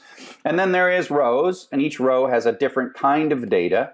And then there's columns, and we sort of specialize the first column in many spreadsheets to say what's in there. This is not really the data. This is like metadata. It's like the title's in this first column. That's not really the data, and the data starts here. And we have different kinds of data like strings and numbers, et cetera, for each of the rows. And literally, you can get away with this as sort of about 80% of databases is just a really super cool spreadsheet. But under the covers, it is far more powerful than that. So one of the early arguments that happened was, again, what the programming model for this was. And a lot of folks wanted a programming model that reflected how the data was actually stored. The notion of structured query language came about in a way to express what you wanted to happen and allow that to be sort of a very abstract expression. Select all records that meet this criteria, not read. And so structured query language is not a procedural language. It is a imperative language where you're simply saying what you want, and then somebody writes the loop. The database actually does the loop, but it's a way for you to avoid actually writing the loop. Now that turns out to be the power of databases, because the cleverness in how to write the loop is a way that you would probably never figure out how to be most supremely optimal when it comes to writing the loop, as you'll see toward the end of joining many tables together and selecting and throwing array and getting down to a count or whatever. Someone has figured out how to do that really, really well. So the idea is you would express, we're going to create some data, we're going to retrieve some data, we're going to insert and delete it. Create, read, CRUD, C-R-U-D. Create, read, update, and delete, CRUD. And so that's what this does. It's a language that does this very simply. Now, the applications that we're going to use this for are more of a data analysis application. We've been doing data analysis through the whole course. And the kinds of things that we'll see in the remaining chapters is we'll take some raw data file. These might actually come across the network, and we'll write some Python programs to play with that data, parse it, clean it up, make sense of it, and then write it into a database. And this might be a slow process, or this might be really nasty, and this might be a way to have very clean data. And then we'll write another Python program to sort of read through it, and it's all efficient and pretty. And then we can produce files, and maybe we'll visualize it or do further analysis in R, Excel, or a JavaScript visualization framework. And so in this situation, you will be the person who is both sort of writing the programs, database administrator, and you can, using SQLite Browser, play and look at the database kind of in a raw way. And the first part of this, we are mostly going to be using SQLite Browser just to talk straight to a database. Later, we'll write Python programs that read and write data and visualize the data. So this is what we're going to do first, and then second, we're going to do this part right here. That's the second thing we're going to do. Now, another really common use of applications, and something that if you continue learning more about programming, is that you will want to write an online application like Amazon or a company or Twitter that's got a website and it stores dynamic data in databases. And so the picture for that is similar but different than the picture we're going to start out with. And so the way this usually works is that you, the end user, uses a web browser, talks to the application, and the developer writes the application software, and that application software stores its data in a database, and inside that database we talk to the database using SQL, and all the data is actually stored here, and the magic happens. The data server is that database software that's so precious and valuable. And then there's another person, often called the database administrator, who has direct access to the data. And these roles in medium and large projects are kept separate, mostly because the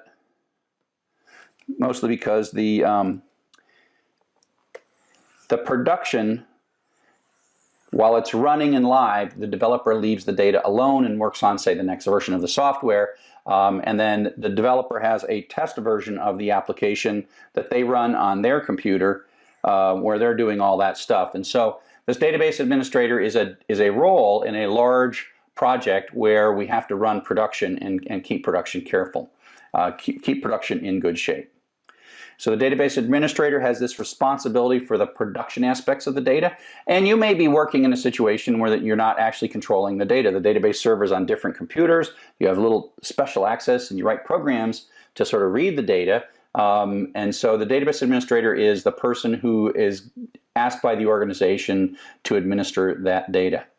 The data that we develop, and we'll do this in the second part of these lectures, conforms to a data model. That's the metadata. Is this an integer? Is this a string? How many columns is this? And the data model turns out to be very, very important. And there's a lot of science to building an effective data model that leads to really good performance. And it's a collaborative activity between the application developers and the database administrator to make it so it's efficient, runs in production, etc., etc., etc. There's a lot of products out there that you may encounter. We're going to be using SQLite. SQLite's a little tiny database server, and it's built into so many things, and that's why we like it. But if you're going to work at a large organization, you could easily run into Oracle, which is the #1 commercial product. Microsoft has a thing called SQL Server, which is a commercial product, and it's also very popular and very effective. The more popular open source, there's things called Postgres, there's MySQL, and MySQL recently was sort of bought by Oracle. And there is a copy of that called MariaDB that doesn't belong to Oracle, MariaDB. And so Most of the SQL that we're going to learn is common across these database systems because SQL is a standard, but then there are parts that weren't part of the original standard where each database vendor has done things a little bit different, but there is a core common subset that does the basic create, read, update, and delete operations. So SQLite is a very popular. You probably have it in your cell phone 10, 12 times. Your web browser has a database engine in it. Your car has a few databases in it. And so SQLite is what's called an embedded database system.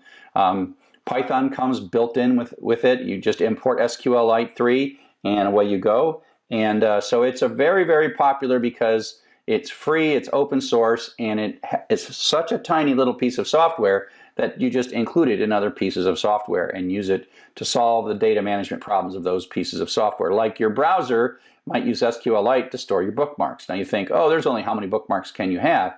But what if you need it to be fast? And what if there's like people that have 10,000 bookmarks? There probably are. Do you still want it fast? Do you want to be able to search? And so you get all that by using a database like SQLite. And so again, we're going to encourage you to download the SQLite browser so you can follow along with what we're going to do coming up next. And so here is the SQLite browser. Here's what it looks like. And it's just a desktop application. And coming up next, we'll start playing with this desktop application and see how it works.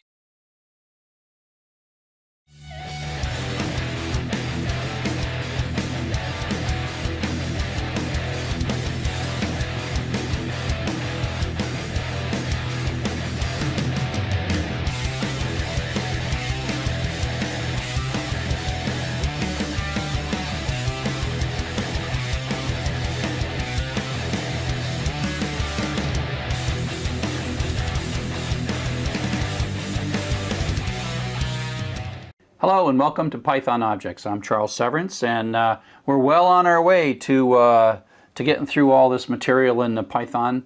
So this lecture is in a weird place. I even debated where to put it in the book.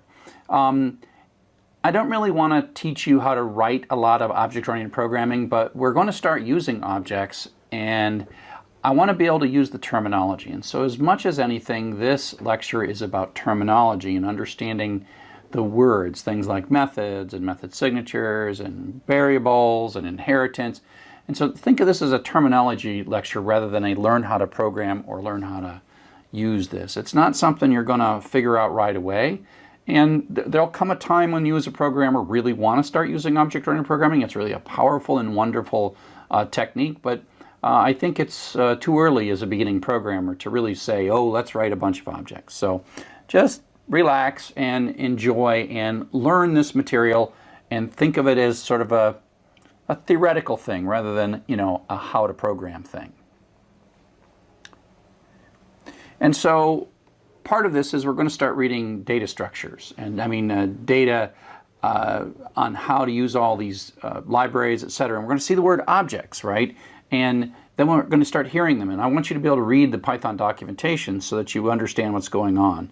And so, the word objects should make sense to you, even though you're not going to write a lot of object-oriented programming. And so page upon page upon page, database stuff, which we're going to talk about soon, uses objects all over the place. And the beautiful soup uses objects.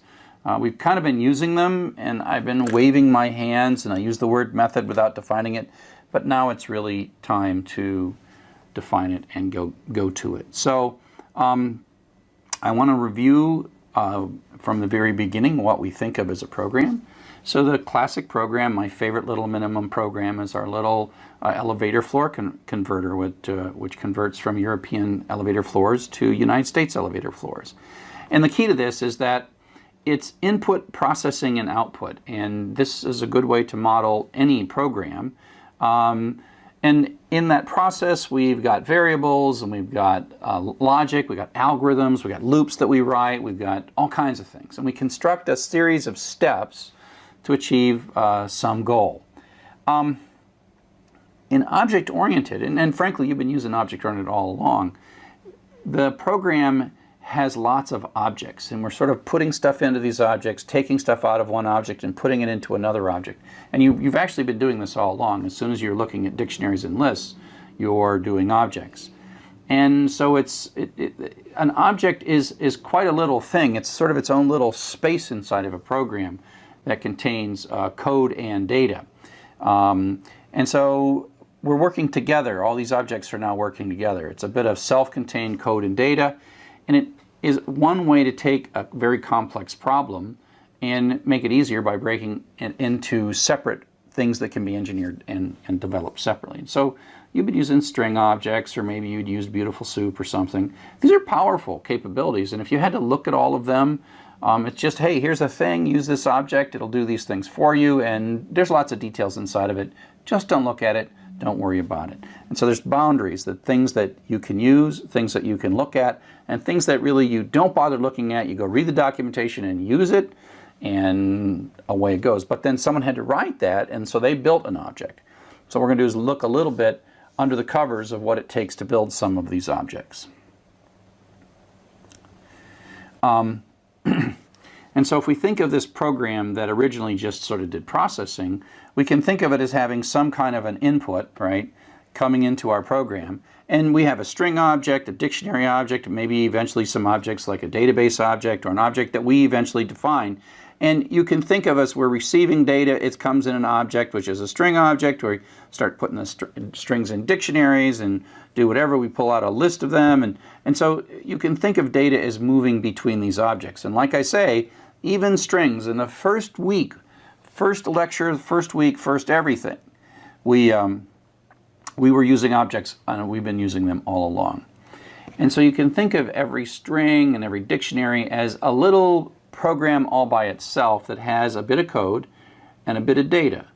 And so a string has the data, which includes all the characters that make up the string, but then there is a method called upper that does uppercase, or rstrip that strips off the white space from the right.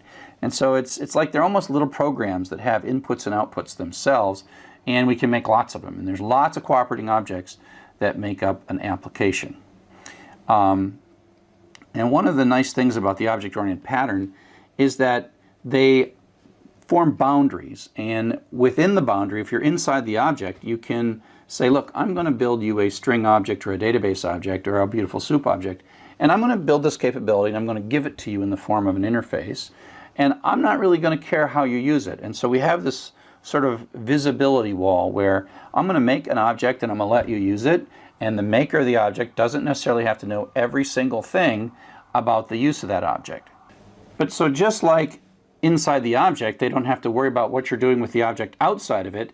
When you're outside the object, you don't have to worry about what's going on inside of it. We, as the user of the object, we talk to its interface and we get things from it and give things to it and use functionality within that object, but we don't have to look inside of this. We can just say, oh, it's a nice little magical thing. We read the documentation, we read a web page, and it told us to do this, this, and this, and away you go. And so it is sort of this isolation boundary that works both for the programmer who's writing the object and the programmer who's using the object. And so it's a very nice pattern, and so you'll see how we're going to build code and we're going to group it together, and then we're going to be using it sort of as a big blob of stuff.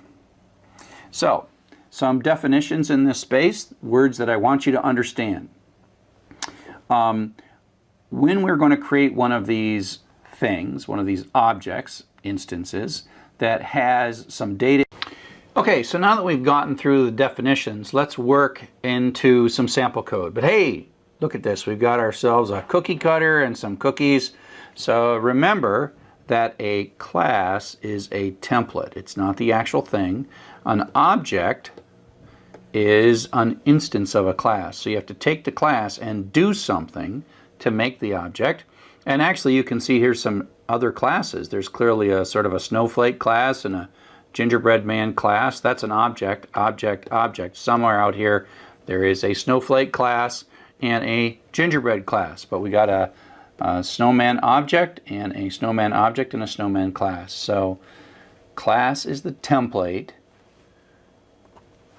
object is the instance. So here's a bit of Python code. So let's take a look at what we got here. Class is a new reserved word, kind of like def. We have the name of the class. That is a name that we choose. That's the name by which we'll refer to this class for the rest of this program.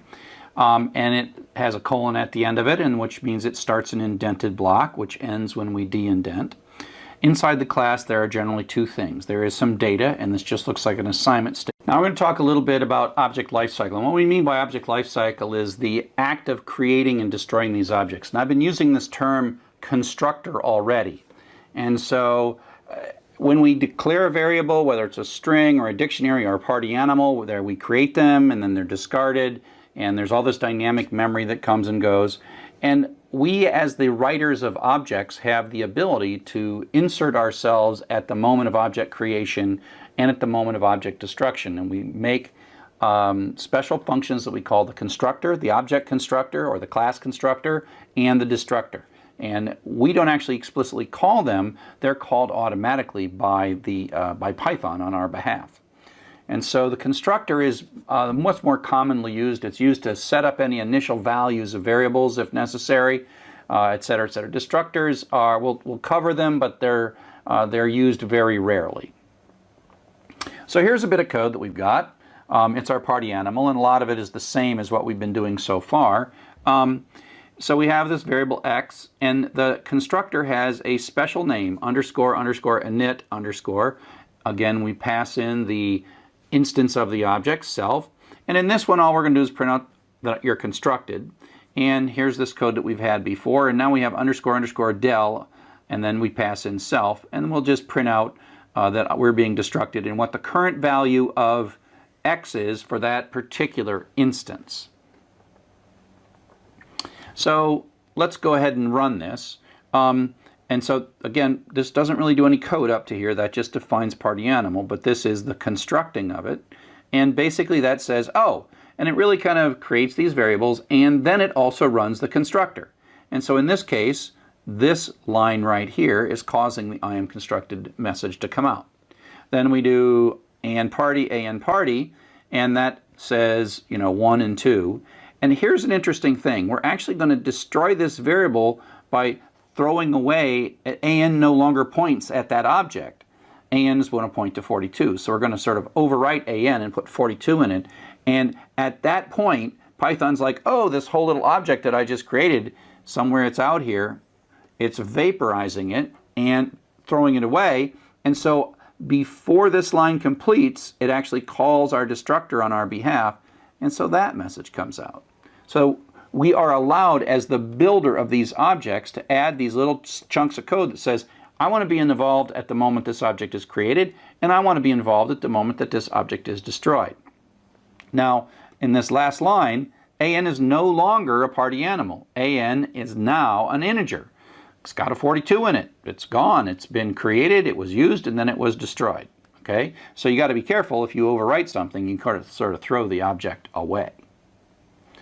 So the constructor is a special block of code that's called when the object is created to set the object up. So we can create lots of instances. Everything we've done so far is we make a class and then we create one instance, one object.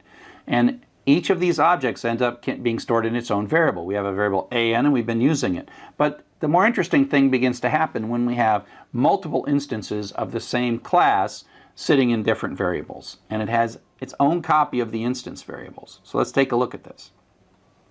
So this code here, I've taken out the destructor, and it shows a little bit more information. So now we're going to put two variables in here. We're going to have a current score or whatever, and a name. And we're going to start it out as blank.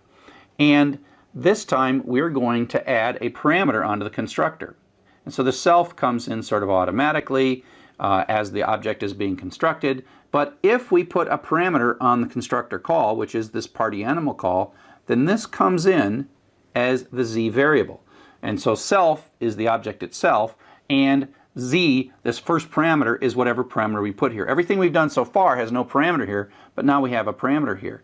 And then that means that when we call this constructor, this line of code comes, and then name is no longer blank. Name is going to be Sally in this particular thing.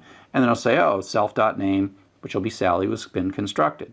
And so then we have this, and that object is now constructed, and then we put it in the variable s.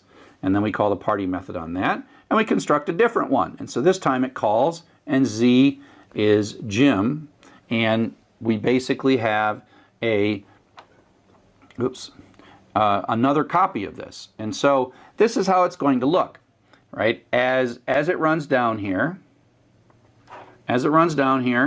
when this is called, it makes one instance and stores that in the variable s. And there's a variable x in there, there's a name in there, there's an init method and party, and that's all in here, right? All that stuff is in here. And now we say, let's make, and that's going to have Sally in there.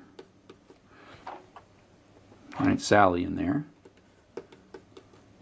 And then we're going to do another constructor, and so it's going to make a whole new thing, and it's going to store that in J, and this one's going to have Jim in it. S party, then this turns into a 1, and then we're going to call J party. That turns that into a 1, and then S party will cause this to be a 2. Okay, and so what happens is we have now two objects, one in the variable S and one in the variable J, and they have separate copies of their instance variables. These are the instance variables or the object fields or whatever, but they're the variables. But the key is that every time we do a new construction, it duplicates this, and there's another copy of it. So there's an X within S. So S dot X is this variable, and J dot X is that variable. Okay? So the next thing we'll talk about is inheritance, and that's the idea of taking one class and extending it to make something new. So the last topic we'll talk about here in object orientation is the notion of inheritance. And this is a form of code reuse, and it's one of the more advanced aspects of object-oriented programming. So just kind of understand what it is at a high level, and then you know where to come back to when you need to learn a bit more about inheritance. So the idea is, instead of making a new class from scratch, we actually make a new class by starting with an existing class. We are extending it, or another word for this is subclassing. And it's sort of a situation where you're like, I've got this code and I've got this data, and I just need to add a few things to it, and then I'll have a whole new thing. And as you design objects and what we call object hierarchies, you often do this, and it's a form of sort of real clever code reuse. But again, don't necessarily think that you're supposed to know when to use this or why to use this. Right now, it's just terminology, okay? Just terminology. We have what call these as parent-child relationships. The original class is called a parent, and the new class is called the child class. So subclasses are another word for this. You have a class and then you subclass it. I think extending, inheriting, and parent-child are probably better ways of expressing it than subclassing. So here's a bit of code. Let's take a look at this. This code's unchanged. It's the party animal code that we've been saying all along. It's the one that we construct and put a name in. And now what we're going to do is extend it. And so you'll notice that this code down here is the part that's doing the extending. So we're making a new class, football fan, and by putting in parentheses before the colon, party animal, that says football fan inherits everything that is party animal, meaning the X, the name, the init, the party, all those methods and data are sitting there. And now we're going to add a new variable. So football fan has, in addition to all those other variables, it has points, and it has a touchdown method. And self points is added. We add 7 to the points, and then we call the party, and that does that. So this is calling this method because football fan includes X, name, and party, and init, and everything, and all this stuff. This constructor. So this football fan is really an amalgamation of all these things together. Party animal is just this stuff, right? And so we still have two classes. We don't just have one. We didn't erase the party animal class.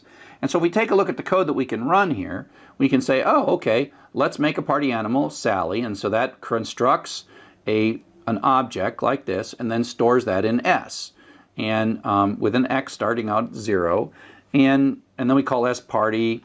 Oops, better change that color.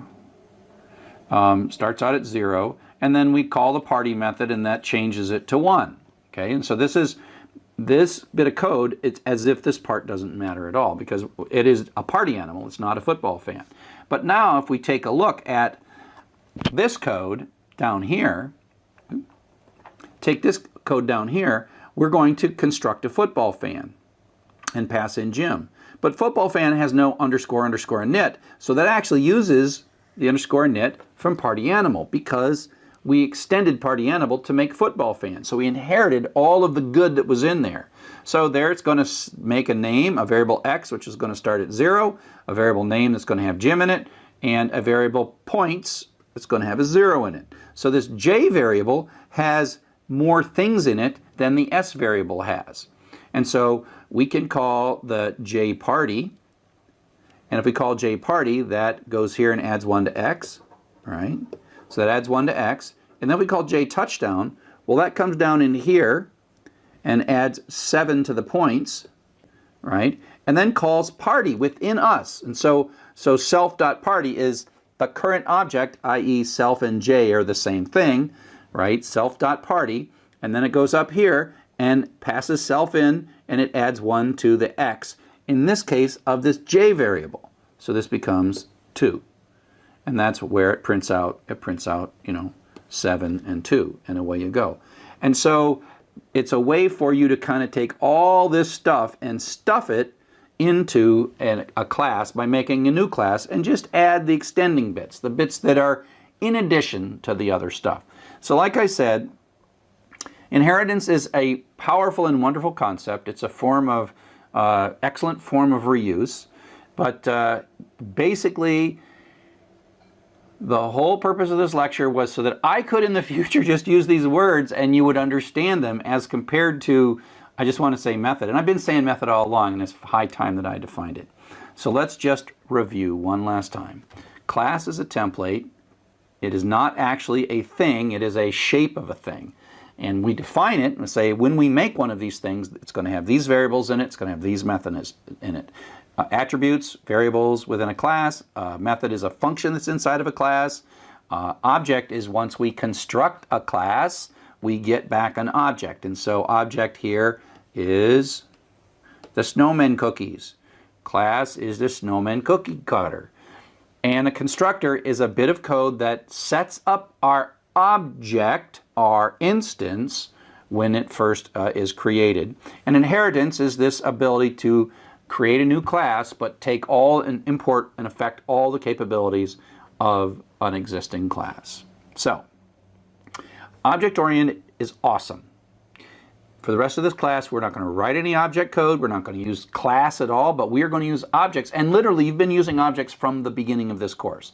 As soon as you said print, whoops, as soon as you said, you know, x equals high, that's an object. And as soon as you said x.upper, you were calling a method, right? You've been calling a method all along. When you're doing something like fh equals open, this thing you're getting back, that's an object.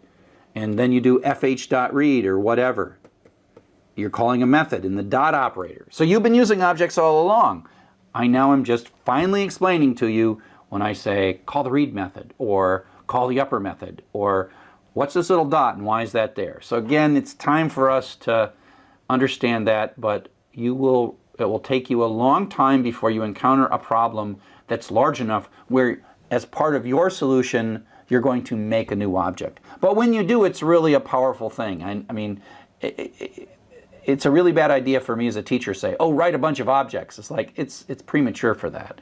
It's later is when you will actually learn how to use objects and you'll be like, oh, thank heaven that these objects are here. Okay? So, that's all for now. Thanks for listening. See you on the net.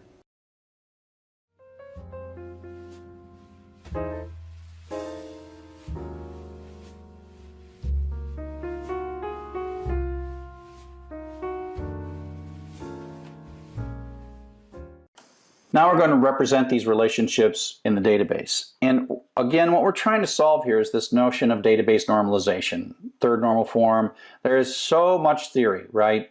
But in this lecture, I'm just going to condense this down to don't replicate string data and use what are called keys. Use integer keys to point at those things. And we're going to use these integers then to point. So we'll assign each row an integer, and then we're going to point from one row to another using those integers. And so we're going to add these special key columns to each of the tables, and help in the database will even give us help managing those. Now, and so we still need to keep track of, you know, who is the creator of the album, which album a track belongs to. We've got to create these relationships, and we have to come up with ways to store those relationships. And so the idea is we're going to have a column in a table, which is the key column, and we're going to call this the ID column. And so this is a row. It might have many bits of data here, but in this case, it's just the name of an artist. So this album is going to belong to an artist. And we're going to assign a number inside the database, and so that Led Zeppelin is 1 and AC/DC is 2. And so we have this key. This is called a primary key. And then later, when we want to say that the Who Made Who album really was done by AC/DC, we put the number 2 in. And so the difference here is, instead of saying AC/DC in this record, we just put the number 2 once we've established this number. So we assign keys, and then we have these pointers that point back. And so that's how we model a relationship with these small integer numbers. And so there are 3 basic kind of keys that we use. One is the primary key, and that is that little ID column that is just a number. But once we give Led Zeppelin the number 1, Led Zeppelin is the number, has got the key 1 for the rest of that database. The logical key is the text area that we use that you might look up. So the title of the band or the title of the album, that's the logical key. And then the foreign key is one of these keys that is really pointing to the primary key of another row. So that's called a foreign key. And you might think that you want to use something like an email address as the primary key for a user table or something like that. The logical key should always be separate, and there should always be a primary key, that integer number.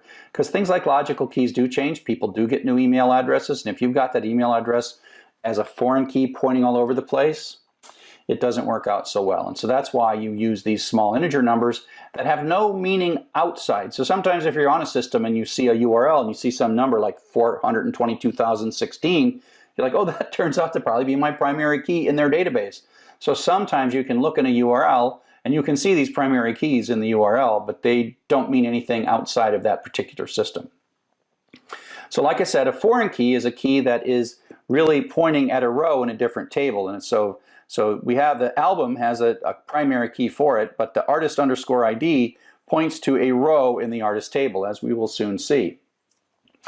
I have a naming convention, and in my naming convention on this lecture, I use ID for the primary key, and then artist underscore ID, I use uppercase for the table names, and then artist underscore ID says this is a key, this is just a key that points to the ID key of the artist table. And so that's what I do. So you'll see in all my stuff I'll use that. It's a convention. It's not something SQL forces you to do, but you will find when you go to organizations and work on their databases, these conventions are very important, so I can do something and you can understand the rules in which I created it.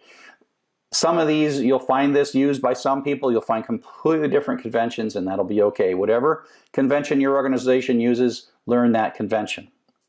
So now we're going to talk about how we put these keys in, and then how we actually make the connections from one row to another row. So now that we know what a primary key, logical key, and foreign key are, we're going to actually start putting these together and creating tables that have these kind of values in them. So when we were done, we drew this picture that was sort of a logical model of how our data would be spread across 4 tables and how those tables are connected.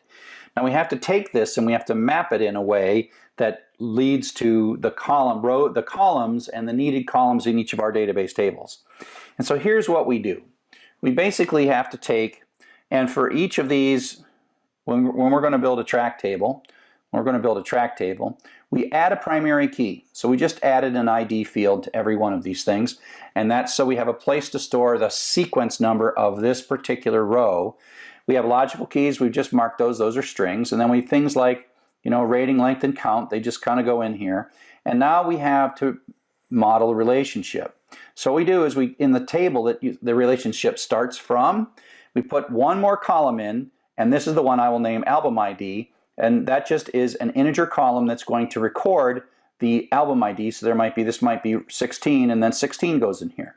So there's one of these columns that's a foreign key that points to this, and that's why it's foreign. This is a key that's not in the track table. This is a key in the album table that we're pointing to, and so there's a foreign key. And that's what we have to do, and we just do that over and over and over again, and we quickly convert that picture that was a logical picture to having every table has a primary key, And every time we have a starting point, we have a foreign key, and then foreign key. And then we mark these things as logical key, logical key, logical key, and we'll see how we do that. And so that's the picture. Now we have a picture of exactly how we're going to lay these tables out and the fields that we need in these tables. So we're going to do a create table statement.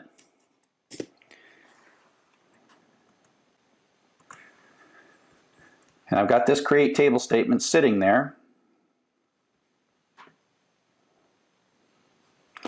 And so this one's going to be a little bit different. We're going to say create table artist, and the ID field is integer, and we're going to add all of this stuff. This is adding to the column to tell it additional stuff. It's a primary key, which means we're going to use it to look up a lot.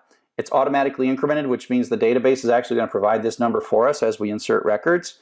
It's not allowed to be null, it's not allowed to be empty, and it's supposed to be unique. And then it's going to have, the artist is going to have a name column, a name column that's just text. So let's do that.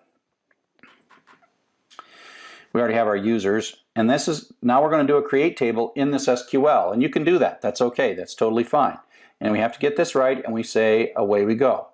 And so now if I take a look at database structure, I've got a users table as well as that users table we were playing with before, and this artist table. Let me go ahead and delete this users table just to say goodbye. Okay, so now we have the artist table, and we take a look, and it's got an ID, and it knows all about this stuff. Okay? So that created the table. We're going to keep doing this. The next thing that we're going to show here is we're going to show the foreign key, right? So artist ID is just an integer. In some database languages like MySQL and Oracle, you would put more stuff here to say this is a foreign key, blah, blah, blah. But in SQLite, we keep it simple and just say that is an integer column, that's a foreign key. The album table has a primary key and a foreign key, and then the title.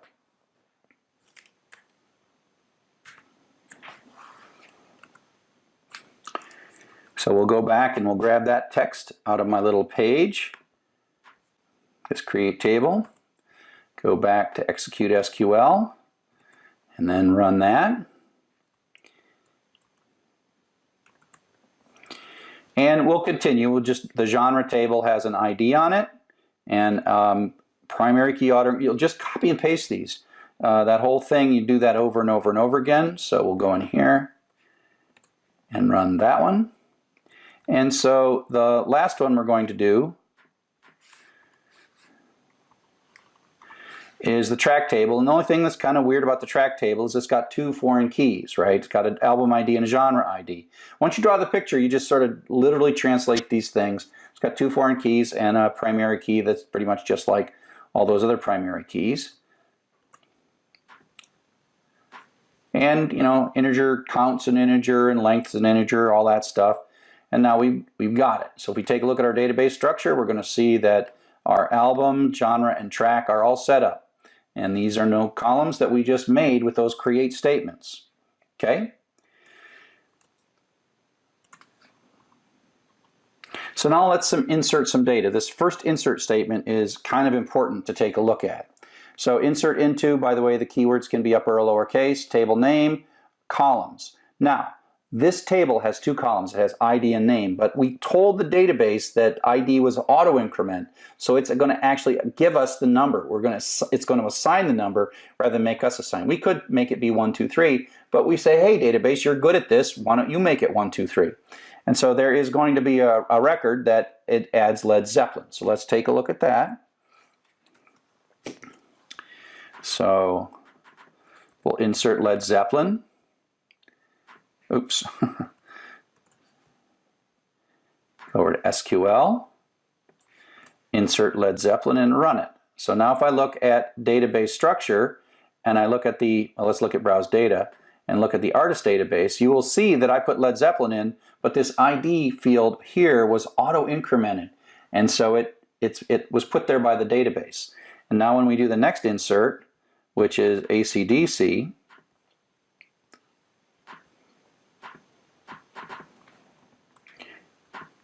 and we take a look at the data, we'll see that AC/DC is 2. Now, if you're writing this in a program if you're going to write this in a program, you can get these numbers back from the database in your program, but I'm not writing this in a program, so I have to remember that 1 is Zeppelin and 2 is AC/DC.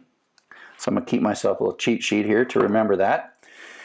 Because everywhere else in the program that we want to say Led Zeppelin, I got to say 1 now, because the artist ID of 1 means Led Zeppelin in those rows. And so now we're going to go back and we're going to take a look at the next one.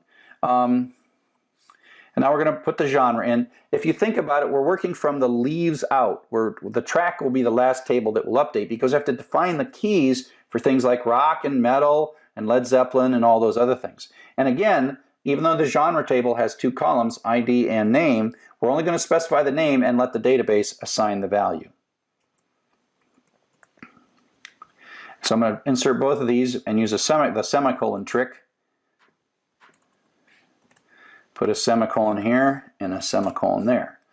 And run that. And so if I take a look at my browse data and I look at the genre, it's assigned 1 to rock and 2 to metal. And I'm going to write that down. 1 rock, 2 metal.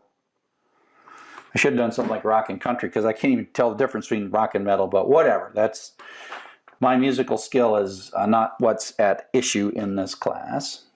So now we're going to put an album in. The album is the first thing that has a foreign key. So if you remember the thing, the album points to artist. And so that means it has a foreign key of artist ID. And so we have to explicitly say this, because the system doesn't know which artist Who Made Who is, but we know that Who Made Who is AC/DC, and that's 2. And so we know to put artist ID in, so we'll say insert into album, title, artist ID, and so we have to know what this 2 number is. And of course, because we have our handy little cheat sheet, we can go over to execute and run that. And I'll put a semicolon there and a semicolon there and run it. And so now we have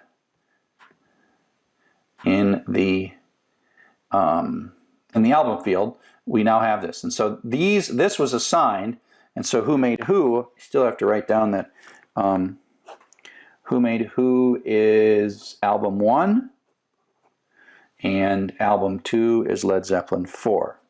That makes it even more complex, because the name of the album is Roman numeral 4. I'm sure I can figure that out. Okay, so the next thing that we're going to do is we're going to insert the track record. Now, if you think about the track record, the track has 2 foreign keys, and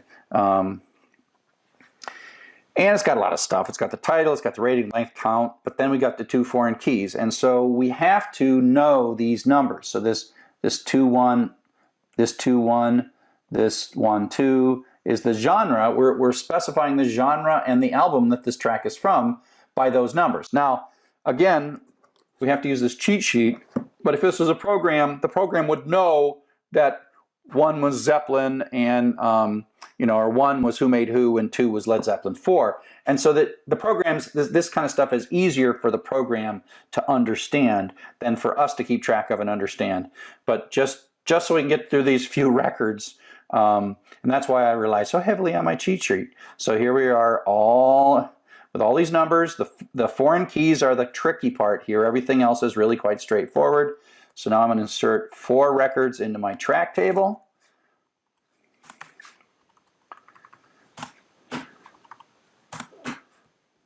And then run that. Okay, so if I browse data and I look at my track table, this column here, this ID, that's the primary key of the track table, and then here are the 2 foreign keys. Now the interesting thing is now there is replication in these columns, but the numbers are what's being replicated, and that's okay.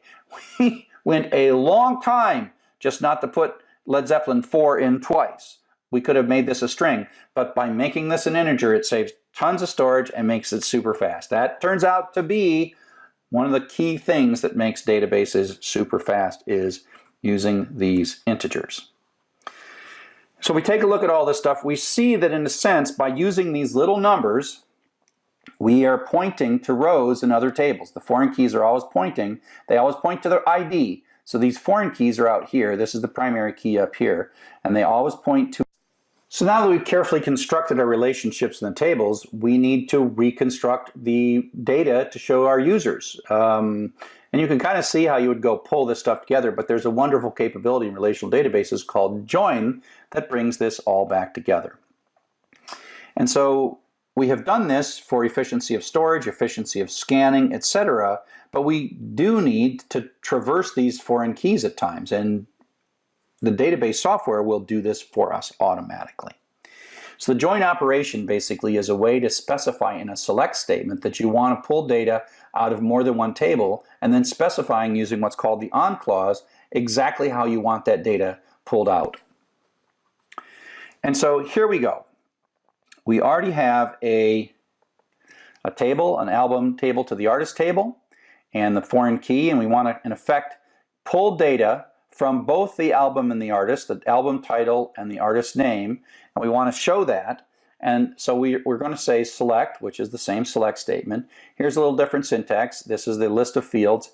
This is table.field, so it's the album title and the artist dot name, comma there, from the album. And I always start with where the little arrow starts from, album joined with. So that is going to walk down this connection from album to artist, album joined with artist, don't say with, I just say it, on, and then this is the conditions upon which that join is going to happen. When the album's artist ID, which is this column here, album's artist ID matches, think of that as is equal to or matches the artist's ID. And so it only connects the rows here when there is a match between these two tables. And so if we look at this and we see that you know, this one matches this one and this one matches that one, and so it's the join connects conditionally, and it connects when the on clause is satisfied. And so when this whole join runs, this is what we get. So you select all this stuff. Now this is an abstraction. Are you writing a loop? Are you doing two nested loops? How are you exactly bringing all this data together? We don't care about that, because that's the beauty of SQL.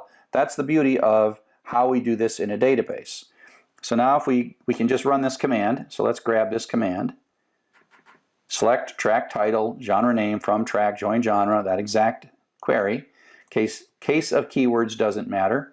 And we go over here and we run this as SQL, and we run it. We get, oops, I got too far. Let's do this one. So let's do that one there. Select artist name. I have to add that one to my little cheat sheet. The next time you see the cheat sheet, it'll be right. So the title, so this is coming from one table and that's coming from another table. Okay? And so that's one. So here is something we can do that gives us a little more detail on that. We can say, so this is where the connection, and so you can think of the join as sort of spreading one table and connecting it to the other table. And so what we're going to show here is it's exactly the same. The only thing we're going to do is we're going to add these two columns so you can see where the match happens. And so this is one table, this is another table, and these are the kind of columns in common, even though they're not. They're the columns that match. This is where the on clause is happening, right? We have taken this table joined with this table on these two things connecting with each other. So you can almost, in some language, some variants of SQL, this would even be a where clause. So you connect these two rows, but only connect them when those two numbers match. So you can see, I mean, if we run this, I'll just run this.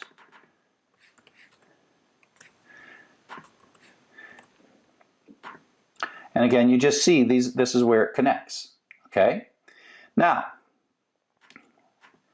interestingly, we can see what happens and what the purpose of the on clause is if we omit it. So this is exactly the same as that previous query, except there's no on clause. So it's select all four of those fields from the track joined with the genre. So it's basically taken the track table and the genre with a join, but no on clause. So it's not filtering for matches. This is a match, this is a match, that's a match, that's a match. But we don't have an on clause, so the matchness doesn't matter. And so you're going to get all possible combinations.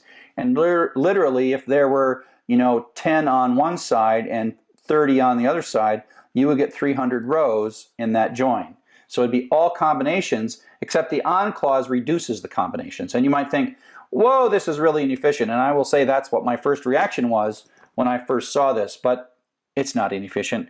That's the beauty of abstraction. That's the beauty of SQL. You say do it, and it just figures that out. So let me grab this, and you will see that we can run this one as well. And that kind of gives you why the on clause is important, because now we have a whole bunch of these things. And the on clause just filters that out. So if we would just add the on clause back in, then that would only show the ones we showed on the previous slide. So that's why the on clause is important. The join is like all possible combinations of all pairs of rows between these two tables. On is, oh, but only where these two things match. Now you might think that it's inefficient, but the on clause turns out to be the way it becomes efficient.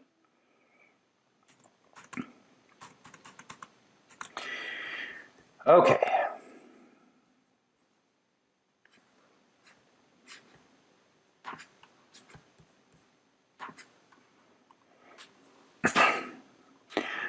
So now we're going to do the same thing where we're just going to take the track title and the genre and going to connect that together. So we select this. We need to join from one table, join to the genre table with an on clause. And so we're going to make those connections. And the only thing we're going to look at is the title and the genre name.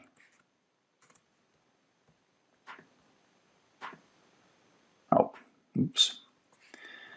And then run that. And so we got the title and genre name. Now the thing you'll notice is for the first time, we now have replication of string data in a vertical dimension.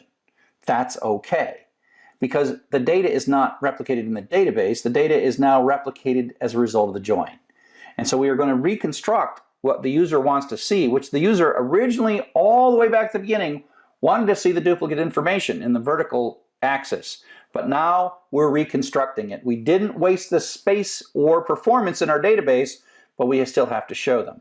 And so now the next thing we're going to do is a monster.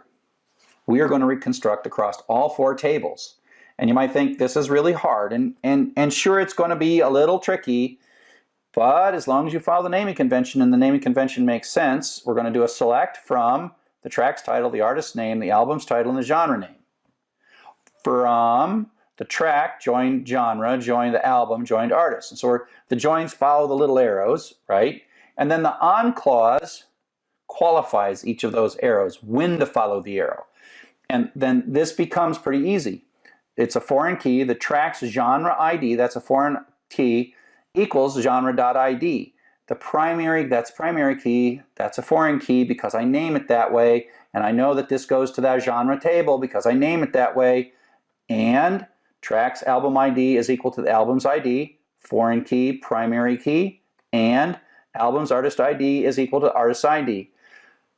After a while, you can type these pretty fast as long as you follow a naming convention and you know the naming convention. So this looks like it's really hard to do, but after a while, it's really just a pattern. So let's go ahead and run that one. And it will, assuming we've done everything right, replicate all the data. So there's all kinds of vertical data now being replicated. Every column has vertical data. Again, it's not in the database. The select and the join are reconstructing vertical data as it needs to be shown to the user. And so, if you've been following along, probably a couple hours later now, we started with a picture that was our mock-up of what we wanted our user interface to look like. And it had vertical stuff. And we're like, oh, we can't put that in a database model. And then we carefully built a database model that didn't have the data. And then we're like, we got to reconstruct it. So we used join to reconstruct it. And so after all that, we went here with a clean little model with 4 tables all beautifully connected together. And then we had to join it all back together. So join reconstructs it. And again, the key is the storage is efficient, the scanning is efficient, and we still use the join to produce the output that we ultimately want with all the sort of vertical vertical replication that our users really want to see. So there's one more kind of relationship that was called a one-to-many relationship. That was actually 3 one-to-many relationships, and the other major relationship is what's called a many-to-many relationship.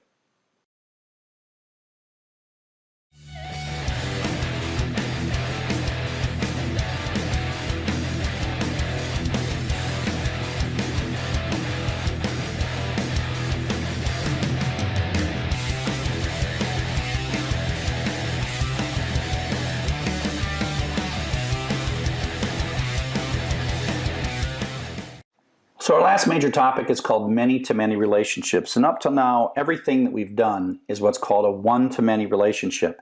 And that is, there are many tracks associated with one album. There are many albums associated with one artist. There are many tracks associated with one genre.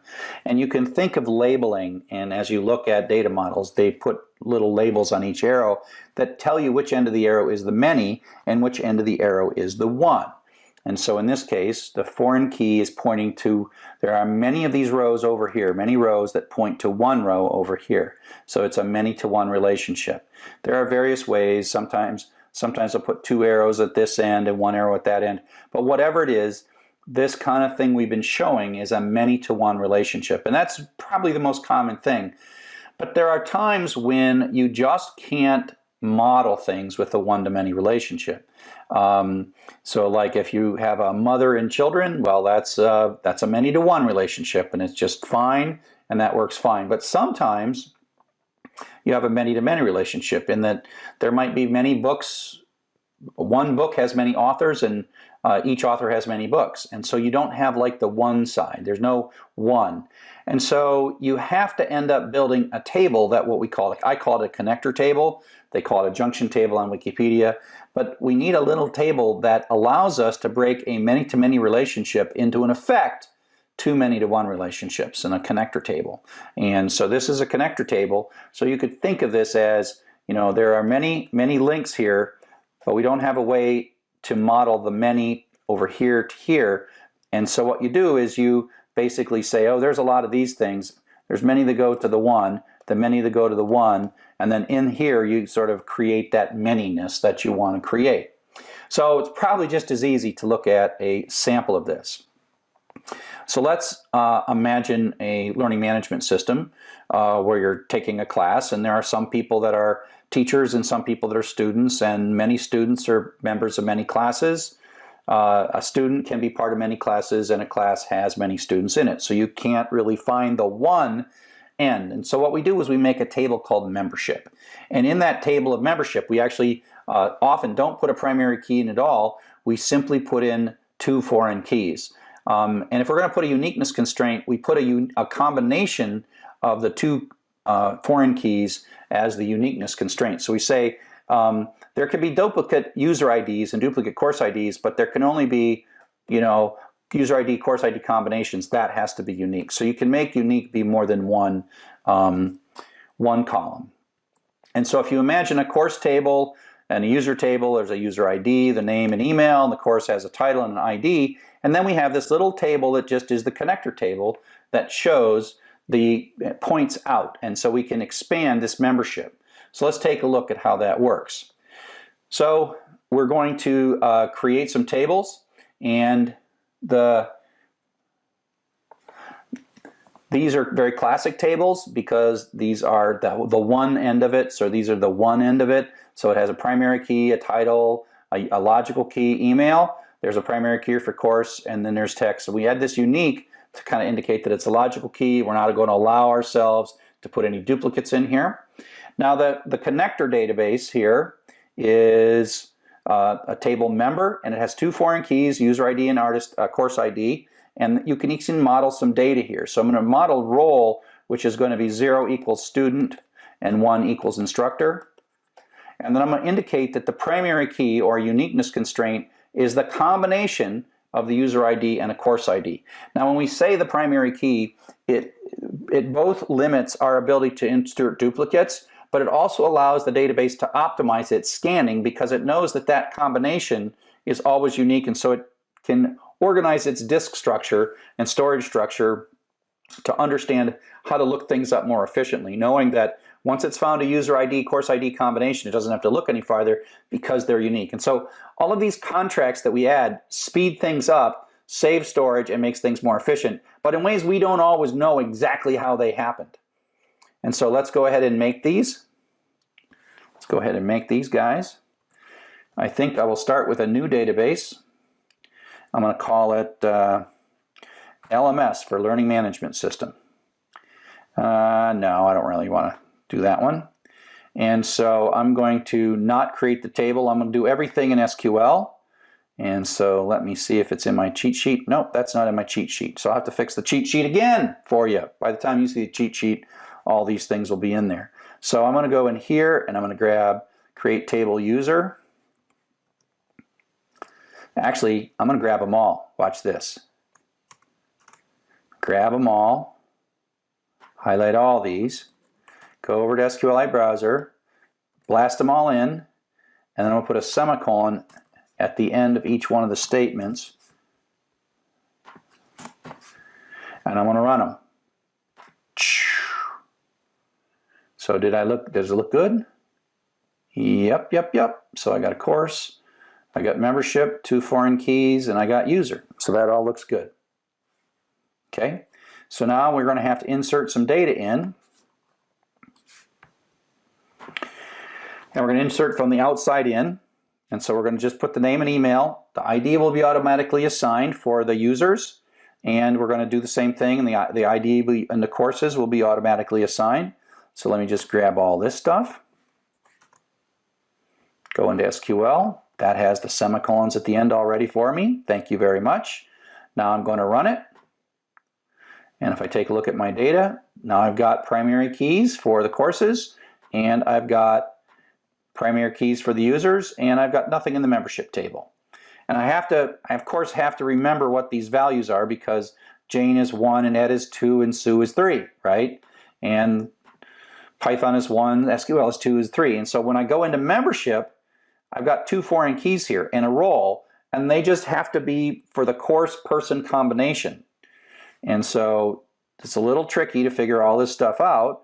But again, these are just numbers. And if you look at these numbers, user ID, course ID, role, well, user ID 1 is in course 1. User ID is in course as the teacher. User ID 2 is in course 1 as the student, etc., etc., etc. So I'm making these connections by just putting these little numbers in. And once again, conveniently, I have all my semicolons perfectly in place. So I go to SQL, and then I run that. And then I take and I look at my membership data, and there it is. So 2 foreign keys and a bit of data modeled at the connection. That's the way we say that. The role is modeled at the connection. So now we build all this stuff up, we can write some queries that take a look at this. And so what we're going to do is we're going to look at who's in what course and what role are they, and we're going to sort this in a nice way. So let's just take a quick look at the code we're writing. We're going to do a select from 3 tables: the username, the member role, the course title. So in effect, we're not showing any of the foreign keys or the primary keys. We're going to go from the user table, join to the member table, join to the course table. This is pretty easy to write. You know there are 3 tables you want to go across. The on clause is also very easy to write, right? The on clause models each of these connections, where the member's user ID is equal to the user's ID, and where the member's course ID is equal to the course ID. So we're going to concatenate all 3 of these tables together, but we're going to only keep rows where it matters. Now that this role doesn't participate, but we're going to print that out. And we're going to order it by the course title first, and then the member role second, and the name third. And so let's run that.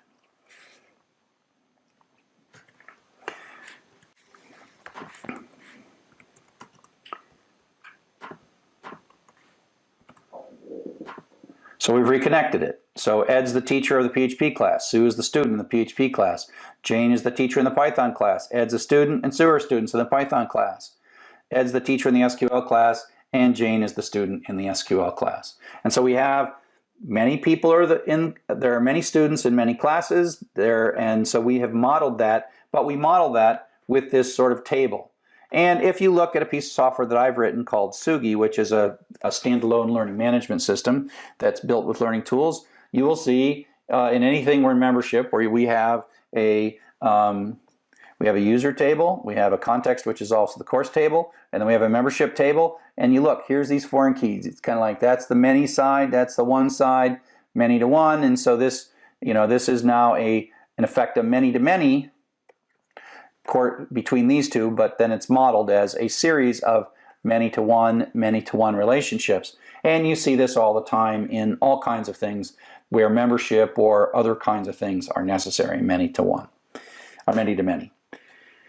So, with all that, there's so much to learn.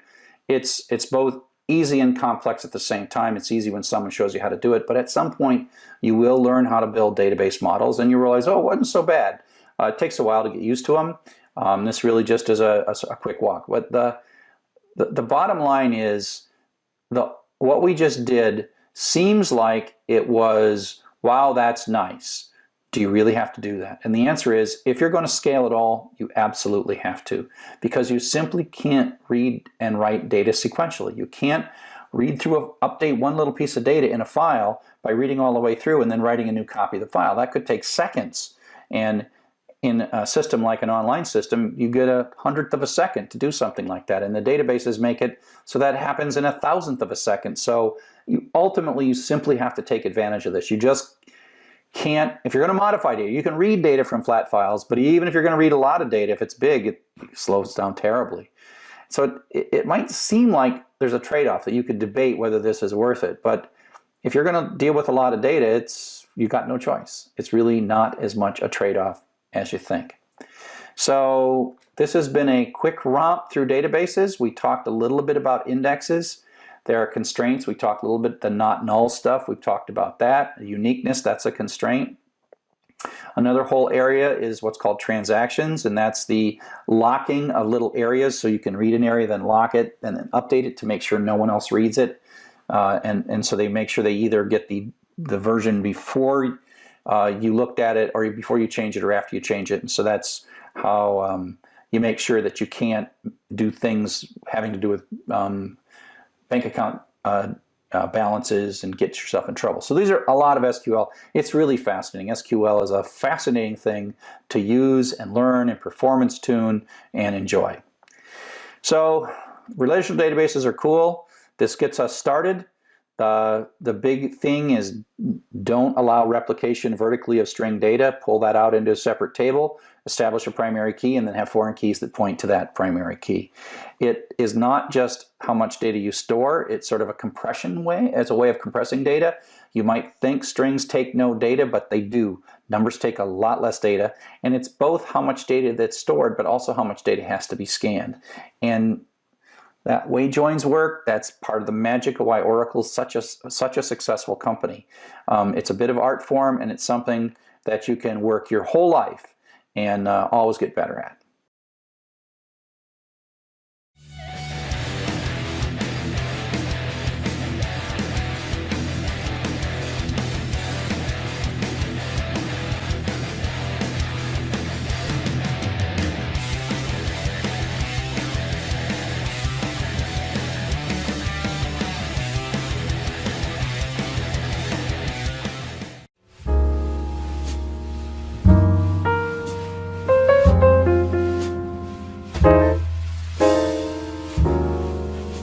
Hello everybody, welcome to Python for Everybody. We are doing some code walkthroughs. If you want to follow along with the code, you can download the source code from Python for Everybody, the Python for Everybody website, okay?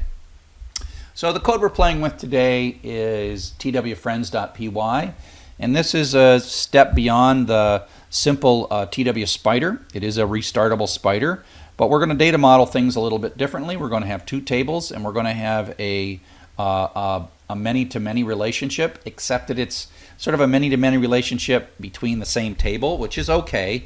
Friends is Twitter friends are a directional relationship, and so we start out here in twfriends.py. Remember that the file hidden.py, I'll show it to you, but I'm not going to open it because I've got my keys and secrets in it.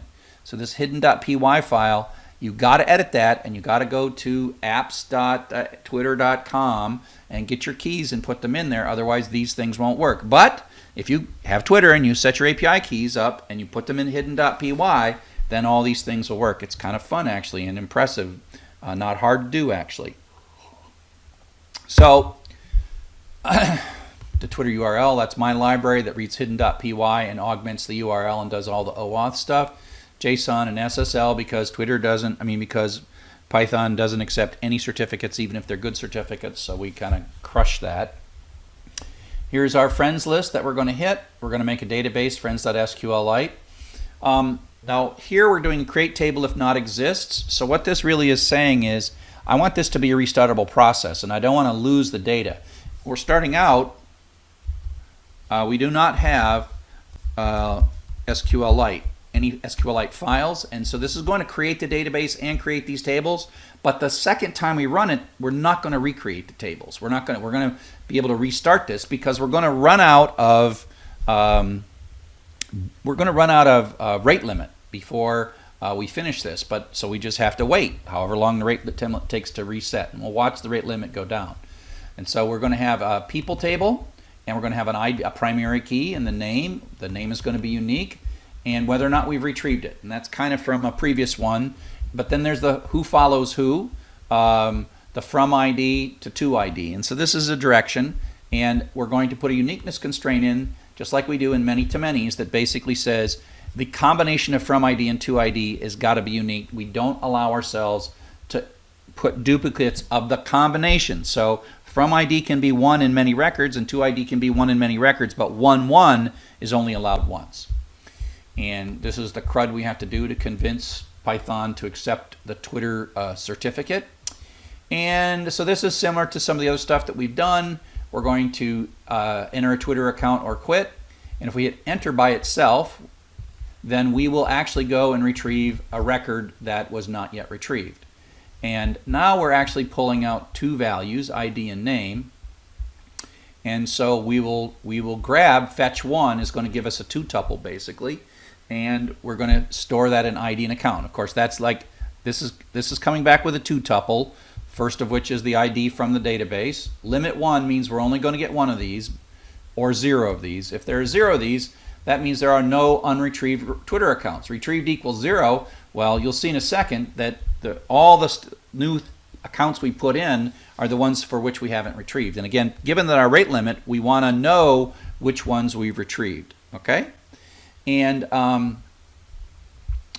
so what we're going to do next is we're going to check to see if the person that we just checked, which means the length of the account is greater, that we just were entered, we're going to check to see if they're already there.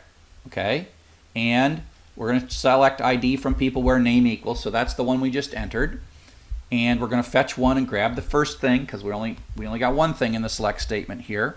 And if this person that we just asked to see is not in the table, that means this is going to fail. We're going to do an insert or ignore. This or ignore is kind of redundant because we just checked to see if it was there, but we'll put that in just to be safe.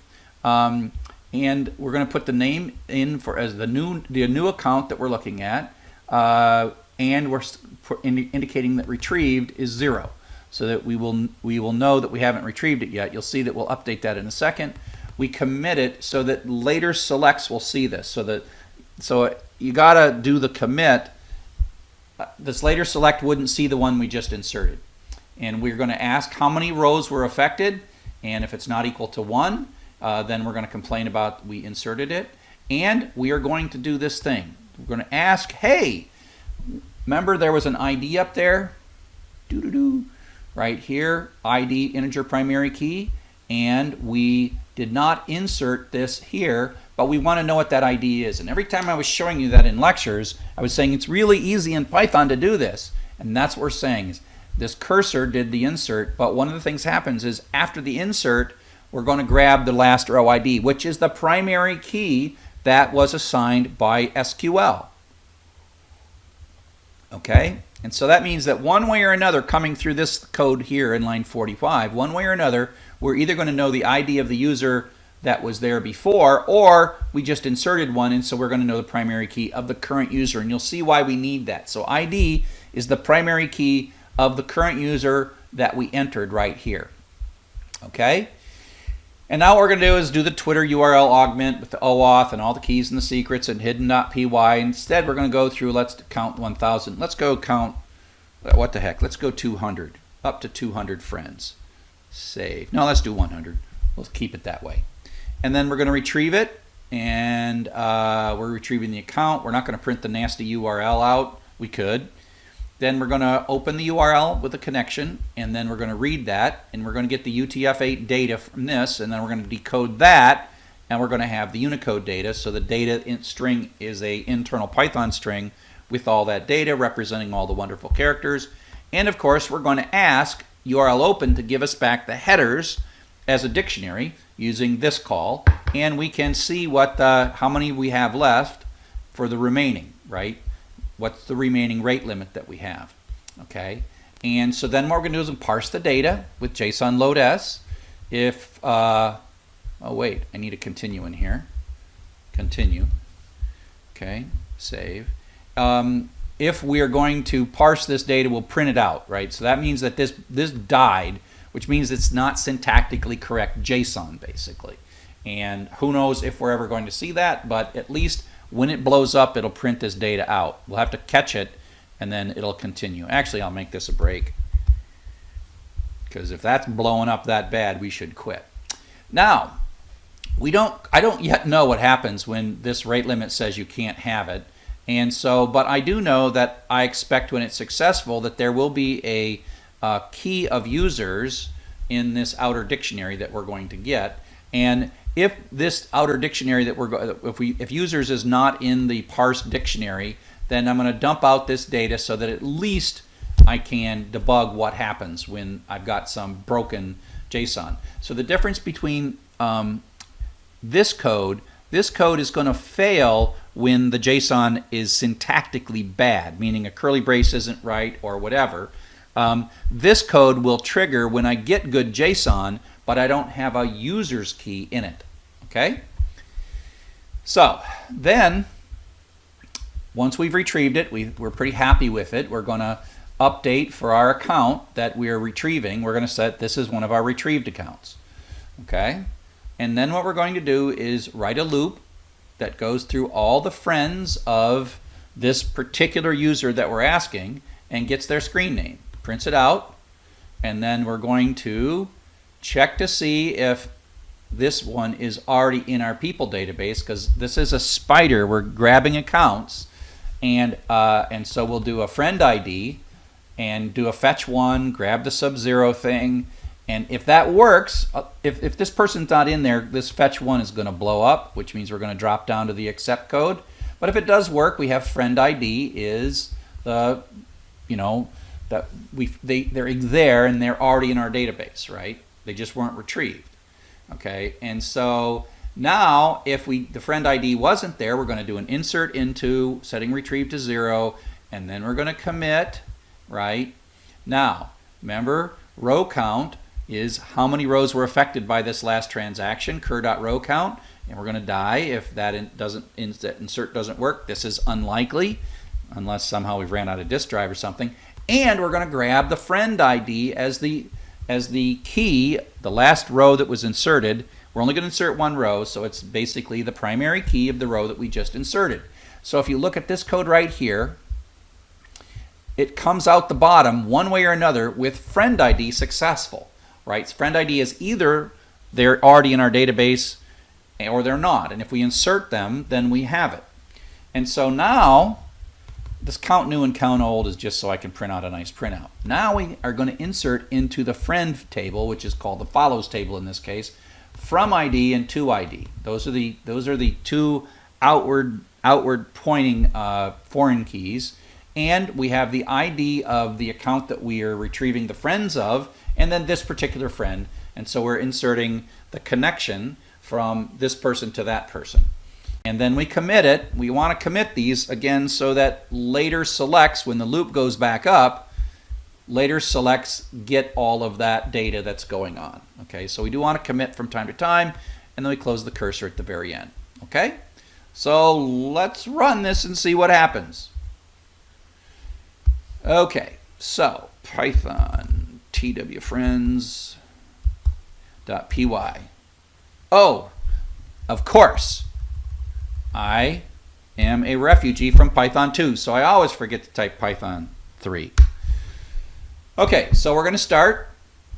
If we take a look right now, I'm going to start another tab over here, and ls-l star SQLite.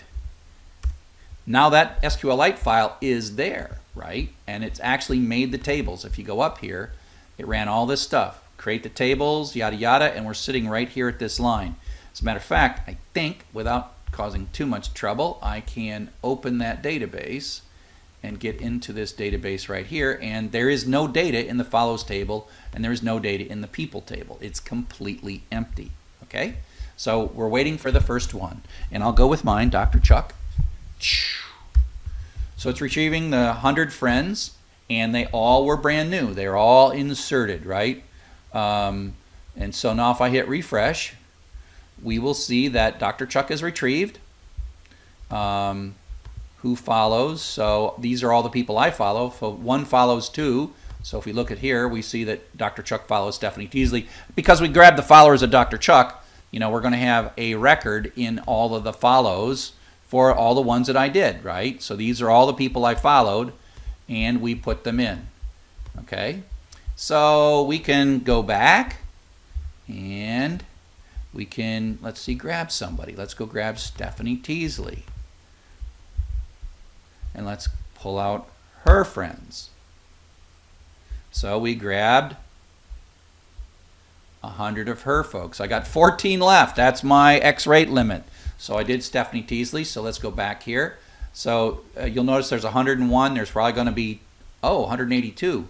That's interesting. So we've retrieved Dr. Chuck and Stephanie Teasley.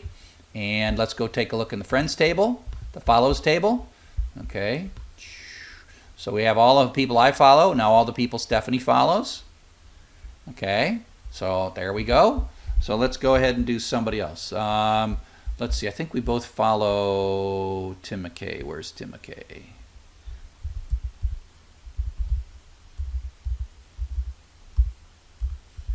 Yeah, let's follow Tim McKay. Let's see who Tim follows. See if we can get like an overlap. Oh, we revisited some. Let's see if we can see this in the follows. Let's see people. So we've got Dr. Chuck retrieved, and Tim McKay's somewhere down here.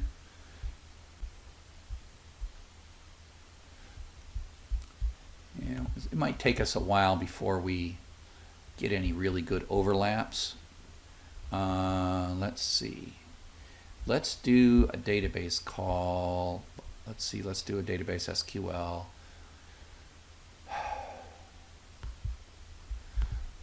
Select, count,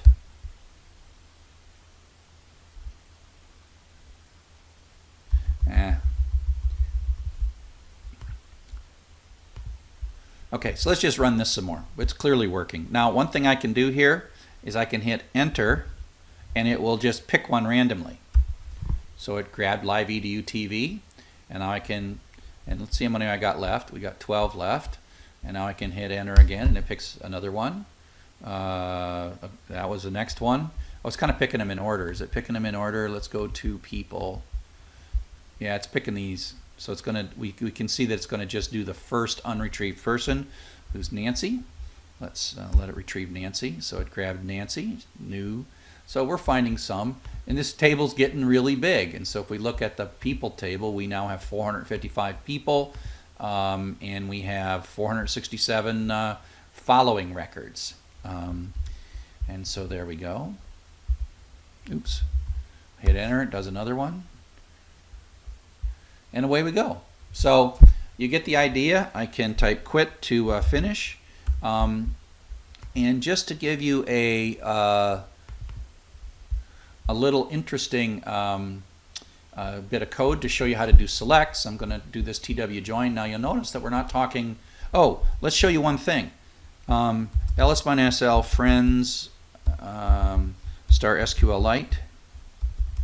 So this database has it, so I can restart this process and run it again, and the database is still there. And so we just grab swear trek, and so we can keep doing this, and so this data, it keeps extending, and so this is a restartable process. I can run it and then tell it to grab the next unretrieved one, and so away we go, right? And so that's part of it. So I can, if I run out of my, I've got 8 left. Oh, how many do I have left really? Let's keep going. How many do I got left? I got 5 left. Okay, wait. Oh, I guess we'll just run it out. So I got 4 left. You know what I should do is I can't change the code. Yes, I can change the code. I can stop the code and I can quit the code. So what I'm going to do is I'm going to change this code a little bit really quick. And I'm going to print the headers of rate limiting at the beginning and at the end.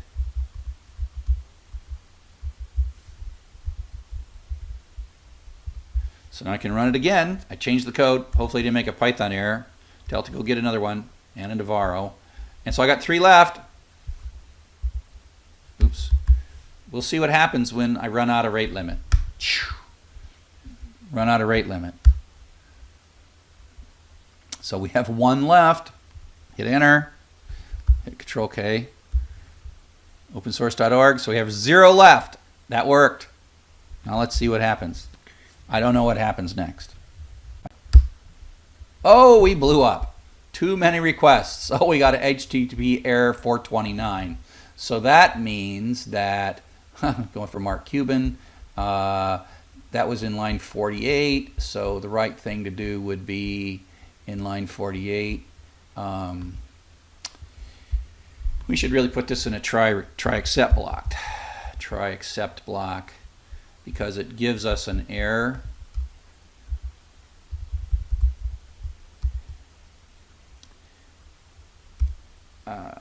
Print, oh fiddlesticks. How do I print the exception message? I always am forgetting. Print failed to retrieve. Okay, so we'll put that in. Now if I run it,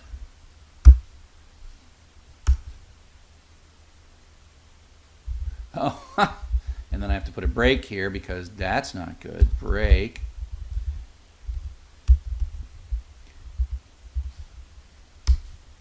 Failed to retrieve. Now I got to figure out. Oh, I never know how to print out the error message. Yeah. So I have to. I never see. That's the weird thing about stuff, is that I don't ever remember enough. I don't remember the syntax, what I say here, to print the error message out. So I'm going to go to Google, and I'm going to say print out the exception message in Python. Print out the exception message in Python. Oh, Python 3, hello.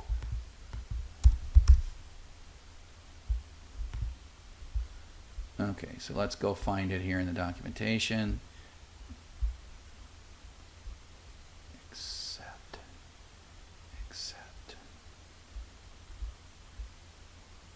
Is this it? Is this what I say?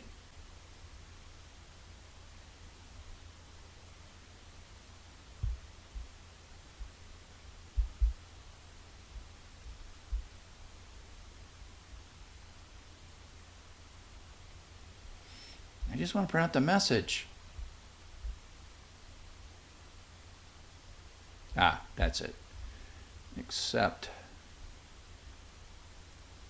Let's try this.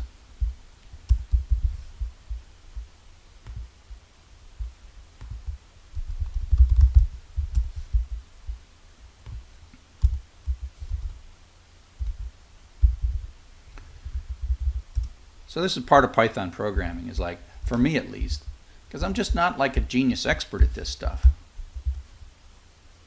Ha! This is one thing I like about Python. is you can guess stuff, and sometimes you guess right. So there we go. We got the error, we got the nice little error message, and we see error 429, too many requests. So that cleans that up nicely.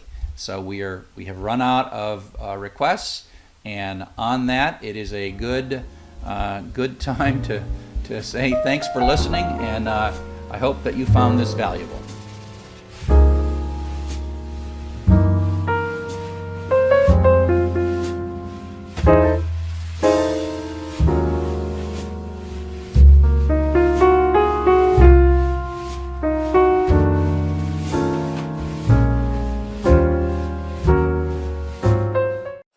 Hello, and welcome to our final chapter, Retrieving and Visualizing Data. In this chapter, we are going to basically bring this all together. Databases, web services, code, loops, logic, and we're going to solve a problem that is a multi-step data analysis. We're going to find some data on the internet, might be HTML, might be an API or whatever, and we're going to write a relatively slow process that's going to pull data slowly, because these are all rate limited.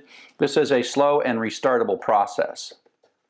So you can start this, and what we're going to do is we're going to have a database that's going to hold the data that we're pulling, and so this might take several days actually, if you really have to do it, and then you'll build up your data in your database, and then what you tend to do is you tend to produce two databases. One is kind of a raw database that, it's all of its data columns are aimed at helping you figure out what you've got to retrieve yet and what you haven't retrieved yet. So that's kind of a crawling, spidering process. And then you find that the data is kind of nasty and ugly, and you find that before you're going to do any analysis, you probably want to clean and process it. So in a lot of these, you're going to go from a raw database to a clean one. And this is going to be really large, and this is going to be really small. And you're going to do this sort of once, but slowly, and you'll do this as many times as you need, changing this program, cleaning the data up over and over and over again. And then you'll end up with really clean data, and it's relatively small. And you might run programs that'll loop through this to do visualizations or analysis or some things or whatever. And so you'll actually sort of use this database as a source of information. Okay? So that's the basic pattern of what we're going to work with. Now, this is what I call personal data mining. And if you're going to do this seriously, Python is used in lots of data mining activities, but if you're going to do data mining seriously with really, really large data sets, we're doing small to medium-sized data sets, as you might do sort of for individual personal research versus like an organizational research where you're processing the logs of a web server or something like that. And there's lots and lots of wonderful technology. And what's really cool is this technology just keeps getting better and better, because the whole data mining, data analysis, natural language processing field is just so hot right now. It's so awesome. We're going to keep it simple and do stuff for ourselves for now. And I gave you a bunch of sample code that's going to make it so that you can adapt this sample code to solve the problems that you need to solve.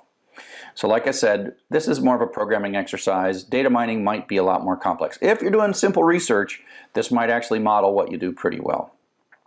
So the first thing that we're going to do is what's called use the Google's JSON API for geocoding.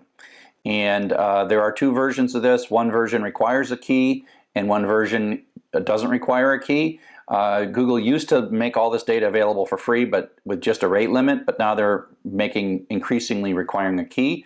So I give you code in this zip file that kind of does both. If you really want to do something in production of taking user entered places and names and getting precise latitude, longitude coordinates, so you can produce a nice little Google map like this. Since Google has made a rate limited API, I've actually pre-spidered a copy of the Google data, and I have my own sort of fake Google API, and so you can do your assignments and test all your code using my fake API, which has no rate limits and has no problems, but it's only a limited set of the data. And so this is the basic process, and it's one of those things that it follows that basic personal data modeling, personal data mining pattern. And so here's this API, which is either Google or me. I've got my own Dr. Chuck version of this, drchuck.net version of this, and there is a an input queue of the location. So this is the user data where they just put in the name of where they think they live, University of Tübingen or something. And so this is the queue of the things that are to be retrieved. And in my case, when I built this map for the first time, there was like 15,000. And it took me days to get this. And so it would stop. And so what I would do is I would, read the first one into this geoload.py, check to see if I already had it in my database. If I didn't already have a database, I would go into the API, I'd pull the data down, and I would put it in the database. And then I would go to the next one, the next one, the next one. And so, I might get 1,000 in my database, and then it blows up, or I'm told I can't go any further. So I wait 24 hours, I start it up, and it reads the first 1,000 and says, oh, they're all in the database already. And then it starts at 1,001. And then it adds that, and then until it stops. And so it took me several days of processing to get this data right. Now, I didn't have a separate cleaning process because this data is pretty simple. I was pulling out the JSON, the latitude and longitude, etc. And so I didn't have to do two separate processes to clean this data up. It was clean enough right as I pulled it. Because I was talking to an API. If you're talking to the HTML, sometimes it gets nasty and ugly. And so then I wrote this program that just reads through it. It just does a select and reads through the stuff, and it prints out some summary information and tells you what to do. It also prints out, and you'll see this pattern, because I'm visualizing using browsers, HTML, and this happens to be using the Google Maps API. And putting all the data in a little JavaScript file. So these end up being assignment statements in JavaScript. You can take a look at that file. And all the data shows up as assignment statements in the JavaScript. And then when this HTML loads, it reads this file and puts up all those pins, as long as you have access to the in-browser JavaScript API. So the next thing we're going to talk about is PageRank, which is spidering now HTML. We talked a lot about this. Spider HTML, get some links. And so up next, we're going to actually build a real database, full-featured search engine using PageRank.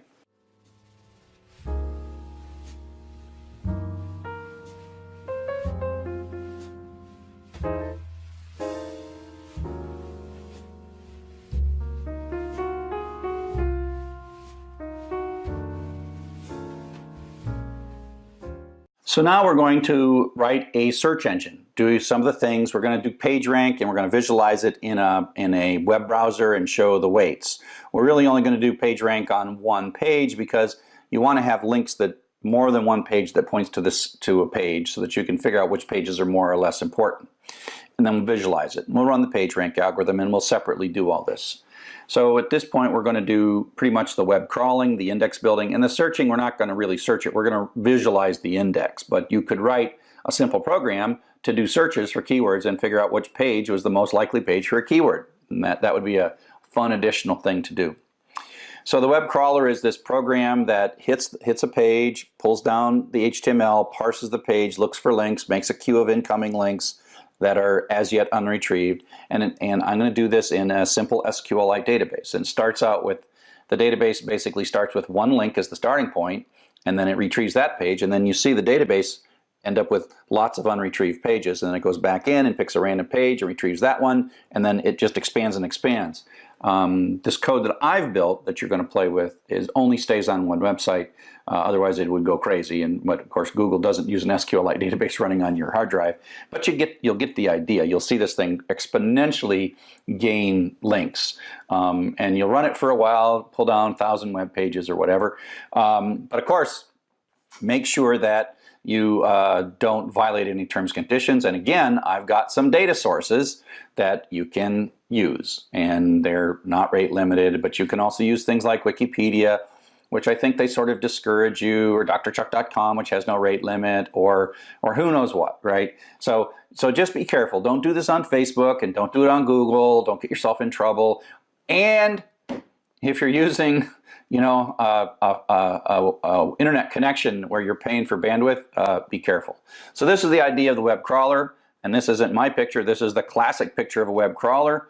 Read a page, parse it, take all the URLs and stick them in a queue, grab again and again. So for us, the scheduler is going to do it as long as you say, oh, do 100 pages, or it runs until it blows up. I mean, and again, these processes that have the network in the loop, it's really important that they behave well when they blow up. And that's why databases are so useful, because you can be writing along to the database and some random thing happens and blows your data up and you start over. So you're reading these things, you're storing each page, building up your storage, etc., etc. So you just keep on doing that.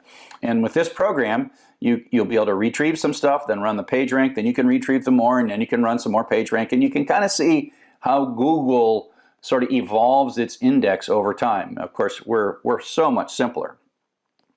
And like I said, be careful when you crawl. You're going to run a crawler that just goes as fast as it can, but Google doesn't do that. It's careful not to overwhelm any websites. It's trying to be smart about the use of your bandwidth on your website. There is a file. Our code won't bother looking at this. But there's a file called robots.txt that real web crawlers look at, and it gives a list of the things you are allowed to look at and not allowed to look at. And so if you go to Google and you see a search that says, we're not allowed to show you the summary text of this page because of the robots.txt, it's there, and you can go and you can actually see a robots.txt. Like on, just go to any website, it's at the top root, blah, blah, blah, blah, blah, /robots.txt. It's not a path, it's not slash this, slash that, slash something else robots. It's at the very, very top of a website. The index building uses the PageRank algorithm, and the whole goal of the PageRank algorithm is to figure out which pages have the best links. So having the most links is really easy. You can just say how many links go to this. But the problem is you got to figure out the value of those links. And then you have to, how do you figure the value of those links? By looking at how many good links come to it. So it turns out that it's an infinite problem. It's an infinitely difficult problem to use PageRank. But you can approximate it, and what happens is after a while it converges to a reasonable value. And so we're going to run the search index, and each time it runs, you're going to see that it says, you know, how much did these numbers change? And what happens is, in the beginning, they change very wildly, but quickly they flatten out.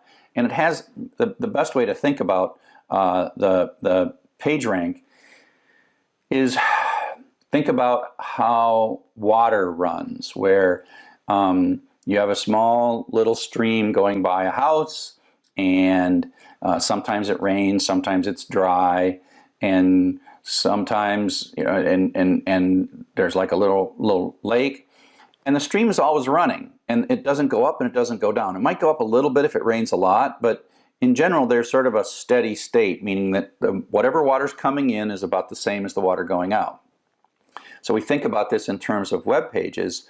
The value of the links coming in is roughly the same as the value of links going out. So when that starts to balance the in and the out value from each of the nodes, then you've got pretty stable. And so what Google does is they have a really relatively stable assessment of goodness and value of pages, and they use that to compute PageRank. And then they throw a few more pages in, and it kind of has to adjust for a while, but it reconverges. And so this is a calculation that generally converges, and it doesn't vary wildly. And that's why Google's pretty good at kind of arriving at the true value of something. So let's take a look at what we're going to do in this application.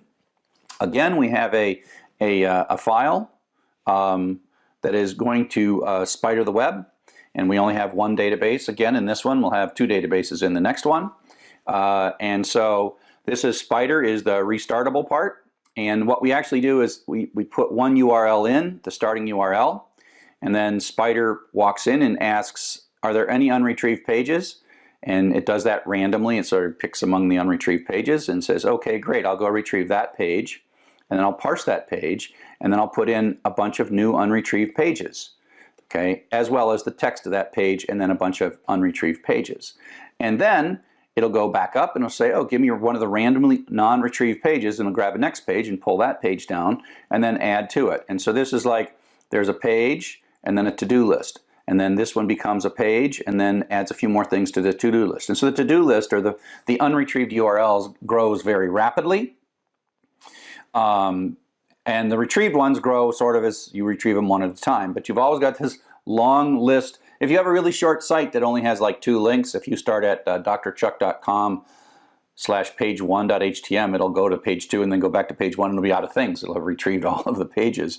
And so if you have a website that has no external links or has very few pages and they point to each other, this will run out of things to do. But if you go to a page like my blog or the code that the sample stuff that I have up for you to spider for testing on drchuck.net, it'll run for a very long time and you'll have far more pages to retrieve than pages that you retrieve. But that's okay. At some point you can stop this. Maybe it stops because you ran out of bandwidth, or maybe your computer went down, or who knows what, right? But it's okay. This is a restartable process because it always has some pages that are retrieved and some unretrieved pages. You start it back up, it picks randomly from the unretrieved pages. Your database is the sort of persistent state of your spider rather than a bunch of dictionaries or lists inside the Python, which go away when the program dies. And so at some point you have, let's just say, a few hundred pages in here and a few thousand unretrieved pages. You can run the PageRank algorithm. And what the PageRank algorithm does is it loops through all the pages and figure out which pages are linked to which pages, and then reads the numbers and then updates the numbers, and then does that some number of times. And so this is where the numbers, all the pages sort of start out with goodness of 1. I think this printout is showing that goodness of 1, and then it changes, and then the goodness goes to some of the goodness goes up to 2, some of the goes to 7, and whatever. But then it does this over and over, and then it uses these numbers, and then they change again. And so there's a number of time steps that this PageRank runs, and you will see as the PageRank runs, when I show you the code, you'll see the average sort of change in these numbers across all these things, and you'll see that the average goes down very rapidly as you get through. And so usually with a few hundred or even 1,000 pages, like 100 plus times running this algorithm, and these numbers have converged. And that's when you sort of can begin to trust the numbers. Now there's this one program called SP Reset, which sets all the pages back to 1, so you can start this over. So if you were to spider for a while, run SP Rank for a while, play around, and then you wanted to spider some more and start it over, you could say, oh, let's start the PageRank completely over. Or you could simply take the new pages and watch it adapt. Either way, this is just a way to reset all the pages to have sort of their initial value of a goodness of 1.0. So at some point you run this. This part here runs really slow. This part runs super fast, like in the blink of an eye. This one is pretty fast. And then at some point you've got these pages that have, numbers on them. They have values on the pages, and there's a couple of programs that allow us to visualize that. One is the dump, which just reads it and checks to see. It shows the new page rank, the old page rank, and various other things, and shows just a way to dump it. And then there's this thing that reads the whole thing. You say, I'd like to do 25 of the best. It sorts it by page rank, and then produces a JavaScript file that has just the numbers in it. And then there is some HTML and a visualization library called d3.js, which you can read about, that when the HTML starts, it reads this and has this nice force-directed layout of the page rank. And you can hover over things and you can see what page rank you've got.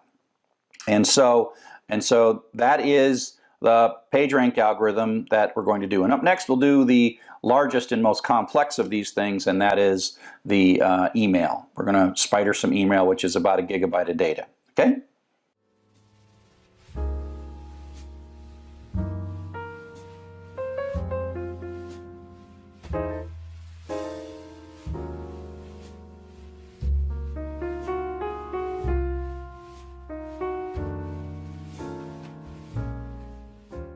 The last visualization application that we're going to take a look at is mailing lists, and that's kind of ironic. We started with the mailing lists, and we're going to end with the mailing lists. The mailing lists, of course, are from my open source Sakai project, which I love and very proud of. And so what we're going to do is we're going to crawl the archive of a mailing list, and then we're going to do 2 visualizations. One is a activity visualization, and another is a word cloud. So it's probably the more important thing is when I do the demonstration of how the software works. So this is a large data set, so you got to be careful. This could spider gmain.org, which is a very free and friendly archive. This data originally came from gmain.org, but I've got a copy of it. And so gmain.org is not rate limited, but if everyone who is watching this starts spidering gmain.org at the same time, you will crash it. It just doesn't have the horsepower to give you this data as fast. And so I've got something that can give you the data super fast and has no rate limit on a really good server, and it's cached all around the world using a technology called Cloudflare. So please, please, please don't point this at gmain.org. Point this at the URL here, mboxdrchuck.net, etc., and then you can run this as fast as you like. Now, another thing to worry about is if you have a metered connection. So don't do this on a cell phone connection because you'll pay thousands of dollars perhaps. Make sure you run a no-cost connection before you start running this, because this is going to pull a lot of data down. If you just start this from scratch and you let it run, it on a super fast connection, downloading the whole thing is probably about 4 hours. On my home connection, when I had like about a 10 megabit connection, it took several days. And so just understand that in this one, it's both fun to deal with a ton of data and it's scary to deal with a ton of data. So this one is big. This one is, you'll see the process in action because it'll run for a while. The things will take a long time. So here's basically the flow of the data in this particular one. You are going to have the restartable spider that talks to the API, mboxdrchuck.net, which has a scalable copy of all this information. And again, it's going to do kind of a raw database, not a very clean database. It's sort of a mess. It's just enough columns to keep track of whether or not we've got this page or not.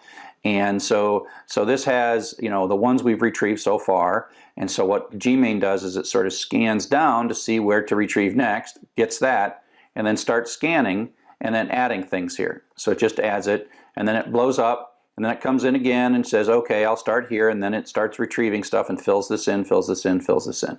And sometimes you put like a delay in this so you don't overwhelm networks or don't overwhelm servers. But basically this is pretty much a raw retrieval of the email messages. And this file can get rather large. This is the one that's greater than a gigabyte. Now this data is actually really nasty. It's email data. The date format's changed. This is data that lasted from 2004 to like 2012 or 13. And so this data has got a lot of things wrong with it. It even has things where people's email addresses changed. And so it has this mapping file. This comes along with it. This mapping file that says, here's this one person, and here are the 6 email addresses that they used throughout the life of the project. And so there is a relatively complex, and so this part here is super slow, very slow. This part here is slow, but it'll take, like, depending on how fast your computer is, somewhere between 2 minutes and 10 minutes. This first part will take days, perhaps, depending on the speed of your network connection. And so what Gmodel does is it reads through this. It actually it wipes this out and recreates index.sqlite every time it runs, so that you can change any number of things, you can respider things, you can do whatever. And often the cleanup, this is one of those cleanup processes, and you have to tweak the cleanup process. You like look at your data like, oh, the cleanup missed something, so I got to run it again. So this produces index.sqlite every time it runs. So this is like 2 to 10 minutes. Gmodel is 2 to 10 minutes.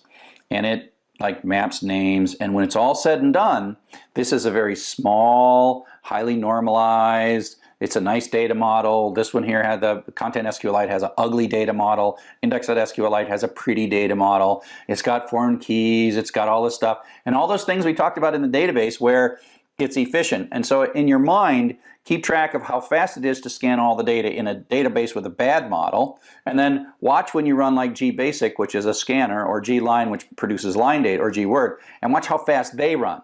They run in like a couple of seconds at the most, and this runs in 2 to 10 minutes. And the difference is that's because the data is efficiently modeled in index.sqlite. So you can take a look at that using SQLite browser and take a look at the data model, and you'll see it looks just like the stuff we talked about in the database chapter. It's got foreign keys and all those things. And so that runs, and you got this, and then we do our visualizations and our analysis from this clean version of all the data. And so gbasic just loops through and prints some stuff out. It's a great way to test things. It's a pretty easy to understand program, and you could take a look at it. Gline does some bucketing and makes some histograms to produce a line graph. And then GWord does a different histogram. It does a histogram of word frequency and then produces that as the word frequency ends up in gword.js. And then we have two HTML files that use the d3.js visualization to produce a line and a word chart. And so, you know, in another video I will show you how this code works, which is probably more useful than this picture. But this is a whole bunch of good stuff in this particular application, and if you really understand everything in here, you can build a pretty sophisticated data retrieval and analysis pipeline.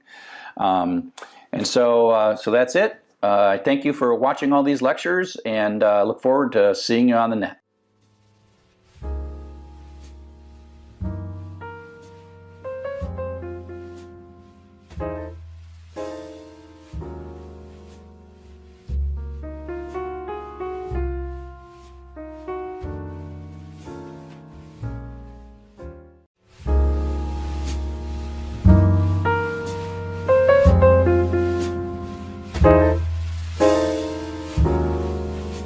Hello everybody, welcome to Python for Everybody. We are doing some code walkthroughs. If you want to follow along with the code, you can download the source code from Python for Everybody, the Python for Everybody website. Okay? So the code we're playing with today is twfriends.py, and this is a step beyond the simple TW spider. It is a restartable spider, but we're going to data model things a little bit differently. We're going to have two tables, and we're going to have a many-to-many relationship, except that it's sort of a many-to-many relationship between the same table, which is okay. Friends is Twitter friends are a directional relationship, and so we start out here in twfriends.py. Remember that the file hidden.py, I'll show it to you, but I'm not going to open it because I've got my keys and secrets in it. So this hidden.py file, you got to edit that, and you got to go to apps.twitter.com and get your keys and put them in there. Otherwise, these things won't work. But if you have Twitter and you set your API keys up and you put them in hidden.py, then all these things will work. It's kind of fun, actually, and impressive. Not hard to do, actually. So the Twitter URL, that's my library that reads hidden.py and augments the URL and does all the OAuth stuff. JSON and SSL because because Python doesn't accept any certificates, even if they're good certificates, so we kind of crush that. Here's our friends list that we're going to hit. We're going to make a database, friends.sqlite. Now here we're doing create table if not exists. So what this really is saying is I want this to be a restartable process, and I don't want to lose the data. We're starting out, we do not have SQLite. Any SQLite files, and so this is going to create the database and create these tables, but the second time we run it, we're not going to recreate the tables. We're going to be able to restart this because we're going to run out of rate limit before we finish this. But so we just have to wait however long the rate limit takes to reset, and we'll watch the rate limit go down. And so we're going to have a people table, and we're going to have a primary key and the name. The name is going to be unique, and whether or not we've retrieved it. And that's kind of from a previous one. But then there's the who follows who, the from ID to to ID. And so this is a direction, and we're going to put a uniqueness constraint in, just like we do in many-to-manys, that basically says the combination of from ID and to ID has got to be unique. We don't allow ourselves to put duplicates of the combination. So from ID can be 1 in many records, and to ID can be 1 in many records, but 1 is only allowed once. And this is the CRUD we have to do to convince Python to accept the Twitter certificate.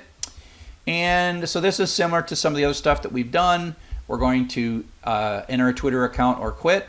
And if we hit enter by itself, then we will actually go and retrieve a record that was not yet retrieved. And now we're actually pulling out two values, ID and name. And so we will grab fetch1 is going to give us a two-tuple basically. And we're going to store that in ID and account. Of course, that's like this is coming back with a two-tuple, first of which is the ID from the database. Limit 1 means we're only going to get one of these, or 0 of these. If there are 0 of these, that means there are no unretrieved Twitter accounts. Retrieved equals 0. Well, you'll see in a second that all the new accounts we put in are the ones for which we haven't retrieved. And again, given that our rate limit, we want to know which ones we've retrieved. Okay? And so what we're going to do next is we're going to check to see if the person that we just checked, which means the length of the account is greater, that we just were entered, we're going to check to see if they're already there. Okay? And we're going to select ID from people where name equals, so that's the one we just entered. And we're going to fetch one and grab the first thing, because we only got one thing in the select statement here.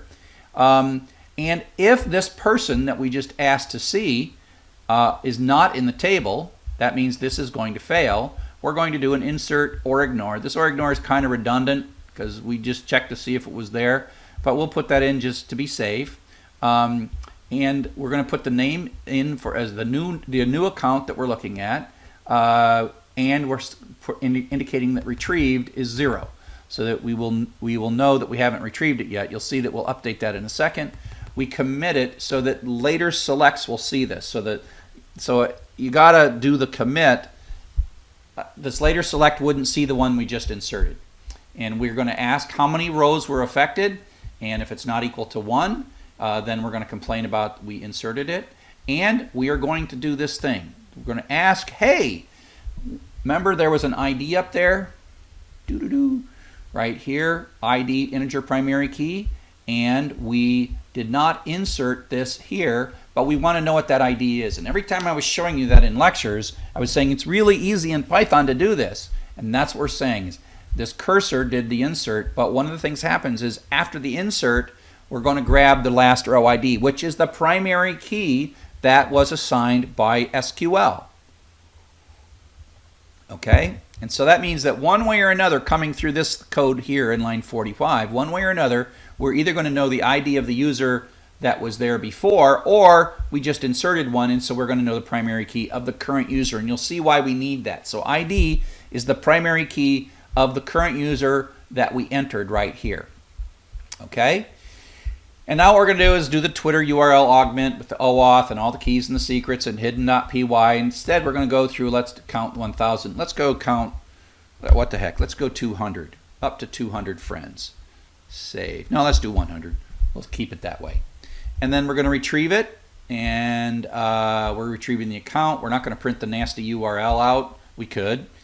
Then we're going to open the URL with a connection, and then we're going to read that, and we're going to get the UTF-8 data from this, and then we're going to decode that, and we're going to have the Unicode data. So the data string is an internal Python string with all that data representing all the wonderful characters. And of course, we're going to ask URL open to give us back the headers as a dictionary using this call, and we can see how many we have left for the remaining, right? What's the remaining rate limit that we have, okay? And so then what we're going to do is parse the data with JSON load S. If, oh wait, I need a continue in here. Continue, okay, save.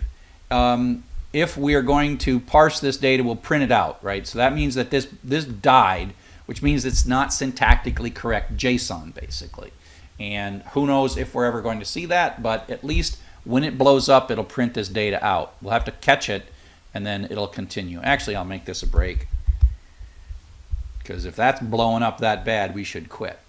Now, I don't yet know what happens when this rate limit says you can't have it, and so, but I do know that I expect when it's successful that there will be a key of users in this outer dictionary that we're going to get, and if this outer dictionary that if users is not in the parsed dictionary, then I'm going to dump out this data so that at least I can debug what happens when I've got some broken JSON. So the difference between this code is going to fail when the JSON is syntactically bad, meaning a curly brace isn't right or whatever. This code will trigger when I get good JSON, but I don't have a user's key in it, okay? So then, once we've retrieved it, we're pretty happy with it. We're going to update for our account that we are retrieving. We're going to set this as one of our retrieved accounts, okay?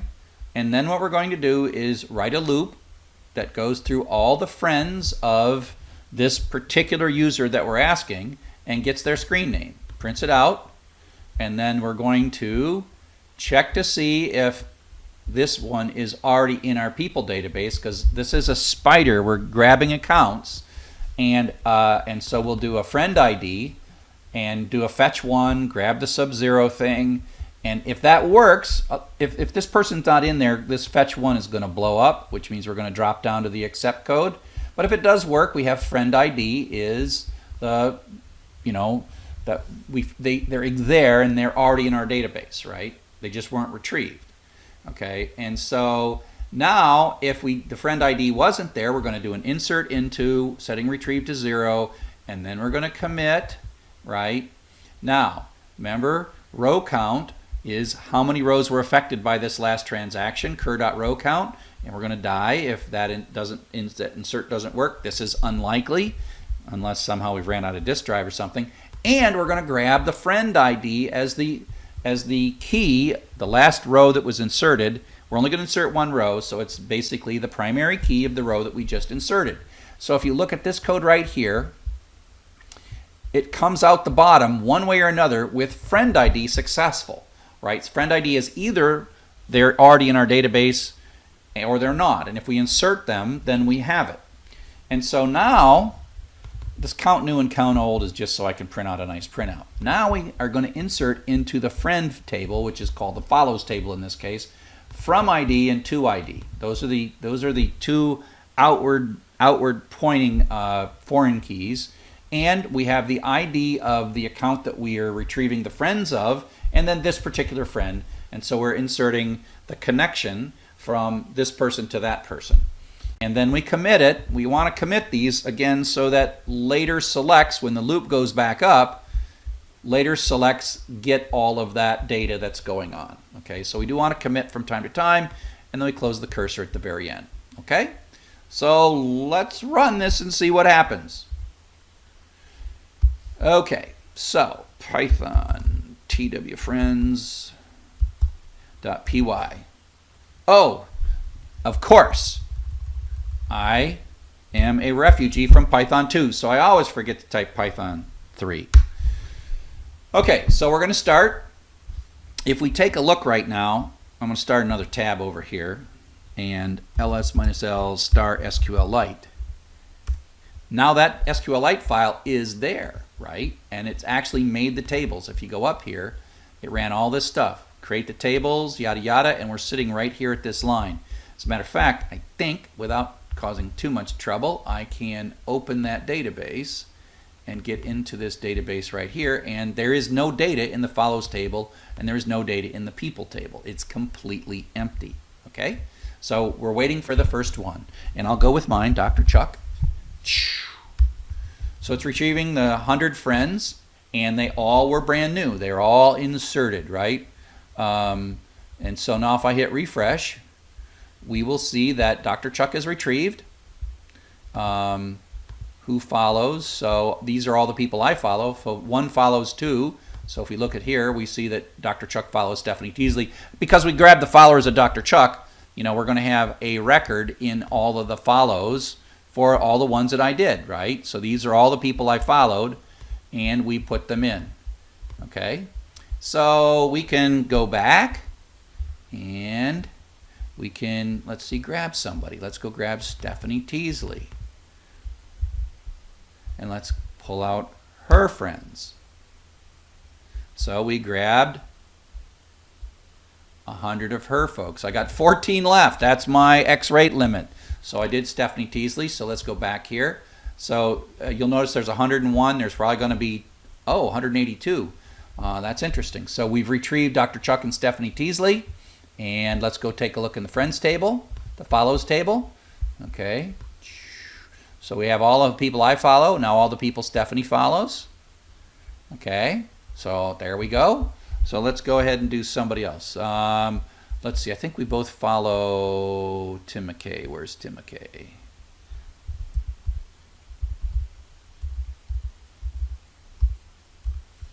Yeah, let's follow Tim McKay. Let's see who Tim follows. See if we can get like an overlap.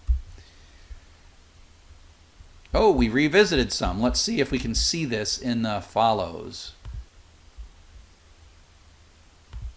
Let's see people.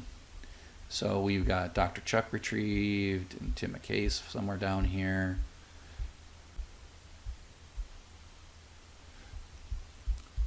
You know, it might take us a while before we get any really good overlaps.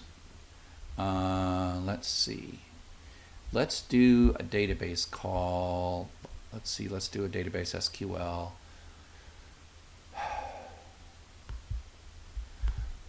Select, count,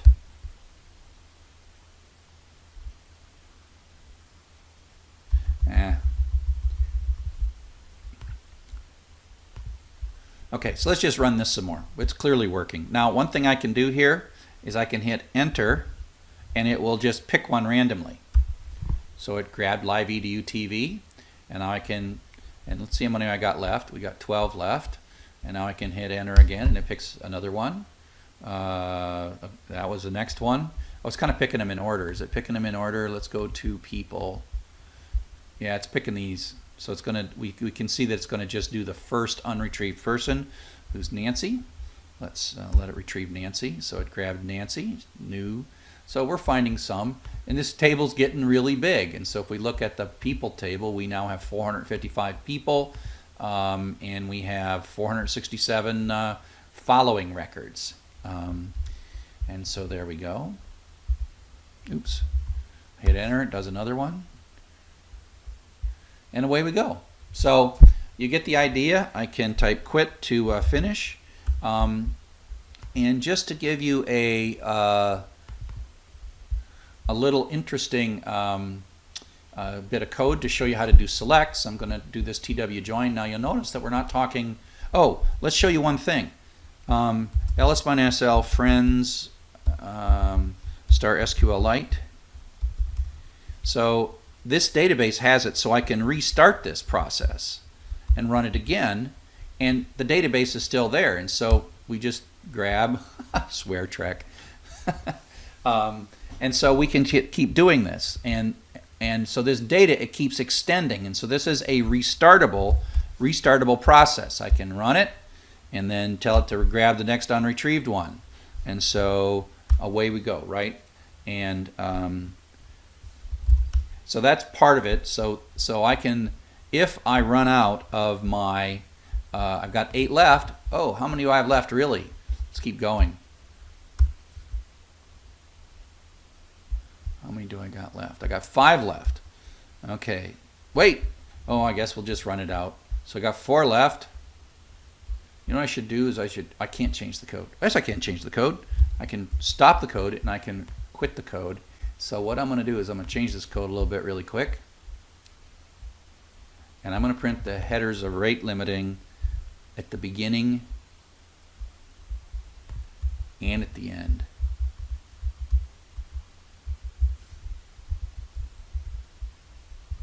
So now I can run it again. I changed the code. Hopefully I didn't make a Python error. Tell it to go get another one and a Navarro. And so I got 3 left. Oops. We'll see what happens when I run out of rate limit. Run out of rate limit. So we have 1 left. Hit enter. Hit Control K. Opensource.org. So we have 0 left. That worked. Now let's see what happens. I don't know what happens next. Oh, we blew up. Too many requests. Oh, we got an HTTP error 429. So that means that going for Mark Cuban, that was in line 48, so the right thing to do would be in line 48. We should really put this in a try except block. Try except block, because it gives us an error.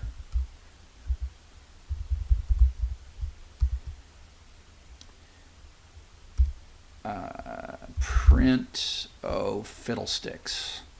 How do I print the exception message? I always am forgetting. Print failed to retrieve. Okay, so we'll put that in. Now if I run it,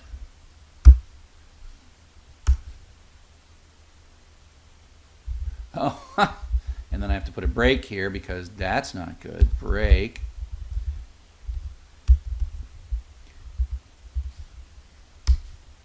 Failed to retrieve. Now I got to figure out. Oh, I never know how to print out the error message. Yeah. So I have to. I never see. That's the weird thing about stuff, is that I don't ever remember enough.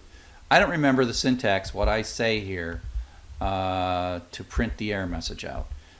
So I'm going to go to Google, and I'm going to say print out the exception message in Python. Print out the exception message in Python. Oh, Python 3, hello.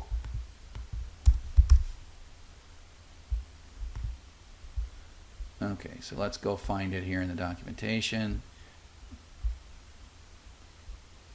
Accept.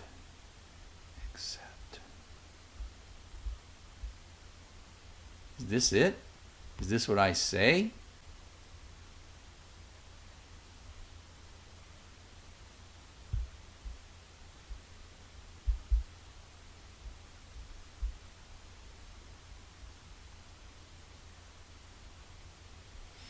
I just want to print out the message.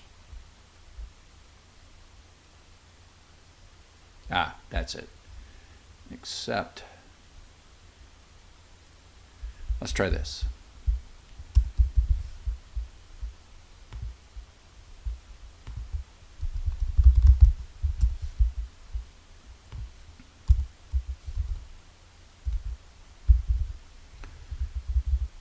So this is part of Python programming, is like, for me at least, because I'm just not like a genius expert at this stuff. Ha! This is one thing I like about Python, is you can guess stuff, and sometimes you guess right. So there we go. We got the error, we got the nice little error message, and we see error 429, too many requests. So that cleans that up nicely. So we have run out of requests, and on that, it is a good time to say thanks for listening, and I hope that you found this valuable.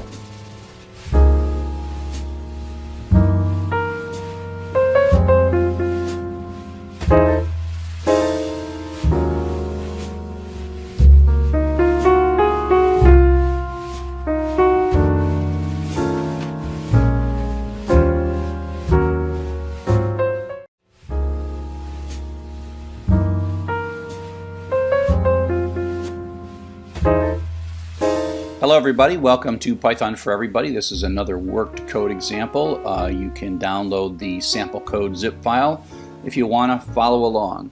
And the code that we're working on today is what I call the geodata code, and that is code that is going to pull some locations from this file.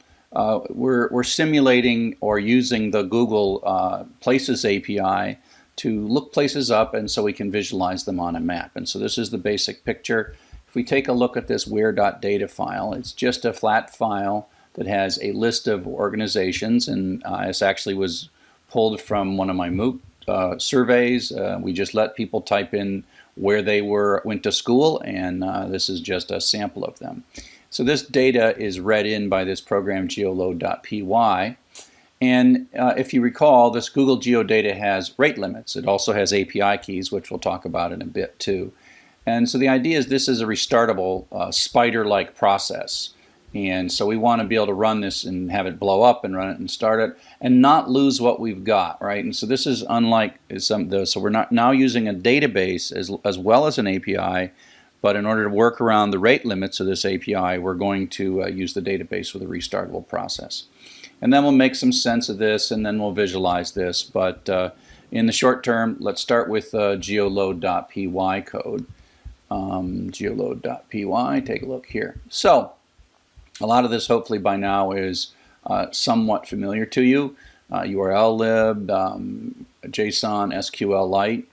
And so I mentioned that the Google APIs, these used to be free and did not require an API key, but increasingly they're making you do API keys for especially new ones.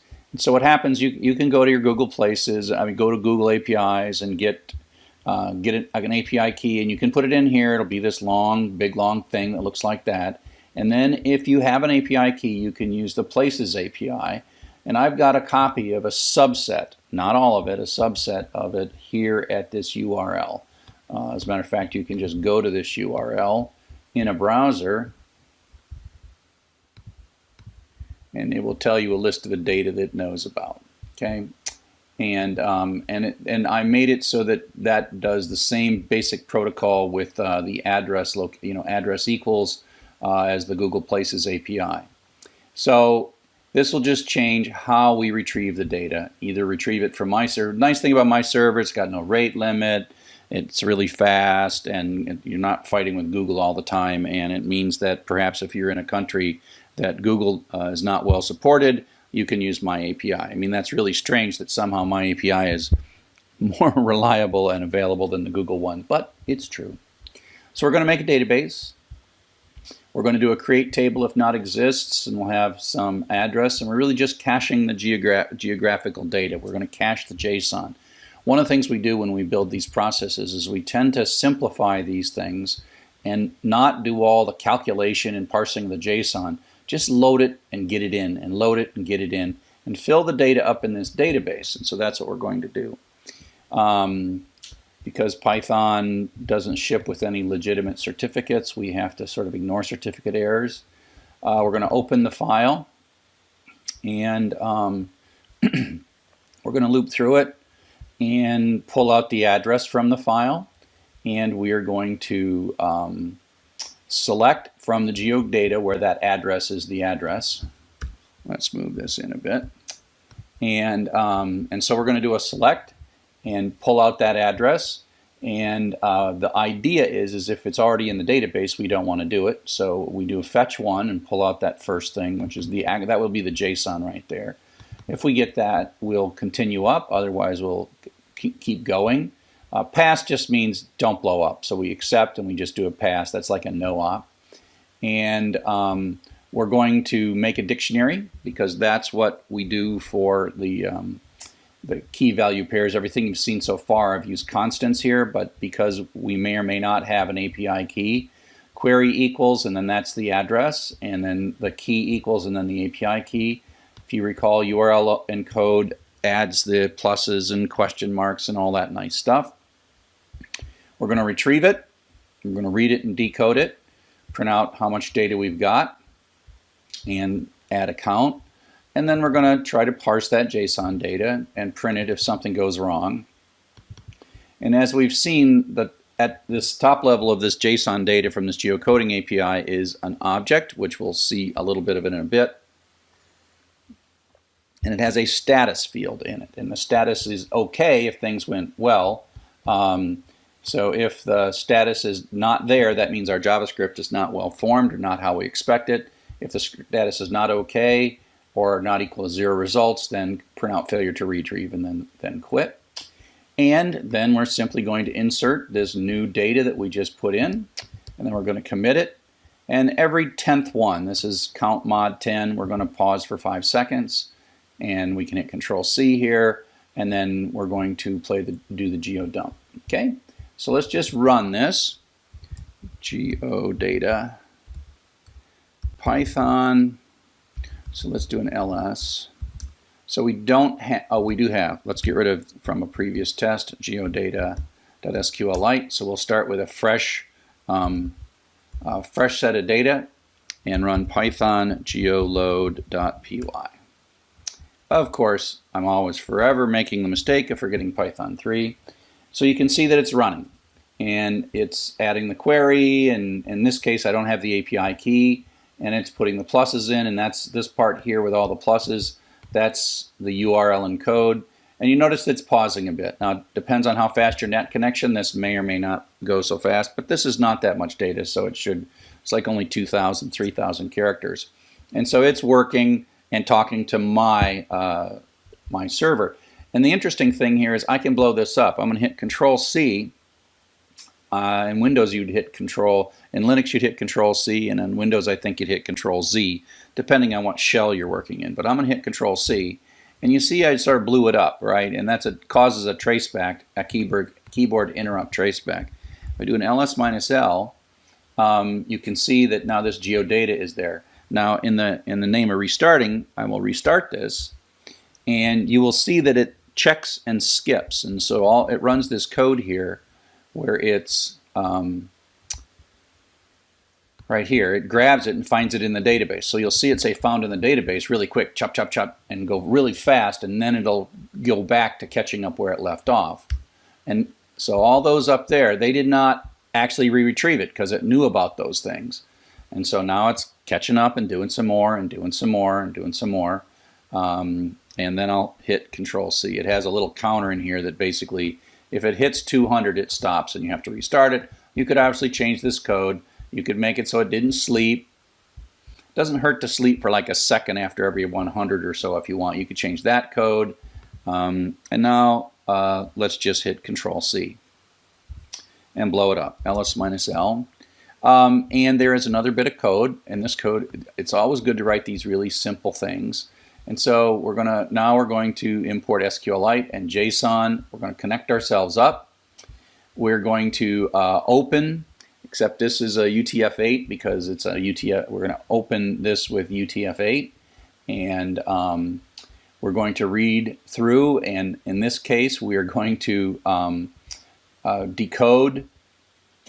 We did select star from locations, and if you recall, locations has a location and a geodata.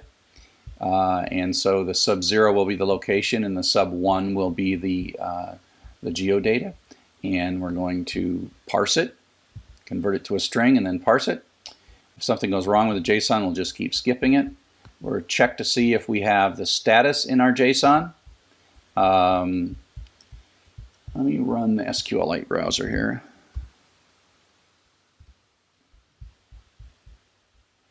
File open database. Let's take a look at what's in this database. Oh, where are we? Code 3. Geodata SQLite. So this is the data we've got. So if you make this a little bigger, if I can I make that bigger? Yeah, it's not going to show us much. So you can see that these are the addresses in the geodata. That's just the JSON. So that's the JSON that we got, and it retrieves it. And so this is a really simple database. That's just a sort of spidering process, run, run, run. But now we're going to run the geodump code, which is going to read this and dump this stuff out and print where.js. So it's going to actually parse this stuff. And that's code we've seen before. And so we're actually reading it. And this line goes into the results. Results is an array. So if we go into results, results is an array. We're going to go grab the 0th item in that array. And then we're going to go find geometry, and then location, and then lat and long for the latitude and longitude. And then we're also going to take the actual address out of the formatted address right here. So in this bit of code, we're actually parsing the JSON, and we're going to clean things up, get rid of some single quotes. This kind of data cleaning is just stuff after you play with it for a while, you realize, oh, my data is ugly or does this. I'm going to print it out. And then I'm going to write this out, and I'm going to write it into a JavaScript file. And so the JavaScript file is this where.js, and this, I'll show you what it looks like. It's going to be overwritten. This is the one that came out of the zip file. It'll have the latitude, the longitude, and we're going to use JavaScript to read this in this where.html file. It's going to actually read this right there and pull that data in, and that's how we're going to visualize. I'm not going to go into great detail on how the visualization happens, but that's what's happening, and so we're going to write that. So we're going to actually write this to a file. So let's go ahead and run this code and say Python 3 geodump. Okay, so it wrote 120 records to where.js. So if we look at where.js, this is now the new data that I just downloaded moments ago. And it says open where.html in a browser.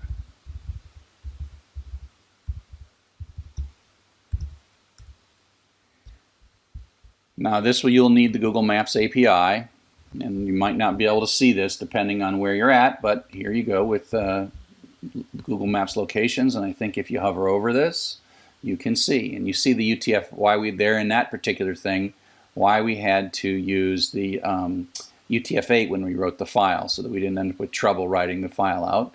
And so there you go. And so that is a simple visualization, and just a simple visualization. It wrote this where.js. If you are smart with HTML and JavaScript, you can look at this where.html file. It's really just reading through a bunch of data and putting the points. That's all there is, but I'm not going to go through that. So, at least not in this. And so I hope that this was useful to you, and thanks for watching.